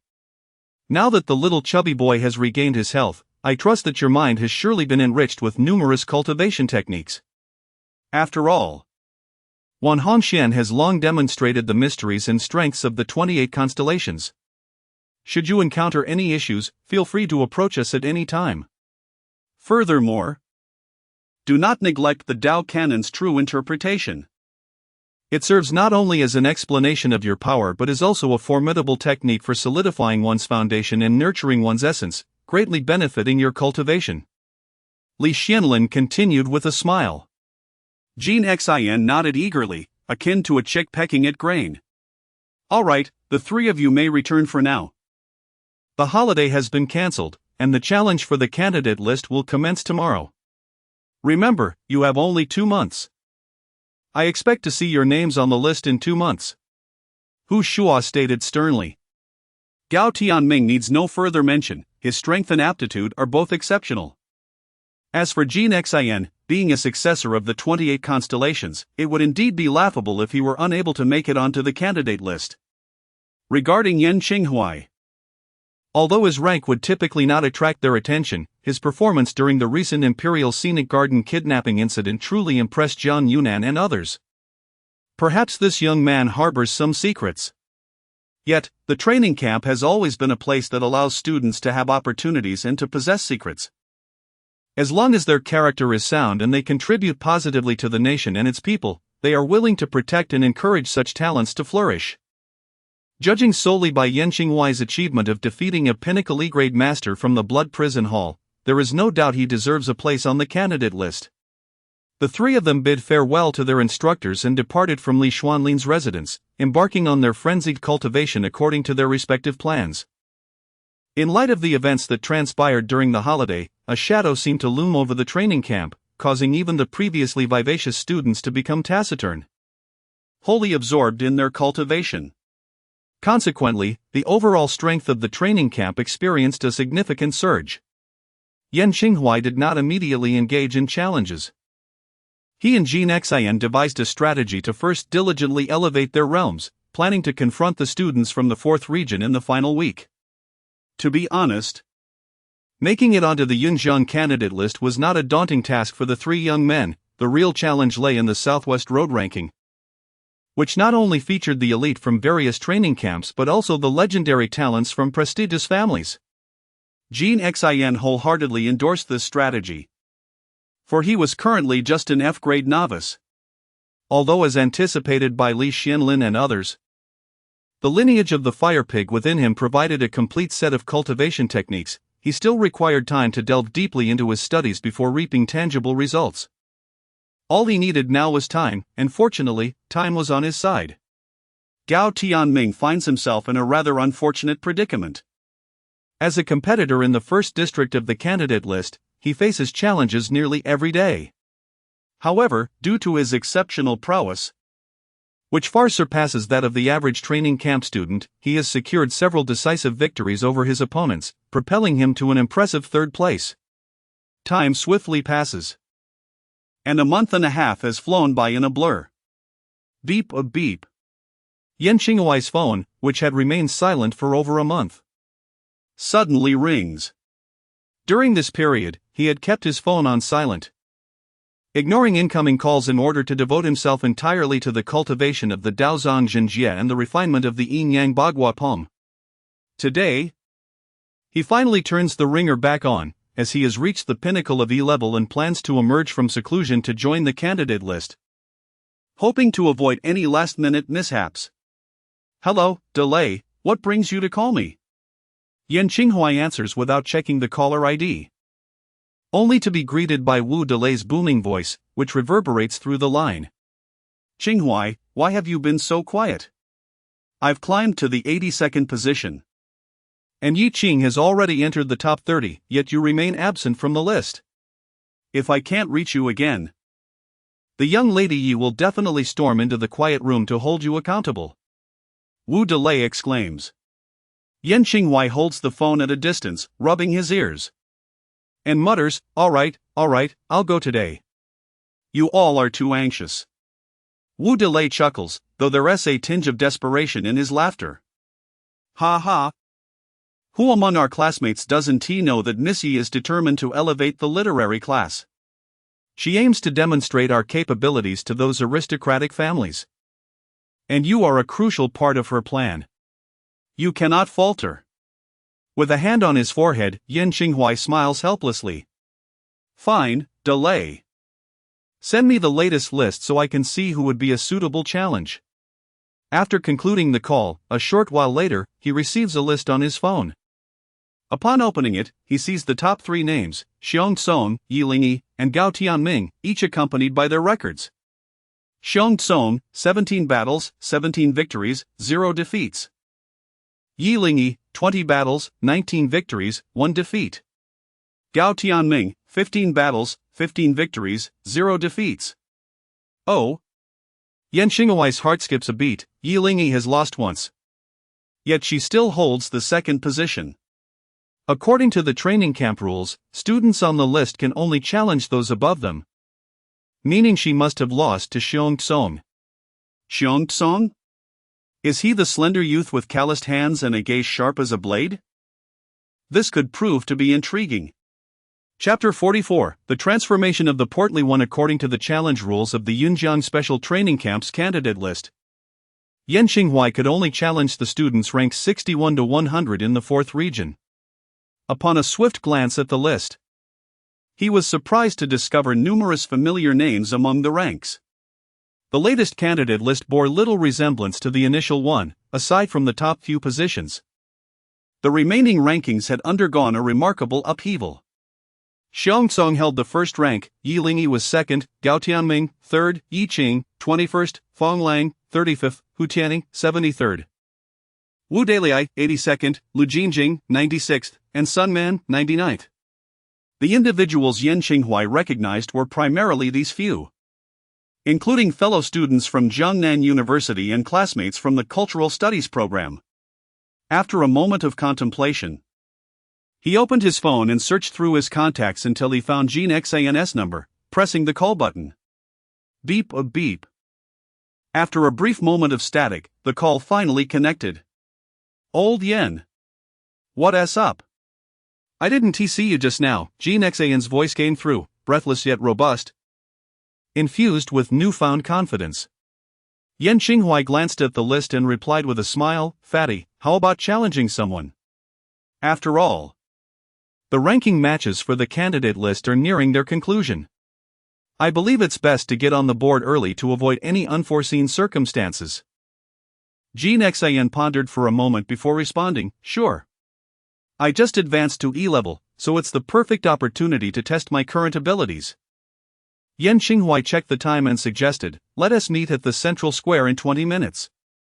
In recent times, Jean Xin had been solely focused on rigorous training in the spirit energy class, his dedication rivaling that of Yan Qinghuai. Yan Qinghuai felt a great sense of satisfaction from this progress, as both he and Gao Tianming had sensed the significant impact the previous incident had on Jean Xin. Yet, the portly one had not succumbed to despair. Instead, he emerged with an even more resolute determination. His actions served as a testament to this commitment. He was intent on becoming stronger, regardless of the effort required. 20 minutes later, clad in a blue sweatshirt and sporting a pair of white sneakers, Yan Qinghuai awaited Jean Xin at the temporary office point of the Yunjiang Special Training Camp in the central square. As he spotted Jean Xin approaching in a white training outfit, running with purpose, Yan Qinghuai's eyes narrowed, and his pupils contracted in astonishment. The transformation in the portly one was nothing short of astounding. Firstly, there was the change in physique. Jean Xin, who once weighed over 200 pounds, more accurately described as obese rather than merely plump, had visibly shed a significant amount of weight. His once jiggling excess flesh now appeared to have diminished considerably. Previously, his laughter had evoked the image of a jovial Maitreya Buddha. Now, he looked transformed. Secondly, Jean Xin's demeanor had shifted dramatically. Previously, late nights had left dark circles beneath his eyes, partially concealed by the roundness of his face. However, with the reduction of excess fat, his eyes sparkled with life, and his overall aura had undergone a metamorphosis. From a state of despondency to one of sunny disposition. Although Yan Qinghuai was reluctant to acknowledge it, the now slimmed-down Jean Xin surprisingly exuded a certain charm. Surely, it must be an illusion. "Qinghuai, have you been waiting long?" Jean Xin wiped the sweat from his brow and chuckled. Yan Qinghuai scrutinized him from head to toe and teased, "You fatso, oh, I mustn't call you that anymore. Have you resorted to weight loss pills or undergone surgery? You've lost quite a bit, haven't you?" Jean Xin bashfully lowered his head and rubbed his belly, laughing. "Am I really that thin? I feel just about the same as before." At that moment, hurried footsteps and Gao Tianming's astonished exclamation echoed from a distance. "What? Is that Jean Xin? He looks so different after just over a month." Although Gao Tianming was also a student of class Lingqi, he was equally astonished. Having not seen Jean Xin for nearly a month. Today, he had received a challenge notification, prompting him to come to the central square for a duel, and upon arrival, he was struck by Jean Xin's complete transformation. He scrutinized Jean Xin with utmost seriousness. Logically, even with rigorous training and dieting, it would be nearly impossible to shed such a significant amount of fat in just a month. It was likely connected to the awakening of Jean Xin's heritage, as Gao Tianming could vaguely sense a palpable pressure emanating from him. Occasionally, a flicker of crimson flame danced in Jean Xin's gaze, and his aura had become remarkably formidable. Such intensity should not manifest in an E-level practitioner. Yet, he was the awakened of the 28th constellation, the Fire Pig, akin to Wan Hongxian, the foremost of the Dahu Long group. It seemed that such a transformation was fitting for the efforts and awakening of the so-called Fatso. Gao Tianming couldn't help but smile knowingly. At that moment, Jean Xin, oblivious to the emotional journey Gao Tianming had traversed, from shock to genuine joy, tilted his head back and struck a confident pose, as if to announce to his two dear friends that Hu Hanju had returned. He was still the Jean Xin they knew. Yan Xinghuai and Gao Tianming exchanged amused glances. Seriously, how did you lose weight? It's a bit exaggerated, Yan Xinghuai inquired earnestly, concerned about any lingering effects from Jean Xian's previous fainting spell. Jean Xian reassured them. Don't worry. I haven't taken any weight loss pills or undergone surgery. It's all due to the new cultivation method I've been practicing. It's safe and without side effects, something you both could only envy. Upon hearing this, Yan Xinghuai abruptly raised his hand to interrupt Jean Xian, casually stating, "All right? We can discuss this later. Let us focus on our challenge first." A flicker of coldness passed through Gao Tianming's eyes. He was no fool. He had previously conferred privately with Yan Xinghuai about why the Blood Prison Hall seemed to have precise knowledge of students' vacation times and specific home addresses. It was known that the brief holiday had been declared to allow students to concentrate on the candidate list system, easing their emotions during that tense period. Naturally, it was not beyond the realm of possibility that the Blood Prison Hall had been monitoring students near their homes. But both felt the situation was far more complex than it appeared. Old Yan, whom do you wish to challenge? I think I'll test my skills against the student ranked 100th, he said, eager to gauge his own level. Jean Xian chuckled shyly. Gao Tianming laughed heartily and remarked, "Fatty, you may not realize that the position of the 100th rank is the focal point of contention. We face challenges almost daily. As everyone aspires to make the list, naturally targeting the contender with the least prowess." Although Jean Xian was no longer overweight, the two friends still referred to him by that moniker. Jean Xian couldn't help but marvel at the cunning of these individuals. Yan Xinghuai smiled as he pointed to a name on the list. Upon closer inspection, Gao Tianming recognized it as Su Song, one of Fang Lang's dubious companions. Jean Xian continued to scrutinize the list, dismissing candidates based on their rankings. Too high, he might not prevail; too low, a female, which felt inappropriate. Fatty, haven't you made your selection yet? Yan Xinghuai inquired with a playful grin. Jean Xian shook his head in a moment of indecision, then turned to his friends and said, "You go ahead, I need to deliberate a bit longer."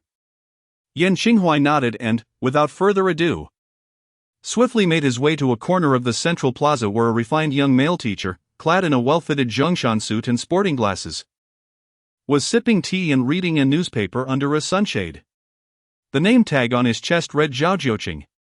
"Teacher Zhao, is this where one registers for challenges?" Yan Xinghuai politely asked. Zhao Jiuqing, startled by the call, looked up and nearly choked, hastily spitting out the tea leaves into his cup, wiping the tea stains off the table, and retrieving a form from beneath it. "Student, you seem unfamiliar, is this your first challenge? Here, fill out this form." Yan Xinghuai accepted the form and turned to Gao Tianming, asking, "How do I fill this out?" Gao Tianming tilted his head and replied nonchalantly, "I have never filled one out. Those already on the list do not need to, the training camp has already registered them. Besides, I am in the top 10. Only those below the list need to fill out a form for their initial challenge." Yan Xinghuai scrutinized Gao Tianming, internally scoffing. This bravado was quite impressive. "I give it full marks." Chapter 45, The Challenge. Yan Xinghuai swiftly glanced at the form, seized the signing pen from the table, and after a moment of diligent writing, returned the form to Zhao Jiuqing with a smile, declaring, "Teacher Zhao, I wish to challenge Su Song, who is ranked 86th.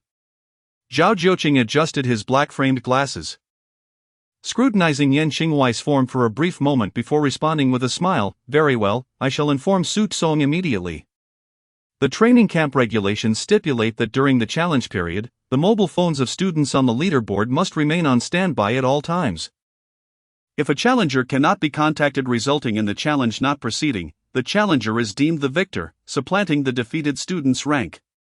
After a brief interval, Zhao Jiuqing set down his phone and announced with a smile, "Yan, you may proceed to the combat area.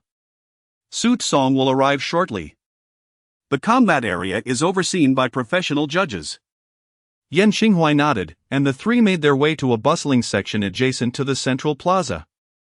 This outermost area was encircled by yellow caution tape, while the central zone designated for the competition among candidates was further divided into several combat areas by red barriers, each the size of a football field. Guided by the staff, Yan Qinghuai headed towards the 8th combat arena, trailed by Jin Xian and Gao Tianming. Qinghuai, I'll take on the challenge first, and after I finish, I'll find you, Gao Tianming declared as he halted in front of the 6th combat arena, his demeanor exuding confidence, as if he were merely running an errand to the supermarket. However, Gao Tianming possessed the requisite strength, and no one, including the surrounding staff, perceived his words as mere bravado. Yan Qinghuai turned to the staff member clad in a black trench coat and smiled. May I wait here to observe until Su Tsong arrives? The staff member did not press him, nodding in agreement. Very well. I shall await you at the 8th combat arena and will notify you when Su Tsong arrives. With that, the staff member strode purposefully into the distance. Gao Tianming entered the preparation area of the 6th combat arena, placing his phone on the table beside the staff before stepping into the combat zone without a backward glance. The combat area adjacent to the central plaza was a flat expanse, unpaved but meticulously maintained. After each match concluded, dedicated staff members would enter to tend to the aftermath, repairing any damages caused, as the students on the leaderboard were, at the very least, practitioners of the F-grade level, capable of inflicting substantial destruction during their full-force battles. At that moment, a male student dressed in a white training outfit was quietly waiting on the right side of the 6th combat arena, his face still bearing traces of youth. Class 3, Lu Cheng, 28th place, the boy introduced himself with a cupped fist. Gao Tianming replied nonchalantly. After exchanging names, the match commenced at the signal from the staff, and the male student charged at Gao Tianming with determination. His steps were steady, and his punches carried significant force, indicating a solid foundation in martial arts. Yan Qinghuai shook his head slightly, pondering, is this the level of a 28th place contender? This Lu Cheng's strength, even when compared to the likes of Scar from the Blood Prison Hall, fell short, let alone the prowess of Yan Qinghuai, who had diligently trained for over a month alongside Gao Tianming. Certainly, Scar, a Peaky-level practitioner honed over many years, found himself at an unfair advantage against this male classmate who had only recently begun his training. Gao Tianming, observing the rapidly approaching fist before him, remained utterly composed, his stance unwavering. Lu Cheng, perceiving Gao Tianming's audacity, steeled himself and surged forward with renewed vigor. A resounding crash echoed through the arena as Lu Cheng's eyes widened, his pupils dilating in shock. He pressed his hands against his abdomen, collapsing to the ground and retching violently, even expelling bile. Yan Qinghuai, with his keen eyesight, noted that as Lu Cheng's fist was about to strike Gao Tianming's chest, Gao made a slight movement. His left fist infused with a swirling gust of energy that collided forcefully with Lu Cheng's abdomen, instantly tearing his training uniform to shreds. Gao Tianming emerged victorious. A staff member raised a red flag, signaling the defending champion's triumph. Gao Tianming shook his head, pondering that another tranquil day awaited him. Initially, when he accepted challenges, he refrained from using excessive force, hoping to dissuade challengers through gentler means. However, this approach inadvertently attracted more challengers. The overwhelming number of opponents began to impede his training, prompting Gao Tianming to adjust his strategy. Although he would not deliver fatal blows, he would exert enough power to ensure challengers experienced some discomfort. Indeed, the number of challengers dwindled significantly. "Oh my goodness, Gao Tianming is so handsome!" exclaimed many nearby female spectators, captivated by his striking appearance and formidable prowess. He had achieved an impressive record of 16 victories. With a charming smile, Gao Tianming waved to his admirers, causing several girls to faint from sheer delight. Seriously? Is it really necessary? Yan Qinghuai exchanged glances with Jin Xian, internally berating Gao Tianming for his showiness, asserting that their sentiments were not rooted in jealousy. Not at all. Yan Qinghuai, please proceed to arena number 8. Boomed the announcement from the loudspeaker. Upon hearing the call, Yan Qinghuai turned and, with his exceptional eyesight, spotted individuals already waiting at Arena 8. He began his approach. "Ah, this kid has finally emerged!" exclaimed students from the academic class among the onlookers, quickly messaging their class group. Everyone rushed to the arena. "Yan Xinghuai is out. Bring snacks and drinks." In no time, nearly 100 students from the academic class, armed with folding stools and snacks, surged towards the arena, creating a torrent on the streets. "These guys. Is the spectacle really this grand?" Yan Xinghuai lamented, watching the throng of academic students rushing towards him, led by Yi Lingyi, Yi Qing, and Wu Daliai. The students of the academic class were well aware that Yan Xinghuai could easily defeat Wu Daliai and had come simply to lend their support. Within the confines of the training camp, the academic class was a unique entity, often facing discrimination from extreme students. The external pressures had only served to strengthen their unity. "Yan Xinghuai. Go for it! Yan Xinghuai. Go for it!" As Yan Xinghuai looked on, he was taken aback to find several female classmates clad in cheerleader uniforms appearing behind Yi Lingyi and her companions. He felt a wave of speechlessness wash over him. Yi Lingyi stepped forward, standing just outside the yellow caution tape surrounding the number 8 competition arena, hands on her hips, and shouted towards Yan Xinghuai, "Yan Xinghuai. You must exert yourself. If you fail in this challenge, we shall not spare you." Yan Xinghuai glanced at the striking figure of Yi Lingyi in the distance and nodded lightly. At that moment, an incongruous voice interrupted the atmosphere. "With such mediocre qualifications, you dare to challenge Su Tsong? It seems you need to be shown your place." The haughty tone of Fong Lang rang out. Yan Xinghuai turned to see a group of extreme students led by Fong Lang. He recalled hearing from Gao Tianming about a faction within the Yunjiang Special Training Camp that advocated for the abolition of the literary class system, insisting that low qualification students ought to be expelled. They believed that the inept had no right to cultivate their skills.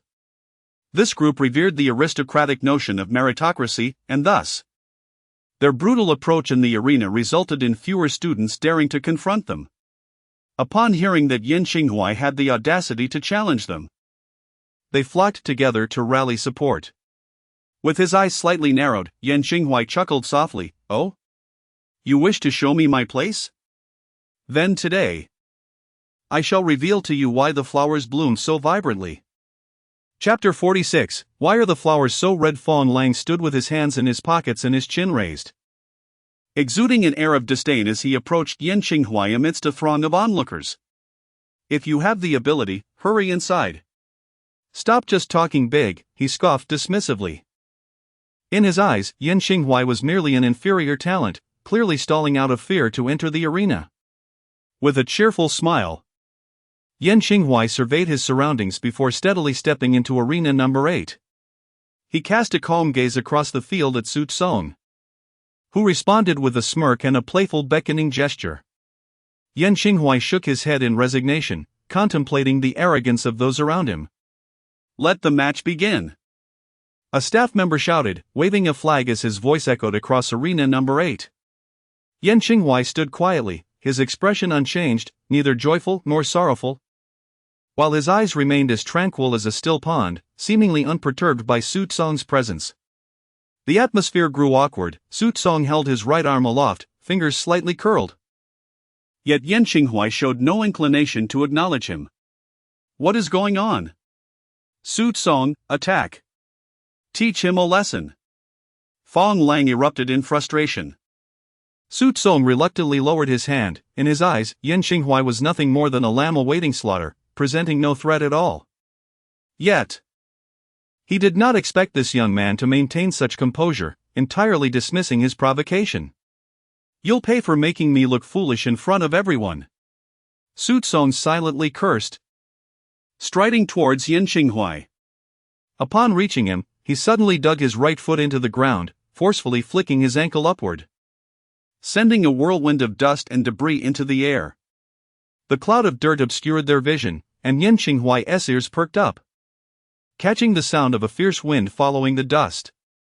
"This kid is quite cunning," Yan Xinghuai mused, as he flicked his fingers. disintegrating the incoming shards of rock into fine powder. With a loud thud, Su Tsong's concealed kick landed squarely on Yan Qinghuai's forearm, causing him to stagger slightly. While Su Tsong was sent flying several feet away, Yan Qinghuai assessed the impact on his arm, realizing the move was quite a dirty trick. Originally aimed at his head, a direct hit would have likely knocked him unconscious. Su Tsong was alarmed. He specialized in leg techniques. Although his current rank was only 86, he believed this was solely due to his reluctance to challenge higher-ranked opponents. He estimated that his true strength could place him around the 30th position. How could a mere D-class talent like Yan Qinghuai withstand the culmination of his months of arduous training? However, the moment his kick connected, it felt as if he had struck an iron plate, sending shockwaves through his ankle, which now throbbed painfully. He refrained from massaging his leg, forcing himself to endure, though his face occasionally betrayed a flicker of discomfort. Yan Qinghuai's smile remained unchanged as he slightly raised his right arm, curling his index finger playfully. "Come at me."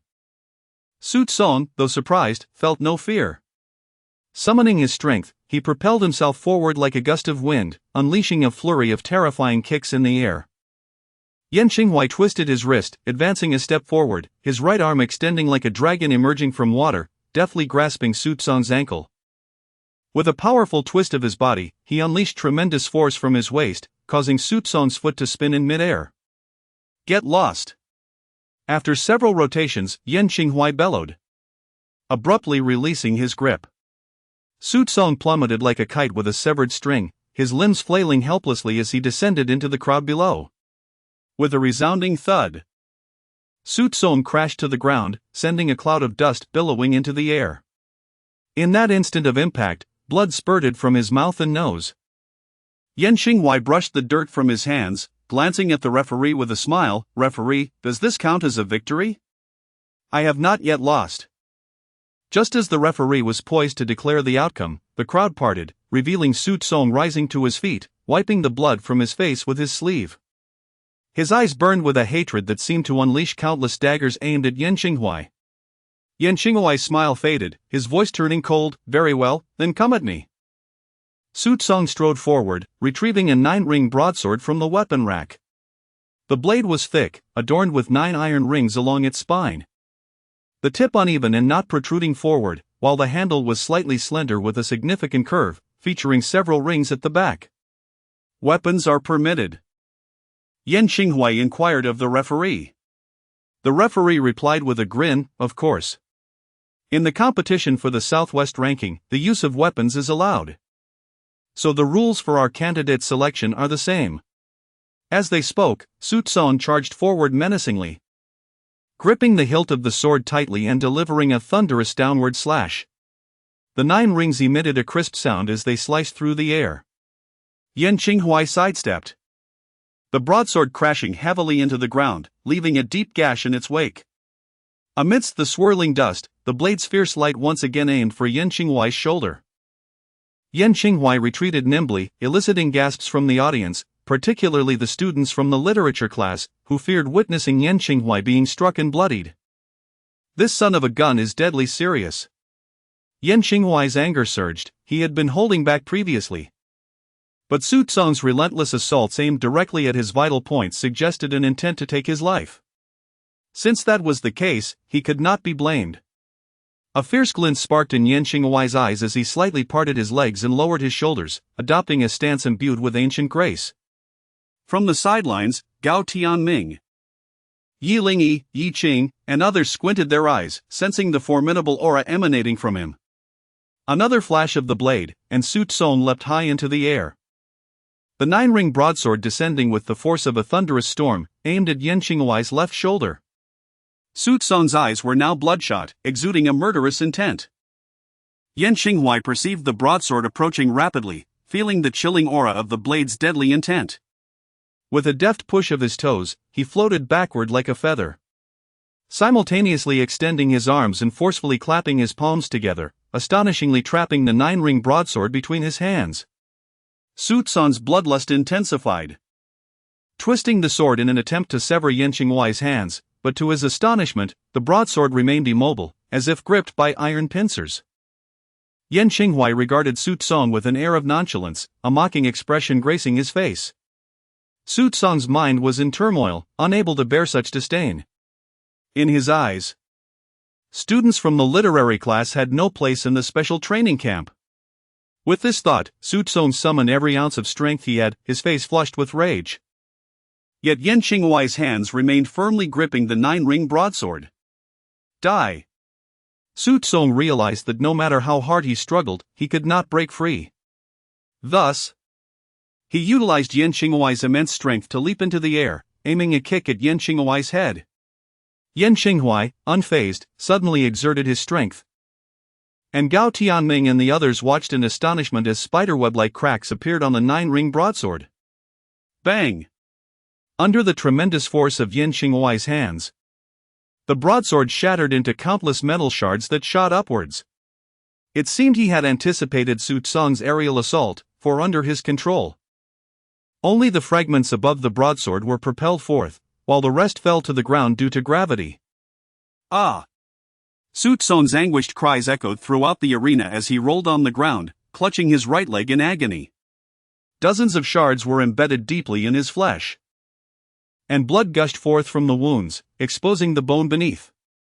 Moments later, the blood had stained the ground a vivid crimson. Yan Qinghuai was no longer the soft-hearted youth he once was. He believed in the principle of do not offend me, and I shall not offend you. But should you provoke me, you will surely understand why the flowers are so red. Chapter 47, A Hidden Blade Behind a Smile. Yan Qinghuai, how ruthless you are. Members of Fang Lang's faction surged past the warning line, storming into the arena and encircling Yan Qinghuai in the center.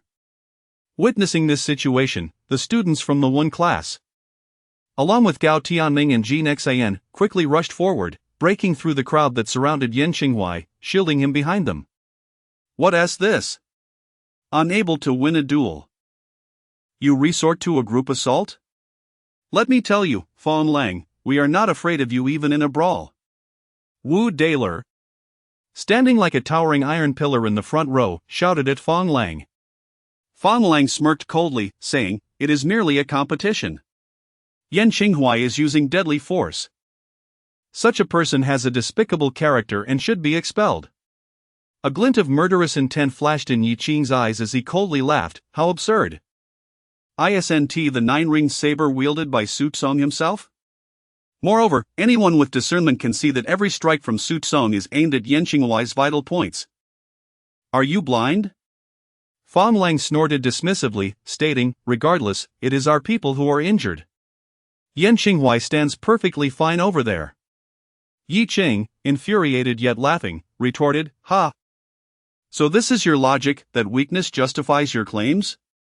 At this moment, the referee group from the training camp swiftly entered the arena to take charge. Led by Hu Shua, who serves as the head teacher of the Spirit Chi class and also presides over the candidate competitions. What is happening? Hu Shua frowned deeply, inquiring with the referee at Arena 8. The staff hurriedly approached, whispering the detailed situation to Hu Shua. He surveyed the scene with a cold glance and remarked, "Since you have stepped onto the arena, do you intend to create a ruckus over a minor injury? All of you, leave at once." With his thunderous shout, a tremendous oppressive aura enveloped the entire arena, rendering everyone silent, too intimidated to speak. After a moment, Fang Lang, with a grim expression, directed his gaze at the members of the Wen class, sneering, "Good, very good. As Hu Laoshi said, once on the arena, life and death are irrelevant. Just wait." Hu Shua's brow furrowed slightly. He understood that Fang Lang had effectively become the representative of the aristocratic families within the Yunjiang training camp, constantly propagating their ideologies. It was evident that this individual harbored a significant intent to kill. Although Fang Lang had deliberately misinterpreted his words, Hu Shua chose not to retort. Fang Lang pointed at Ji Nexan, coldly stating, "Including you, fatty, do not let me see your name on the rankings, otherwise, you shall suffer." Yan Qinghuai and Gao Tianming exchanged peculiar glances, looking toward Ji Nexan. Ji Nexan, with a naive grin, scratched his head and innocently declared, "Then I shall challenge number 93. Lin Bin." Lin Bin, also a member of Fang Lang's group, appeared like a frail scholar, peeking out from behind Fong Lang. You wish to challenge me, Jin Xian? Lin Bin smiled bashfully, yet his smile was laced with insincerity, sending a chill down the spines of Yan Qinghua and the others. Jin Xian, equally bashful, nodded and said, Yes, I just filled out the form with Teacher Zhao. At this moment, a tall, slender referee from the group glanced at the message on his phone and reported to Hu Shuo, Teacher Hu. The match list sent by Teacher Zhao Jiuqing indicates that Jin Xian will compete against Lin Bin at Arena 2. Hu Shuo nodded and said, Since the proper challenge procedures have been followed, let the match proceed as usual. Thus, the two factions, accompanied by the officiating judges, made their way to the second arena. Hu Shuo was eager to ascertain the current prowess of Jin Xian, who was the much-anticipated inheritor of the Fire Pig legacy. At least from the present circumstances, Jin Xian's transformation in physique signified the immense effort he had invested over the past period. Jin Xian and Lin Bin positioned themselves in the arena, while the referee stood centrally, glancing at Hu Shuo. Upon receiving a nod from Hu Shuo, the referee abruptly waved his flag and bellowed, "Begin!" On the smooth terrain, Jin Xian and Lin Bin exchanged glances, yet neither made the first move. The desolate mountain winds howled, rustling their training attire, enveloping the arena in a solemn atmosphere. Suddenly, Fong Lang shouted from the sidelines, "Lin Bin, hold nothing back!" Lin Bin responded with a smile, making an okay gesture. A glimmer of coldness flashed behind his glasses, yet his expression remained a bashful grin. Yan Qinghua frowned slightly at this and called out, "Be careful, fatty." Although Jin Xian had acquired the inheritance, his practical experience was scant. Having not seen him for over a month, it was likely that Fatty had been engrossed in his training, leaving little time for practical combat practice. He had just concluded a match against Su Tsong and had a faint understanding of Fong Lang's group's intentions. Judging solely by cultivation, Su Tsong's strength surpassed that of the 28th-ranked Liu Chang, who was a formidable opponent for Gao Tianming.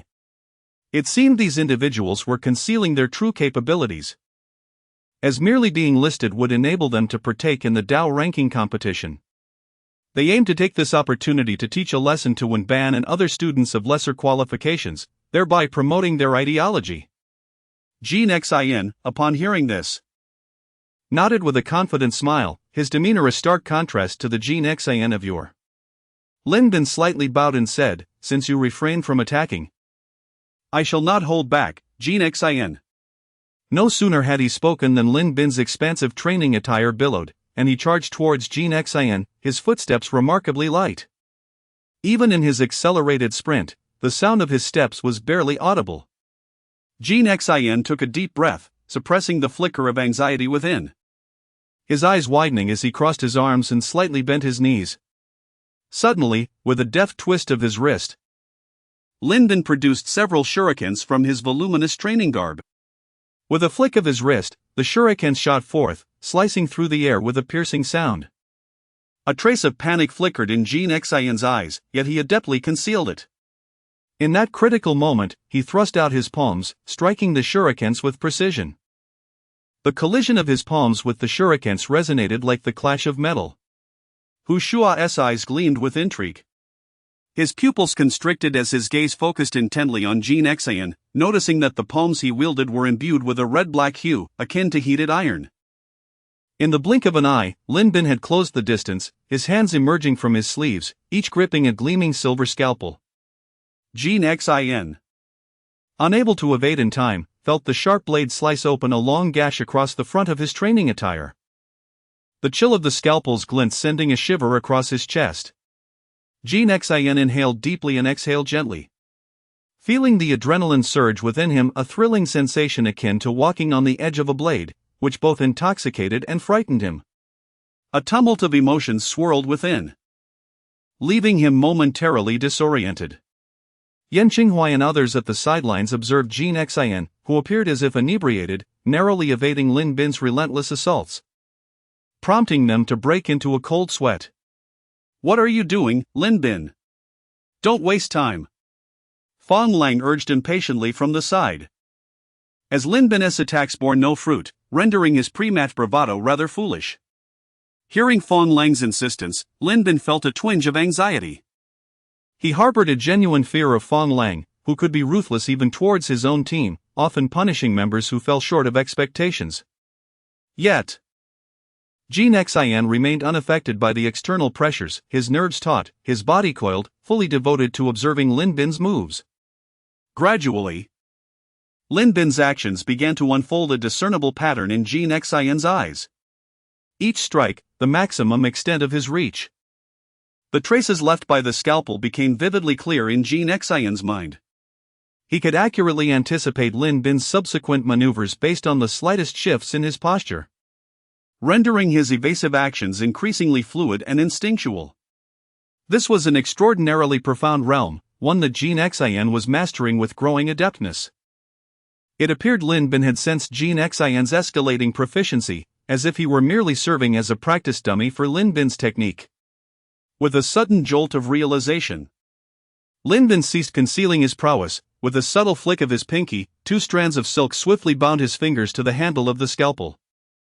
Yan Xinghuai's pupils constricted as he detected a subtle shift in Lin Bin's attacking style and stance, yet Jin Xian remained oblivious.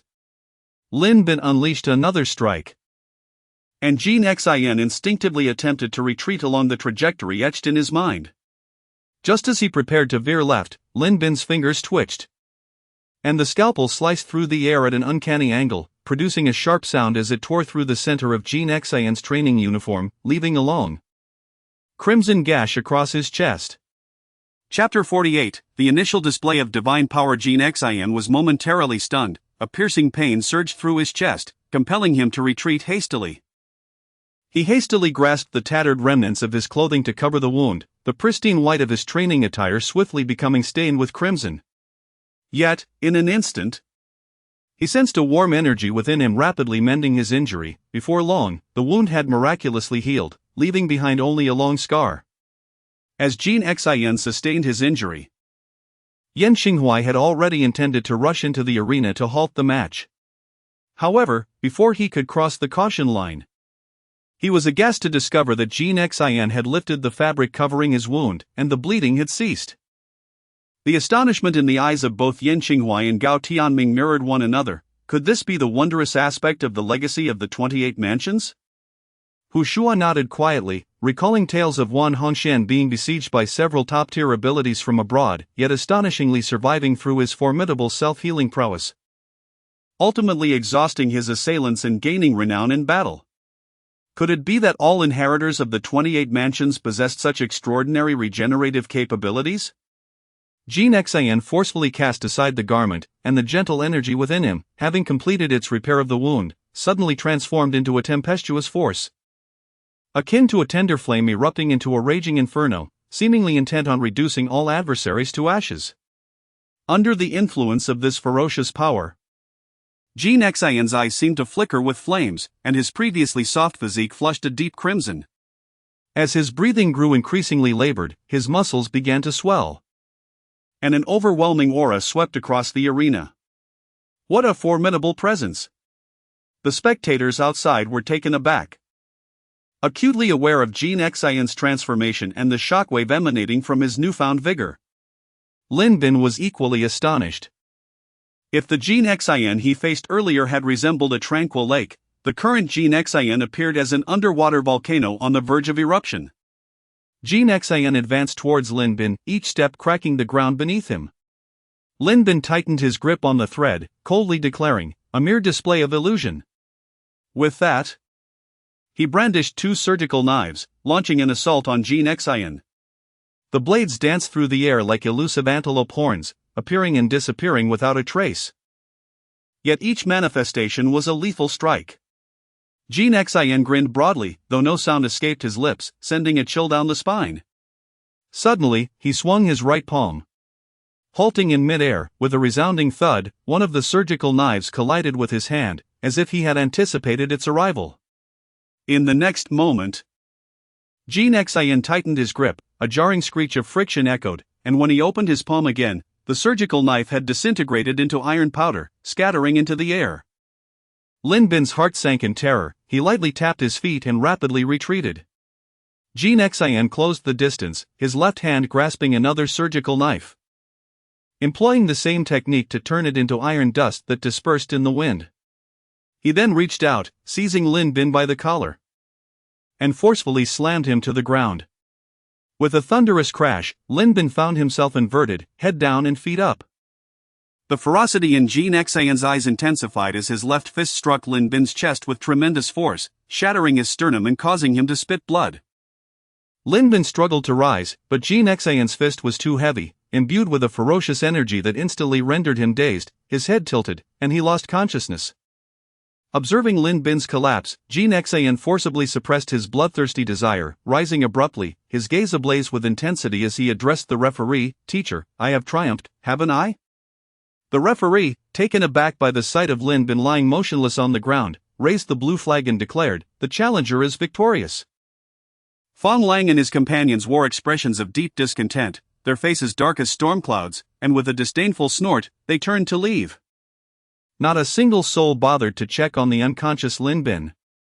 A sycophant behind them approached quietly, saying, "Brother Fong, shall we employ our usual method to deal with them?"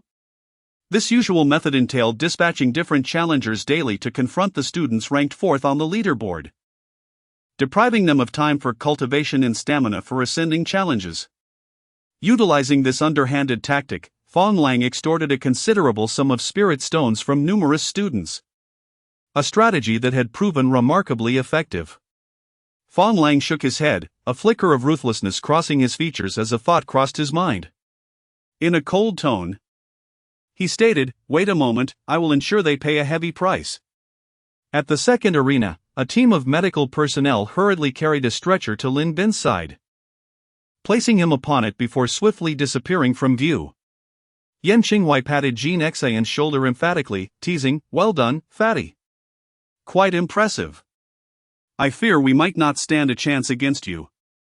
Jean Xian, feeling bashful, scratched his head as the redness on his face gradually faded to reveal his natural complexion. Students from the academic class also approached to congratulate him, and Jean Xian clasped his fists, bowing in gratitude. Hu Shua, with his stern demeanor, allowed a hint of a smile to escape, though it vanished swiftly as he left the arena with the referees, feeling relatively satisfied with Jean Xian's progress. Achieving such strength in just over a month was commendable. The subsequent 2 weeks unfolded with an unexpectedly calm atmosphere. Fong Lang's team refrained from their usual frenzied challenges, remaining silent yet seemingly concocting a more dreadful scheme. Yan Qinghuai and Jean Xian occasionally accepted a few challenges, all of which they won effortlessly. At last, the day of the announcement arrived. Early in the morning, Yan Qinghuai finished his grooming and awaited Jean Xian and Gao Tianming in the dormitory. Gao Tianming would routinely engage in morning exercises and return with breakfast. Jean Xian, however, had been practicing diligently in the training ground throughout the night. As today marked the day for the confirmation of the candidate list, they had arranged to gather in the dormitory to eat breakfast together before heading to the grand hall of the teaching building. Before long, Gao Tianming and Jean Xian returned, and after they enjoyed a breakfast of soybean milk and fried dough sticks, they tidied up and proceeded toward the teaching building. The special training camp's campus was vibrant with the spirit of spring. The scene was alive with vigor, as tender green grass, resilient against the flames of winter, sprouted anew under the caress of the spring breeze. The newly emerged grass grew wildly, seemingly carpeting the campus in a lush green layer, adding a touch of vitality. Bare treetops unfurled new buds, while swallows danced freely among the trees. In the flower beds, various species of flowers vied for attention in a splendid display. "Tianming, fatty, I heard that once the list is confirmed, a month of intensive training will commence. Do you have any detailed information?" Yan Qinghuai rested his hands behind his head, leisurely admiring the picturesque scenery of the campus. Today, he felt an overwhelming sense of joy. The fierce competition for the candidate list had reached a temporary conclusion. Although an intense training session was on the horizon, he allowed himself a moment of indulgence to unwind. Jean Xian cheerfully remarked, "I heard that students who do not make the list during this training period will have a break. After we participate in the Southwest Dao ranking competition, They will return to school, marking the beginning of the second semester. Gao Tianming smiled slightly and added, I have heard that although the training lasts only a month, the curriculum is exceptionally rich, which is likely to significantly enhance our abilities. Upon hearing this, the eyes of the other two brightened, as if they had caught a whiff of their prey. Chapter 49, Announcement of the candidate list as three individuals engaged in idle chatter. They made their way to the school auditorium, which was already bustling with a cacophony of voices. The spacious hall was filled with students from the special training camp, exchanging whispers and lively discussions, creating an atmosphere of vibrant excitement. After a brief interval, several teachers entered from the entrance, led by the imposing figure of Hu Shua clad in a black trench coat, followed sequentially by the homeroom teacher of the literary class, Zhang Yunan, and the homeroom teachers of the Lingqi classes, Li Qing, Zhao Jiuqing, and Ou Yangyan. The 5 instructors stood in a row at the front of the auditorium. Hu Shua stepped forward, remaining silent, yet in the next moment, a formidable pressure descended upon every student in the room, instantly rendering the auditorium silent. Each student began to channel their internal energy to withstand this overwhelming force. The 4 teachers behind him exchanged glances, their eyes reflecting amusement and satisfaction. Hu Shua maintained a stern expression, surveying the assembly, his internal spiritual energy continuously circulating, intensifying the invisible pressure, as if an unseen tempest were wreaking havoc within the hall. However, this oppressive force seemed confined to the area beneath the podium, leaving the teachers stationed there unaffected. Yan Xinghuai felt his internal energy surge as he sat firmly in his chair, his back straightened, yet his legs trembled slightly beneath the table. It felt as though a mountain were pressing down upon him, making it difficult to breathe. Nevertheless, Yan Xinghuai persevered, determined not to be overwhelmed. He glanced at Gao Tianming and Jin Xan, observing that they too were in a similar state, appearing relaxed on the surface, yet their legs quivered uncontrollably. Hu Shua surveyed the nearly 1,000 students in attendance. Some managed to maintain their composure under his pressure, while most were crushed against their desks, their faces nearly touching the surface. With a cold snort, the pressure dissipated instantly, and the room was filled with the sound of thuds as many students who had been holding on collapsed at once. Yan Xinghuai, somewhat flustered, steadied himself, using his right arm to brace against the table to avoid an embarrassing fall. He turned to observe his fellow students, many of whom were now sprawled over their desks, gasping for breath, their clothes drenched as though they had just emerged from water. Hu Shua cleared his throat and spoke sternly, as students of the special training camp, you must remain vigilant at all times. Maintain your training regimen, you cannot afford to slacken.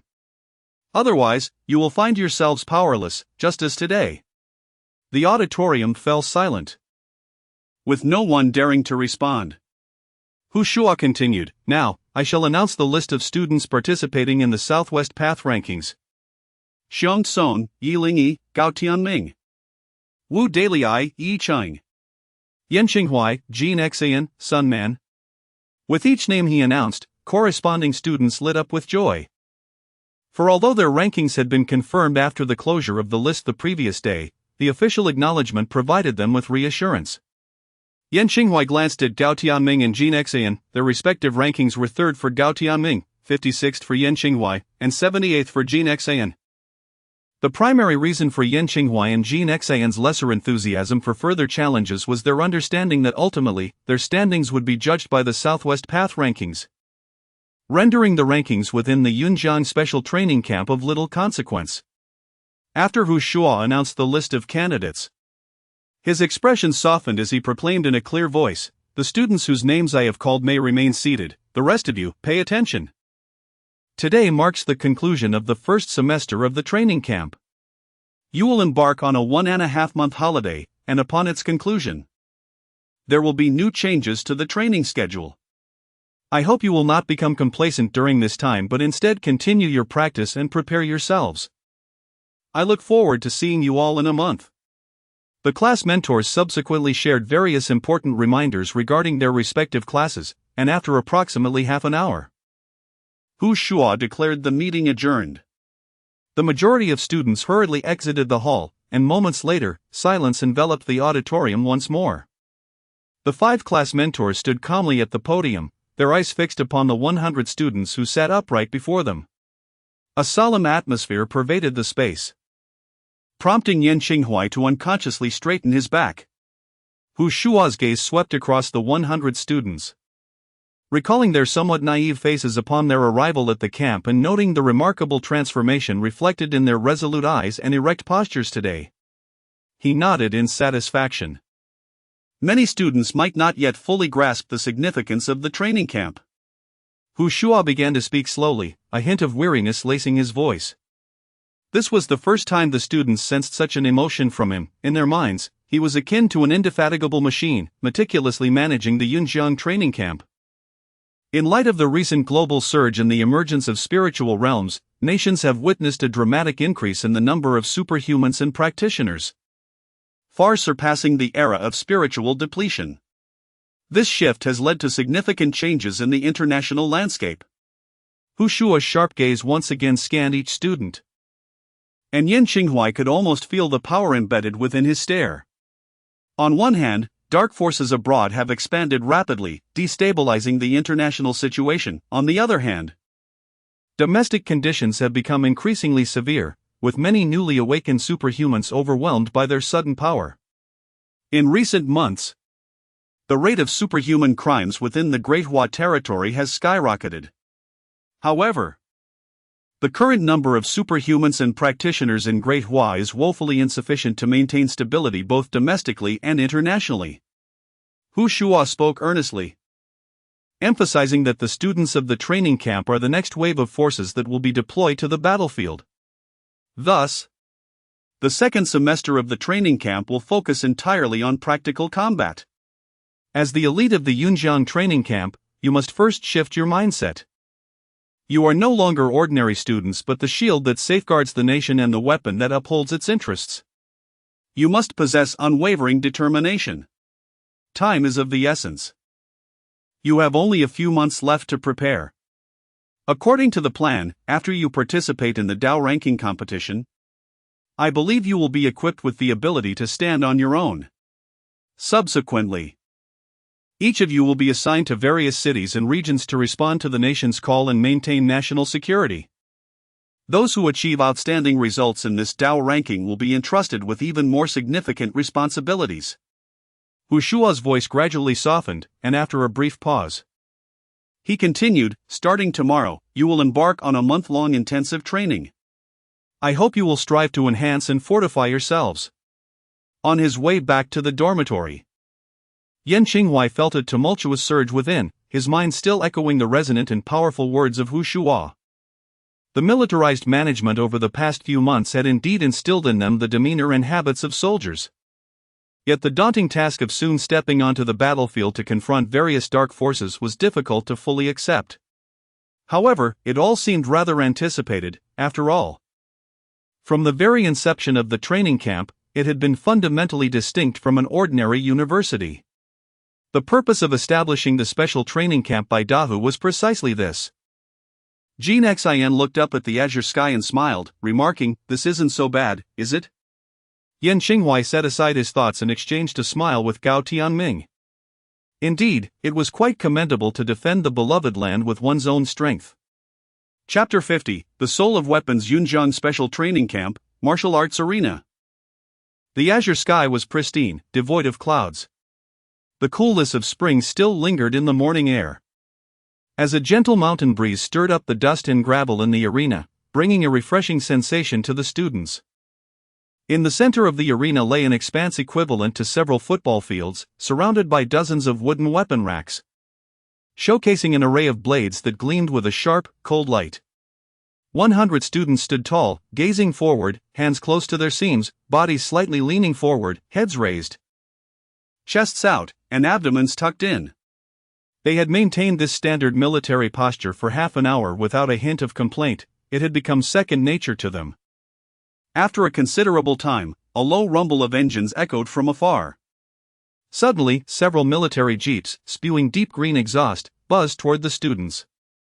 Massive tires kicked up clouds of dust, and the powerful searchlights cast thick beams of light, elongating the students' shadows as they approached. The jeeps arrived swiftly. skidding to a stop with tires screeching. In an instant, several instructors from the Yunjiang Special Training Camp, along with a few travel-worn figures in black trench coats, emerged from the vehicles. Yan Xinghuai noticed the jeeps were splattered with mud and grime, and the engines continued to hum in a low idle, indicating they had journeyed from far away. Hu Shua surveyed the disciplined students and nodded in satisfaction, announcing, "Today marks the first day of our training camp. We have specially invited a few instructors who are exceptionally proficient in weaponry. Over the course of this month, we will systematically train you on various common weapons, allowing for free registration as before." At this moment, many students finally noticed the presence of the instructors in black coats behind Hu Shua. They appeared weathered, yet their spirits were high, especially the piercing intensity in their eyes that sent shivers down spines. "Who among you has practiced with weapons?" One of the instructors, a short-haired woman named Emoli, stepped forward with a calm demeanor, surveying the students. "Step forward, and let us spar a few moves." The students exchanged glances, hesitant to volunteer, aware that these instructors were invited by the training camp, and the implications of winning or losing weighed heavily on their minds. Emoli walked among the neatly arranged ranks of students, and suddenly halted beside Yi Qing, scrutinizing the joints of her hands. Extending her right hand, she lifted Yi Qing's hand, which had been pressed against her side, and smiled. "You, my dear student, seem to be a practitioner of the blade. Shall we exchange a few moves?" Yi Qing grinned, withdrawing her right hand. "Instructor Emoli, it would be unfortunate if I were to injure you." The students, emboldened by their youthful audacity, seemed unfazed by the status of the instructor. Upon hearing this, Jasmine beamed with a radiant smile and swiftly approached the weapon rack. She drew a foreign blade, weighing it thoughtfully in her hand. In an instant, her movements were so swift that no one could catch them. They only saw the blade hurtling towards Yi Qing. Yi Qing slightly evaded, gripping the hilt with his right hand. Yet he soon realized that an immense force was pulling him backward. He hurriedly stomped his feet, leaving 2 long trails on the ground, managing to stabilize himself. Such formidable strength! A flicker of caution crossed Yi Qing's eyes. This instructor Jasmine was likely an ability user or a practitioner. For how else could she possess such terrifying power? Could it be that these individuals were also members of the Dragon Team? Adjusting his grip on the blade, Yi Qing smiled cheerfully and said, "Instructor Jasmine, you cannot bully me." At that moment, Jasmine withdrew a wooden sword from the corner of the weapon rack, the tip pointing to the ground, her eyes narrowing slightly. "Come at me. I shall not use any spiritual power, only my swordsmanship." Yi Qing had achieved his aim. He too wished to ascertain whether these instructors were qualified to teach him in the art of weaponry, albeit with a concern that Jasmine might overpower him. Upon hearing Jasmine's promise, he dashed towards her like a bolt of lightning, gripping the hilt tightly, leaping high, and then slashing downwards. Jasmine observed the ferocity of his strike and sighed, saying, "It possesses form but lacks soul. Such a blade, how can it not bring disgrace?" Yi Qing, incensed by her words, unleashed the energy within him, propelling the speed of his strike even further. Jasmine shook her head, stating, "You still do not comprehend my meaning." With that, she raised the wooden sword and lightly prodded at the point where Yi Qing's blade was aimed. Clang! A crisp sound resonated, and everyone present was astonished to witness Jasmine's wooden sword making contact with Yi Qing's blade, sending him flying. The foreign blade clattered to the ground, unheld. As Yi Qing crashed heavily onto the surface, his body convulsing as if electrified. Yan Xinghuai hurriedly approached, supporting Yi Qing's shoulder, only to find a surge of energy coursing chaotically within him, which was the cause of his tremors. Jasmine planted the wooden sword into the ground and calmly declared, "I know you might think that combat is merely a matter of realm superiority, that an F-grade cannot possibly defeat an E-grade practitioner. However, today I will demonstrate that even without employing any spiritual power, I can defeat this student." This is the essence of weapon mastery. At this moment, Yi Qing finally regained his composure, struggling to rise. He had come to realize that this instructor Jasmine was undoubtedly a formidable sword practitioner. her understanding of swordsmanship having reached an insightful realm. I concede. I humbly request your guidance, Instructor Jasmine. Yi Qing clasped his fists and bowed. A ripple of astonishment swept through the crowd, although most students were unaware of what had transpired. Jasmine's ability to send Yi Qing flying with merely a wooden sword attested to her prowess. The students' gazes ignited with fervor.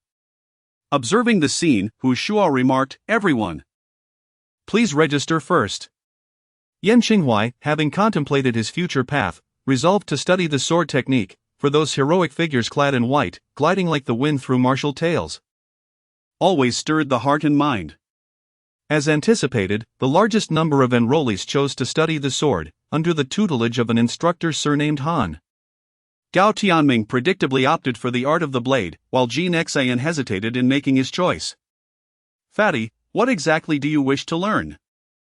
"I notice our instructor seems highly skilled in various weapons, including swords and spears." "If you're uncertain, why not draw lots?" Yan Qinghuai jested, observing Jin Xian's conflicted demeanor. Jin Xian, feeling somewhat bashful, approached Hu Shuo and inquired, "Teacher Hu, is there an instructor among us who teaches with a rake? I would like to learn that." "What?" Yan Qinghuai and Gao Tianming were left in a state of confusion, wondering why he would choose such an obscure weapon. However, a spark of realization struck Yan Qinghuai. Could it be that Jin Xian possesses a technique similar to that of a rake within his inheritance? Hu Shuo evidently entertained the same thought, yet he glanced hesitantly at the other instructors. To his surprise, Instructor Mo Li smiled and beckoned, saying, "Come to me. I can teach you."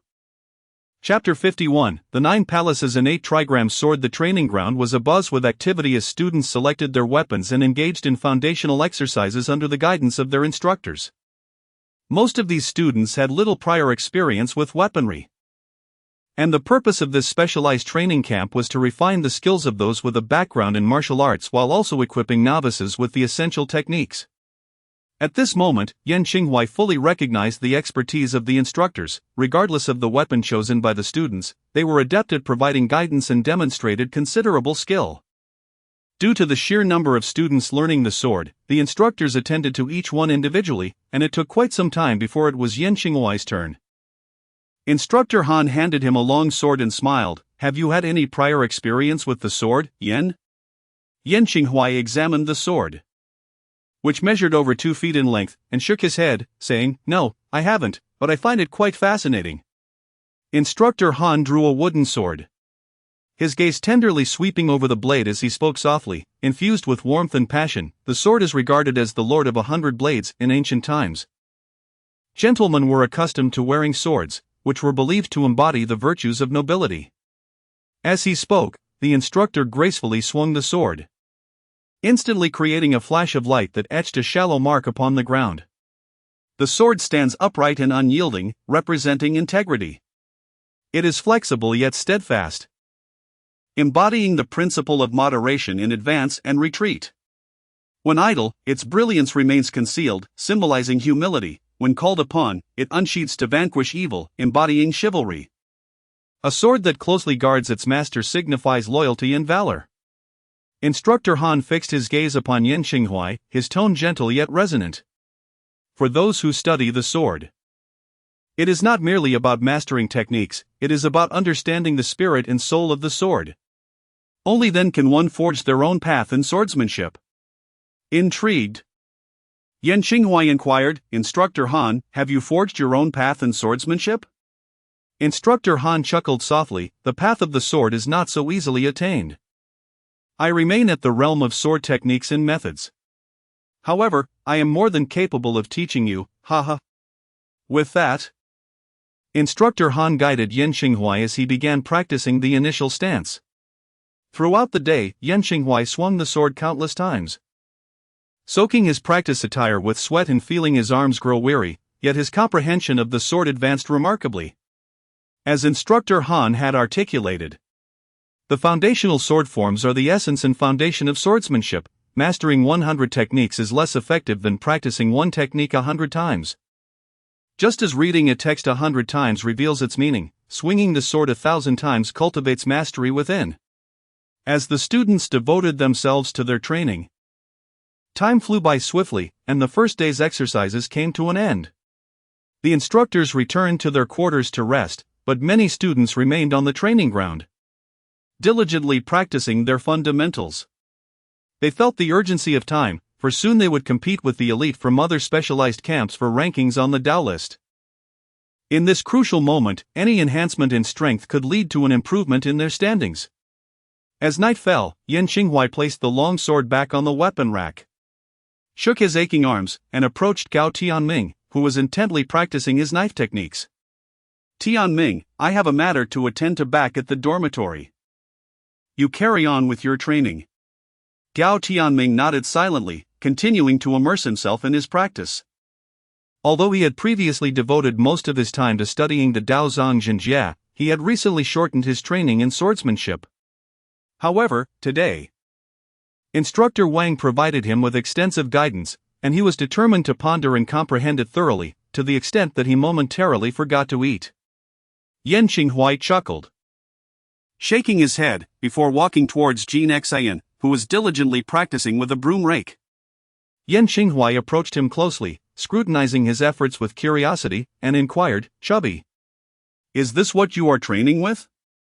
Jin Xian set down the rake, wiping away non-existent sweat with his sleeve, and replied with a grin. "Teacher Mo Li asked me to start with this.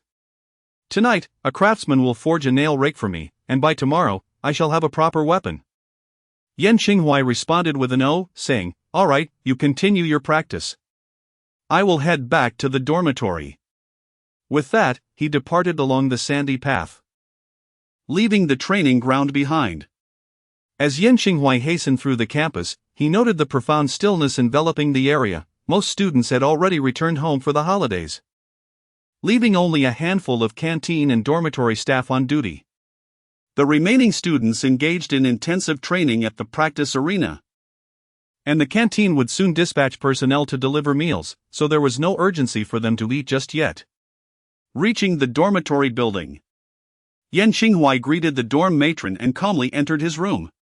He gently locked the door, then proceeded to the balcony, closing the windows tightly and drawing the heavy curtains.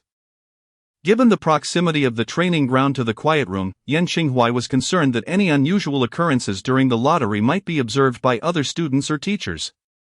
Thus, the dormitory, now devoid of inhabitants, provided a serene refuge. Adjusting all the lights in his dormitory to their brightest setting, he sat cross-legged on his bed and summoned the system from his mind. The familiar interface materialized, and Yan Qinghuai glanced at his spiritual energy value, a total of 10,200 points. Indeed, since the last time he had drawn the image retention pearl, his energy had increased due to the lottery. And he had been so engrossed in practicing the Daozang Jinjie that he had not found the time to participate in the lottery. Today, with the training session underway, he had both the time and space to engage in this activity. And he genuinely hoped to draw a potent technique or item to ignite his journey on the path of the Tao. Taking a deep breath, Yan Qinghuai pressed the lottery button, anxiously watching the pointer of the prize wheel spin incessantly. Ding! Thank you for participating. Ding! Thank you for participating. After several consecutive attempts yielding only "thank you for participating," he felt a wave of frustration wash over him, questioning the necessity of returning to the dormitory solely for this lottery. Why bother with all this effort if it was merely "thank you for participating"? Just as he lamented his own predicament, a delightful chime from the system echoed in the air. Ding! Congratulations, host, you have drawn the sword technique. 9 Palaces 8 Trigram Sword. Yan Qinghuai was overjoyed. He had indeed contemplated the nature of this system since discovering that Jin Xian was an awakened inheritor. He had pondered whether his own system might also be a form of unique inheritance. Observing the rewards he had drawn thus far, all of them were intricately linked to the 8 trigrams. Thus, he began to research 8 trigram-related weapons, which included the 5 Dragons 8 trigram staff, the Ziwu Mandarin duck axe, the 8 trigram sword, and many others. Fortunately, he drew his favorite swordsmanship. As the system's voice faded, Yan Qinghuai effortlessly closed his eyes. Indeed, In the next moment, a familiar sensation of weightlessness enveloped him. Upon reopening his eyes, he found himself having vanished from his dormitory. Now appearing in a wondrous realm that seemed to exist within the void, surrounded by a dazzling array of stars, twinkling and shimmering brilliantly. As before, a thick mist emerged. And from its depths emerged a figure clad in white, whose face remained obscured. Beside this figure stood a weapon rack, adorned with an assortment of exquisite swords. The 9 palaces and 8 trigrams sword, employing intention rather than force, channeling energy through thought, guiding the body with chi, and directing the sword with the heart. Where the sword moves in harmony with the self, and every step follows the sword's lead, achieving a unity of man and sword. The figure in white casually drew a long sword from the rack, its blade shimmering with fluid light, as sword energy surged through the void. Each movement of the sword flowed like clouds in water, sometimes cascading downwards, at times gliding gently like drifting clouds, occasionally striking with the ferocity of thunder, or caressing like a soft breeze brushing against willows. The figure moved gracefully like a dragon in flight, the sword danced like a phoenix soaring. Swift yet unhurried. Serene yet unyielding, supple yet resolute, the sword energy filled the cosmos. Yan Qinghuai stood in astonishment, and after a long pause, he finally emerged from his stupor. He gently clapped his hands and murmured in admiration, "A splendid sword." Chapter 52, The Remarkable Progress of Yan Qinghuai. The figure clad in white paid no heed to Yan Qinghuai's words, engrossed in his own practice. Each stroke of the sword seemed inscribed within Yan Qinghuai's mind. The 9 palaces and 8 trigram sword, executed with the steps of the 9 palaces, transformed the blade into a swimming dragon. When mastered to perfection, one could embody the 9 palaces and 8 trigram sword array, compelling even deities to retreat. Having spoken, the figure in white released his long sword, which soared skyward, multiplying into 3,000 sword shadows. Instantly, these myriad sword images coalesced into 9 resplendent sword beams, suspended beside the white figure. With deft hand gestures, he directed the 9 beams according to the positions of the 9 palaces, piercing into the boundless void, thereby conjuring a colossal 9 palaces and 8 trigrams array. Each palace represented a distinct domain. The Li Fire Palace blazed with raging flames. The Kuan Earth Palace stirred with flying sand and stones, and the Dui Metal Palace emitted a razor-sharp sword aura. What an astonishing sword array! This transcended mere swordsmanship. Could this truly be the essence of the way of the sword? All elements of the universe, every conceivable entity, could become a sword. No wonder even deities would take heed. Naturally, Yan Qinghuai did not anticipate mastering such an array in the near term. His immediate goal was to swiftly ascend to D rank, stepping into the realm of the extraordinary, which would enable him to store spiritual energy within, marking his genuine metamorphosis. He began to practice the steps of the 9 palaces and the techniques of the 8 trigram sword alongside the figure in white. Forcefully suppressing his desire to probe the sword array, such aspirations were beyond his current reach. He discerned that this demonstration was even more formidable and fluid than the previous lesson on the Yin Yang 8 trigrams palm, as if a true master were imparting his wisdom.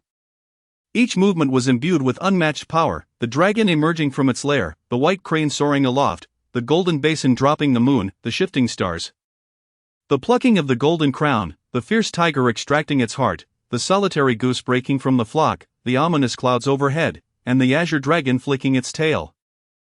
Each technique was a formidable sword skill, creating a mesmerizing whirlwind of sword energy in the mysterious space, leaving Yan Qinghuai dazzled. He had no time for contemplation. Instead, focusing on mastering the foundational movements of the 9 palaces and 8 trigram sword. Drawing from his previous experience, he anticipated he would soon be expelled from this space. Indeed, once the figure in white completed the demonstration of the 9 palaces steps and the 8 trigram sword, Yan Qinghuai felt the familiar sensation of weightlessness as he returned to his dormitory. However, his mind was now filled with the complete forms of the 9 palaces steps and the 8 trigram sword. This time, he opted not to exhaust his spiritual energy, but rather to deactivate the system. It would be prudent to first perfect his practice of the 9 palaces steps and the 8 trigram sword before drawing upon greater power. One cannot bite off more than they can chew. Host, Yan Qinghuai, male, talent, D rank level, F rank health points, 500 spiritual energy, 0 cultivation techniques, Yin Yang 8 trigrams palm, beginner, 9 palaces and 8 trigrams sword, beginner, mastered celestial meridians, Gen meridian, mountain force, upon reviewing his attributes. Yan Qinghuai noted that both the Yin Yang 8 trigrams palm and the 9 palaces and 8 trigrams sword were still at the beginner level, necessitating diligent practice. He glanced at the clock on the dormitory wall. Barely half an hour had passed. He turned off the dormitory lights and hurried back to the training ground, hoping to catch dinner in time. Upon his return to the training ground, he discovered that the cafeteria staff had begun serving dinner. Jin Xian waved to him eagerly. "Old Yen. Come and sit, I have brought you a boxed meal," Jin Xian chuckled, gesturing towards the meal container on the ground. Yan Qinghuai settled beside Gao Tianming and Jin Xian, glancing at the meal box that contained 3 sumptuous meat dishes and a serving of rice, enticingly fragrant and visually appealing. Instantly, he felt a pang of hunger and began to devour the food voraciously. As he ate, Jin Xian mumbled, "I've noticed everyone seems quite spirited. Hardly anyone has returned to the dormitory." Gao Tianming, who was consuming his meal rapidly, finished the food in his box, wiped his mouth with a napkin, and replied with a smile, "That's to be expected. Those who remain here are all eager to excel, those wishing for rest have long since gone home." Yan Qinghuai surveyed the training ground, observing students seated in clusters, regardless of gender, all indulging in their meals without concern for appearances. In the ensuing 2 weeks, under the guidance of their instructors, the students made remarkable progress in weaponry. Naturally, due to Yan Qinghuai's inheritance of the 9 palaces 8 trigrams sword technique, his advancement was the most rapid among them. On a certain day, 2 weeks later, in the training camp's martial arts arena, students paired up voluntarily to practice. Yan Qinghuai held a sword in one hand, facing the serious-faced Gao Tianming, who raised his right hand with a slight curve of his fingers and exclaimed with a grin, "Hero, come over here." Yan Qinghuai's temple veins twitched slightly, he had grown weary of Gao Tianming's occasionally foolish antics. Without uttering a word, he stepped into the 9 palaces stance, vanishing like a specter from Gao Tianming's sight. Having practiced with Yan Qinghuai nearly every day, Gao Tianming was astounded by his companion's progress. In just 2 weeks, Yan Qinghuai had transformed from someone nearly oblivious to swordplay to appear capable of matching him in weaponry mastery. As the heir of the Gao family, who had trained with a blade from a young age, it was astonishing that his years of rigorous practice were nearly equaled by this newcomer in such a brief period. Although Gao Tianming noticed that Yan Qinghuai's swordplay and footwork still bore a hint of naivety, the latter's enigmatic steps and exceptional sword skills compensated for this. However, he refrained from probing further. Everyone harbored their own secrets, and he had his own cards to play. Seeing Yan Qinghuai's figure vanish from view, Gao Tianming quickly sharpened his senses, gripping his long knife tightly, its tip marking the ground with traces. Suddenly, he detected Yan Qinghuai's presence behind him. With a swift twist of his body, he grasped the hilt with his left hand, exerting force with both hands as the long knife sliced through the air like lightning. The blade clashed with Yan Qinghuai's sword tip, producing ripples of force. With a deft flick of his right wrist, Yan Qinghuai lunged again, the sword bursting forth like an explosion, evading Gao Tianming's blade in a flash, aiming straight for his brow. "What a swift sword!" Gao Tianming exclaimed, using his right leg to propel himself backward, executing a powerful arc with his knife, which was equally rapid. The clash of their weapons rang out in a piercing crescendo as the two engaged in a flurry of strikes, their speed escalating, the sound of metal against metal echoing around them. The surrounding students were captivated, halting their activities to witness the unfolding duel. Jin Xian sighed and remarked, "These two are somewhat excessive. We are all novices, yet their progress is remarkable." Jin Xian was well aware that Gao Tianming possessed prior knowledge of wielding a blade, although he chose to feign ignorance. Nonetheless, Yan Qinghuai's advancement truly exceeded his expectations. He cast a glance at his iron rake, letting out a resigned sigh. According to the techniques recorded in the Shihua Jing, his prowess with weaponry had indeed improved significantly. However, in comparison to Gao Tianming and Yan Qinghuai, he still fell short. Damn it, who is truly the prodigy awakened by inheritance? In the distance, Hu Shua and several instructors observed the happenings in the training arena, sharing a knowing smile. Hu Shua earnestly expressed, "I am grateful for the tremendous support from my colleagues. These students have made substantial progress. And I now feel even more confident about the competition for the Dao ranking." Instructor Jasmine jovially patted Hu Shua on the shoulder and said, "Old Hu, you must treat us to a grand feast, mere words will not suffice." Instructor Han, stroking his chin, calmly replied, "Hu Shua, we are merely doing our part. Everyone understands the significance of the Southwest Dao ranking for Dehua. These children possess extraordinary talent, and I hope they shine brilliantly in the rankings." Chapter 53, Spiritual C. Molly cast a sidelong glance at Instructor Han, snorting disdainfully, "Without my guidance, how could that chubby fellow have made such progress?" "Old Hu, you're not escaping this meal." Hu Shua nodded, an unusual smile gracing his face. "Rest assured, I shall treat everyone to a grand feast." Instructor Han seemed to recollect something. Inquiring, "Have you arranged the opponents we discussed earlier for them?" Hu Shua revealed a peculiar smile. "It's all set. In a week's time, I will invite them over. It will serve as a modest test for the students." At that moment, Molly waved her hand, interrupting him. With an expression of delight, she bounced about and exclaimed, "Old Han, you've lost again. Gao Tianming was the victor. Hurry, treat me to dinner tonight." Instructor Han glanced towards the training ground. Observing Yan Xinghuai, panting and leaning against his long sword, his training attire in tatters, while Gao Tianming, though drenched, appeared in a slightly better condition. "All right. You've won this round, impressive indeed." Yan Xinghuai collapsed to the ground, signaling his defeat. Gao Tianming clasped his hands together, breathing heavily, and said, "I concede." He then sat down as well. The two exchanged glances and burst into laughter. Jean Xian scratched his head and muttered, "Two fools." The spectators resumed their practice as Hu Shua approached with several instructors. "Everyone, please hold on. I have two announcements to make." Hu Shua clapped his hands, halting the students' activities, who looked at him in confusion. Hu Shua declared, "Firstly, our training camp is now halfway through. The special training camp has decided to invite some distinguished guests in 2 weeks, who will serve as your opponents in preparation for the upcoming Dao ranking competition. A means to gauge your achievements from the first semester." As soon as he finished speaking, the students erupted in excitement. "Opponents? Distinguished guests? This sounds intriguing."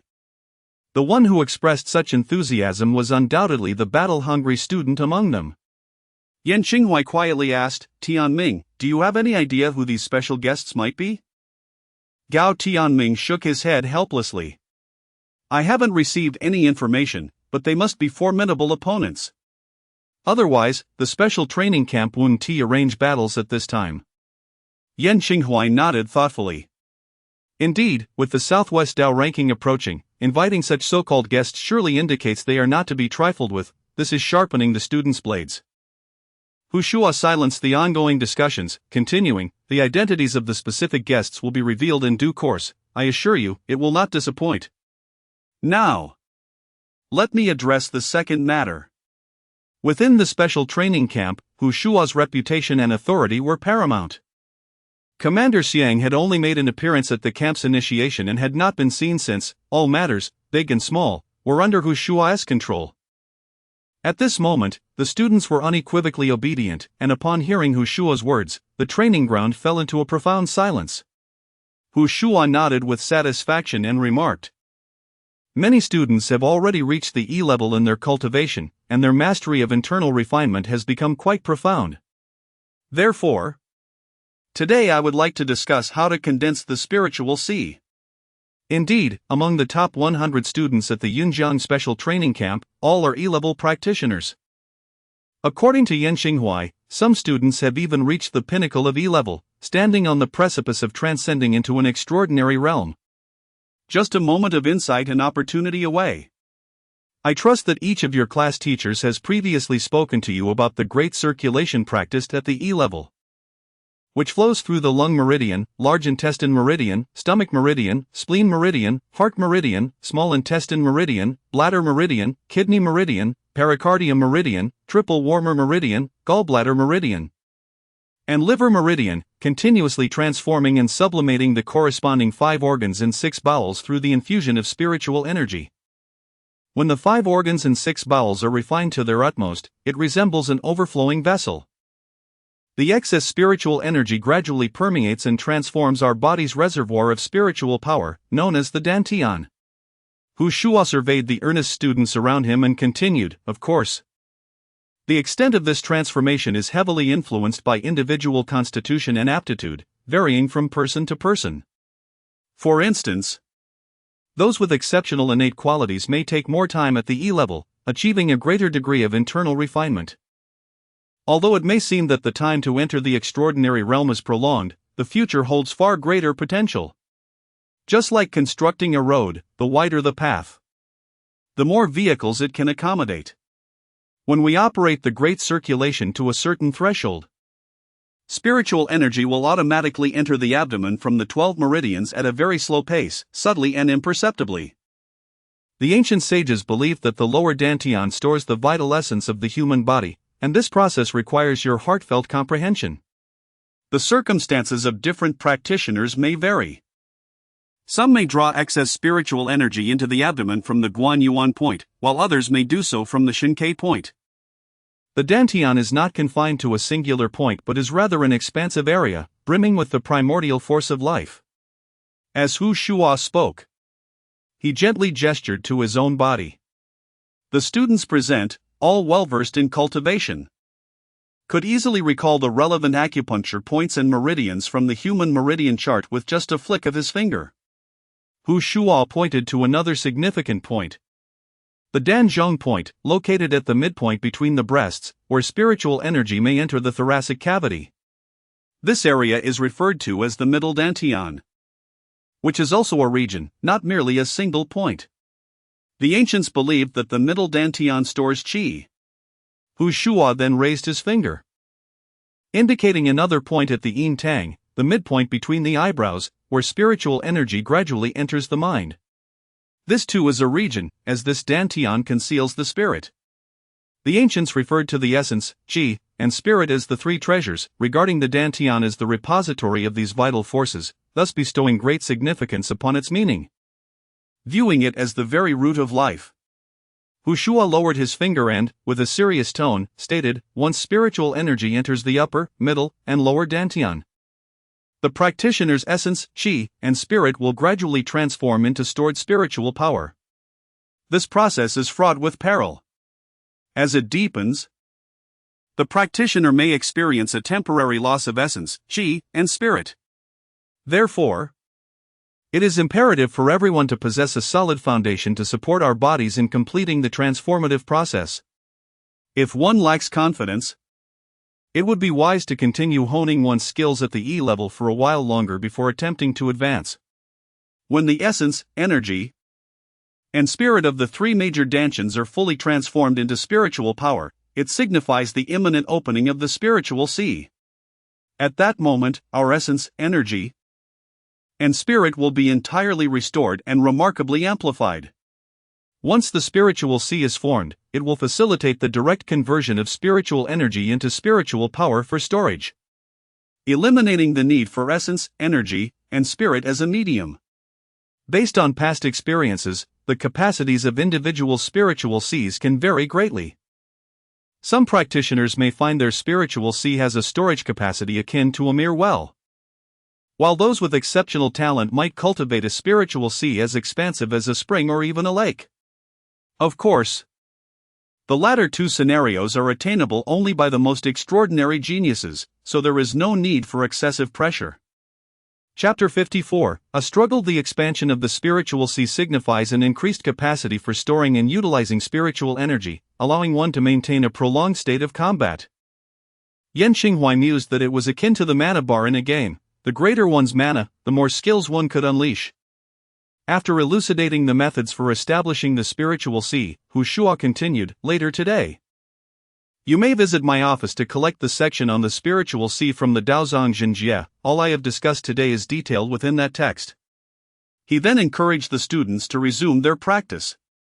With that, Hu Shua exchanged greetings with a few instructors and made his way out of the training arena. Typically, the arena was overseen solely by the instructors, with the class supervisors seldom making an appearance. Yan Xinghuai reflected on Hu Shua's recent teachings regarding the formation of the spiritual sea. His own circulation of the Great Zhou had now likely reached its limit. Previously perplexed, he now understood that the spiritual energy within him had begun to permeate downward into the Dantian, a process he had not comprehended due to the absence of guidance. Morning. I shall retreat to the quiet chamber for some practice and return in the afternoon, Yan Xinghuai remarked to Gao Tianming. Aside from the concentrated instruction conducted by the instructors the previous week, the subsequent training sessions adopted a competitive format.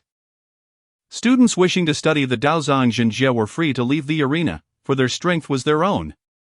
And those with the perseverance to reach this stage would not easily yield. The instructors did not enforce mandatory combat, they were available to assist whenever necessary. As Yan Xinghuai strolled along the smooth path of the practice area, he pondered the focal points of his training and his future plans. Having made foundational progress with the Nine Palaces 8 trigram sword, he could spar with Gao Tianming, a swordsman with nearly 2 decades of experience. Without falling behind, though he discerned that Gao Tianming was not exerting his full strength. He had also mastered the fundamental techniques of the Yin Yang 8 trigrams palm, yet was constrained by his inability to enter D-grade, preventing him from unleashing the most lethal mountain force at will. If he could swiftly ascend to D-grade, his abilities would be significantly augmented. Resolute in his decision, Yan Xinghuai intended to dedicate this period primarily to refining the Daozang Jinjie. Should he successfully attain D-grade, he would become a more formidable contender in the Dao rankings. Lost in thought, Yan Xinghuai arrived at the entrance to the quiet chamber. Given the proximity of the black walls, he reached it in a mere 10 minutes.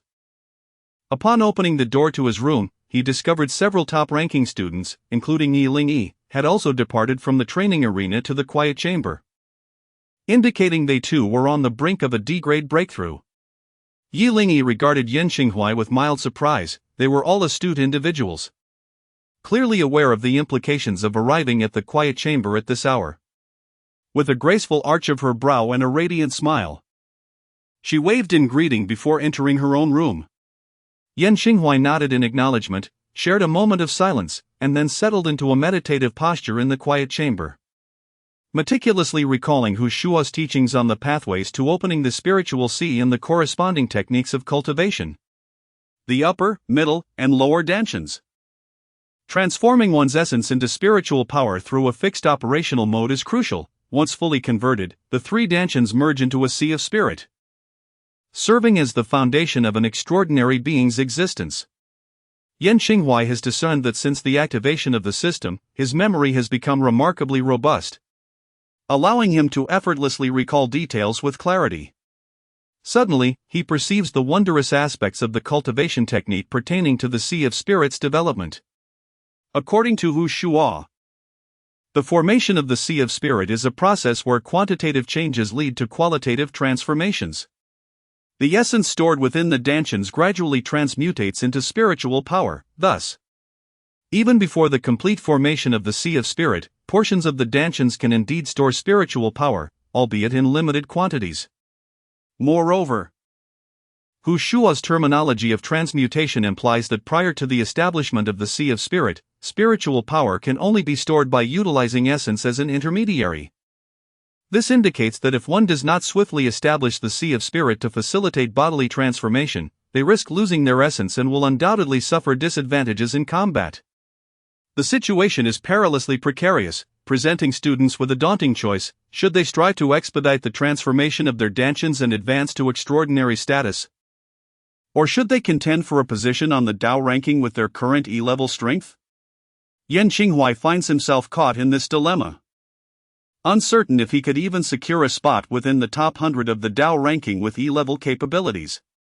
After all, he has encountered numerous formidable opponents at the Yunjiang training camp, and it is likely that other training camps are equally teeming with talent.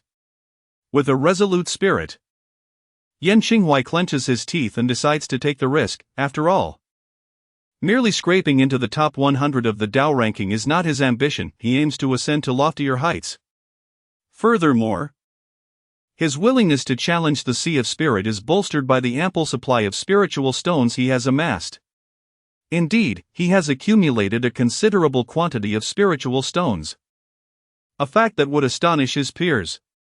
Many students with superior qualifications frequently grapple with a lack of spiritual stones, as they absorb spiritual energy at a rapid pace, rendering the fixed distribution from the school insufficient. In fact, instances of spiritual stone trading have emerged within the training camps. Consequently, those from affluent backgrounds may opt to spend exorbitant amounts to procure spiritual stones or dedicate extra time to honing their weaponry or combat skills. However, Yan Qinghuai faces none of these issues. He has quietly gathered numerous spiritual stones. This is primarily due to the transformation brought about by his Gen Meridian, which, while enabling him to absorb spiritual energy swiftly, also enhances his extraction efficiency to an extraordinary degree, significantly increasing the utility of his spiritual stones. With a focused mind, Yan Qinghuai closes his eyes and retrieves a resplendent spiritual stone, commencing his cultivation within the realm of the Sea of Spirit. The upper dantian, situated in the head, houses the spirit of the body. Its absence can lead to cognitive disarray, resulting in impaired perception. The middle dantian, located in the chest, contains the vital energy. Its deficiency can adversely affect pulmonary functions, potentially causing respiratory difficulties and diminished cardiac blood supply.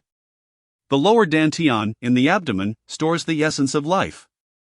Its lack may lead to fatigue and diminished vitality. Yan Qinghuai furrows his brow, acutely aware of the difficulty in making a choice. According to the cultivation techniques mentioned by Hu Shua, while the operational routes are consistent, practitioners have the autonomy to decide which dantian to prioritize for transmutation. The upper dantian must be the final point of development. As one is initially unfamiliar with the operational pathways of the spirit sea realm as elucidated in the Taoist scriptures, it is essential to maintain a clear mindset. The lower dantian can be transformed secondarily, as it may also influence the efficiency of one's cultivation. During these 2 weeks, Yan Qinghuai does not intend to engage in combat, as silent meditation should not heavily rely on cardiovascular endurance. Thus, it is prudent to first cultivate the middle dantian. Chapter 55, The Gift of the Blade. The term Zhong Dantian refers to the area located at the heart center, equivalent to the Shanzhong acupuncture point, and is one of the focal points for Qigong meditation. According to the Taoist scriptures, the heart is identified as the Zhangong Zhong Dantian, specifically denoting the area in front of the heart. The text illustrates that Zhong Dantian is situated below the heart, above the navel, at the center of the spleen, or within the navel region. The Jianon, or the heart's lower palace, also corresponds to Zhong Dantian, which serves as the reservoir of qi. Yan Qinghuai took a deep breath, recalling some fundamental aspects of Zhong Dantian in his mind, striving to calm the tumultuous thoughts within him. He held his breath, focused his spirit, and clasped a spirit stone in each hand. As he gently closed his eyes, the stones emitted a flickering glow, illuminating the entire meditation room with a brilliant radiance. Following the method for opening the spiritual sea, he absorbed the spiritual energy and guided it into a fixed circulation route within Zhong Dantian, simultaneously enhancing his meridians with the energy. Suddenly, a muffled sound escaped Yan Qinghuai's lips. An indescribable sensation surged through his heart and lungs. A searing heat as if they were ablaze. How intensely hot! As his practice progressed, Yan Qinghuai found it increasingly difficult to breathe, akin to experiencing a fever. A wave of rolling heat ascended from his chest to his nasal cavity. He exhaled gently, alleviating the unusual sensation in his chest slightly, but the next moment, he erupted into a violent cough. His lungs felt as though they were bubbling with magma, while his internal organs quivered slightly. It was no wonder that before embarking on the path to opening the spiritual sea, practitioners needed to undergo the smaller and larger cycles of internal energy cultivation to strengthen their constitution. Otherwise, a typical individual would be tormented to death before achieving success. Yet, Yan Qinghuai did not relent. He intensified his efforts, gripping the spirit stones with such force that his hands turned pale at the joints. The stones flickered with increasing speed as pure spiritual energy, refined through the Gen Meridian, surged desperately into Zhong Dantian. The opening of the spiritual sea demanded immense willpower. On one hand, one must possess the resolve to endure the drastic changes in the lungs, withstanding pain and discomfort. On the other, one must remain perpetually alert, ensuring the energy circulation path remains unaltered. Any deviation could severely diminish the cultivation's efficacy or even jeopardize the practitioner's life. Amidst this sensation akin to being scorched by flames, Yan Qinghuai pressed on, and gradually, the intense heat began to subside, replaced by a warm sensation in his lungs. Enlightenment dawned upon him. Previously, the practice of the smaller and larger cycles required years of dedication to refine. However, the opening of the spiritual sea was more a test of endurance. Perhaps not requiring an extensive period, 2 weeks might suffice. Little did Yan Qinghuai realize that other students could not achieve the same level of refinement of spiritual energy that he had attained. After the initial transformation of Zhong Dantian, a small amount of spiritual power had already been stored, and based on the current progress, complete opening of Zhong Dantian would require only a few days.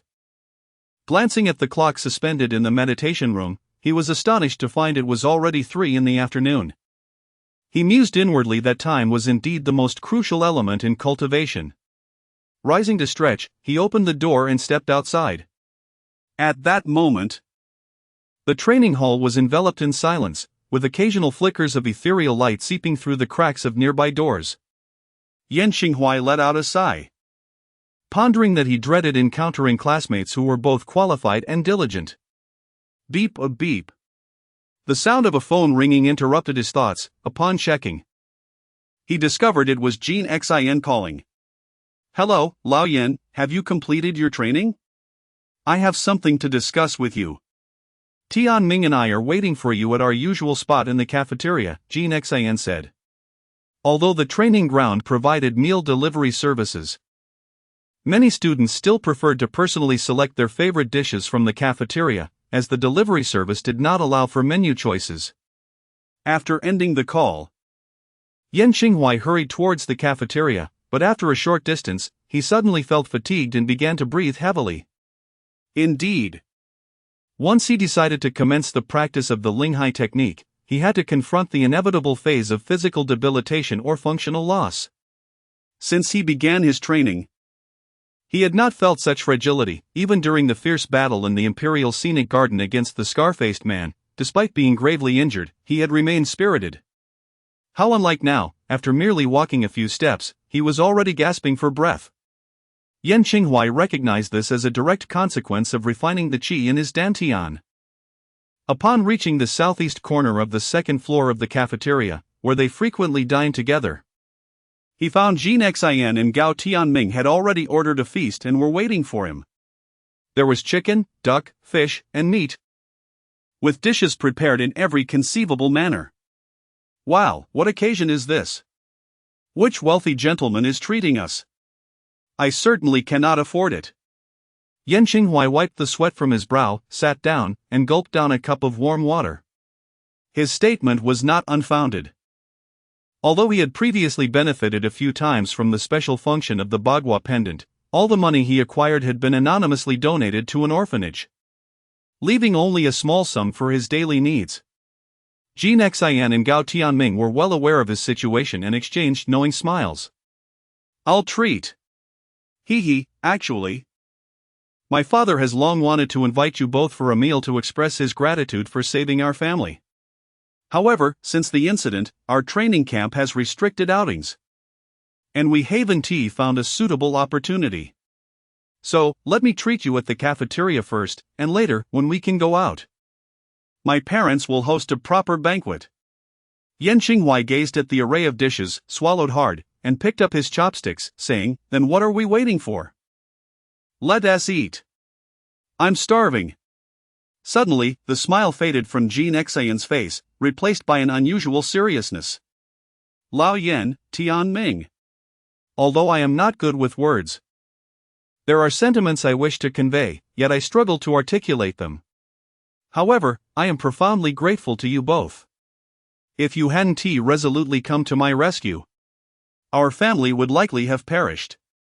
Seeing Jin Xian's earnest expression, Yan Xinghuai refrained from making jokes, set down his chopsticks, and patted Jin Xian's shoulder, saying, "Fatty, I understand that if I were in the same situation, you would also come to my aid, so there is no need to dwell on it." Gao Tianming also patted Jin Xian's shoulder without speaking, but his eyes mirrored the same sentiment. Jin Xian nodded with a smile, saying, "That is certainly the case. But my father says that blood relatives must settle accounts clearly. We must express our gratitude appropriately." As he spoke, Jin Xian retrieved a long black box from the side and handed it to Gao Tianming. "Tianming, this is a token of gratitude from my father, please do not decline," Jin Xian said with a beaming smile. Gao Tianming stared in astonishment at the heavy black wooden box in his hands. The box measured approximately 6 feet in length and 1 foot in width, adorned with intricate golden patterns and mysterious engravings. To the right, there was a mechanism. "No way. Fatty, this gift is rather extravagant." Gao Tianming couldn't help but be taken aback, a hint of surprise flickering in his calm eyes. Yan Xinghuai looked on, puzzled, wondering what this object could be. Could it be? As if recalling something, her expression shifted slightly. Jin Xian encouraged, "Tianming, try pressing the mechanism on the right." Gao Tianming casually pressed it, and instantly, the sound of finely crafted gears turning resonated from within the box, subtly yet crisp, a clear indication of masterful craftsmanship. Delightful to the ear. Snap! Another sharp sound echoed as a long blade, over 5 feet in length, sprang forth from its sheath. Gao Tianming swiftly grasped it, his right hand firmly holding the hilt. Clang! The bronze and black lacquered Tang straight sword slid from its sheath, its menacing gleam almost piercing through the air.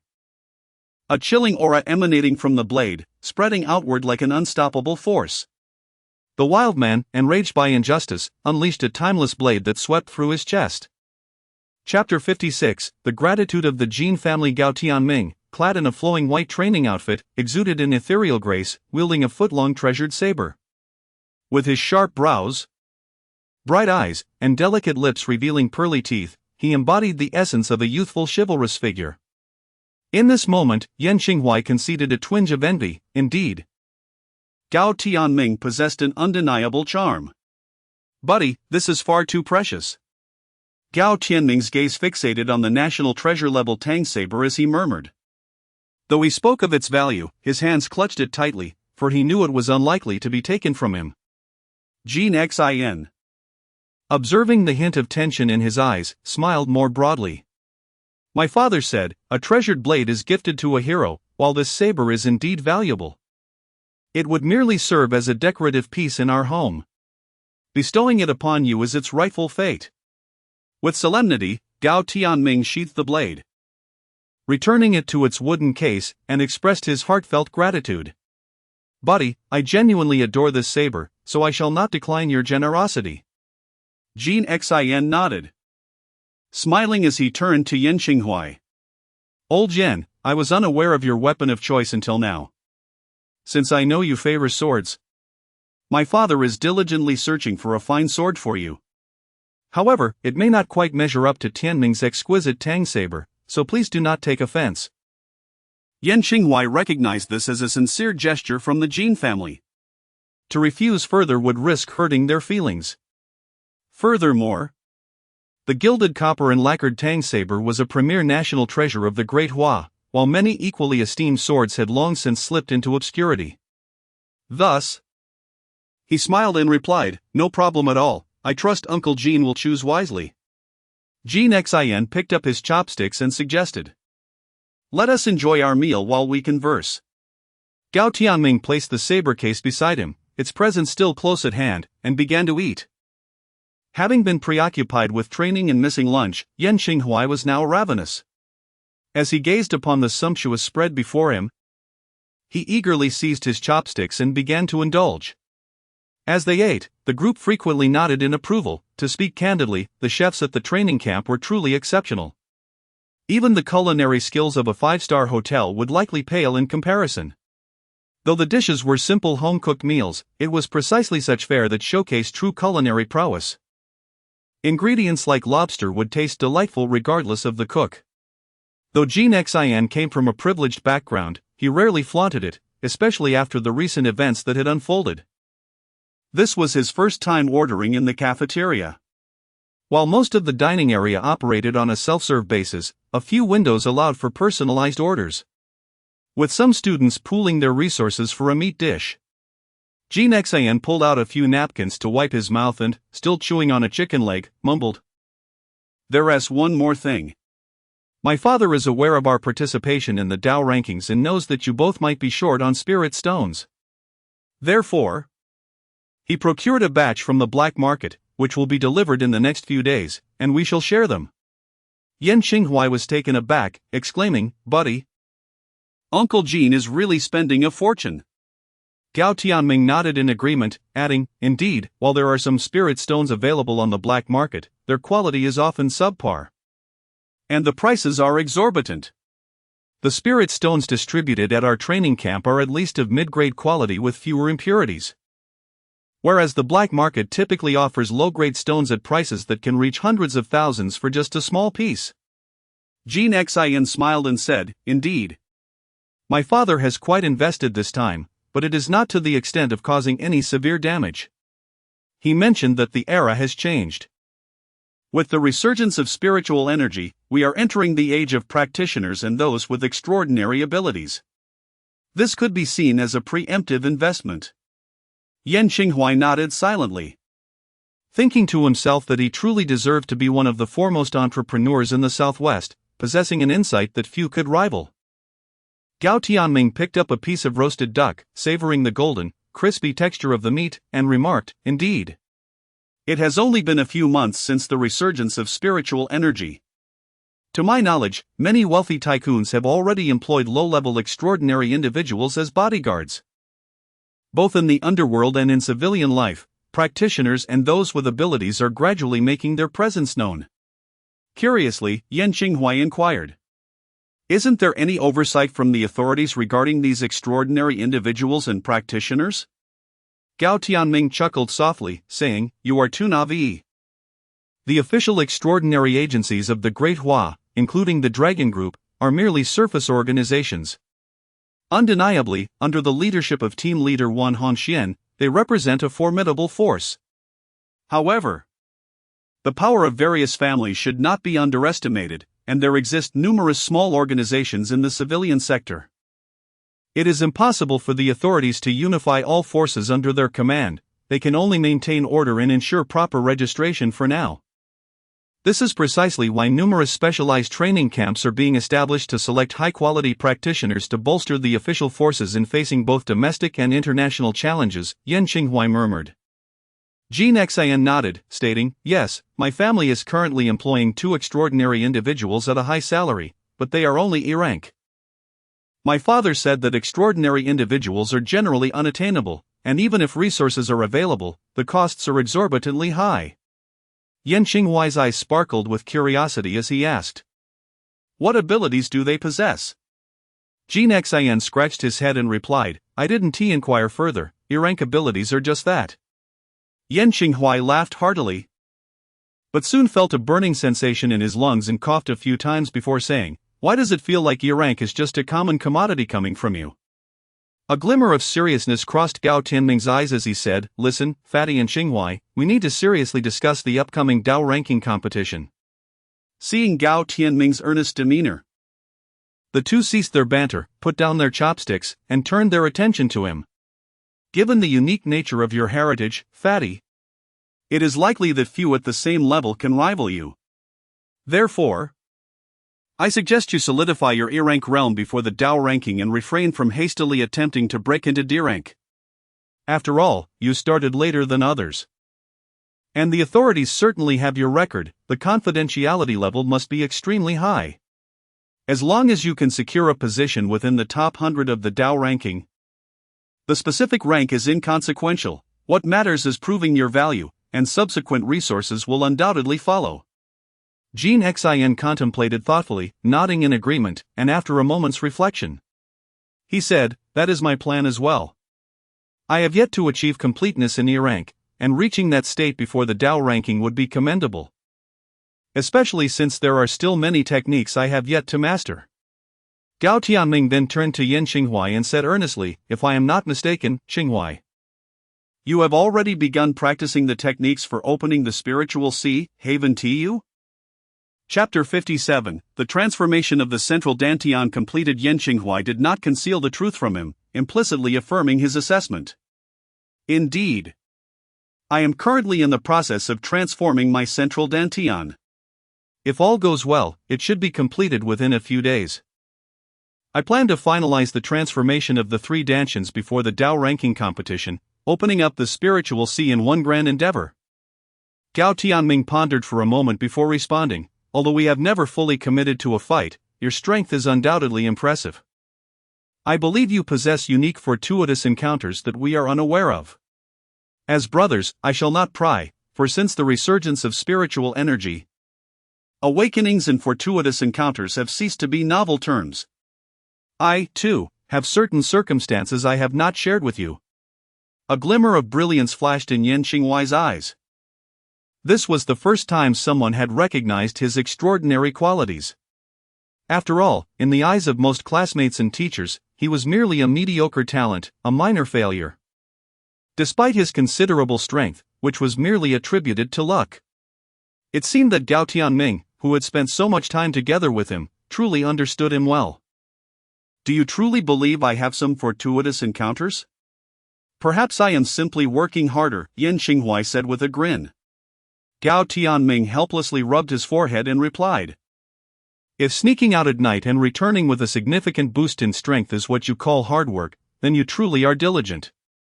Jin Xin, overhearing their conversation, was completely bewildered. What does this mean? Wait, are you suggesting that both of you have fortuitous encounters? Am I not the only one chosen by the light? Jin Xin cast a dubious glance at the two, exclaiming, "You both are rather ungrateful. If you have any fortuitous encounters, do share." You've piqued my curiosity. Yan Xinghuai and Gao Tianming exchanged hearty laughter, their youthful mirth resonating throughout the vast cafeteria.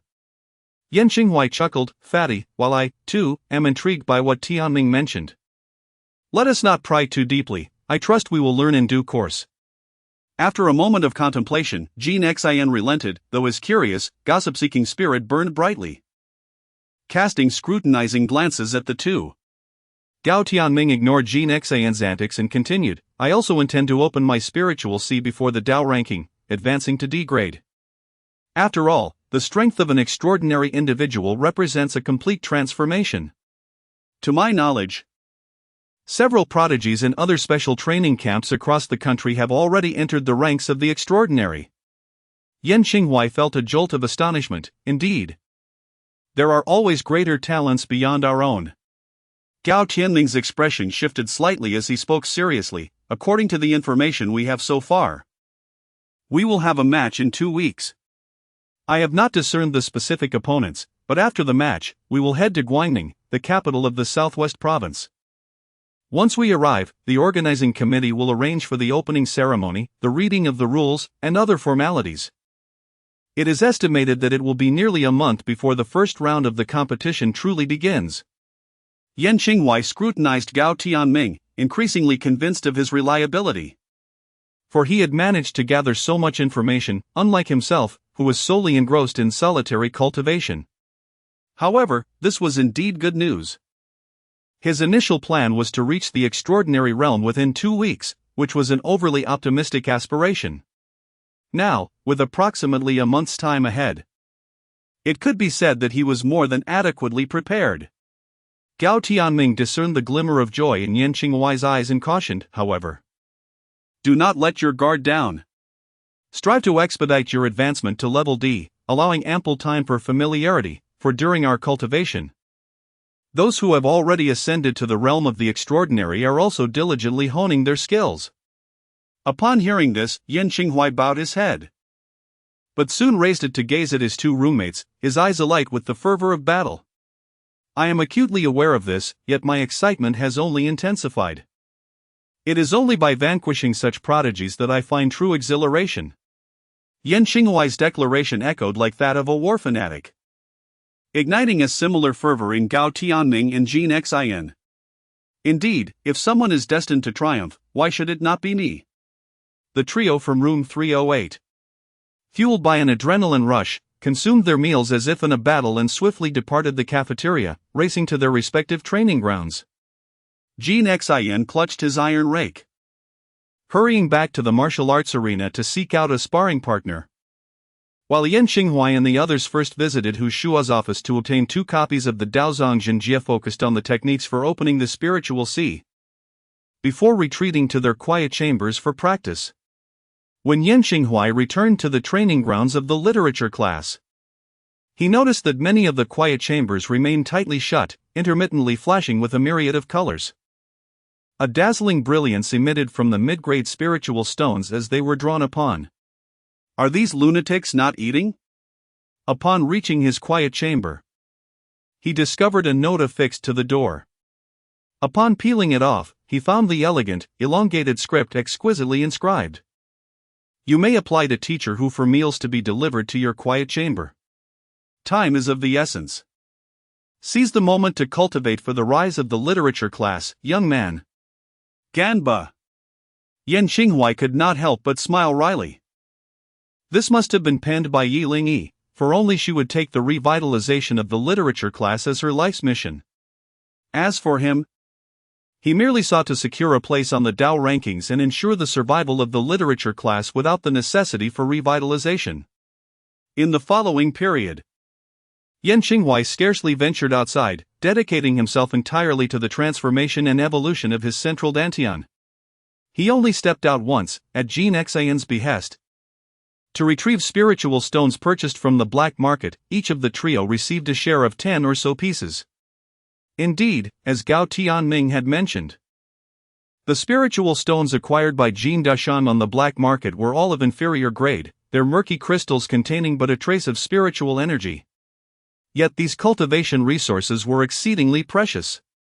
Yan Xinghuai chose not to disclose that he had accumulated a considerable reserve of spiritual stones, contemplating that he would offer them to Gao Tianming and Jin Xin when their supply ran low, as his current progress heavily relied on high-quality spiritual stones. 1 week later, within the quiet chamber of the literature class, Yan Xinghuai sat cross-legged upon a mat, sensing the final wisps of energy within his central dantian being transformed into spiritual power, signifying the successful completion of its transformation. According to the Daozang Zhenjie, at this juncture, a cultivator could utilize spiritual power to sustain the normal functioning of their heart and lungs. However, this would gradually deplete their spiritual energy, and their respiratory function would still be inferior to that of their previous state. Yan Xinghuai attempted to take deep breaths, realizing that the spiritual energy within his central dantian was indeed diminishing stealthily. It appeared prudent to avoid confrontation with others until he had fully ascended to level D.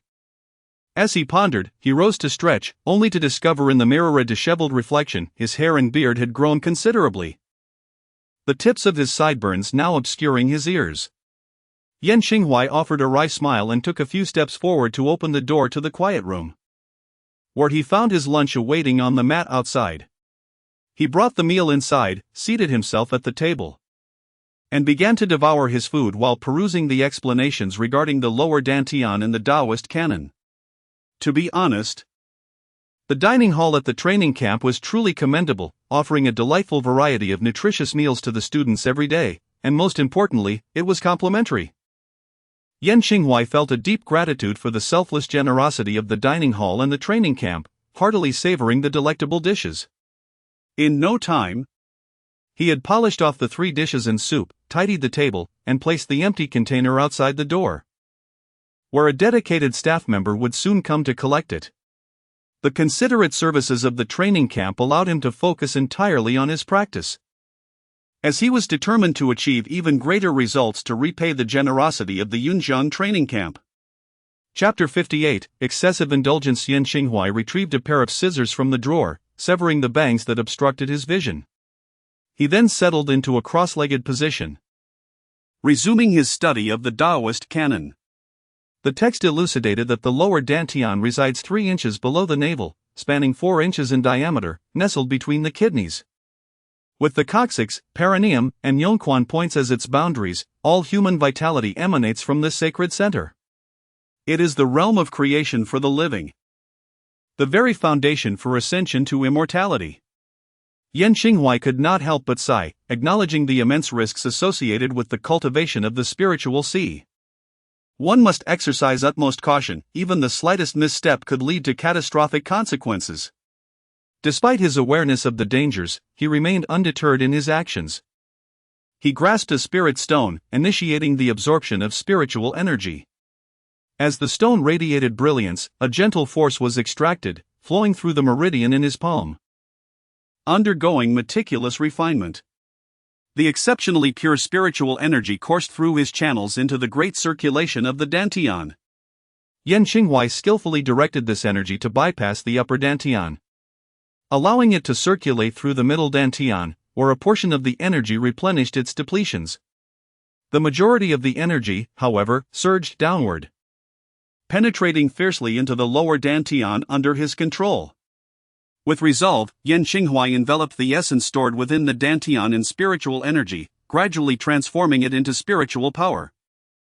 A sharp, intense pain radiated from his abdomen, causing his complexion to shift dramatically. Yet, his eyes remained tightly shut, though his eyelids trembled violently. He felt an overwhelming urge to urinate, a combination of pain and discomfort that was bewildering.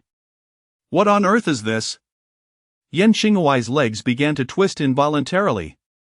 Yet his mind remained relatively stable as he cautiously managed the spiritual energy for the transformation of the lower dantian. As more essence was converted into spiritual power, his legs contorted further, and the pressure in his lower abdomen surged like relentless tides, culminating in a sensation of convulsions in his lower body. Persist. Endure. Yan Xinghuai silently encouraged himself, taking a deep breath as he balanced the influx of spiritual energy with the involuntary spasms of his body. It was an indescribable sensation, akin to dancing upon a tightrope suspended high above the ground, thrilling, intense, yet perilously close to falling into the abyss. Amidst this painful yet exhilarating experience, Yan Xinghuai hastened the transformation of his lower dantian, yearning to complete it and put an end to this torment.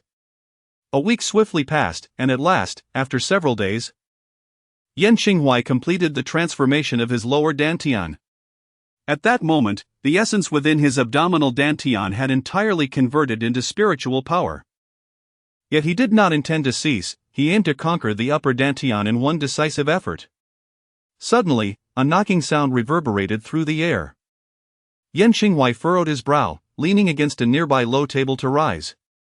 His legs continued to sway involuntarily, indicating that the aftereffects of the lower dantian transformation would linger for some time. Yan Xinghuai, open the door. The melodious voice of Yi Lingyi rang out, laced with a hint of urgency. Yan Xinghuai shuffled to the door, and as he opened it, blinding sunlight flooded into the quiet room. Beneath the radiant sun, Yi Lingyi, clad in a pristine white practice uniform, furrowed her delicate brows. Her bright, sparkling eyes glimmered softly, framed by long, gently curled eyelashes, while her thin lips bloomed like morning roses, vibrant and alluring. With a huff of annoyance, she directed her gaze towards Yan Xinghuai, expressing her dissatisfaction. Why haven't you responded to the messages in the group chat?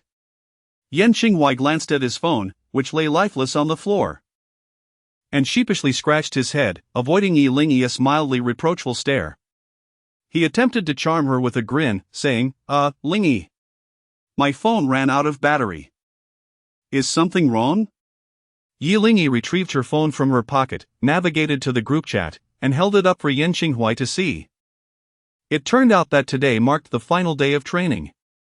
Hu Shua had sent a message in the training group yesterday, instructing the students to gather at the training ground by 9:30. A mysterious guest would be present to engage in battle drills with the students. serving as a final practical exercise ahead of the forthcoming Dao ranking competition. As Yan Xinghuai checked the time on his phone, he realized it was nearly 9 o'clock. Yi Lingyi surveyed the young man before her, noting his disheveled hair, pronounced dark circles under his eyes, and a beard that appeared to have been neglected for quite some time. His legs trembled slightly, and for reasons unknown, she stifled a laugh, covering her mouth. Yan Xinghuai, perplexed by the sight of the girl giggling uncontrollably, wondered what had gotten into her. He cleared his throat and said, "Ahem, Lingyi, there's still half an hour left. I promise to arrive on time. I won't embarrass our class. I'll freshen up first, you can head over without me." Upon hearing Yan Xinghuai's words, Yi Lingyi suppressed her laughter, her eyes crescent-shaped and gleaming as she replied, "All right, hurry up and get ready. Look at you. You appear as if you've been up to no good." With a decisive snap, Yan Xinghuai shut the door, glanced at his reflection in the mirror, and offered a wry smile. She had a point, his current appearance did indeed suggest a lack of self-restraint. However, he found it curious that Yi Lingyi, a super genius of the highest caliber, was surely capable of reaching the D-grade extraordinary realm, yet she displayed no signs of any unusual vitality. Without dwelling on it further, Yan Xinghuai hurriedly grabbed a towel and his toiletries, sprinting out of his room toward the communal washroom. The male students were efficient in their grooming, and within a mere 10 minutes, he emerged, donned in a fresh practice outfit. At that moment, around the corner, Yi Lingyi cheerfully held breakfast in hand, waving at Yan Xinghuai with a smile. "I sent Yi Cheng and Wu Dalai ahead. Here's your breakfast, eat it on the way. We still don't know how teacher who plans to organize the morning. If we start battling early, it might drain quite a bit of our energy." Yan Xinghuai nodded, not one to stand on ceremony, and accepted the meat sandwich from Yi Lingyi, devouring it as they walked side by side toward the training ground. The distance from the quiet room for the academic class to the training arena was only about 1 kilometer, and by the time Yan Xinghuai finished his meal, they had arrived. The students had mostly gathered, though the teachers were yet to arrive. Yan Xinghuai exchanged greetings with Yi Lingyi before they parted ways to take their respective positions. At this moment, Jin Xian and Gao Tianming were already standing nearby, ready for the day's activities. Upon noticing Yan Xinghuai's arrival, Jin Xian raised his eyebrows slightly, maliciously gesturing towards Yi Lingyi with a lewd grin, exclaiming, well, old Yan. Have you already succeeded? You don't seem quite yourself, those dark circles under your eyes tell a different story. It appears your recent days have not been solely devoted to cultivation." Gao Tianming, with a feigned seriousness, nodded in agreement, as if he wholeheartedly endorsed Jin Xian's assessment. Yan Xinghuai, casting a disdainful glance at his two troublesome friends, pointed at Gao Tianming and retorted, "Look at Tianming, doesn't he also wear a look of utter exhaustion?" Indeed. Gao Tianming appeared to have applied some concealer to mask his dark circles, yet his demeanor was equally lackluster, with his chest rising and falling slightly, as if he were struggling to catch his breath. Chapter 59, The Mysterious Guest. From afar, Jin Xian gazed at Gao Tianming's face as if he had discovered a new world, carefully scrutinizing it while extending his hand to touch. Gao Tianming repeatedly swatted away Jin Xian's intrusive hand, expressing his discontent, "Fatty, do not touch recklessly, you are utterly perverse. Aren't we here to ridicule Yan Xinghuai?" As the trio engaged in their playful banter, a thunderous roar of a powerful engine echoed from a distance, resembling the fierce roar of an ancient beast. Accompanied by the relentless cacophony, several enormous black silhouettes charged toward them. Instantly, the 100 students in the training ground ceased their discussions and frolics, standing tall like true soldiers, akin to straight white poplar trees. Their gazes were fixed on the distant dark shadows, filled with sharpness and resilience. The ominous figures drew near, causing the ground to tremble beneath their approach. Yan Xinghuai peered into the distance and discerned that the shadows were, in fact, several fully black heavy trucks. The truck beds were draped with dark tarpaulins, and their massive tires crushed the well-trodden earth, stirring up swirling dust. The front of the black trucks boasted colossal headlights and exhaust pipes that reached skyward, resembling the fearsome fangs of a beast, roaring menacingly. As the trucks neared the training area, a dozen figures emerged slowly from behind the student ranks, prominently led by the homeroom teacher Hu Shua along with the instructors. Among them were the long-absent homeroom teacher of Class 1, Jiang Yunan, the homeroom teacher of Class 2, Li Qing, the homeroom teacher of Class 3, Zhao Jiuqing, and the homeroom teacher of Class 4, Ouyang Yan. Instructor Jasmine shielded her eyes from the glaring sunlight, letting out a cold huff. What an imposing display! Old Hu, they are certainly trying to intimidate the special training camp. Hu Shua maintained an unperturbed demeanor, gazing calmly at the approaching black trucks. Instructor Han tugged at Jasmine's sleeve, whispering, "Do temper your words, they haven't even arrived yet, and you are already inciting animosity." Ignoring him, Jasmine turned to the students, commanding, "You lot, make sure to give them a thorough beating." The students exchanged glances.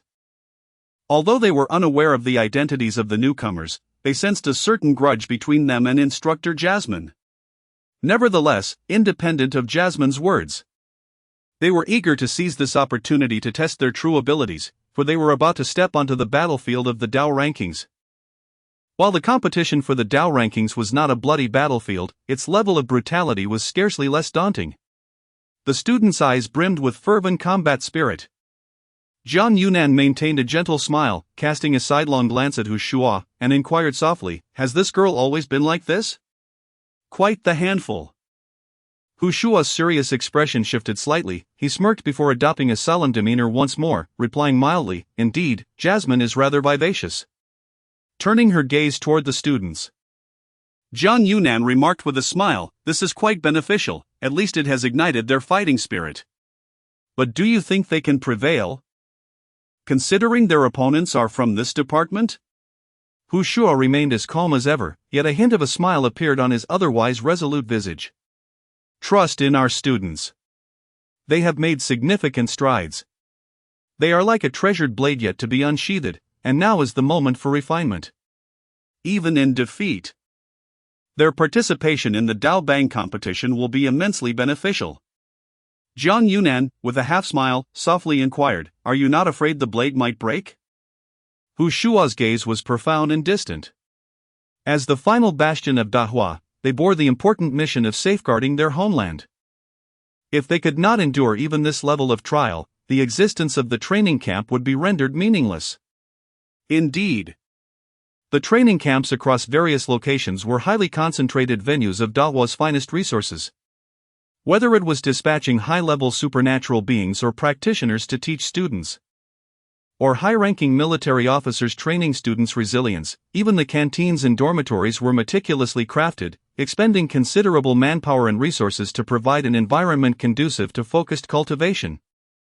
Jiang Yunan nodded slightly, choosing to remain silent. Under the watchful eyes of students, teachers, and instructors at the training camp, several black heavy trucks came to a steady halt nearby.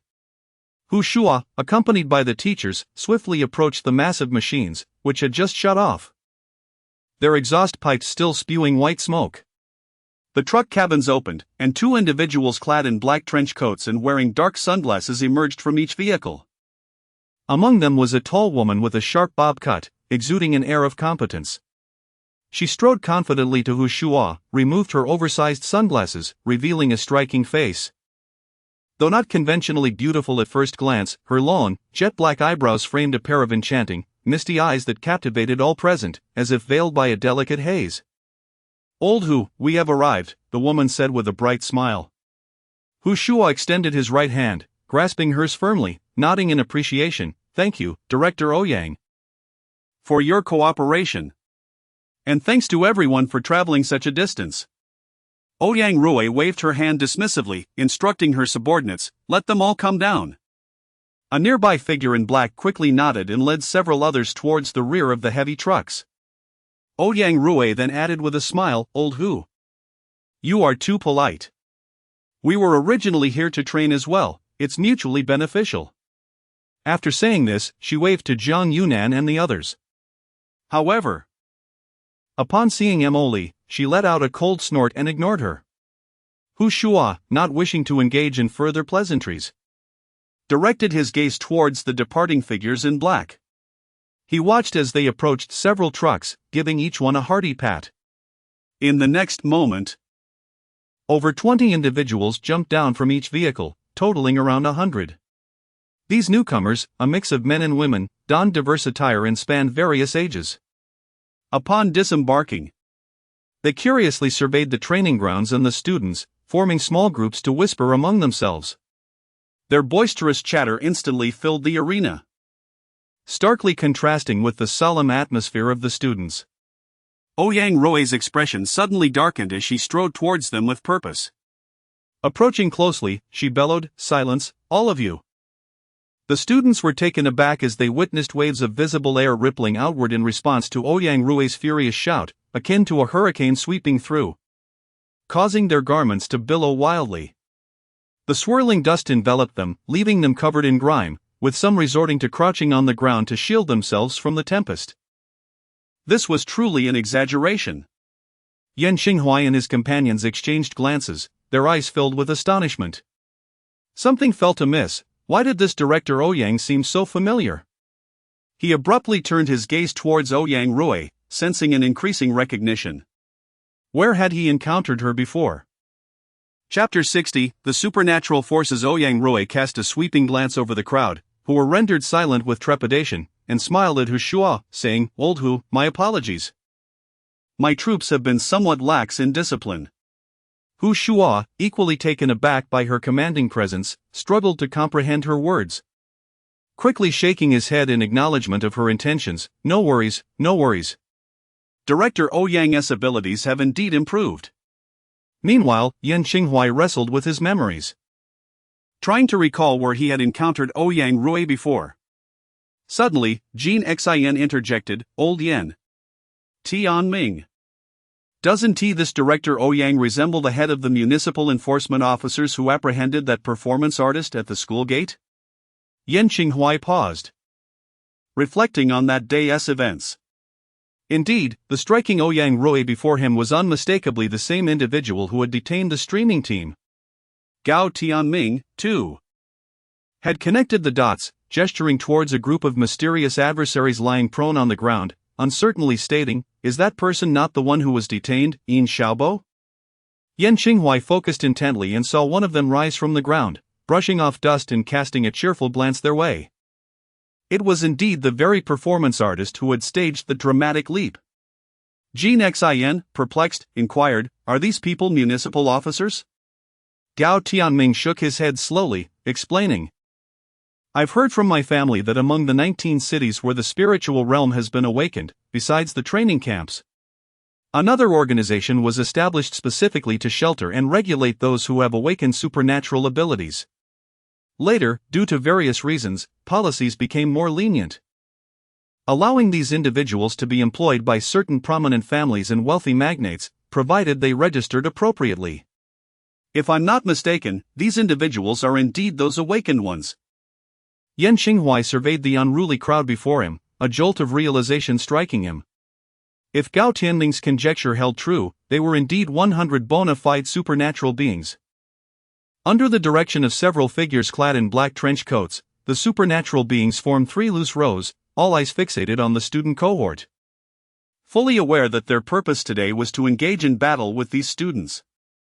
At that moment, Hu Shua and Ouyang Rui stepped forward, followed closely by the head instructor from the training camp and several individuals in black coats, making their way to the central podium of the arena. Hu Shua narrowed his eyes and proclaimed, "Today, we are delighted to welcome our brother unit to our training camp. Shortly, we will arrange a draw to determine the matchups. Seize this opportunity, other training camps from different cities do not have such a privilege." The students, upon hearing this, displayed a spirited fighting spirit. Yet, the individuals from the brother unit appeared rather peculiar. They lacked the military's strict adherence to orders, being a mix of ages from the elderly to the young, creating an overall odd impression. Hu Shua waved his hand, and Li Qing, the head instructor of Class 2, retrieved a sealed tin box covered in red cloth from behind the podium, which had a circular opening large enough to accommodate an adult's hand. "Training camp students, pay attention. Draw lots in the order of the candidate list, from lowest to highest. Hu Shua's solemn voice continued to resonate, and after speaking, he cast his gaze towards the last-ranked Sun Man, a student from Yunjian University. Was remembered by Yan Qinghua as a short and plump girl with an exceedingly introverted disposition, adorned with a pair of black-rimmed glasses. Typically silent, she unexpectedly found herself on the candidate list. As Hu Shua's attention fell upon Sun Man, the other students turned to look at her as well. Sun Man's round face flushed crimson in an instant, and with her head bowed, she approached the podium. Despite the mere 10-meter distance, it felt to her like the farthest distance in the world. Once Sun Man ascended the stage, Li Qing nodded in acknowledgement. She rolled up her sleeves and placed her chubby little hand into the box, exploring among the papers for a moment before drawing out a slip that bore a large number, 66. Li Qing glanced at the note and announced loudly, "Sun Man. Number 66. Among the ranks of the opposing team, a tall and graceful beauty in an orange gown waved her hand, revealing the same number on her previously issued slip. Li Qing turned to Sun Man and said with a smile, "Sun Man, this is your opponent." After this, a staff member from the training camp guided Sun Man and her opponent to find a vacant space for their duel in the expansive training ground. As today marked the final day of the intensive training, plans were in place to set off for Guangning the following day, thus time was of the essence. Furthermore, this match was not of a competitive nature, there was no need for group stages or ranking matches. Once all students drew their lots, they would simply face off against one another. After Sun Man left with the staff, the students ranked ahead took turns drawing lots at the podium. Jin Xian, ranked 78, soon found it was his turn. He grinned and nodded to his two mischievous friends before swaggering towards the podium. To his dismay, he drew an elderly opponent, around 60 years of age, who looked at Hu Shua with a furrowed brow and lamented, "Teacher Hu, how am I supposed to fight? What if I injure him? I cannot afford the consequences." A glimmer of sharpness flashed in Hu Shua's eyes as he replied calmly, "Do not worry, Director Ouyang's men are anything but simple." Jin Xian surveyed the trembling elderly figure in the distance, sighed, and followed the staff member off the stage. On the podium, Zhang Yunan observed Jin Xian's draw. Deep in thought, and with a half-smile, turned to Hu Shua, saying, "Old Hu, are you certain this is a random draw?" Hu Shua replied earnestly, "Of course. I had no hand in it, the students drew their own lots. If someone draws a formidable opponent, it is merely a matter of luck." Zhang Yunan glanced at the elderly man departing behind Jin Xian and shook his head with a wry smile. "Very well, I shall take your word for it." After a brief wait, it was Yan Qinghuai's turn, ranked 56, he drew the 32nd number. Upon looking down at the podium, he saw a man in a blue coat raising his hand. It was none other than Yin Xiaobo, someone they were acquainted with. What a coincidence! Yan Qinghuai descended the podium with a composed expression, following the staff towards a vacant space at the back of the stage. By this time, several matches had already commenced. Yan Qinghuai cast a sweeping glance around and discovered that this group of individuals were indeed all endowed with extraordinary abilities. Some belonged to the superhuman category, transforming into creatures akin to raccoons, their ears morphing into feline-like appendages, exceptionally sensitive, darting around the arena with such agility that the students they faced could scarcely touch even a shadow of them. Others were astonishingly elemental, their hands or bodies cloaked in various bizarre elements, rendering the students utterly defenseless. As Yan Qinghuai passed by the battleground, his astonished eyes nearly fell to the ground. In the midst of the neatly arranged combat area, an elderly gentleman, perhaps in his 60s or 70s, clad in coarse linen garments and wearing a pair of cloth shoes, despite his hair and beard being streaked with gray and his back hunched, radiated vitality. He wielded a frost-covered cane, chasing after Jin Xian, who was hefting a rake, racing around the field in utter chaos. What a spectacle of embarrassment! Chapter 61, the tenacious Yin Xiaobo. Yan Qinghuai observed the disheveled Jin Xian, a wry smile adorning his face, yet he found himself powerless to assist. However, considering that the portly fellow was an E-level practitioner, he should possess some capacity for retaliation. Although the awakening level of a superhuman is unpredictable, it is possible for one to awaken as a transcendent being. Yet, such individuals are rare. And this gentleman did not appear to be a transcendent. One could only hope that the stout fellow would mount a desperate counterattack.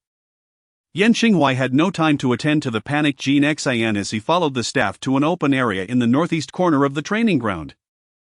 Yin Xiaobo was the first to step into the arena, clasping his fists toward Yan Xinghuai with a hearty smile, stating, "I am Yin Xiaobo. I look forward to your guidance." Yan Xinghuai scrutinized Yin Xiaobo in astonishment, noting a stark contrast in his demeanor compared to their first encounter. At that time, Yin Xiaobo had just awakened his abilities, essentially remaining a humble laborer seeking to earn quick money through his unique skills, characterized by his reticent and unassuming nature. However, today, Yin Xiaobo's eyes sparkled with confidence.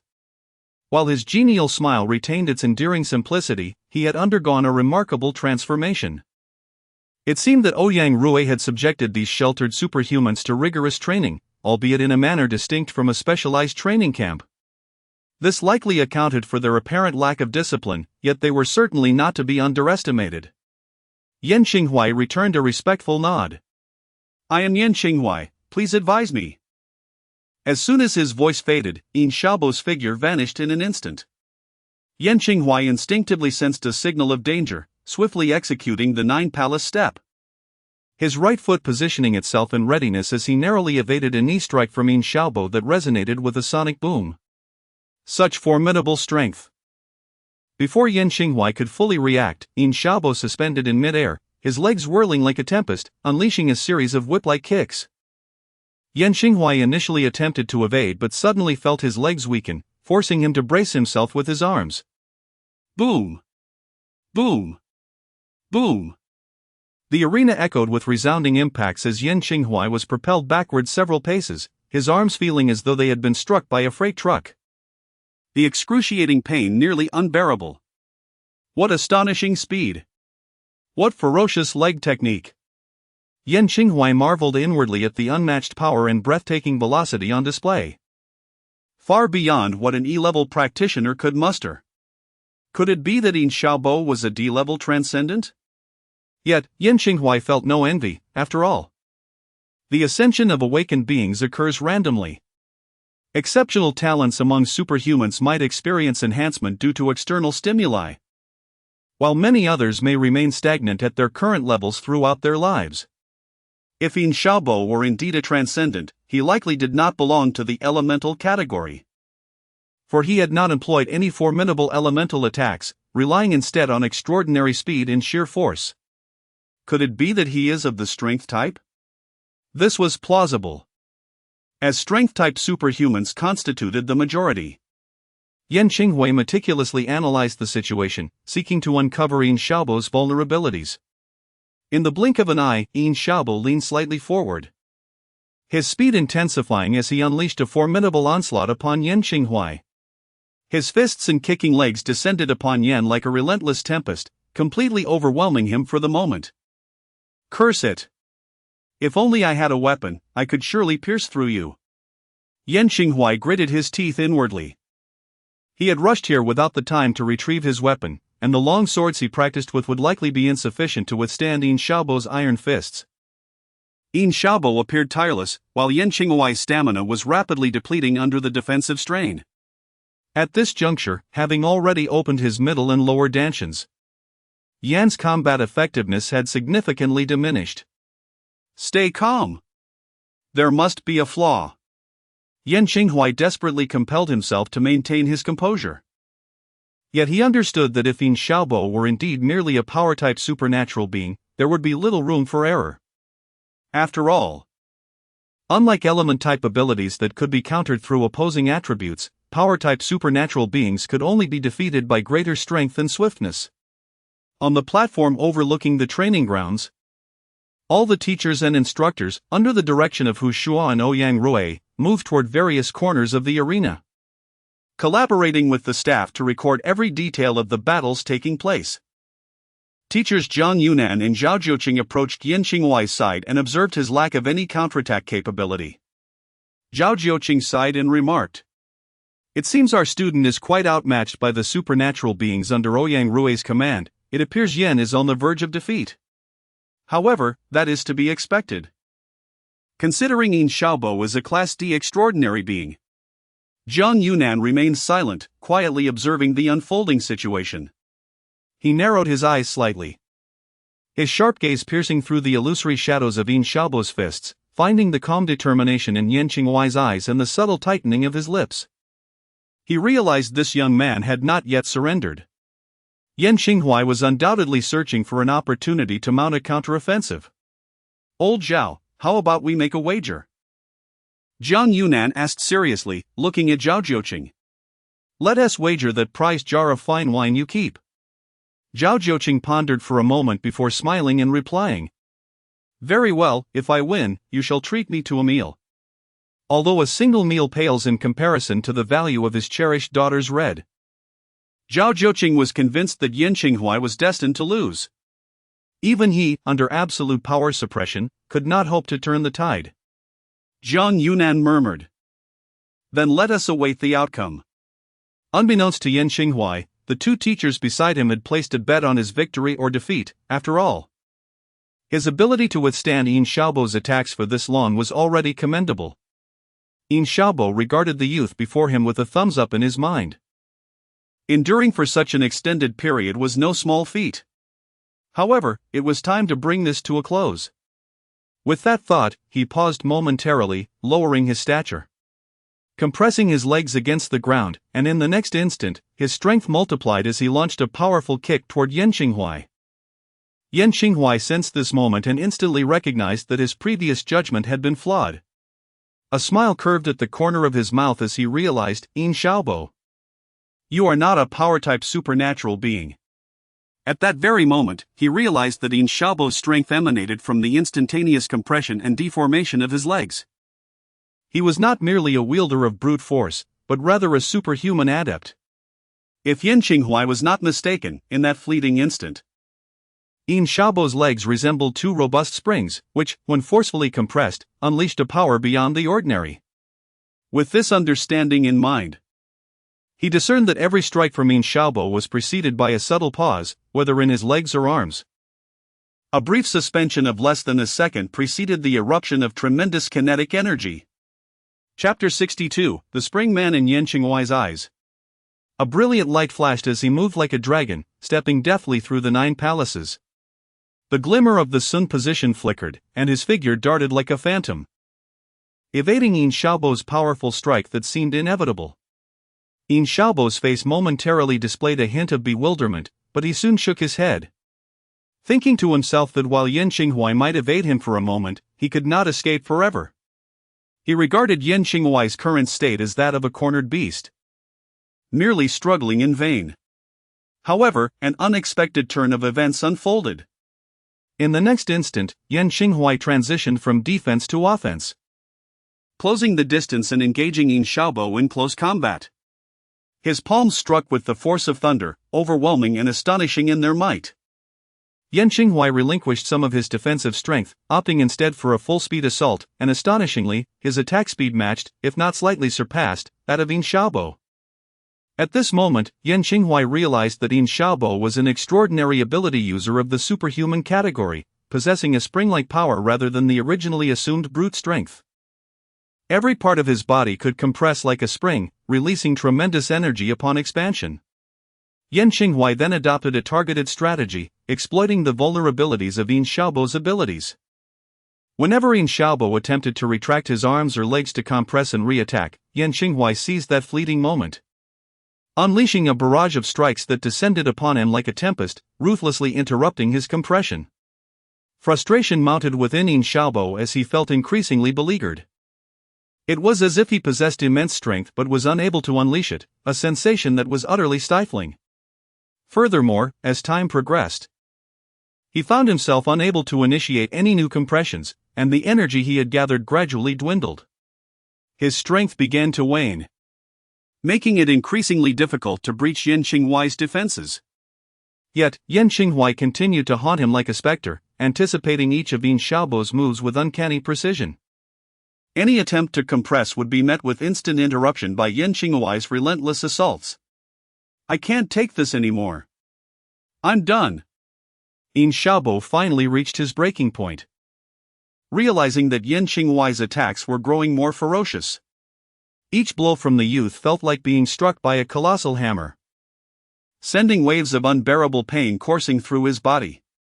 Although his spring-like ability granted him exceptional explosive power, the enhancement it provided to his physique was not his forte. He could feel his body sustaining grievous injuries, making it increasingly difficult to continue the fight. Yan Qinghuai, panting, momentarily halted, his legs trembling uncontrollably. In truth, his internal energy was nearly depleted at this stage.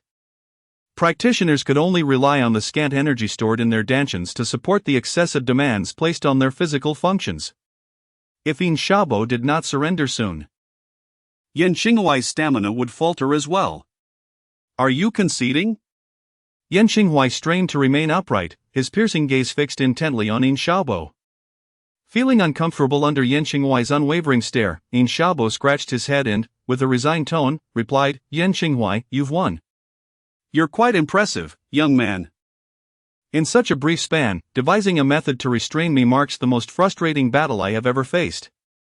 Upon hearing his concession, Yan Qinghuai immediately collapsed onto the ground, gasping for breath and waving his hand dismissively, uttering little else. Yin Xiaobo's remark was not mere pleasantry. During months of training, he had encountered a myriad of extraordinary individuals. The only way to overcome him would entail employing greater force or various formidable elemental assaults. Yet none had exploited weaknesses as Yan Qinghuai had done. Outside the arena, Jiang Yunan glanced at the astonished Zhao Zhouqing beside him, adjusting his glasses with a grin. "Old Zhao, it seems I have the upper hand. I shall visit you for a drink tonight." Zhao Zhouqing rubbed his eyes and stiff face vigorously. Incredulity etched across his features as he beheld the two combatants, confirming that the D-class extraordinary being, Yin Xiaobo, had succumbed to the youth before him. He could only shake his head in resigned amusement. "Did you know Yan Qinghuai would win all along, Jiang Yunan? I know you've coveted my daughter's affection for quite some time. You must have set a trap for me here," Zhao Zhouqing remarked, filled with indignation. Jiang Yunan raised his hands in a gesture of helplessness, replying, "A gentleman accepts his wagers, old Zhao. We cannot resort to trickery." Zhao Zhouqing, though exceedingly disheartened, recognized the inevitability of adhering to their agreement. As Yan Qinghuai concluded his bout, the various contests across the battlegrounds also drew to a close, with staff members instructing students to return to their original positions. Hu Shuo was relatively satisfied with the overall outcome, while the majority of students faced defeat.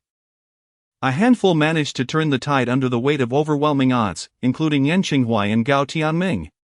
The loss of Jin Xian was anticipated. Conversely, if he had triumphed against that individual, it would have indeed been remarkable. After all, that esteemed figure had deigned to visit the Yunjiang training camp upon discovering in classified documents that someone had awakened the heritage of the fire pig. Otherwise, encountering him would have been an insurmountable challenge. Reflecting on this, Hu Shuo could not help but offer a wry smile. How amusing it was that he pretended to be a newly awakened extraordinary being. Casting a glance at Jin Xian, battered and bruised, amidst the ranks of students, he noticed an elder from the extraordinary cohort, exuding an air of triumph and leaning on a cane. This sight elicited an involuntary chuckle from him. He had reason to believe that the elder was merely venting the frustrations he had suffered under the leadership of Wan Hongxian upon Jin Xian, who shared the same lineage of the 28 constellations. Everyone performed admirably. Those who won should not become complacent, and those who lost must reflect on their experiences. I understand many of you faced extraordinary awakeners for the first time. However, I assure you, you will encounter extraordinary beings on the path rankings. Hu Shuo initially offered a stoic consolation to the students before making a startling declaration. I know you are astonished. How could there be extraordinary beings in the contest for the path rankings? But why should it be impossible? Hu Shuo surveyed the students, noting their expressions of shock, and continued, according to reports, other training camps in different cities have witnessed students suddenly awakening during their training. Thus, You shall encounter talented contenders in the competition for the Tao rankings, who possess awakened extraordinary abilities while simultaneously cultivating the Taoist canon's true revelations. Chapter 63. I seem to be quite ill, thus today's contest is of utmost necessity. Hu Shua's lips curled slightly, his expression peculiar. A smirk that was neither fully a smile nor a frown, as his gaze swept across the faces of every student before the podium. Moreover, I firmly believe that among you there exists the potential for extraordinary abilities to awaken, Hu Shua declared with conviction. Aware that you have refrained from revealing your talents for various reasons, however, fret not, for the competition for the Tao rankings is far more ruthless than you might imagine. Save your brilliance for that moment. Though Hu Shua's tone was remarkably calm, almost as if he were speaking of trivial matters, his words detonated like a significant bomb among the students, creating an uproar. What? Are there also extraordinary beings among us? Is it you? Don't look at me. I would indeed like to awaken such powers. Possessing extraordinary abilities alongside the opportunity for cultivation would be sheer double delight. The students exchanged odd glances with one another, while Jin Xian regarded Yan Xinghuai and Gao Tianming with suspicion. Yan Xinghuai hastily shook his head, declaring, "Fatty, don't look at me, I truly have not awakened." Jin Xian scoffed, stating, "You two are seasoned veterans, even if you haven't awakened, you undoubtedly possess some hidden cards." As for Tianming, I seriously suspect that the extraordinary being Hu Laoshi referred to is indeed him. Gao Tianming sat in serene meditation, his focus unwavering, completely ignoring Jin Xian's remarks. Yan Xinghuai turned to observe his classmates. Many maintained a calm demeanor, unaffected by external joys or sorrows. However, a greater number of students were still scanning their surroundings in astonishment. Ouyang Rui, leading a cadre of extraordinary beings, watched with curiosity as the students performed, thoroughly impressed. Ah! These young individuals certainly possess cunning. If their leadership is to be believed, it seems each of them has withheld their full strength during the battles. An elderly man, who had just given Jin Xian a thorough thrashing, stroked his goat-like beard and shook his head, embodying a sense of disillusionment with human nature and the unfairness of the world. Yin Xiaobo, momentarily taken aback, chuckled innocently, "Old man, I heard you made your opponent flee in panic, nearly causing him to faint on the spot. I suspect he truly had no hidden cards left." Upon hearing this, the elderly man's eyes narrowed into slits as he patted Yin Xiaobo's shoulder, laughing heartily, "Young man, you have great potential." I indeed exhibited considerable prowess just now. Yin Xiaobo, perplexed as to what had struck the elder's funny bone, blinked in confusion as he observed the man laughing uproariously. Given that these extraordinary beings were trained under various instructors, he did not recognize many of them and thus assumed this elder was merely one of the instructor's subordinates. How intriguing! Yan Xinghuai chuckled softly. This group of elites from the top academies of Yunzhang were indeed adept at concealing their strengths, rendering the experience all the more fascinating. Hu Shua clapped his hands to call for silence, announcing in a clear voice, "Dear students, esteemed teachers, and friends who have traveled from afar, this evening the special training camp has arranged a sumptuous banquet. After the meeting, please proceed to the medical room to tend to your injuries, and be sure to attend punctually tonight. Tomorrow morning, we shall embark for the Guangning Special Training Camp." Having concluded, this unique guest invitation competition, which lasted throughout the morning, came to a close. Hu Shua, accompanied by Ouyang Rui and others, proceeded to the dormitory for a respite, while the 100 extraordinary individuals who had come to engage in combat were guided by the staff of the training camp to rest, preparing for a collective dinner in the evening. Yan Xinghuai, Jin Xian, and Gao Tianming made their way to the medical area adjacent to the training grounds. This area consisted of numerous temporary white tents, where a plethora of medical personnel, including high-ranking medical ability users, were stationed. Yan Xinghuai had sustained some superficial injuries, which were not severe. Under the meticulous care of a young nurse, he received only basic treatment. Gao Tianming, on the other hand, emerged unscathed.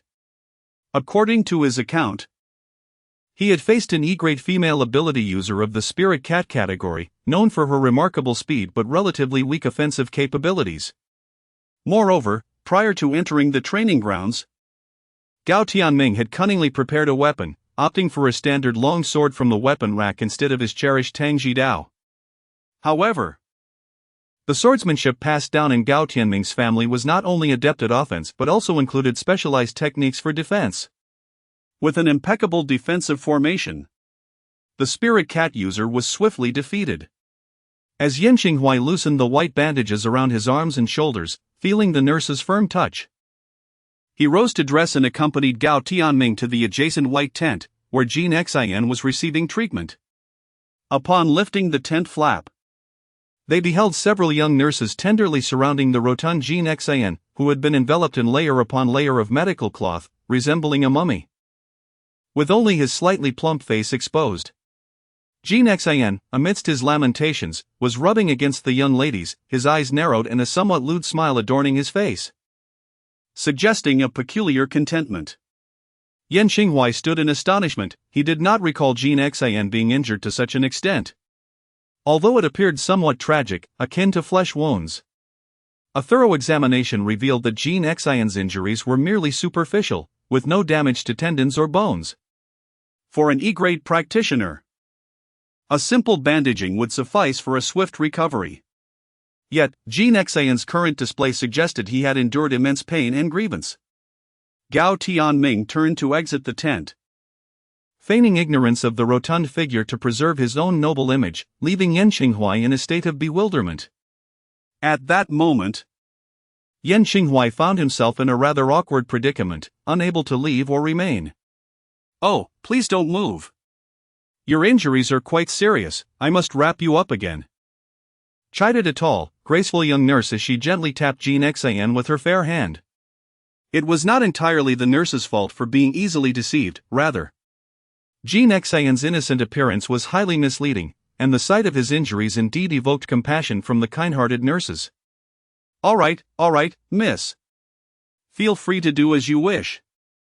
I fear not the pain," Jin Xian proclaimed defiantly, exuding a spirit of brave self-sacrifice, which only served to amplify the nurturing instincts of the nurses surrounding him. As Jin Xian teetered on the brink of intoxication amidst the soft embrace of the ladies, his gaze inadvertently fell upon Yan Xinghuai, who stood frozen at the doorway. Rather than feeling a sense of shame, a look of rapture graced his features as he raised an eyebrow, seemingly inviting Yan Xinghuai to join him. Yan Xinghuai felt an unsettling dryness in his throat and instinctively swallowed. In the next moment, to Jin Xian's astonishment, Yan Xinghuai raised his right hand and stammered, "It seems I too am gravely ill." Gao Tianming, who had just lifted the curtain to re-enter, originally intended to beckon them for lunch. However, upon hearing Yan Xinghuai's words, he swiftly altered his course of action, glancing around as if searching for something, muttering, "Oh, where could it have gone?" As he spoke, he deliberately ignored both Yan Xinghuai and Jin Xian, lifting the curtain and hastily departing. In that instant, Yan Xinghuai was engulfed by a profound sense of humiliation. Reflecting on how he had been led astray by Jin Xian, prompting him to utter such shameless words. Chapter 64, Hu Chaoyun's disciple. Just as the atmosphere within the medical tent was enveloped in a profound silence, the sound of footsteps echoed from outside. "What's this? I heard someone here is gravely ill." The curtain was lifted, and a figure in a light yellow gown, resembling a celestial being, entered, supporting the elderly who with a crutch. Trailing behind was a young girl dressed in a red t-shirt and deep blue jeans, her hair styled in two exuberant pigtails. The speaker was none other than the esteemed Hu Chaoyun, who had previously rescued Jin Xian and Yan Xinghuai. At that moment, Yi Lingyi, with a mischievous grin, observed Yan Xinghuai, who raised his right hand. The little girl, Hu Chanxian, playfully pointed at Yan Xinghuai and chirped, "Grandma, it's this brother. He said he seems to be gravely ill too." In that instant, Yan Xinghuai wished he could vanish into the ground, seeking refuge from this terrifying world, his face flushing crimson with embarrassment. Hu Qianshan danced over to him, curiously touching his forehead, and asked, "Yan Gij, are you running a fever? Why is your face so red?" Yi Lingyi, initially stifling her laughter, burst into uncontrollable giggles, tears of mirth streaming down her handsome face. After a moment, she managed to say, "Shanshan, it's because your Yen Gage is seriously ill." The moment those words left her lips, Hu Qianqian recoiled in alarm. Her expression one of sheer horror, as if Yen Qinghuai were afflicted with a contagious disease. Hu Qiaoyun affectionately ruffled Hu Qianqian's hair and smiled. "If Yen Xiaoyu truly has a grave ailment, I can provide treatment to ensure he does not miss the Dao ranking competition." Yen Qinghuai, utterly mortified, hastily waved his hands in protest, pleading, "Elder Hu, please don't jest at my expense. I was merely momentarily confused when I spoke such nonsense." Yi Lingyi rubbed her face, placed her hands behind her back, and circled around Yen Qinghuai, her expression shifting from laughter to mock ire. She tapped his head playfully and huffed, "I suspect you harbor ill intentions. How can you possibly participate in the Dao ranking competition like this?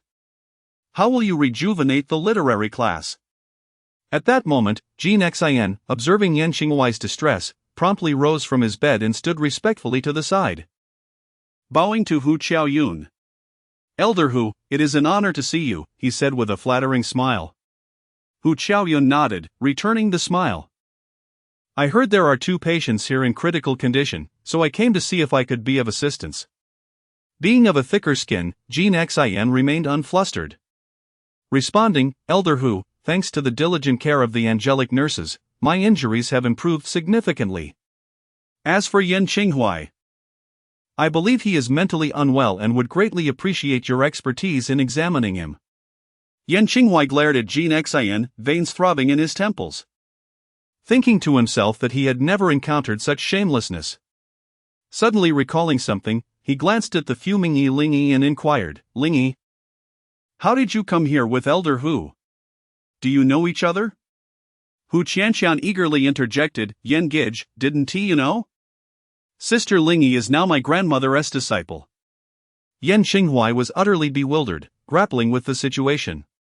He stared blankly at Yi Lingyi, his small eyes brimming with confusion.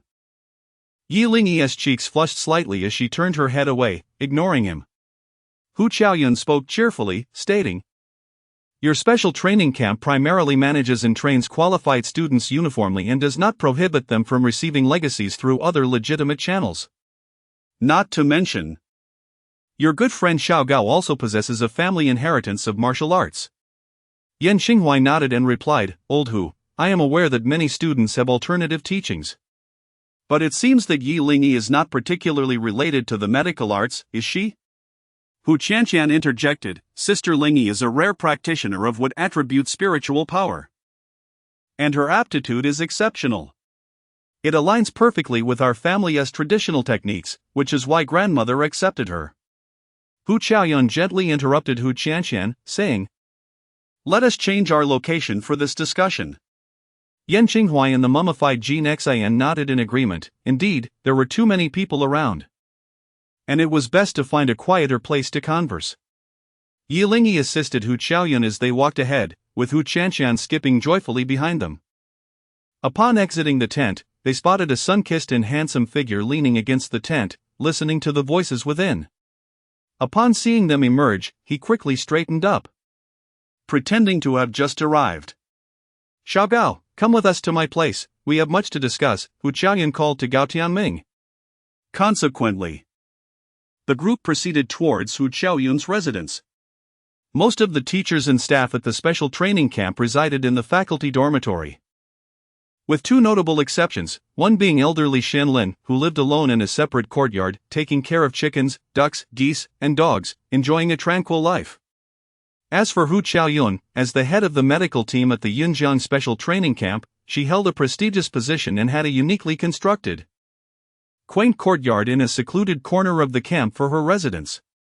Hu Lao's courtyard lay towards the dining hall but required an additional 2 kilometers southeast to reach.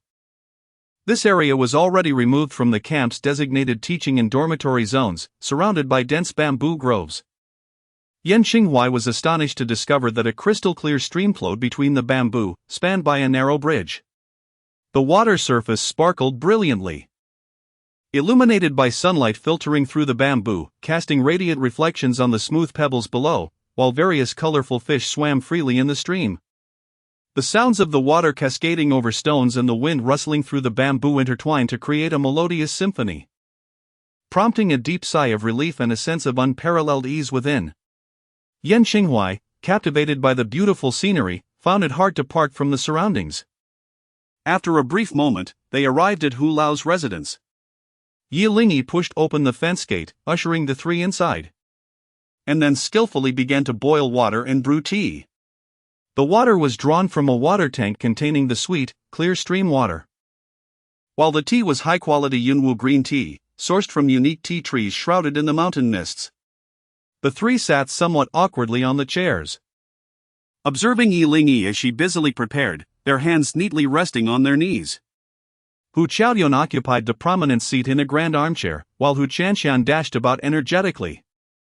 Yan Xinghuai refrained from glancing around, as it was his first visit to Hu Lao's residence, and he felt it impolite to scrutinize his surroundings. At first glance, this courtyard exudes an unparalleled simplicity. The room they occupy appears to be the living room, furnished with merely a few tables and chairs. In one corner, there stands a desk, behind which looms a bookshelf brimming with an array of books. Chapter 65, The Emergence of Zhuge. The aristocratic families fall silent. Hu Qiaoyun gazed at the three young men seated before her, each sitting upright and adhering to decorum, and couldn't help but chuckle softly. There is no need for such formality among us, let us engage in a casual conversation. Upon hearing her words, Yan Xinghuai and the others relaxed slightly. Ji Nexian shifted in his seat, seeking a more comfortable posture, while Yan Xinghuai leaned back gently against the chair, though his demeanor remained respectful as he spoke. Hu Lao. What did Qianqian mean by what attribute spiritual energy? At that moment, Yi Lingyi had prepared the tea, gracefully carrying a crystal-clear glass vessel as she poured the vibrant green liquid into the teacups before them, serving each person with care before taking her seat beside them. Hu Qiaoyun did not rush to answer. Instead, she took a sip of the steaming tea, savoring its fragrant essence, and exhaled contentedly, casting an approving glance at Yi Lingyi. After setting down her teacup, Hu Qiaoyun began to speak slowly. As I previously mentioned, the primary purpose of the training camp is to identify students with potential and impart orthodox cultivation techniques. However, without further opportunities, students may find themselves limited to applying the techniques documented in the Daozang Jinjie in practical scenarios, supplemented by various martial arts or weaponry, rendering them rather conventional practitioners. But as you are aware, Dawang's cultivation system is one of the oldest and most diverse in the world, featuring countless hidden families and folk techniques. If practitioners can cultivate methods more suited to their individual strengths, their prowess would naturally be incomparable. Yan Xinghuai pondered for a moment before inquiring, Hu Lao, do you mean to suggest that the Daozang Jinjie is merely a standard foundational technique? He was confident that the training camp would not present ordinary methods as if they were sufficient, as this was an official endeavor imbued with seriousness and authority.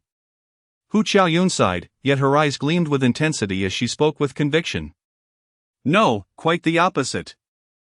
The Daozang Jinjie is the most magnificent creation of this era. The expressions of the others grew even more perplexed, including Yi Lingyi, who was hearing her master speak of these matters for the first time, her delicate face displaying a look of astonishment.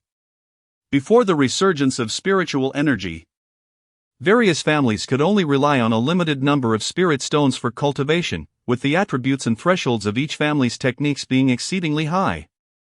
Hu Qiaoyun continued, moreover, the majority lacked the ability to sense spiritual energy, which in the past was deemed as having inferior attributes, rendering them incapable of practicing any techniques.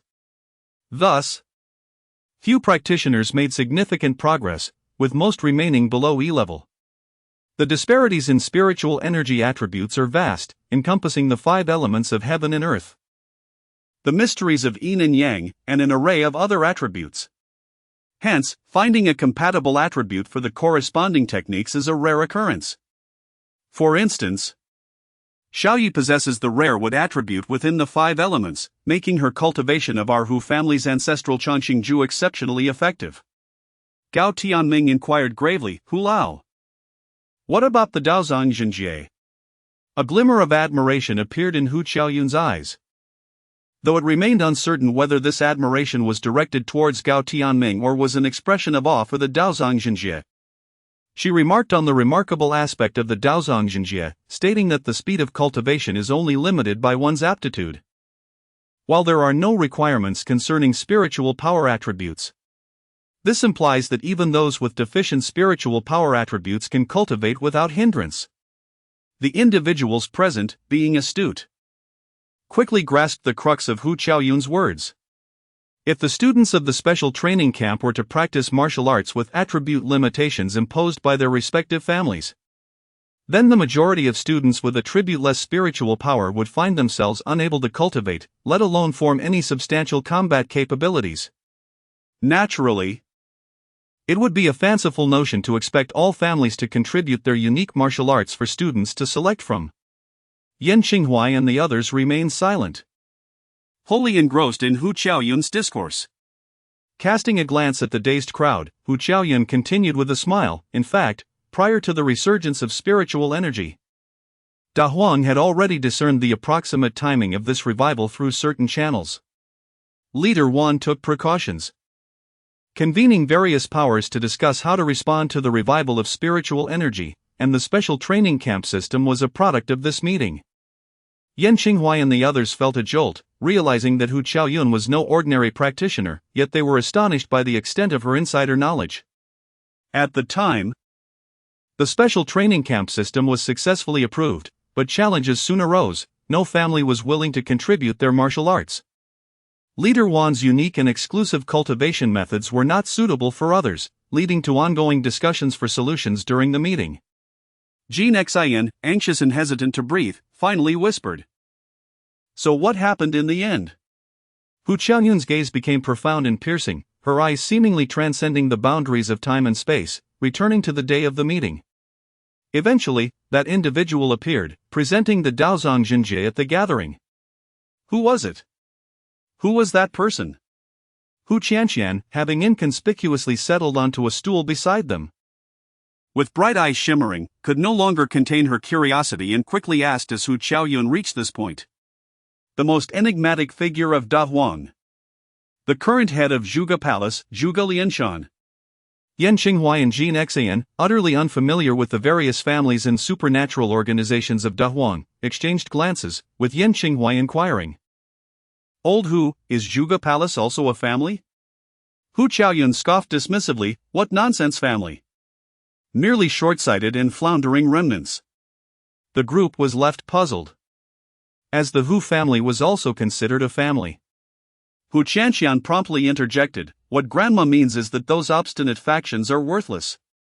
Realizing she had become somewhat agitated and that her words did not align with her esteemed status, Hu Qiaoyun coughed a few times and chuckled, yes, Qianqian is correct. I was referring to those stubborn factions. To ease the awkward atmosphere, Jean Xian jested, Tianming, is your Gao family also among those obstinate factions?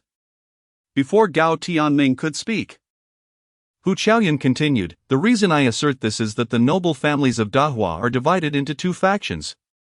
One faction endorses the perspectives of Wan Hongxian and Zhuge Lianshan, believing that the era of spiritual awakening necessitates the cultivation of a greater number of practitioners to confront unforeseen risks.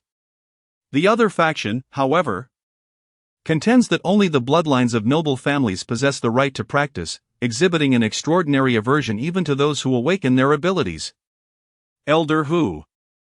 Given the obstinacy of the traditionalists, how could the special training camp system possibly gain approval? Hu Qiaoyun scoffed lightly and continued. The hidden noble families have vanished from public view for years due to certain reasons.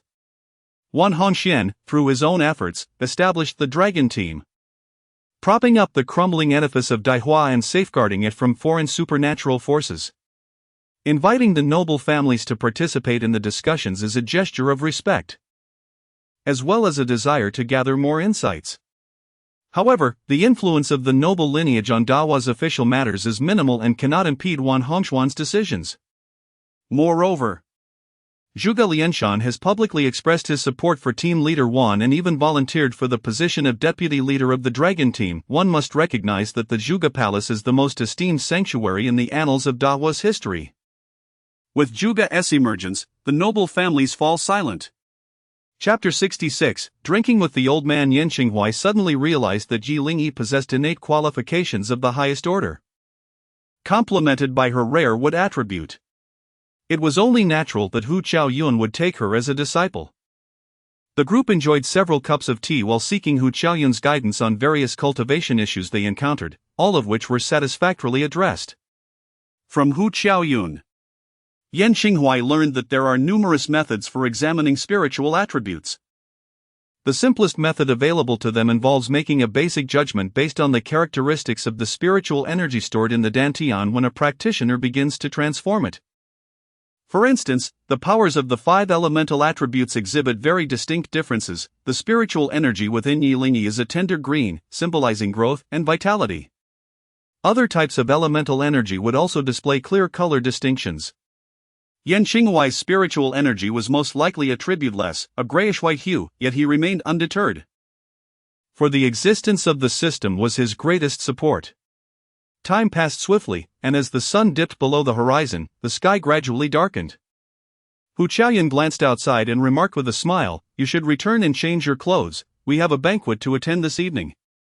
Yi Lingyi, with arms crossed, inquired, "Master, will you be joining us tonight?" Hu Qiaoyun gently patted her head and shook her head, saying, "I shall not attend.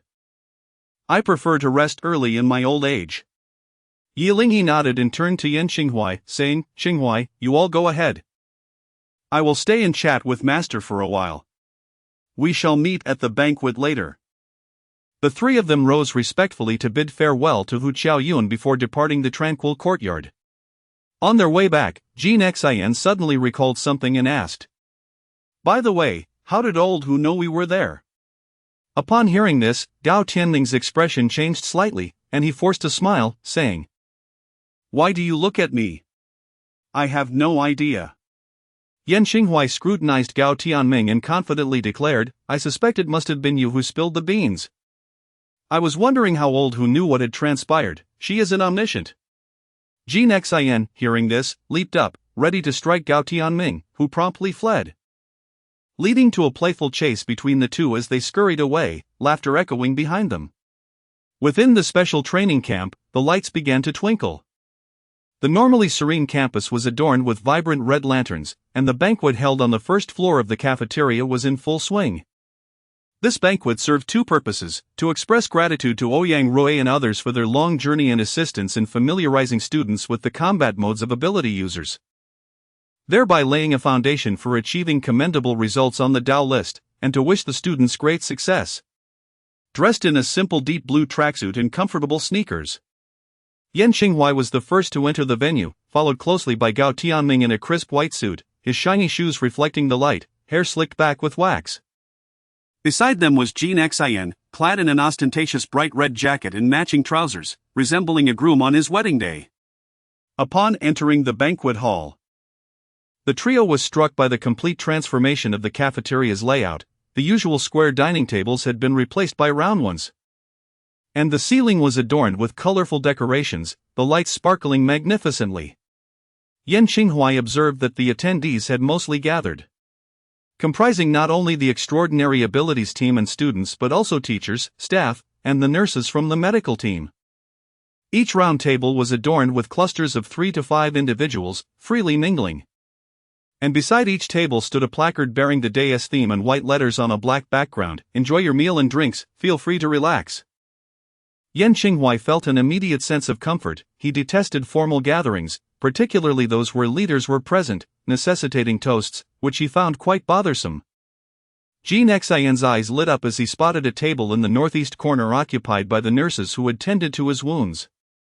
A mischievous grin spread across his face as he murmured, "I think I'll dine with them tonight instead." Upon seeing this, Yan Xinghuai realized that the hefty fellow was up to something. Gao Tianming waved his hand dismissively, allowing Ji Nexien to proceed. His mood was quite sour. He had initially anticipated a formal affair with Hu Shua delivering a speech, but the atmosphere turned out to be rather casual, rendering his attire somewhat unnecessary.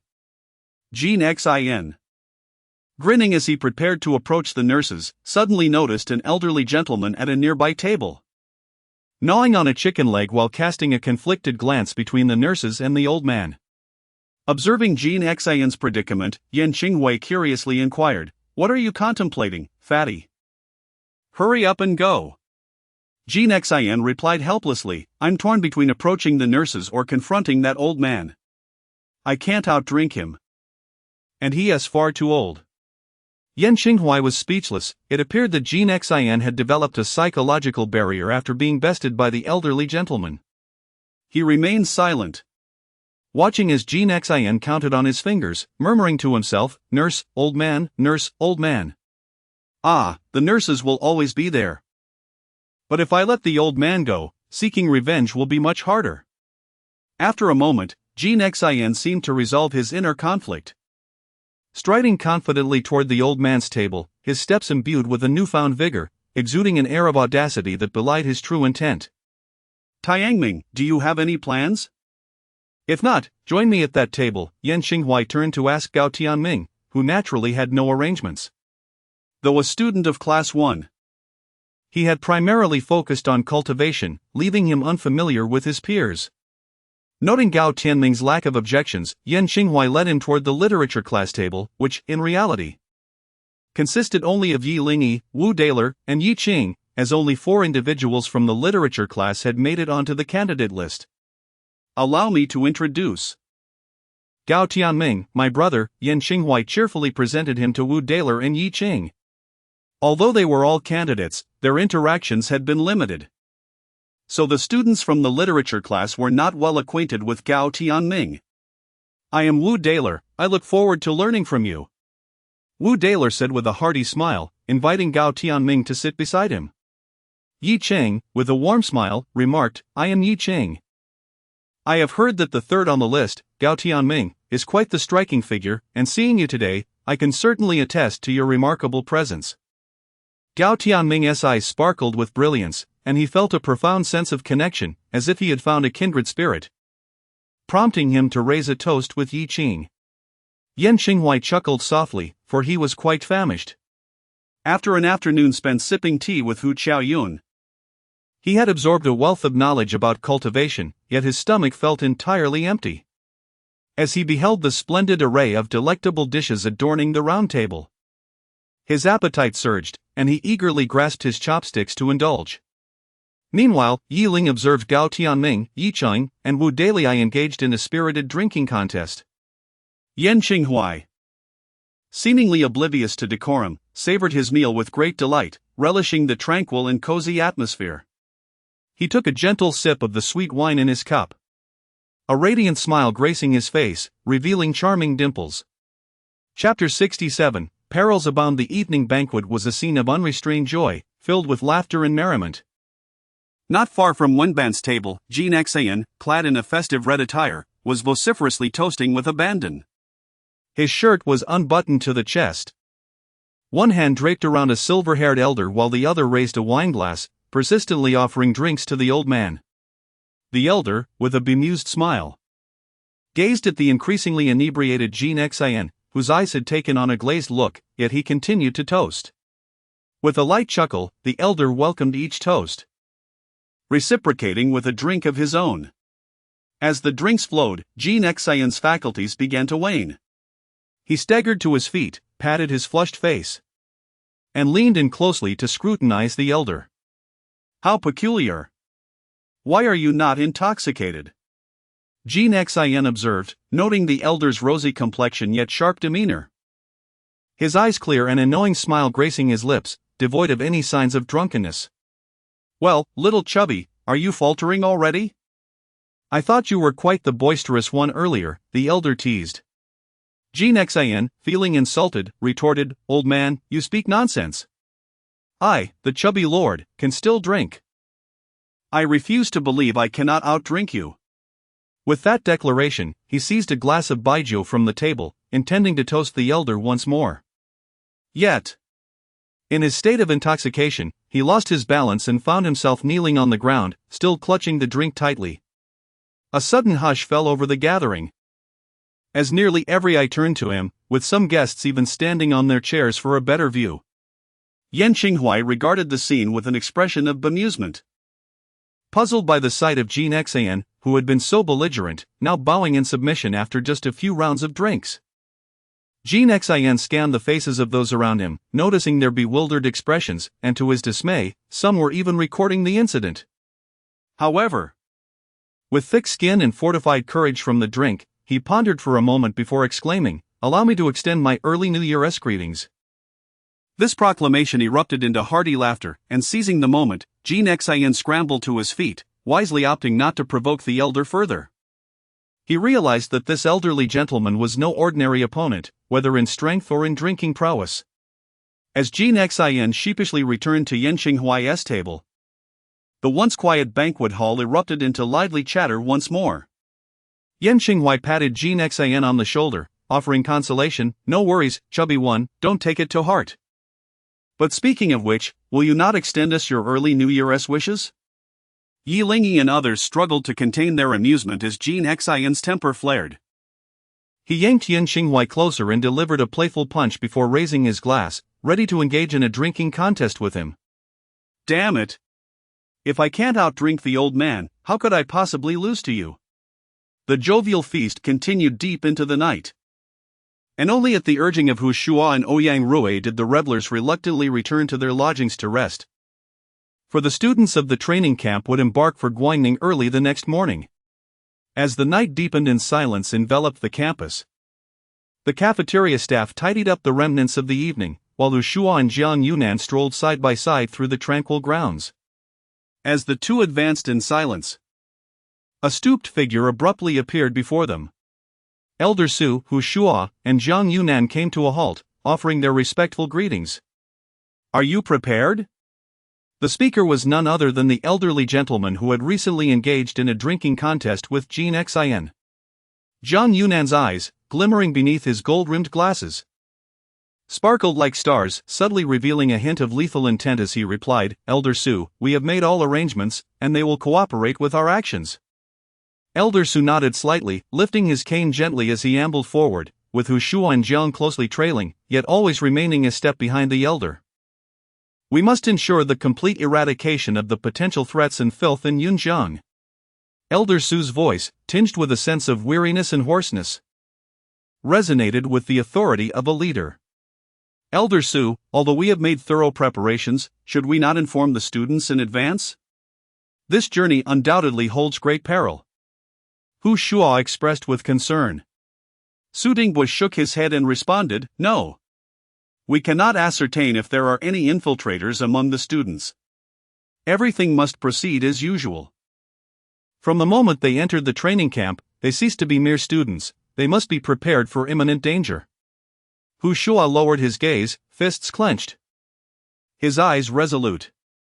The fabric of his oversized black trench coat billowed in the gusts of spiritual energy, radiating an incredibly powerful aura, yet it was swiftly subdued. Jiang Yunan spoke slowly, "Elder Su, you will be guarding the Yunjiang spiritual realm tomorrow, we will take care of the students." Elder Su nodded. "You need not worry about the spiritual realm. Should anyone dare to covet the Great Huaxia's spiritual domain, I shall ensure their return is not forthcoming." The group fell silent, their figures gradually melding into the shadows. The training camp was tranquil in the early morning, with faint chirps of insects echoing softly, as if serenading the students' sweet dreams. As dawn broke, a piercing alarm shattered the stillness of the campus. The students, having undergone 6 months of rigorous training, had grown accustomed to such abrupt sounds. Yan Qinghuai nimbly rolled out of bed and dashed toward the restroom, while Gao Tianming and Jin Xian simultaneously woke up, swiftly changing clothes and tidying up.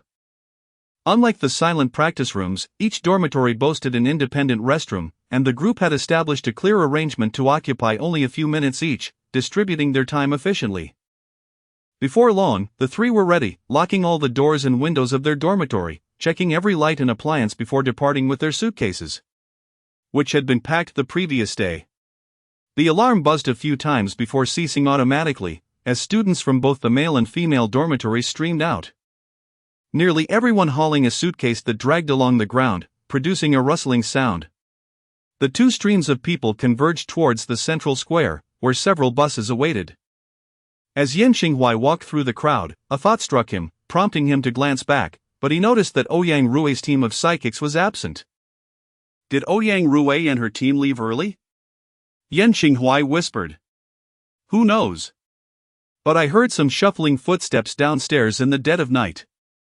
Perhaps they had last-minute arrangements to depart, came the reply. Jean Xian, pulling her vibrant red suitcase, casually remarked, "Oh, is that so?" Yan Xinghua, not delving further into the matter, merely inquired out of curiosity. As his gaze swept across the room, he observed that the students were brimming with enthusiasm, their eyes sparkling with aspirations for the path ahead. The current students resembled valiant warriors stepping onto the battlefield, filled with fervor and determination. Yet, who could foresee the perilous challenges that lay in wait along their journey? Chapter 68, A great calamity approaches as the crowd gathered in the central square. They discovered 5 grand buses awaiting their arrival. Unlike the makeshift buses borrowed from universities like Jiangnan University, these vehicles were custom-made, adorned in a deep blue hue, with large white calligraphic characters emblazoned upon them, Yunjiang. The strokes flowed like dragons and serpents, exuding a vigorous grace, their weightiness and natural form imbued with a hint of sharpness. Although Yan Xinghua was no connoisseur of calligraphy, he found the 2 characters pleasing to the eye, evoking a sense of aesthetic delight, though prolonged gazing elicited a prickling sensation. At the entrance of each bus stood a homeroom teacher conversing with the drivers, some even indulging in cigarettes. The luggage compartments of the buses were wide open, revealing a considerable amount of baggage already stowed away. Yan Xinghua scanned the scene and noticed Yi Lingyi, Wu Dali, and Yi Qing comfortably seated on the bus behind Jiang Yunan, through the bright and clean windows. He caught sight of Yi Lingyi beaming and waving at him. The group placed their suitcases in a corner, when suddenly, Yan Xinghua's eyes were drawn to a dark, bulky box nestled in one corner of the luggage compartment, its metallic sheen glinting. What on earth is that? Jean Xian pointed at the black box, while Gao Tianming leaned over to take a look, brushing it off with a laugh. Perhaps it's some equipment for the training camp, never mind it, let's hurry aboard. At this point, the 4th bus had already seen a few students scattered throughout the seats. Wu Dali and Yi Qing occupied the rear right side, while Yi Lingyi sat in the adjacent row by the window. "Lingyi, you're here. Perfect, there's a spot next to you," boomed Lu Jinjing, her demeanor brisk as she plopped down beside Yi Lingyi. Meanwhile, Yan Xinghua settled into the last row with Gao Tianming and Jean Xian. The training camp's buses resemble typical coaches, with 2 adjacent seats on either side and a back row capable of accommodating 5 individuals. Gazing through the window, Yan Xinghua observed several students transporting their luggage and casually inquired, "Tianming, how long will it take us to reach Guangning?" After a moment of contemplation, Gao Tianming responded, "Guangning is approximately 400 kilometers from Yunjiang. Our campus is quite near the highway. Once we exit the mountainous region and hit the expressway, we should arrive in about 4 hours. However, I'm not certain about the exact venue. If we enter the city, it might take longer." Yan Xinghua nodded, remarking, "It's likely in the suburbs, given that the contestants for the Dao ranking are all cultivators. Any scuffle will undoubtedly create quite a commotion." As they conversed, a dozen more students boarded, choosing scattered seats throughout the spacious interior of the bus, which was more than sufficient for the approximately 100 individuals heading to Jiangning. After about 20 minutes, Yan Xinghua noticed Hu Shua gathering the other 4 homeroom teachers for a brief meeting. Once the meeting adjourned, they returned to their respective buses. Jiang Yunan confidently stepped aboard, with the driver following closely behind. The driver opened the partition of the cockpit, resumed his seat, and pressed a few buttons on the control panel as the bus doors gradually closed. Yan Xinghua observed that the bus he was on ranked 4th, trailing the 5th bus led by teacher Zhao Jiuqing. The bus ahead started its engine and slowly drove out of the training camp, while the 4th bus, under the adept maneuvering of the driver, quietly followed suit. As the 5 buses exited the training campgrounds, the soldiers stationed there closed the gates behind them. The school bus wound down the mountain road, first descending, then traversing the outer ring road of Jiangnan University's northern campus, before exiting through the west gate and entering the highway along the Serpentine Mountain path. A glance inside the bus revealed students engaged in cheerful conversation, devoid of any pressure. After all, as a member of the candidate list, merely participating in the Dow ranking was a significant achievement, allowing them to relish this rare opportunity for relaxation during the journey. Jiang Yunan sat in the front row, resting with his eyes closed. He still wore his favorite white suit, with an antiquated pocket watch nestled quietly in his pocket, its long golden chain trailing behind. Yan Qinghuai took a deep breath, attempting to organize his chaotic thoughts. The foremost task at hand was to achieve results in the Dow ranking. Once his upper dantian underwent transformation, he could successfully cultivate his spiritual sea and ascend to become an extraordinary being. Fortunately, there was still time. Once they arrived in Guangning and settled in, he could devote himself to training. According to Gao Tianming, there was at least a week before the official competition. There was still time, as Yan Qinghuai pondered. The bus gradually accelerated, nearing a speed of 120 miles per hour, with the scenery outside the window rapidly receding into the distance. The engine roared with power, producing a thunderous sound, while the wind noise grew louder and the tires created an increasingly rapid hum against the road. However, the training camp's bus had evidently been specially modified, showcasing exceptional craftsmanship. The soundproof glass effectively muffled the noise that reached the cabin, prompting Yan Qinghuai to instinctively lower his hearing, significantly reducing the sound. Yet in the next moment, the howling wind outside erupted suddenly. In an instant, it drowned out the roar of the engine and the noise of the tires. This wind was undeniably abnormal. Yan Qinghuai jolted upright, pulling back the curtain to look outside, only to witness a terrifying scene. The trees on the low mountains beside the highway were uprooted by an inexplicable hurricane, along with massive boulders hurtling towards the buses. As the boulders and trees descended with an unstoppable force, akin to the pressure of Mount Tai, the 5 buses were enveloped in a radiant aura. In a brief moment, the aura solidified, forming a vast golden hemispherical shield that securely encased the buses. The falling boulders collided violently with the shield, producing a deafening crash. Yet the shield remained steadfast, merely rippling with golden glimmers. The boulders shattered upon the rebound force, scattering in all directions, raining down upon the highway and surrounding valleys. The resounding noise was incessant. The highway ahead was devastated by the falling debris, prompting the lead bus, number 1, to make an urgent stop, which was mirrored by the other 4 buses as they simultaneously slammed on their brakes. The 5 buses left behind long trails of black tire marks, coming to a screeching halt just before the cascade of rocks. Amidst the turmoil aboard the 4th school bus, the students were enveloped in confusion, utterly unaware of the unfolding events. However, Yan Qinghuai and his companions maintained a semblance of composure. Having faced life and death struggles that fortified their mental resilience beyond that of ordinary students, Yan Qinghuai glanced at teacher Jiang Yunan, noting that her expression remained unchanged as she calmly gazed out the window. A thought struck him. Could it be that the training camp had anticipated such occurrences?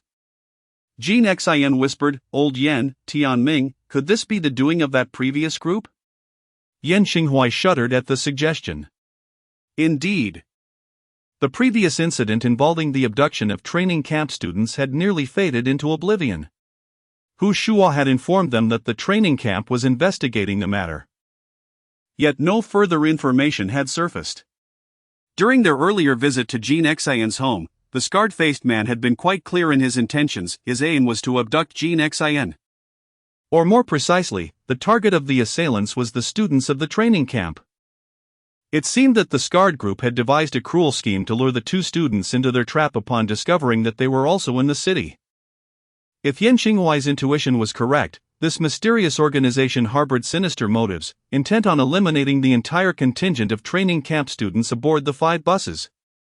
Chapter 69, The Onslaught of the Demon Moon. Jiang Yunan abruptly rose, his expression unchanging, his voice icy. Silence. What manner of behavior is this? Such panic is unfit for the battlefield. What on earth has happened, Teacher Jiang? Wu Daler inquired loudly as he stood. Jiang Yunan replied calmly, the specifics remain unclear. But regardless of the circumstances, maintaining composure is your most vital weapon. Though the students were initially fraught with anxiety, they quickly regained their composure. After all, they were the elite, possessing formidable skills, and many, like Wu Daler, were eager to disembark and investigate further. Stay in the vehicle for now and observe a moment longer. Jiang Yunan's voice rang out, halting the students' actions. With no other recourse, Wu Daler and the others reluctantly found windows to peer through. Yan Xinghuai noted that after the bus was forced to a halt, the inexplicable whirlwind dissipated, and an eerie silence enveloped the world. Inside the bus, only the rapid heartbeat of the students echoed. Bang! Bang! Bang! Yan Xinghuai's gaze sharpened as he turned toward the source of the sound. A towering, bald black man stood outside the energy shield, clad in tight shorts and bare-chested, his muscles rippling with explosive power like molten iron. His eyes were cold and bloodshot. Brimming with a thirst for carnage, his lips curled in a silent sneer. The muffled thuds they had just heard were the sound of his fist striking the energy shield. Yan Xinghuai's pupils constricted in alarm as he observed spiderweb-like fissures forming on the spot where the man had struck the shield.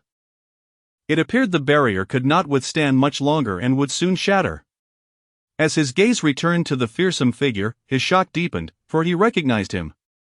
Yan Xinghuai vividly recalled the video depicting the vast expanse of the dense tropical rainforest, where a member of the international mercenary group, the Demon Moon, named Jackson, had unleashed a kick that transformed a special forces soldier into a mist of blood. The impact of that scene still haunted him. This man was none other than the notorious B-class power-type ability user, Andrew Jackson. Old Yan, is that bald man? Jean Xian asked tremulously. Yan Xinghuai's expression darkened, seemingly capable of dripping water, as he nodded gravely. Look, he is not alone. Jean Xian pointed, his finger quivering slightly toward Jackson's side.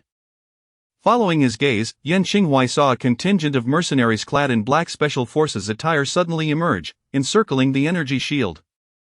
Some brandished firearms, while others wielded melee weapons, all appearing to be foreigners. How did such an overwhelming force of mercenaries and heavy weaponry suddenly appear within the borders of Dahua? Not only Yan Xinghuai was bewildered, but even Jiang Yunan and the other teachers were at a loss. Crack! Another massive sound erupted, and on the opposite side of the energy shield, amidst the menacing mercenaries, a young man dressed in gray athletic wear and wearing a headband raised his right hand high, concentrating a wind blade several meters long in his palm. The fierce wind swept down like a blade, striking the protective shield with a thunderous roar, instantly creating a web of cracks. Although Yan Xinghuai did not recognize the individual responsible, the overwhelming might of the wind blade indicated that they were undoubtedly an ability user of C rank or above. Everyone from the Yunjiang training camp, disembark and retrieve your weapons. The stern voice of Hu Shua resonated through the loudspeaker of the fourth bus. Jiang Yunan was the first to exit, followed closely by the armed driver. The driver swiftly opened the luggage compartment and pulled out a large black box from the corner. The students' belongings were strewn across the ground, but at that moment, no one paid any heed to their luggage. Everyone, disembark and arm yourselves, Jiang Yunan shouted. This is not a drill. The individuals outside belong to the international mercenary organization Yaoyu, each member stained with blood. They will not show mercy. Take up your weapons and defend yourselves, and if the opportunity arises, strike back fiercely. Yan Xinghuai exchanged a glance with Gao Tianming and swiftly remarked, perhaps the training camp was already prepared for this. Gao Tianming nodded in agreement. Jean Xian hurriedly inquired, what are you two insinuating? As Yan Xinghuai stepped off the bus, he explained, the original notice instructed everyone to surrender their weapons for transport to Guangning, yet now our weapons have appeared in the luggage compartment. Furthermore, Teacher Jiang has remained calm, suggesting she anticipated this. If all goes as expected, It is likely that the training camp has set this trap to lure out the perpetrator from the previous incident. Jin Xin's previously tense expression eased considerably. And he forced a smile. Then we should be safe, right? However, Gao Tianming's expression remained grave, and he replied emphatically, "Fatty, have you forgotten what happened before? These individuals are desperate outlaws, do not let your guard down. No matter how intricately designed the trap, the bait can still be devoured." Although the students were anxious, they acted swiftly and in an orderly fashion, disembarking one by one and searching for their weapons in the large black box under Jiang Yunan's direction. Gao Tianming's eyes brightened when he spotted his scabbard among the contents. In fact, the training camp had collected the students' weapons after the training concluded the previous day.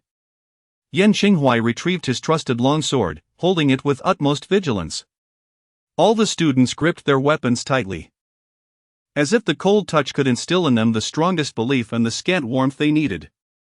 The cacophony of sounds continued to reverberate around them. The protective shield was now riddled with cracks, and the mercenaries gazed at the armed students with bloodthirsty expressions. In their eyes, this group of students appeared to be lambs awaiting slaughter. At this moment, students and teachers from the 5 vehicles had all disembarked and gathered together. Hu Shua, Jiang Yunan, and the other head instructors convened with solemn expressions. Hu Shua held a miniature golden protective shield in his hand, a diminutive version of the large barrier surrounding them, which was also covered in cracks. Jiang Yunan inquired gravely, "Old Hu, how much longer can it hold?" Hu Shu shook his head. "It will likely only last another 15 minutes. I have already sent a signal to the support troops, they are hurrying to our aid. But before they arrive, we must hold our ground." Li Qing, Zhao Zhouqing, and Ouyang Yan were all taken aback, bewildered by the sudden onslaught. Jiang Yunan cast a glance at the 2 individuals relentlessly attacking the protective barrier and remarked solemnly, "I never anticipated that members of Yaoyue would also be involved. It seems the waters of Yunjiang are exceedingly murky." Zhao Zhouqing suddenly had a realization and inquired, "Old Hu, Yunnan, could the spiritual realm of Yunjiang also be under attack?"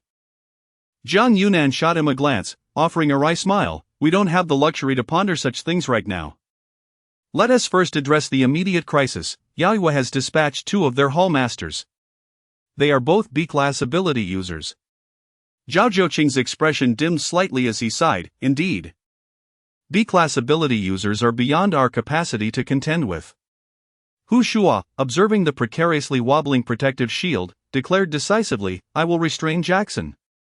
Jiang Yunan, you draw Murakami away. He is a B-class ability user of the wind element, and we need to keep him distant from this battlefield. Ouyang Yan, employ your abilities to cloak the battlefield and diminish the enemy's firepower. Li Qing, Zhao Zhouqing, do your utmost to safeguard the students." Jiang Yunan nodded in agreement with Hu Shua's strategy. He spoke with composure. Most of Yaoyue's mercenaries are not ability users, yet they wield firearms with considerable lethality. If Teacher Ouyang can neutralize their heavy firepower, the students will have a fighting chance. Chapter 70, Dare to Offend Our Great Hua. You cannot return the surrounding students, having overheard the teacher's plans, tightened their grips on their weapons, holding their breath in anticipation. Although many had never experienced such a scene, they understood that panic would only cloud their judgment and reasoning. Ouyang Yan nodded, her expression heavy with concern as she inquired, "I have no issues. But you are at a distinct disadvantage compared to those 2 hallmasters, being an entire realm weaker. Do you have confidence in delaying until the rescue team arrives?" Hu Shua and Jiang Yunan exchanged a glance, a powerful confidence radiating from them like an overwhelming pressure. They remained silent, yet their determination was resolute.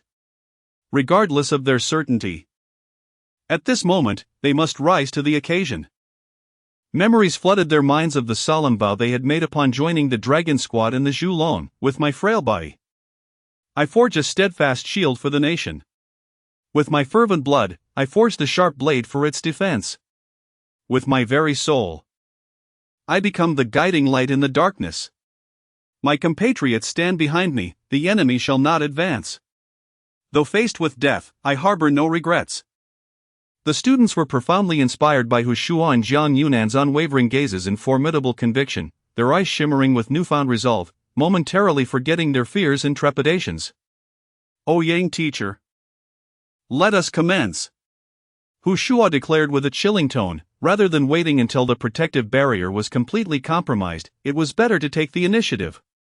Ouyang Yan's beautiful visage bore an expression of utmost seriousness. Although she was the homeroom teacher of Class 4, the students had never witnessed her true strength. They watched as her watery eyes closed tightly, an immense fog beginning to emanate from her graceful form. The thick mist surged forth, enveloping her, until her silhouette faded into the obscurity of the haze.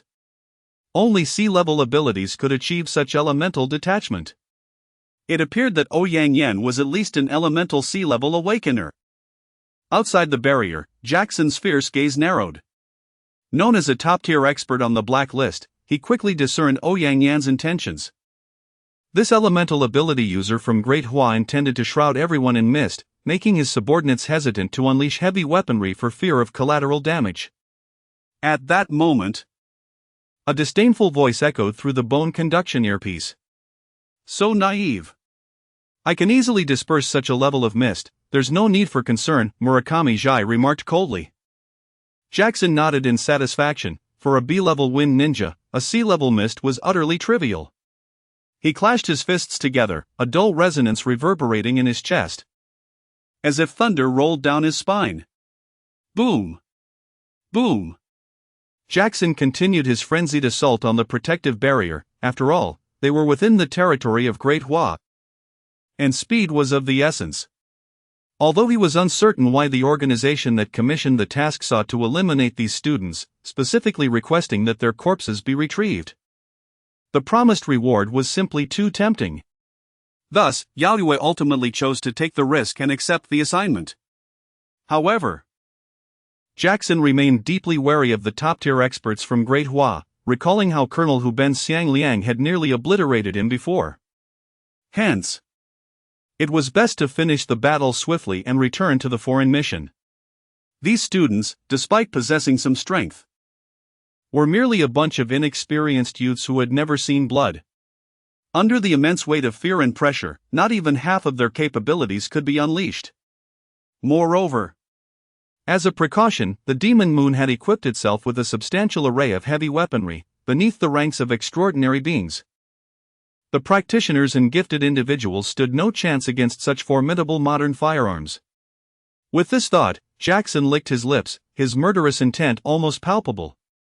And he cackled maniacally, "Prepare yourselves, once the barrier shatters, it shall be your time to reap."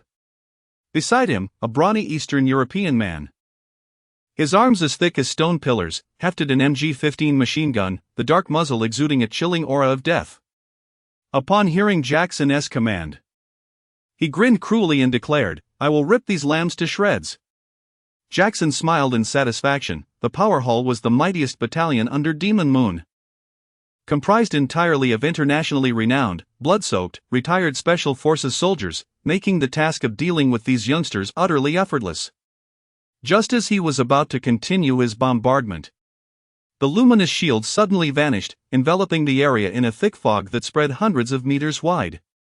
Jackson stared in astonishment at the unexpected turn of events.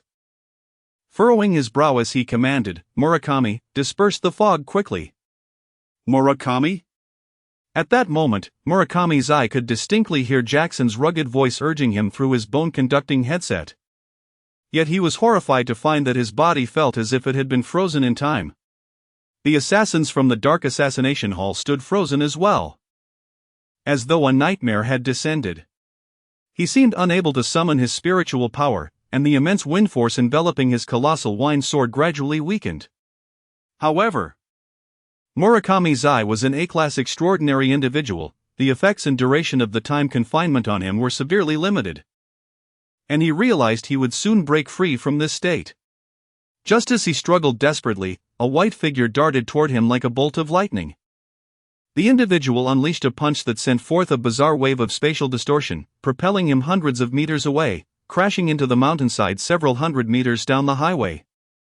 The assailant was none other than Jiang Yunnan, a member of the Dragon Team S4th Squad, known as the Time Devourer. Zhang Yunan understood that his time confinement ability could not hold an A-class extraordinary being for long. So he chose to shift the battlefield to a more distant location to prevent Murakami Zai from dissipating Ouyang Yan's fog. He bent his legs slightly. His body like a cannonball launched from its barrel, tracing a swift arc through the air as he charged toward Murakami Zai. Jackson noticed that there had been no communication from Murakami Zai through the headset and, no longer willing to waste time, coldly commanded, "Spread out. Form tactical lines and search forward. If you encounter the enemy, kill without mercy, leaving no survivors." The dozens of mercenaries from the power hall set down their heavy weaponry. Drawing lightweight firearms and daggers, cautiously and nimbly advancing into the fog in search of the students' figures. The thick fog continued to envelop the area. Spreading across the expansive 6-lane highway, this was the might of a C-class elemental extraordinary being. In the dense fog, silence reigned, akin to death itself. All hunters and prey endeavored to minimize their footsteps to avoid detection by the adversary. Jackson attempted to unleash a right hook. His formidable punch slicing through the air and breaking the sound barrier, yet it had no effect on the dispersal of the mist. The rhythmic sound of footsteps echoed within the fog, heavy and resounding. Peep. Peep. Ah. Eliminate him, ah. Not far away. The faint sound of a silenced gunshot was followed by the anguished cries of mercenaries and the sickening crunch of crushed throats. The footsteps paused momentarily before continuing their rhythmic cadence. Enraged, Jackson surged towards the source of the noise, resembling a tiger unleashed from its cage, shattering the encroaching mist. As the shadow loomed closer, Jackson discerned the imposing figure of a man. With a mighty punch, he struck, causing stones to shatter and the earth to tremble. Boom! This decisive blow, which Jackson believed to be inevitable, was remarkably caught by the man, who merely staggered slightly. A violent recoil surged through Jackson's hand, inflicting instant agony upon his ironclad body. General Xiang spares your life, yet you still dare to offend our great Hu. This time, you may not return. The mist dissipated at the sight of their clash, revealing a face as resilient as stone, and a towering physique clad in a black trenchcoat that billowed without wind, exuding a formidable aura unrestrainedly. Hu Shua intended to keep Jackson within this battleground, refusing to allow him to advance a single step. Chapter 71, Do you believe I can crush you across borders? Yan Qinghuai surveyed his surroundings, where a blanket of white mist enveloped everything in sight. Shadows flickered in the haze, leaving him uncertain whether they were classmates or foes. The fog was thick, almost tangible, obscuring everyone's vision to just a few meters. Yan Qinghuai's ears perked up as he heard Hu Shua's furious shout in the distance, indicating that he had successfully engaged Jackson. Only the mercenaries and assassins under the command of the Demon Moon would be able to enter this battleground. Prior to the combat, Hu Shua had provided the students with a brief overview of the various factions within the Demon Moon organization. It was initially assessed that the attacking team was led by the leader of the Strength Hall, a B-class power-type ability user, and the leader of the Assassination Hall, the B-class Wind-type ninja, Murakami Zai. According to intelligence gathered by De Huang, apart from the hall leaders, all ordinary members of the Demon Moon had strengths below D-class, and most were not ability users. Nevertheless, Hu Shua had repeatedly emphasized that the students must not let their guard down.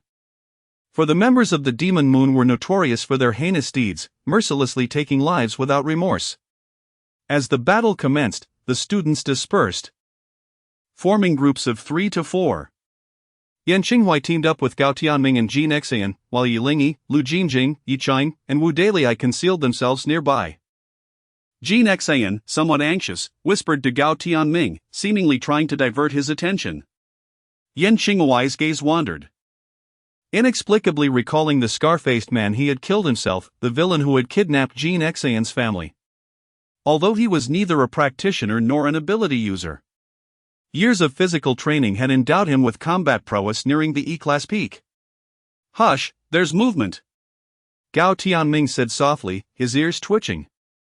Yan Qinghuai and the others quickly caught the sound of gravel shifting a few meters away, seemingly disturbed by someone's careless kick so faint it was nearly imperceptible. The intruder was exceptionally cautious, their footsteps almost silent. Had it not been for the crunching stones, they might have gotten even closer before being detected. Suddenly, several beams of brilliant light pierced through the mist, illuminating the area around the bus. Such visibility was paramount for the Demon Moon-S gunmen, even at the cost of some concealment. Figures clad in tactical gear gradually approached their hiding spot, revealing glinting handguns that emerged from behind the bus under the radiant beams. Yan Xinghuai signaled, moving forward like a wraith, his right leg slicing through the air in a swift arc, sending several handguns flying. However, the mercenaries responded with equal speed. Lunging forward instinctively, their gleaming knives reflecting a chilling light. Yan Xinghuai, lacking a fully developed spiritual C, could not engage in prolonged combat, so he struck fiercely, aiming to incapacitate his opponents swiftly. His right hand darted out like a serpent's tongue, seizing the throat of the foremost Demon Moon member, only to discover that what he had grasped was not flesh but a peculiar material. Sizzle! A haunting sound echoed through the air as the imposing member of the European organization, Yao Yu, retreated, momentarily breaking free from Yan Xinghuai's grasp. At that moment, Gao Tianming and Jin Xian were engaged in a fierce struggle with two other mercenaries. Due to the unwieldy size of the rake, Jin Xian opted to fight unarmed. Although the mercenaries struck with lethal ferocity, employing deadly military combat techniques, the disparity in strength was palpable, and they found themselves momentarily subdued. Meanwhile, Gao Tianming wielded a black lacquered tang straight knife, inflicting injuries upon the mercenaries and forcing them into a corner. Suddenly, the sounds of combat attracted several more mercenaries, who rushed to provide reinforcements. With their exceptional marksmanship, they unleashed a barrage of gunfire upon the trio, the dark muzzles of the weapons sparking brilliantly as bullets ricocheted off the ground, creating a series of deafening thuds. From the shadows, Yi Lingyi, Wu Dali, and others sprang forth, exerting their utmost effort to swiftly incapacitate or eliminate the armed assailants. Yan Xinghuai wasted no time, executing the 9 palace steps. He delivered a devastating punch that shattered the skull of a Yaoyu member, scattering crimson blood and brain matter across the ground. Goodness, old Yan. That was rather gruesome. Yi Qing remarked, having rendered his opponent unconscious and witnessing Yan Xinghuai's deadly strike. However, both Jin Xian and Gao Tianming chose to eliminate their adversaries without mercy, showing no signs of restraint. Only those who have faced life and death understand the contemptible and terrifying nature of these desperate individuals. Yan Xinghuai did not respond to his remark. Instead, he furrowed his brow and stated, "Although the bus can serve as cover, Yao Yu is undoubtedly aware of this. And there are likely numerous mercenaries nearby. Their overwhelming numbers pose a significant disadvantage for us." No sooner had Yan Xinghuai finished speaking than the air was filled with the crack of gunfire and the sounds of hand-to-hand combat amidst the swirling mist. Brilliant flashes of light illuminating the scene intermittently. On the edge of the fog, Hu Shua and Jackson were locked in a frenzied clash, their battle reverberating like thunder across the battlefield. In the distance, within a mountain hollow, the howling winds echoed through the forest, suggesting that the confrontation between Zhang Yunan and Murakami Zhai was equally intense. According to Hu Shua's pre-battle strategy, some students were to enter the rockfall zone and the slopes alongside the highway immediately after the light barrier dissipated, utilizing the complex terrain to mitigate the weaponry's impact from Yao Yu. Let us also make our way to the slopes. The abundance of trees there will work to our advantage. Gao Tianming decisively concurred with Yan Xinghuai's assessment. Yi Lingyi and the others raised no objections, cautiously following the path etched in their memory as they departed the highway, proceeding towards the sloping terrain. Ouyang Yan's psychic abilities extended broadly, enveloping much of the highway while gradually permeating the adjacent slopes and forest, even showing signs of reaching further distances. Hu Shua and Jackson were engaged in a chaotic brawl. Both being strength-type psychics, however, Jackson held a slight upper hand in terms of realm. As the battle wore on, he began to subtly gain the upper hand. "You are quite impressive. What is your name?" Jackson exclaimed, invigorated by the fight, as he delivered a powerful knife hand strike that sliced through the air. forming a razor-sharp arc of energy. With a fierce and swift strike, the blade cleaved through Hu Shua's windbreaker, etching a bloodstain across his chest. The wound gaped open, exposing bone beneath. Hu Shua quickly wiped the area, a surge of energy enveloping the injury to staunch the flow of blood. He exerted immense effort to control the battlefield, meticulously keeping Jackson at the periphery to prevent any interference with the student's combat. Hu Shua understood well that the residual impact from his confrontation with Jackson could equally harm those students who had yet to ascend to the ranks of the extraordinary. "I am Hu Shua of the Zhu Lonyanzhong Corps," Hu Shua stated calmly. "Oh? Is that the Zhu Long that is renowned alongside the Dragon Group in Dahuang? Quite intriguing." A glint of excitement and bloodlust flashed in Jackson's eyes. Hu Shua felt no obligation to correct him about the fact that Zhu Long was merely a subordinate institution of the Dragon Group. Instead, he seized the moment to adjust his condition. Indeed, the formidable prowess of a B-class Esper far exceeded his expectations. After this bout, Jackson had sustained almost no significant injuries, while Hu Shua was nearing the limits of his strength. "Do you know why General Xiang can dominate you of the same rank?" Hu Shua remarked with a sudden smile as he observed the eager and murderous glint in Jackson's eyes. Jackson paused, then sneered, "Xiang Liang has been promoted to general? Humph, should I encounter him again, I shall twist off his dog head." A fierce brilliance sparked in Hu Shua's eyes as he spoke with unwavering conviction. "Arrogance, indeed, is the hallmark of ignorance. Allow me to enlighten you. Once an Esper in Dahuang masters advanced cultivation techniques, they become invincible within their rank, capable of even overcoming opponents of higher tiers. Do you believe that?" Chapter 72, The Orc Transformation and the Crimson Gate. Jackson laughed maniacally, his laughter echoing like thunder. "Ha ha ha. You, Great Huaran, should consider a career in stand-up comedy.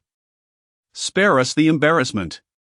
Despite his raucous laughter, a palpable bloodlust radiated from his dark visage.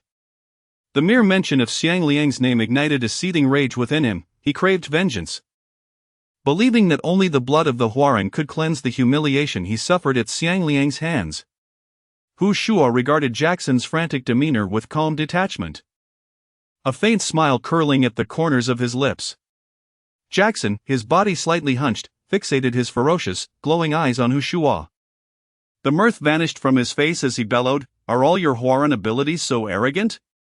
Xiang Liang merely took advantage of me, I fear him not. Even if he stood before me now, I would rend him to shreds." Hu Shua's expression turned stoic, his gaze unwavering, neither condescending nor fearful.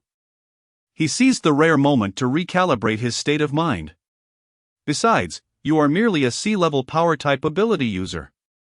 Jackson seemed incensed by Hu Shua's steady gaze. Continuing to shout, "Little insect, you have successfully provoked me.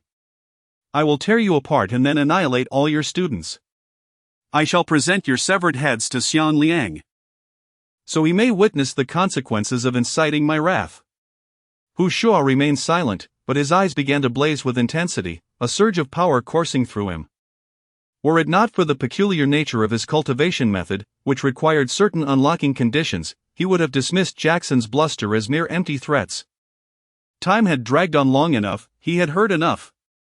In Hu Shua's mind, a singular thought prevailed: to shatter Jackson's skull and pluck out every single tooth from his snarling maw. On the battlefield's opposite side, Jackson, having spat forth his threats, seemed disinterested in further discourse with Hu Shua. His heart brimmed with violent intent, yearning to tear his adversary apart and bask in the warmth of his enemy's blood. Only through such barbarity could he hope to assuage the tumultuous anger within. Jackson's rank on the blacklist was not particularly high, yet his ruthlessly brutal methods inspired fear in many. Even those of equal standing on the blacklist hesitated to associate with him.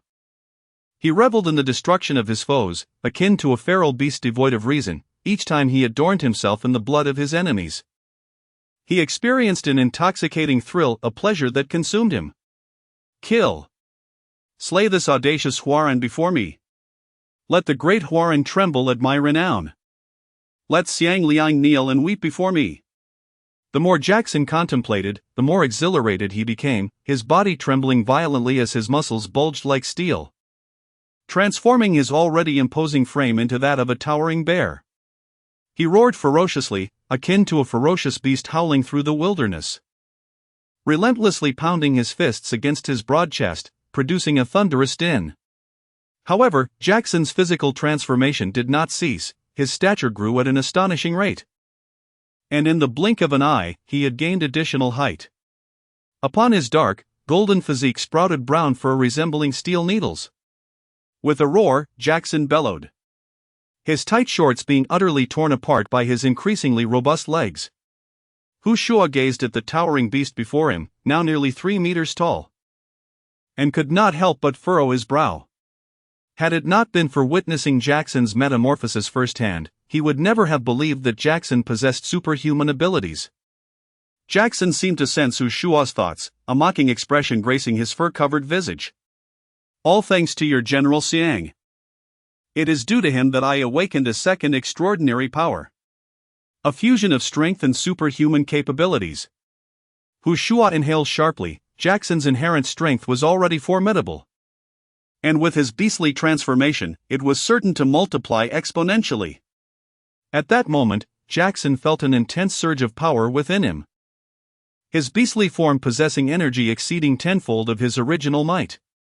This unparalleled, explosive force instilled in him the conviction that even if General Xiang Liang stood before him, he could be reduced to a mist of blood with a single blow. Hu Shua took a deep breath, calming himself, fully aware of the gravity of the situation. Jackson had already bested him in strength before. Now, he wielded an overwhelming advantage. Exhaling softly, Hu Shua then shouted, tearing apart the remnants of his black trench coat and combat uniform, revealing muscles sculpted like forged steel, bulging prominently. What, are you putting on a striptease for me? Unfortunately, I feel nothing for you. Jackson appeared to relish the sight of his prey trembling beneath his overwhelming power, slowly advancing toward Hu Shua, each step leaving deep impressions in the reinforced concrete beneath him. Boom! Boom! Boom! The very earth seemed to tremble under his weight. Hu Shua, undeterred by the approaching Jackson, swiftly summoned the power within him. In an instant, his upper body flushed crimson, his perfectly defined musculature exuding an eerie beauty.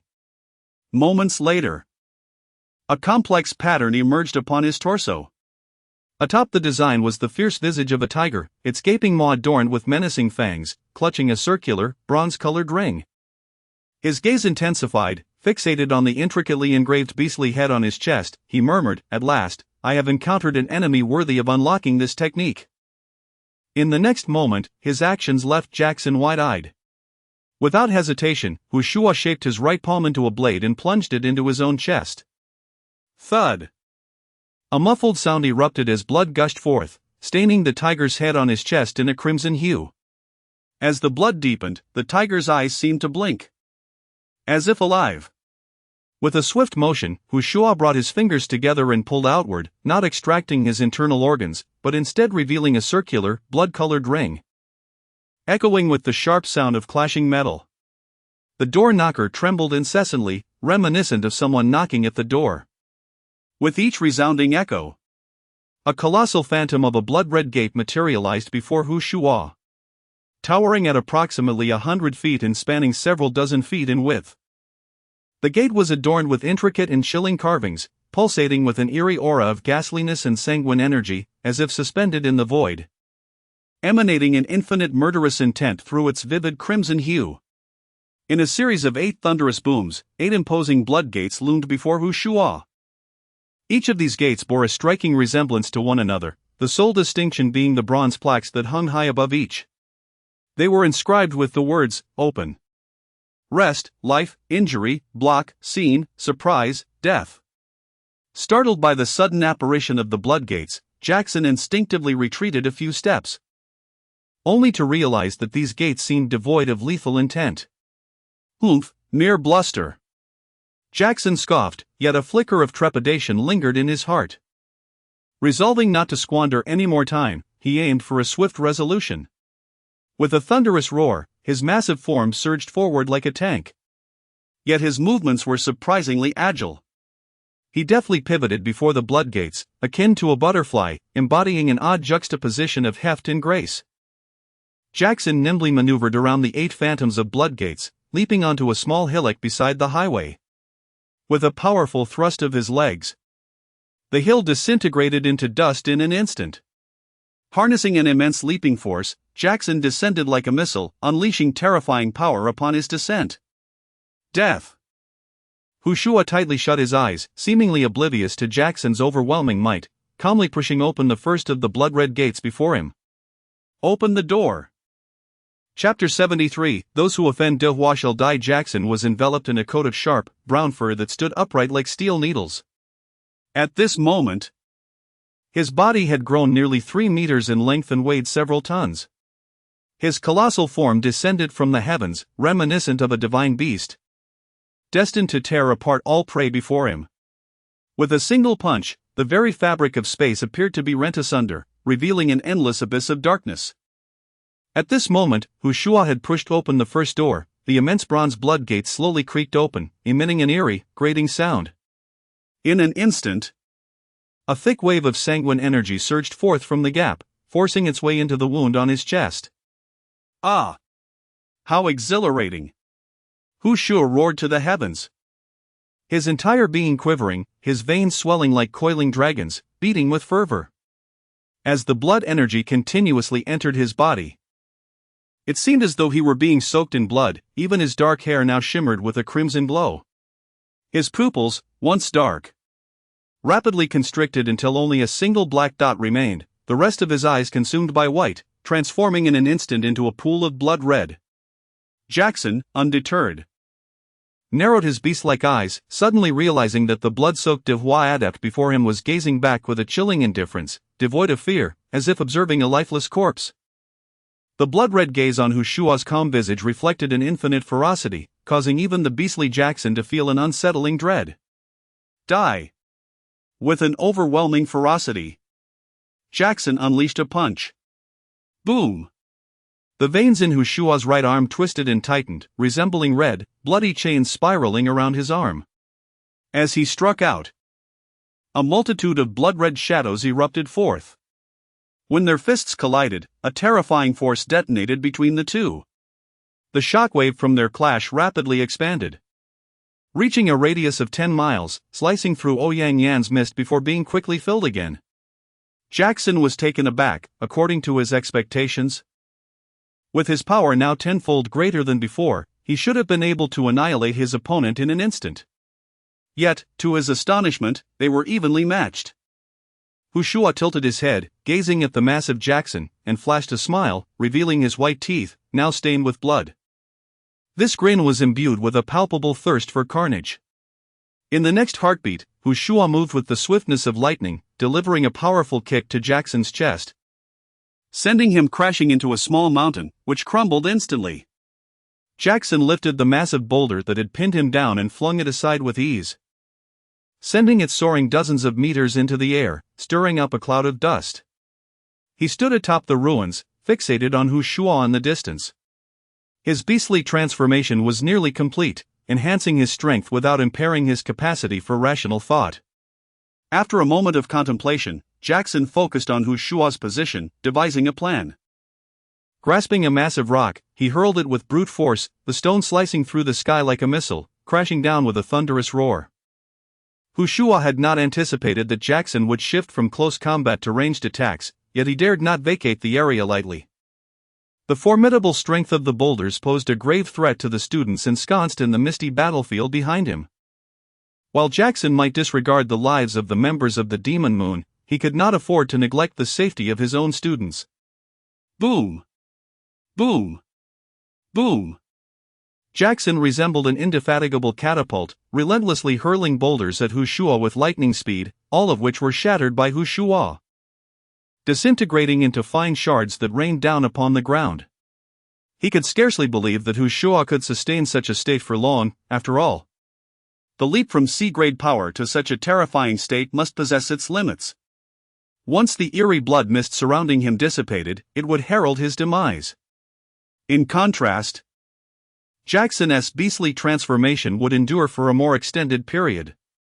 Hu Shua was acutely aware of this predicament. He understood his technique better than anyone, recognizing that its most significant flaw lay in its lack of endurance. He had to eliminate his foe swiftly, even if it meant sacrificing his own life in the process. Resolutely, he waved his hand gently. Creak! Creak! Jackson was horrified to see the 8 blood-red gates beside Hu Shua begin to tremble simultaneously. The second and third gates opened in succession. With the gate Hu Shua had just activated, 3 colossal blood gates now stood ajar. The 8 gates technique imbued each opened blood gate with immense enhancements, albeit at the cost of the practitioner's lifespan, which made Hu Shua reluctant to employ it lightly. The open gate augmented strength exponentially, the rest gate enhanced speed dramatically. The life gate bestowed astonishing recovery capabilities.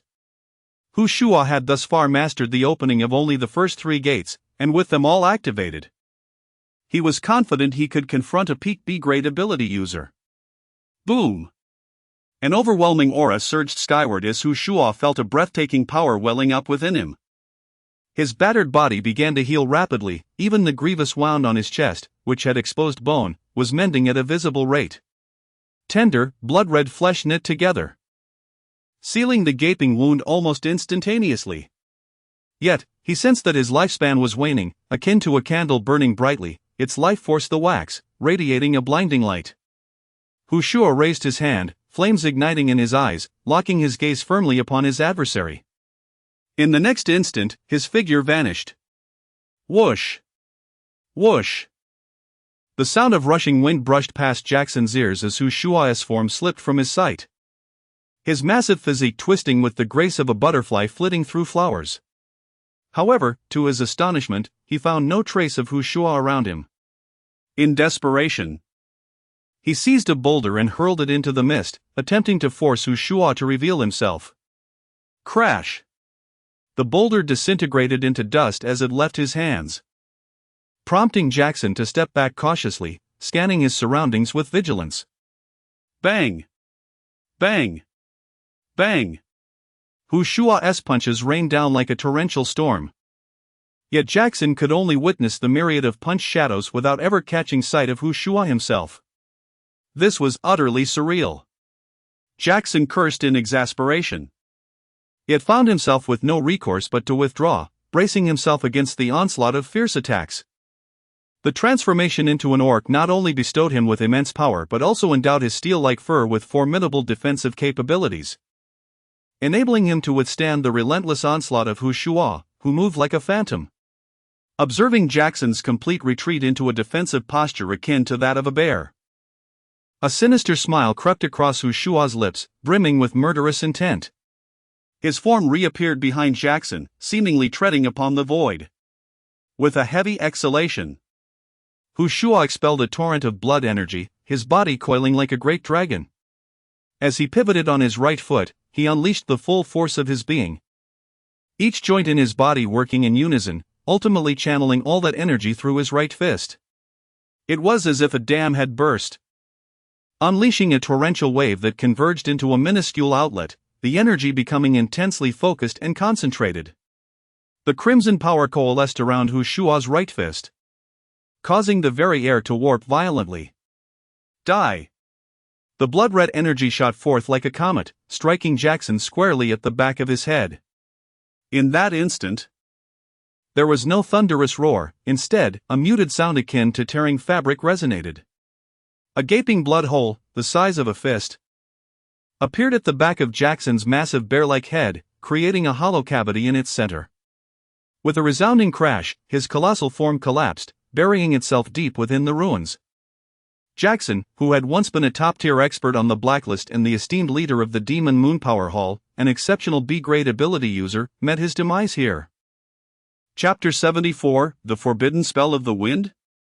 I longed to slice through it with Jackson's demise. Hu Shua found himself on the brink of exhaustion. The 8 towering blood-red gates began to tremble, blood energy swirling within them. In the blink of an eye, the gates vanished into the crimson mist.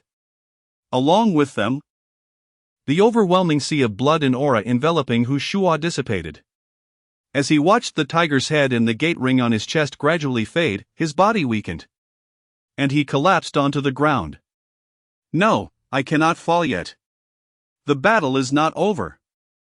He propped himself up against the chaotic rubble beneath his feet and staggered toward the battlefield, where the sounds of combat still echoed, his steps faltering yet resolutely determined. The slaughter continued amidst the thick fog, and Hu Shua felt a surge of anxiety, uncertain if his students had suffered any casualties. The situation should be manageable, after all. Li Qing, Zhao Jiuqing, and Ouyang Yan were all exceptional individuals, and the students were not lacking in strength either. Boom! Hu Shua's expression shifted slightly as he hurriedly turned to look. In the distance, within the mountain gates, two figures were locked in fierce combat. Their colossal wind blades striking the ground with ferocity, cleaving deep chasms and raising plumes of dust. Jiang Yunan appeared particularly disheveled, his glossy shoes caked in dirt, and his pristine white suit torn with numerous gashes from the wind blades, each cut drawing blood, the terrifying power of a B-grade ninja.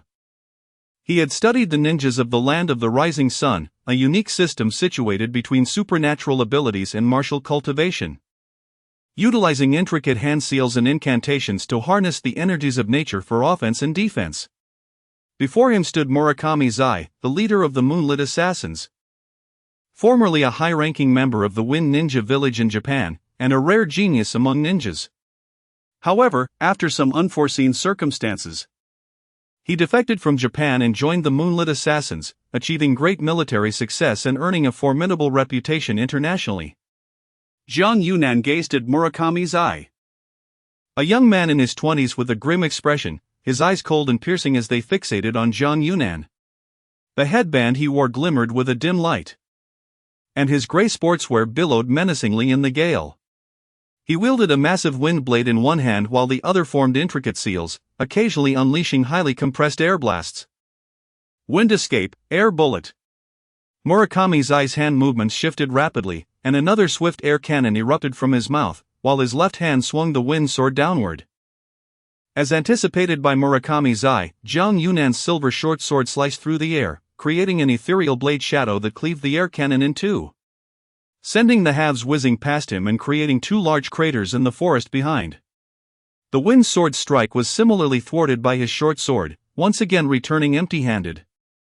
Fuming with embarrassment and rage, Murakami Zai, as a top-tier genius from Japan, had mastered extraordinary sealing techniques from a young age.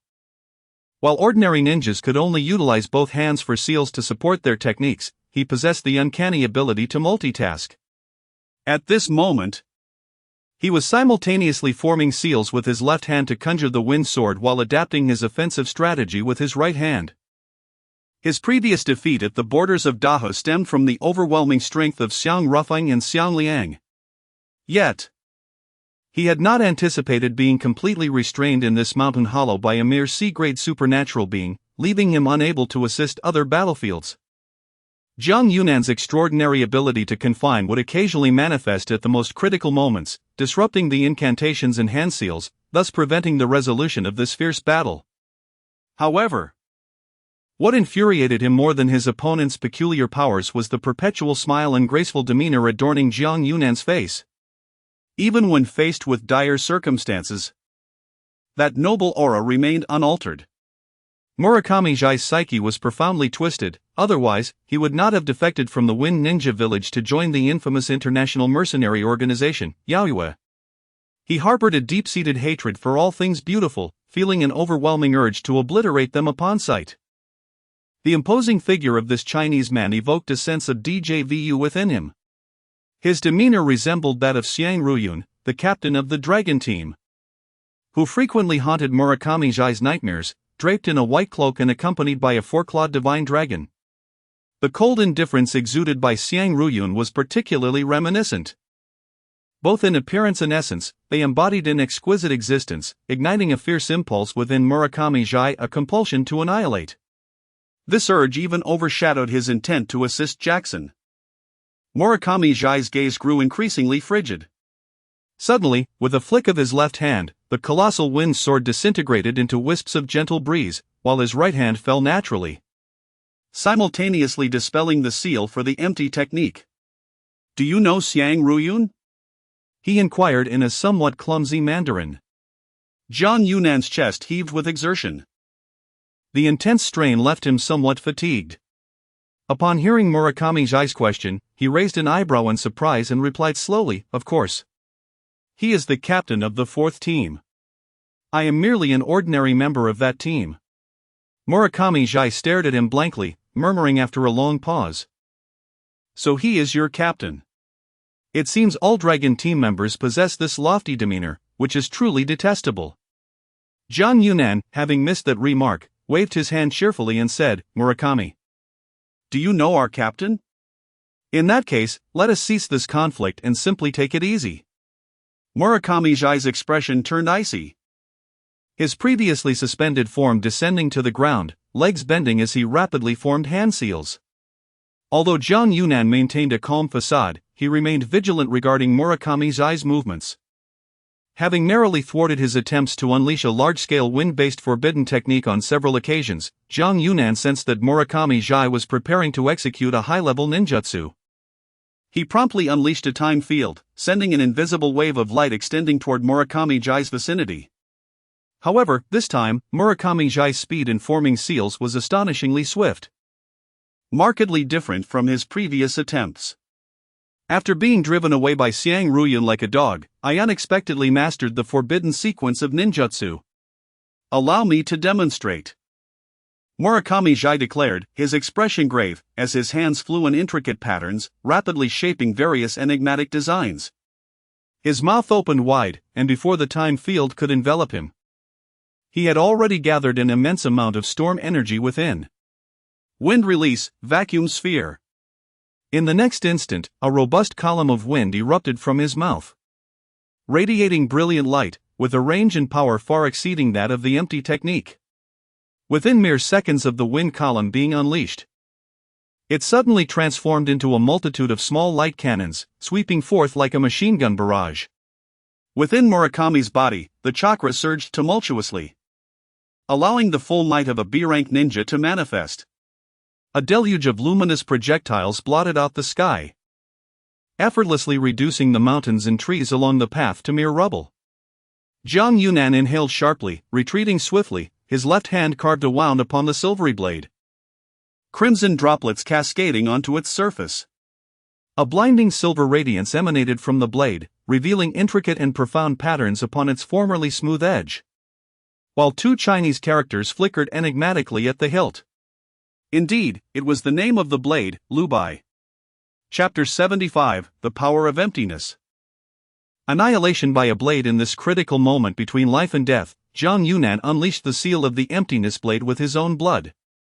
The blade, approximately 60 centimeters long, curves outward, with its widest part measuring 1 inch and 2/10.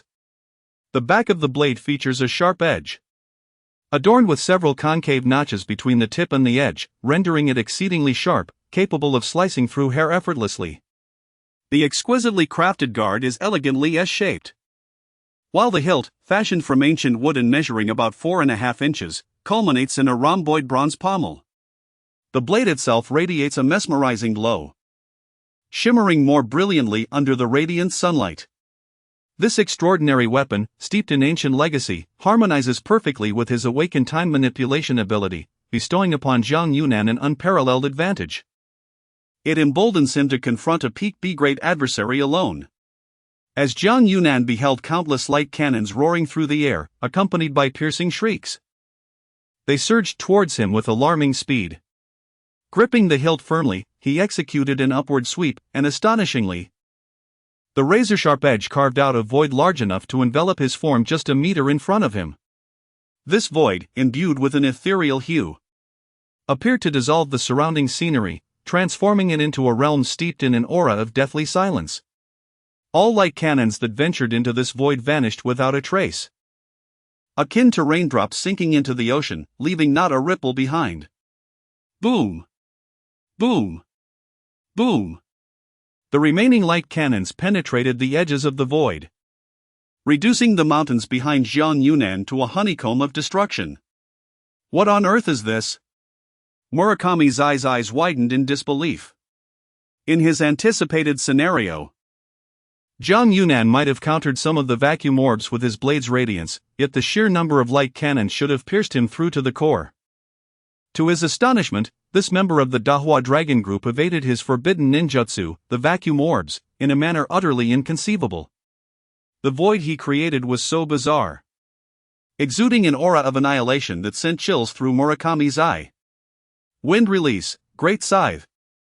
Murakami's eye altered his hand seals, shifting his ninjutsu.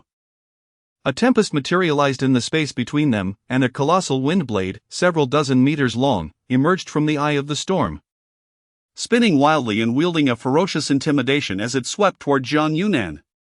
Unfazed, Zhang Yunnan remained tranquil, simply observing Murakami's eye and his great scythe. Boom! Boom! The ground erupted in a series of massive explosions as the wind blade carved deep gashes into the already ravaged terrain.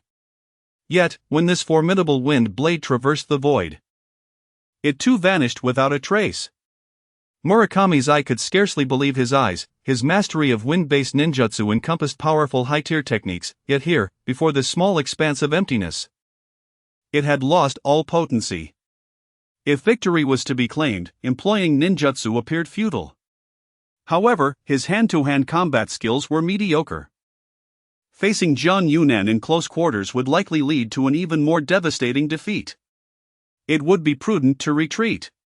Should he genuinely wish to flee, Zhang Yunnan would not be able to detain him. Murakami Zhai resolutely decided to withdraw from the battlefield, hoping to switch opponents with Jackson, as it would likely be more effective to confront this enigmatic member of the Dragon Team with a power-type Esper. Zhang Yunnan keenly sensed his hesitation.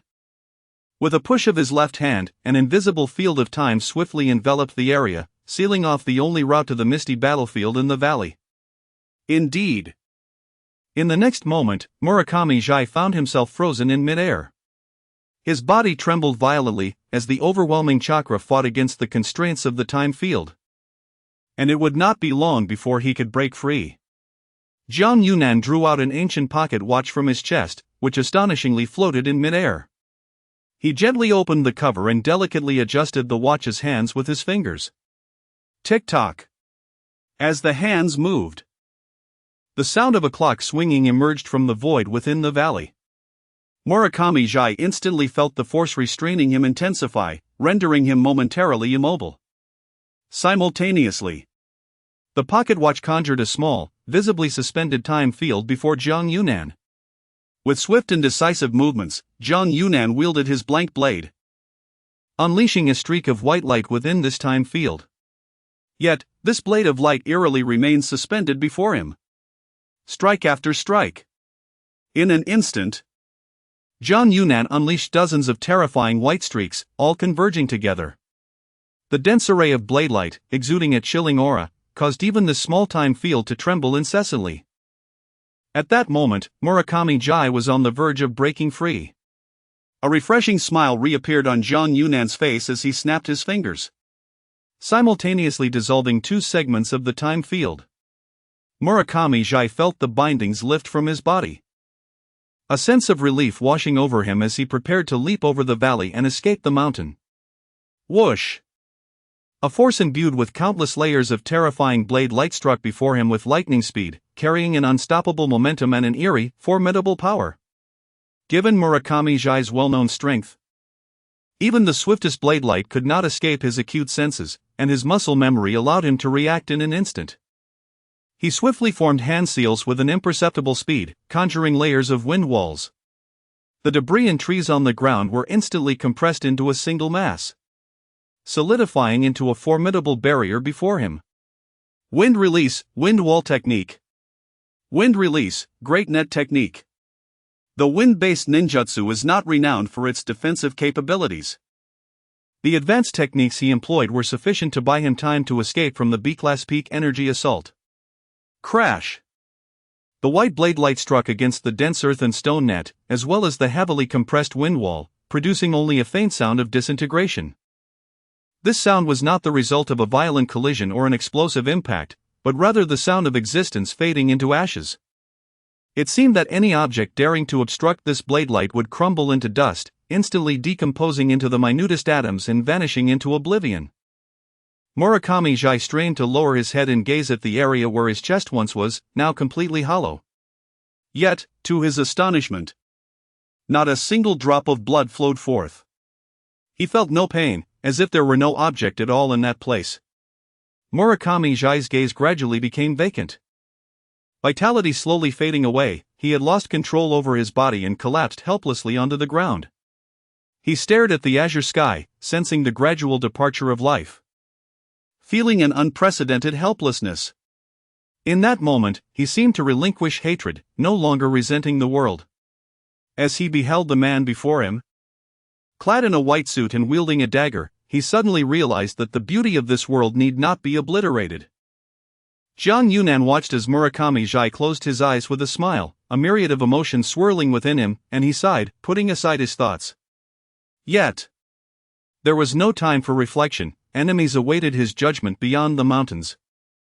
Chapter 76, who was the traitor Yan Qinghua and his companions lay concealed on the slope outside the highway.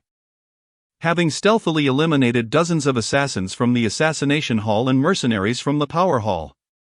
Just as they were preparing to remain undetected, a continuous rumbling sound echoed from beyond the dense fog, stirring a sense of unease within them as they pondered the conditions on other battlefields. However, Yan Qinghua had little energy to contemplate such matters, for they had already encountered several members of the Demon Moon. A disturbance. Gao Tianming gently tugged at Yan Qinghuai's sleeve, signaling that he had heard something unusual from the right. Each of them assumed responsibility for a specific direction, ready to alert one another at the first sign of trouble. Yan Qinghuai's ears perked up. Indeed, faint sounds of scraping and an almost inaudible thud reached him, as if an object had fallen to the ground.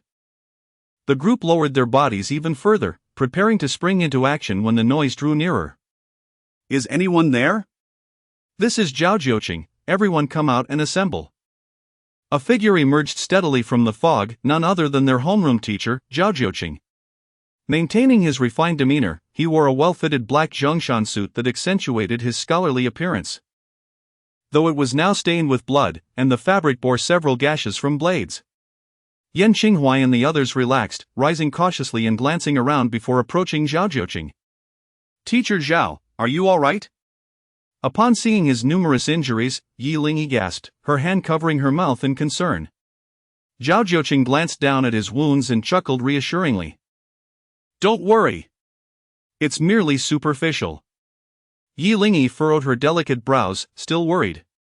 Taking a step closer, her gentle hands glimmered with verdant energy as she gently placed them near Zhao Jiuqing's wounds. A soothing, life-giving force flowed from her hands into his injuries. To Zhao Jiuqing's astonishment, he watched as his wounds began to heal gradually, a mysterious energy swiftly repairing his skin and muscles. A healer. Yi, I didn't realize you had advanced to an extraordinary level. Remarkable. Zhao Jiuqing did not hold back his praise. After all, very few students in Dawazu's specialized training camps could achieve such a rank in just a few months. Yi Lingyi truly possessed extraordinary talent. Her cheeks flushed slightly as she offered a shy smile. Yan Qinghua and Gao Tianming exchanged glances, each detecting a hint of concern in the other's eyes. Jin Xin, ever the impatient one, quickly inquired, Teacher, how are the other students? Have there been any updates on Teacher Hu and Teacher Jiang? Zhao Jiuqing's previously smiling countenance transformed into a serious expression as he surveyed the dusty, disheveled students before him. There have been numerous casualties among the students. Although the individual strength of Demon Moon members may not match that of our training camp, they are ruthless in their attacks, with some even willing to exchange their lives for victory. Many students, lacking worldly experience, have fallen into traps and sustained injuries. Pausing, his gaze drifted toward the fog as he continued. There has been no word from Wushua or Jiang Yunan yet. The situation is likely grim, as their opponents are internationally renowned B-level experts. Upon hearing this, Yan Qinghuai's expression turned grim.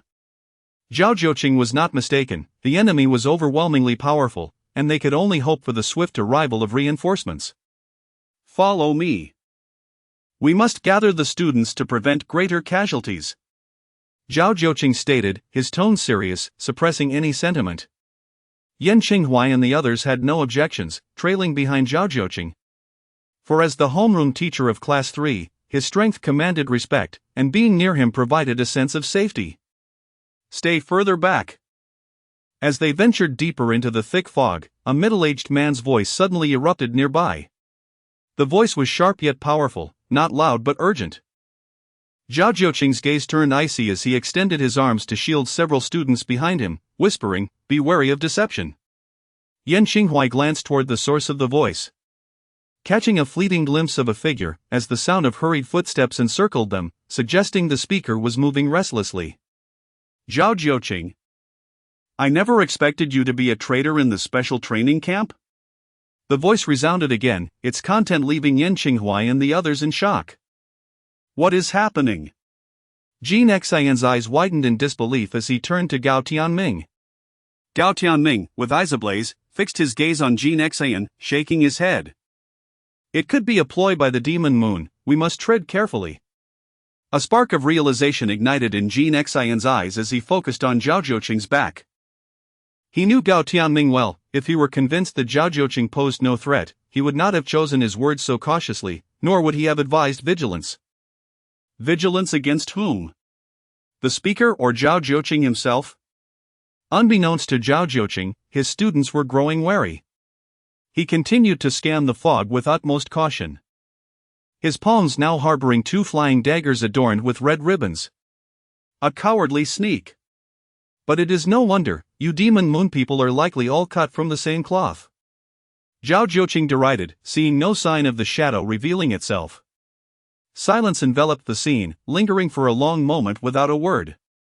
The sound of footsteps became distinctly audible, this time emerging from behind them.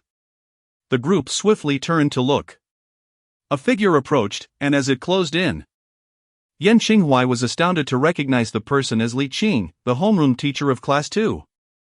Li Qing was also visibly injured, his once black robe now tattered and torn. His expression was grave, yet his eyes shone with a golden luminescence, captivating all who beheld him. Li Qing, it's you. What did you mean by that remark? Zhao Zhouqing asked, his previously stiff demeanor softening slightly as he frowned. Li Qing scoffed, retrieving a small flying dagger from his pocket. Yan Qinghuai clearly saw that fresh crimson droplets of blood trickled from the blade, splattering onto the ground. Li Qing tossed the dagger onto the asphalt with a sharp clink. This is your weapon. Is it not? I took it from Wang Yao. As he spoke, his countenance darkened further, his eyes blazing with fury as he glared at Zhao Zhouqing. Yan Qinghuai's gaze swiftly darted across the flying dagger on the ground and the weapon in Zhao Zhouqing's hand, his pupils narrowing slightly. The 2 daggers were strikingly identical. The crimson ribbon at the hilt and the intricate patterns on the blade were perfectly matched. Zhao Zhouqing, momentarily taken aback, chuckled, "Is that all you've got? Li Qing, I believe your mind has clouded. My daggers have been lost in numerous battles, perhaps a member of Yahweh has taken one to frame me." Li Qing sighed deeply and began to speak slowly. Given the bloodstains at the scene and the trajectory of the dagger, unless Yahweh possessed an adept dagger thrower among their ranks, how could they have pierced Wang Yao's skull from several dozen meters away amidst the fog? Chapter 77, Extraordinary Abilities. Keen insight. Zhao Zhouqing's gaze turned icy as he sensed the increasingly skeptical stares from several students behind him. Li Qing, do you truly believe I am a traitor based solely on this? Such a conclusion is rather hasty. I have no desire to engage in further discourse with you. Old Hu and Jiang Yunnan are currently unaccounted for, and I must swiftly gather the students to prevent further casualties. Zhao Zhouqing exclaimed, turning aside as if wishing to avoid wasting time on more conversation with Li Qing. Li Qing let out a cold laugh, his eyes fixed intently on Zhao Zhouqing's retreating figure. He stealthily reached behind his waist and inquired, "Zhao Zhouqing, are you aware of what my extraordinary ability is?"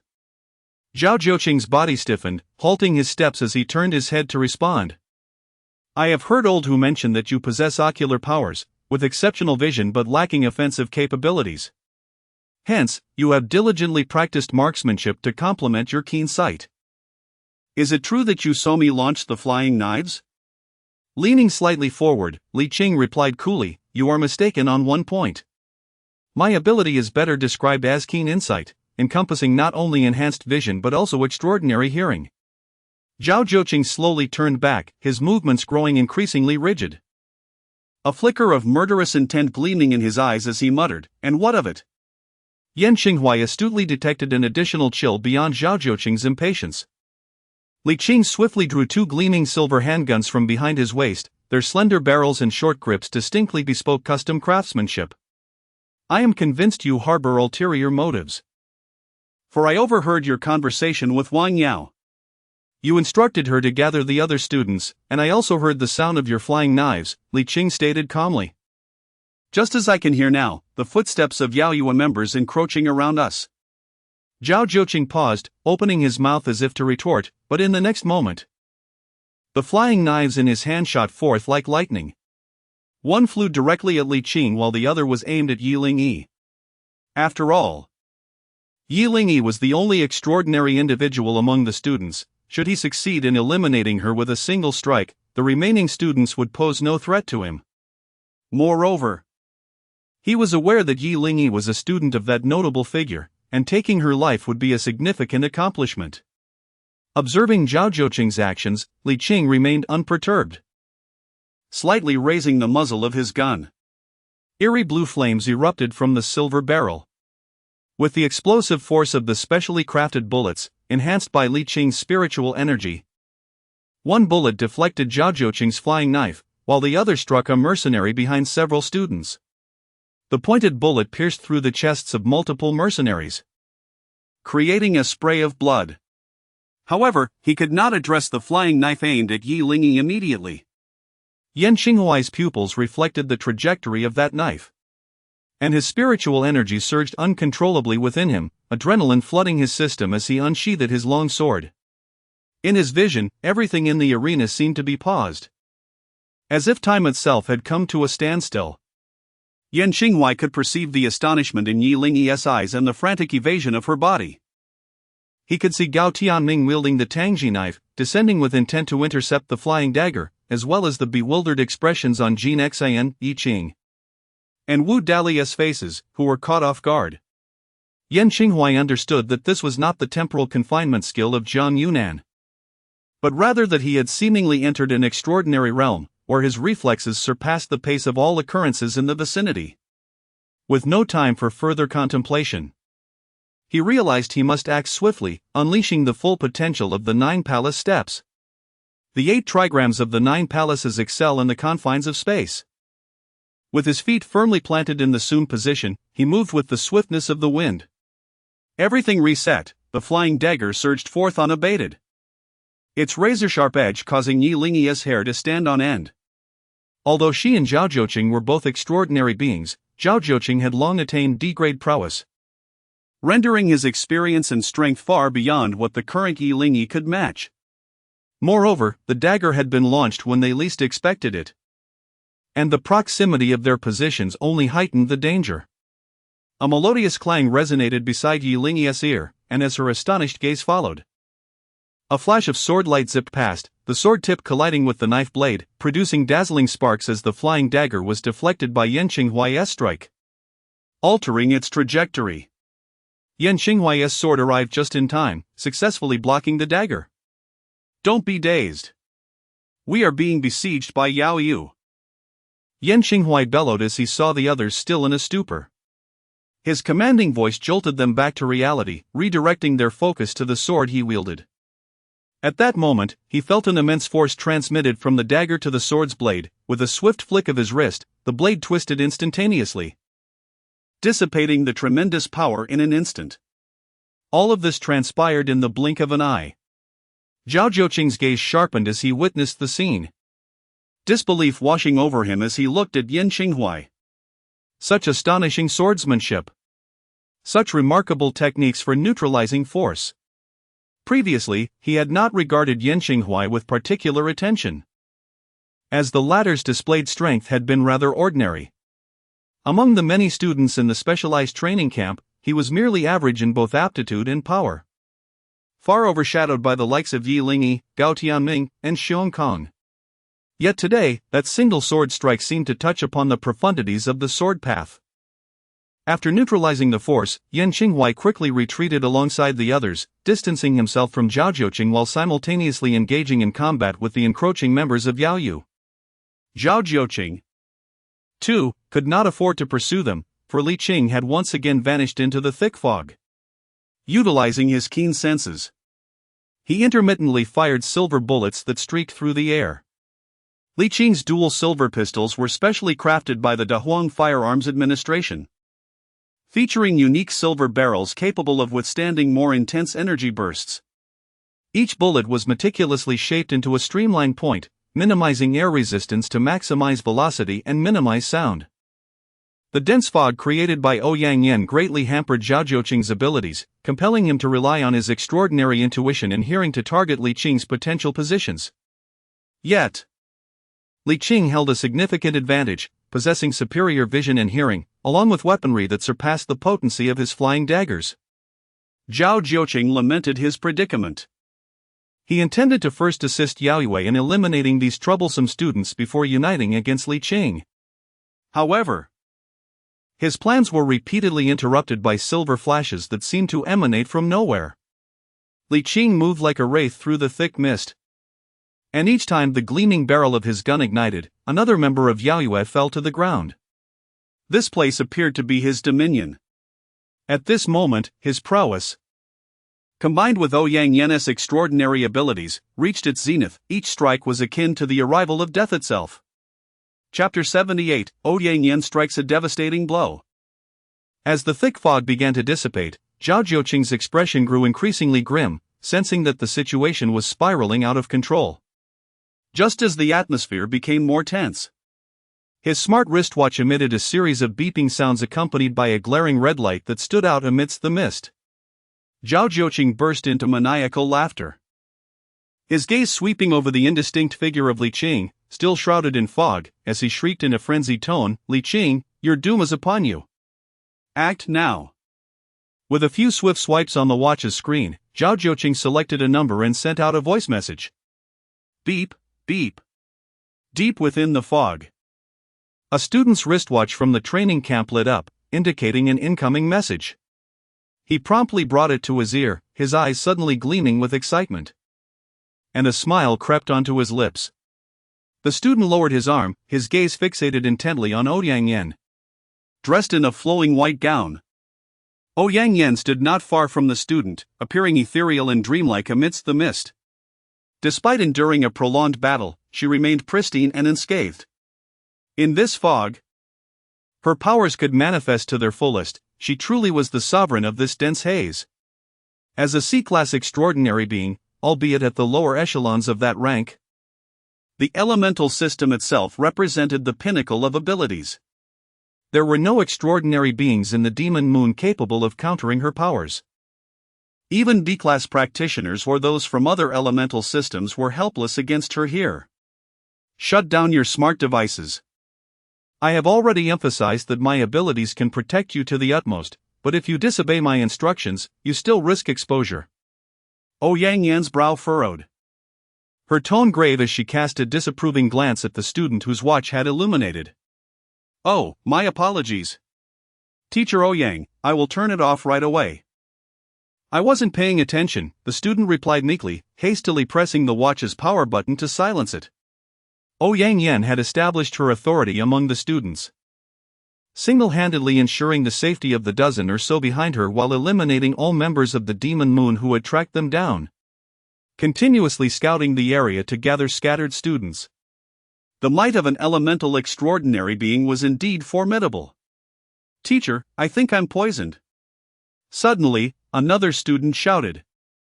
Clutching his abdomen and collapsing to the ground, sweat beading on his forehead, his lips trembling uncontrollably. Seeing the pallor of the speaking student, Ouyang Yan swiftly moved to his side, grasping his right hand to examine it. There, she spotted a dark bruise-like scratch, likely sustained during his earlier confrontation with an assassin.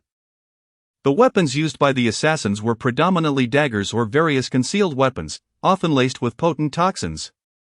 Furrowing her brow, Yang Yan resolved to first protect his heart meridian to prevent the toxin from spreading further, intending to address the specific treatment once reinforcements arrived. Although she was not a specialized medical extraordinary being, her formidable spiritual power enabled her to perform some preliminary measures. Fong Lang, do not worry. I will first seal your meridians and heart veins with my spiritual energy, which will inhibit the speed at which the toxins circulate within you. You must remain calm and wait for the reinforcements to arrive. Do not allow your emotions to fluctuate significantly. Yang Yan placed her hands upon the arms of the speaking student, her ethereal spiritual energy flowing into Fong Lang's wound. Thank you. Thank you, Teacher Ouyang. You are so kind. I have a gift for you. Fong Lang suddenly lifted his lowered head. His left hand emerging from his sleeve to rest upon Yang Yan's delicate arm, resembling the soft and pristine snow lotus. Yang Yan's brows knitted tighter. She sensed something peculiar about Fong Lang today. Before she could reprimand him, a sharp pain pierced through her arm as though she had been stung by a needle. What are you doing? Yang Yan exclaimed in fury, striking Fong Lang with her palm and sending him flying several paces. Fong Lang performed an agile somersault mid-air, landing gracefully on the ground, showing no signs of poisoning. The other students stood frozen in shock, bewildered by the sudden turn of events. Yet they were horrified to witness the dense fog dissipating at a visible rate. Teacher Ouyang, the fog is gone. One student cried out in astonishment. And all eyes turned to Yang Yan. Indeed, they felt an overwhelming sense of panic. The reason the students of the special training camp had managed to endure thus far, inflicting significant losses upon the Demon Moon, was largely due to Yang Yan's extraordinary abilities, which deterred the assassins and mercenaries from employing large-scale destructive weapons. This thick fog represented the students' courage and served as a paradise for Yang Yan and Li Qing to slay their enemies, yet it appeared that this was gradually changing.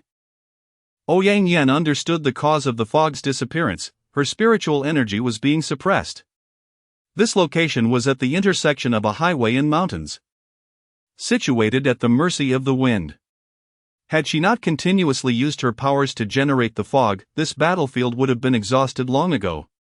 Now, on her once flawless white arm, several terrifying blue lines emerged, resembling serpents swiftly spreading across her body, her abilities entirely suppressed. Sea Tower Stone. Yang Yan collapsed to the ground, sealing her internal meridians to slow the advance of the Sea Tower Stone energy.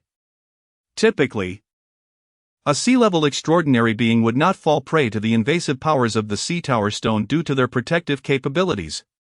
However, Yang Yan had never anticipated that a student from the special training camp would turn against her, and the device Fong Lang used seemed specially designed, easily piercing her skin.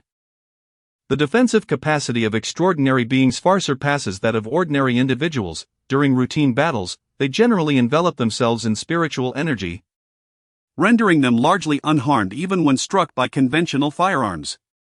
Moreover, the Sea Tower Stone is quite expensive and produced in limited quantities, rarely employed against sea-level extraordinary beings.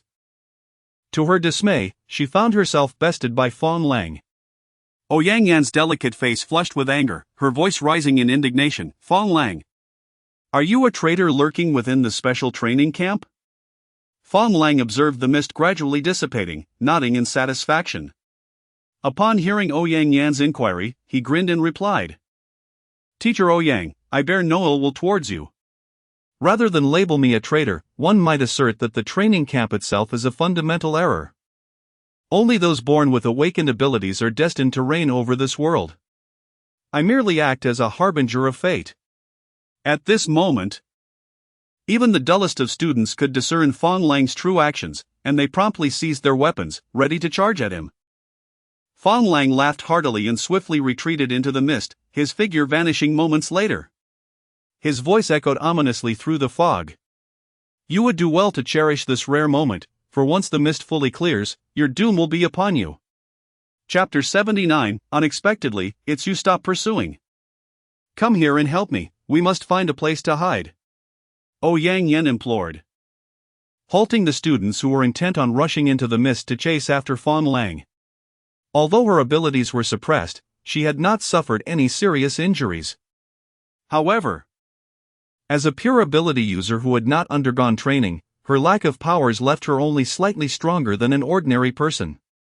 Moreover, her stamina had been significantly depleted in combating the energy from the Sea Tower Stone, leaving her somewhat fatigued.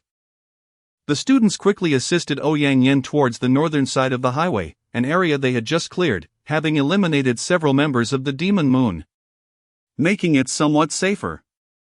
"Teacher Ouyang? Are you all right?" As the group retreated, heavy footsteps and a hoarse voice echoed nearby.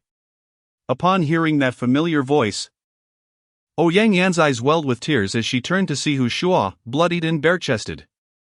His body was marred with terrifying wounds, a testament to the brutal battle he had endured. "Teacher Hu!" Two students rushed forward to support him upon witnessing his tragic state. Ouyang Yan felt a lump in her throat, imagining the harrowing ordeal Hu Shua had faced to defeat Jackson, who was ranked above him. "I'm fine. But you? How did you get hurt like this?" Ouyang Yan forced a smile, suppressing her sorrow. Hu Shua waved his hand, signaling the students not to assist him. Though his movements were slow, he approached them step by step.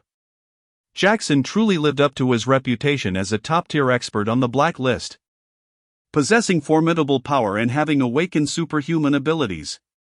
"It took me considerable effort to take him down," Hu Shua said with a grin, seemingly unfazed by his injuries, though his trembling legs betrayed his complete exhaustion. Ouyang Yan nodded, seizing the moment to recount the events that had transpired. With Hu Shua's return, she felt a sense of reassurance, as if the situation was not as dire as it seemed. When Hu Shua proposed to confront Jackson alone, many of the class instructors thought he had lost his mind, for in the world of extraordinary beings, rank signified absolute power. Moreover, Jackson had entered the Black List years ago due to his exceptional strength, making him incomparable to an ordinary B-level ability user. Never could they have anticipated that Hu Shua would truly accomplish such a feat. Not merely restraining him, but directly slaying the formidable leader of the Demon Moon. After attentively listening to Ouyang Yan's account, Hu Shua pondered, "It appears there are more than just one thorn in the special training camp. Fang Lang must have received instructions to act. His objective is clear, to suppress your abilities and disperse the mist." Ouyang Yan, perplexed, inquired, "Then why didn't he act sooner?" If he had attacked from the outset, the students might have suffered even greater casualties. Because at that time, they lacked the confidence to bury all the students from the special training camp here. Hu Shua replied coldly, without hesitation. Ouyang Yan was momentarily taken aback. As if a realization struck her, and she hesitantly spoke, "Could it be that they have such confidence now?" Hu Shua glanced around at the dissipating mist and murmured, "I fear we are not the only ones with reinforcements." As the two conversed, the fog cleared at an accelerating pace, although remnants lingered. They could no longer obscure their vision. They beheld the distant confrontation between Zhao Jiuqing and Li Qing. Along with Yan Qinghuai and others engaged in combat with the members of the Yayu faction not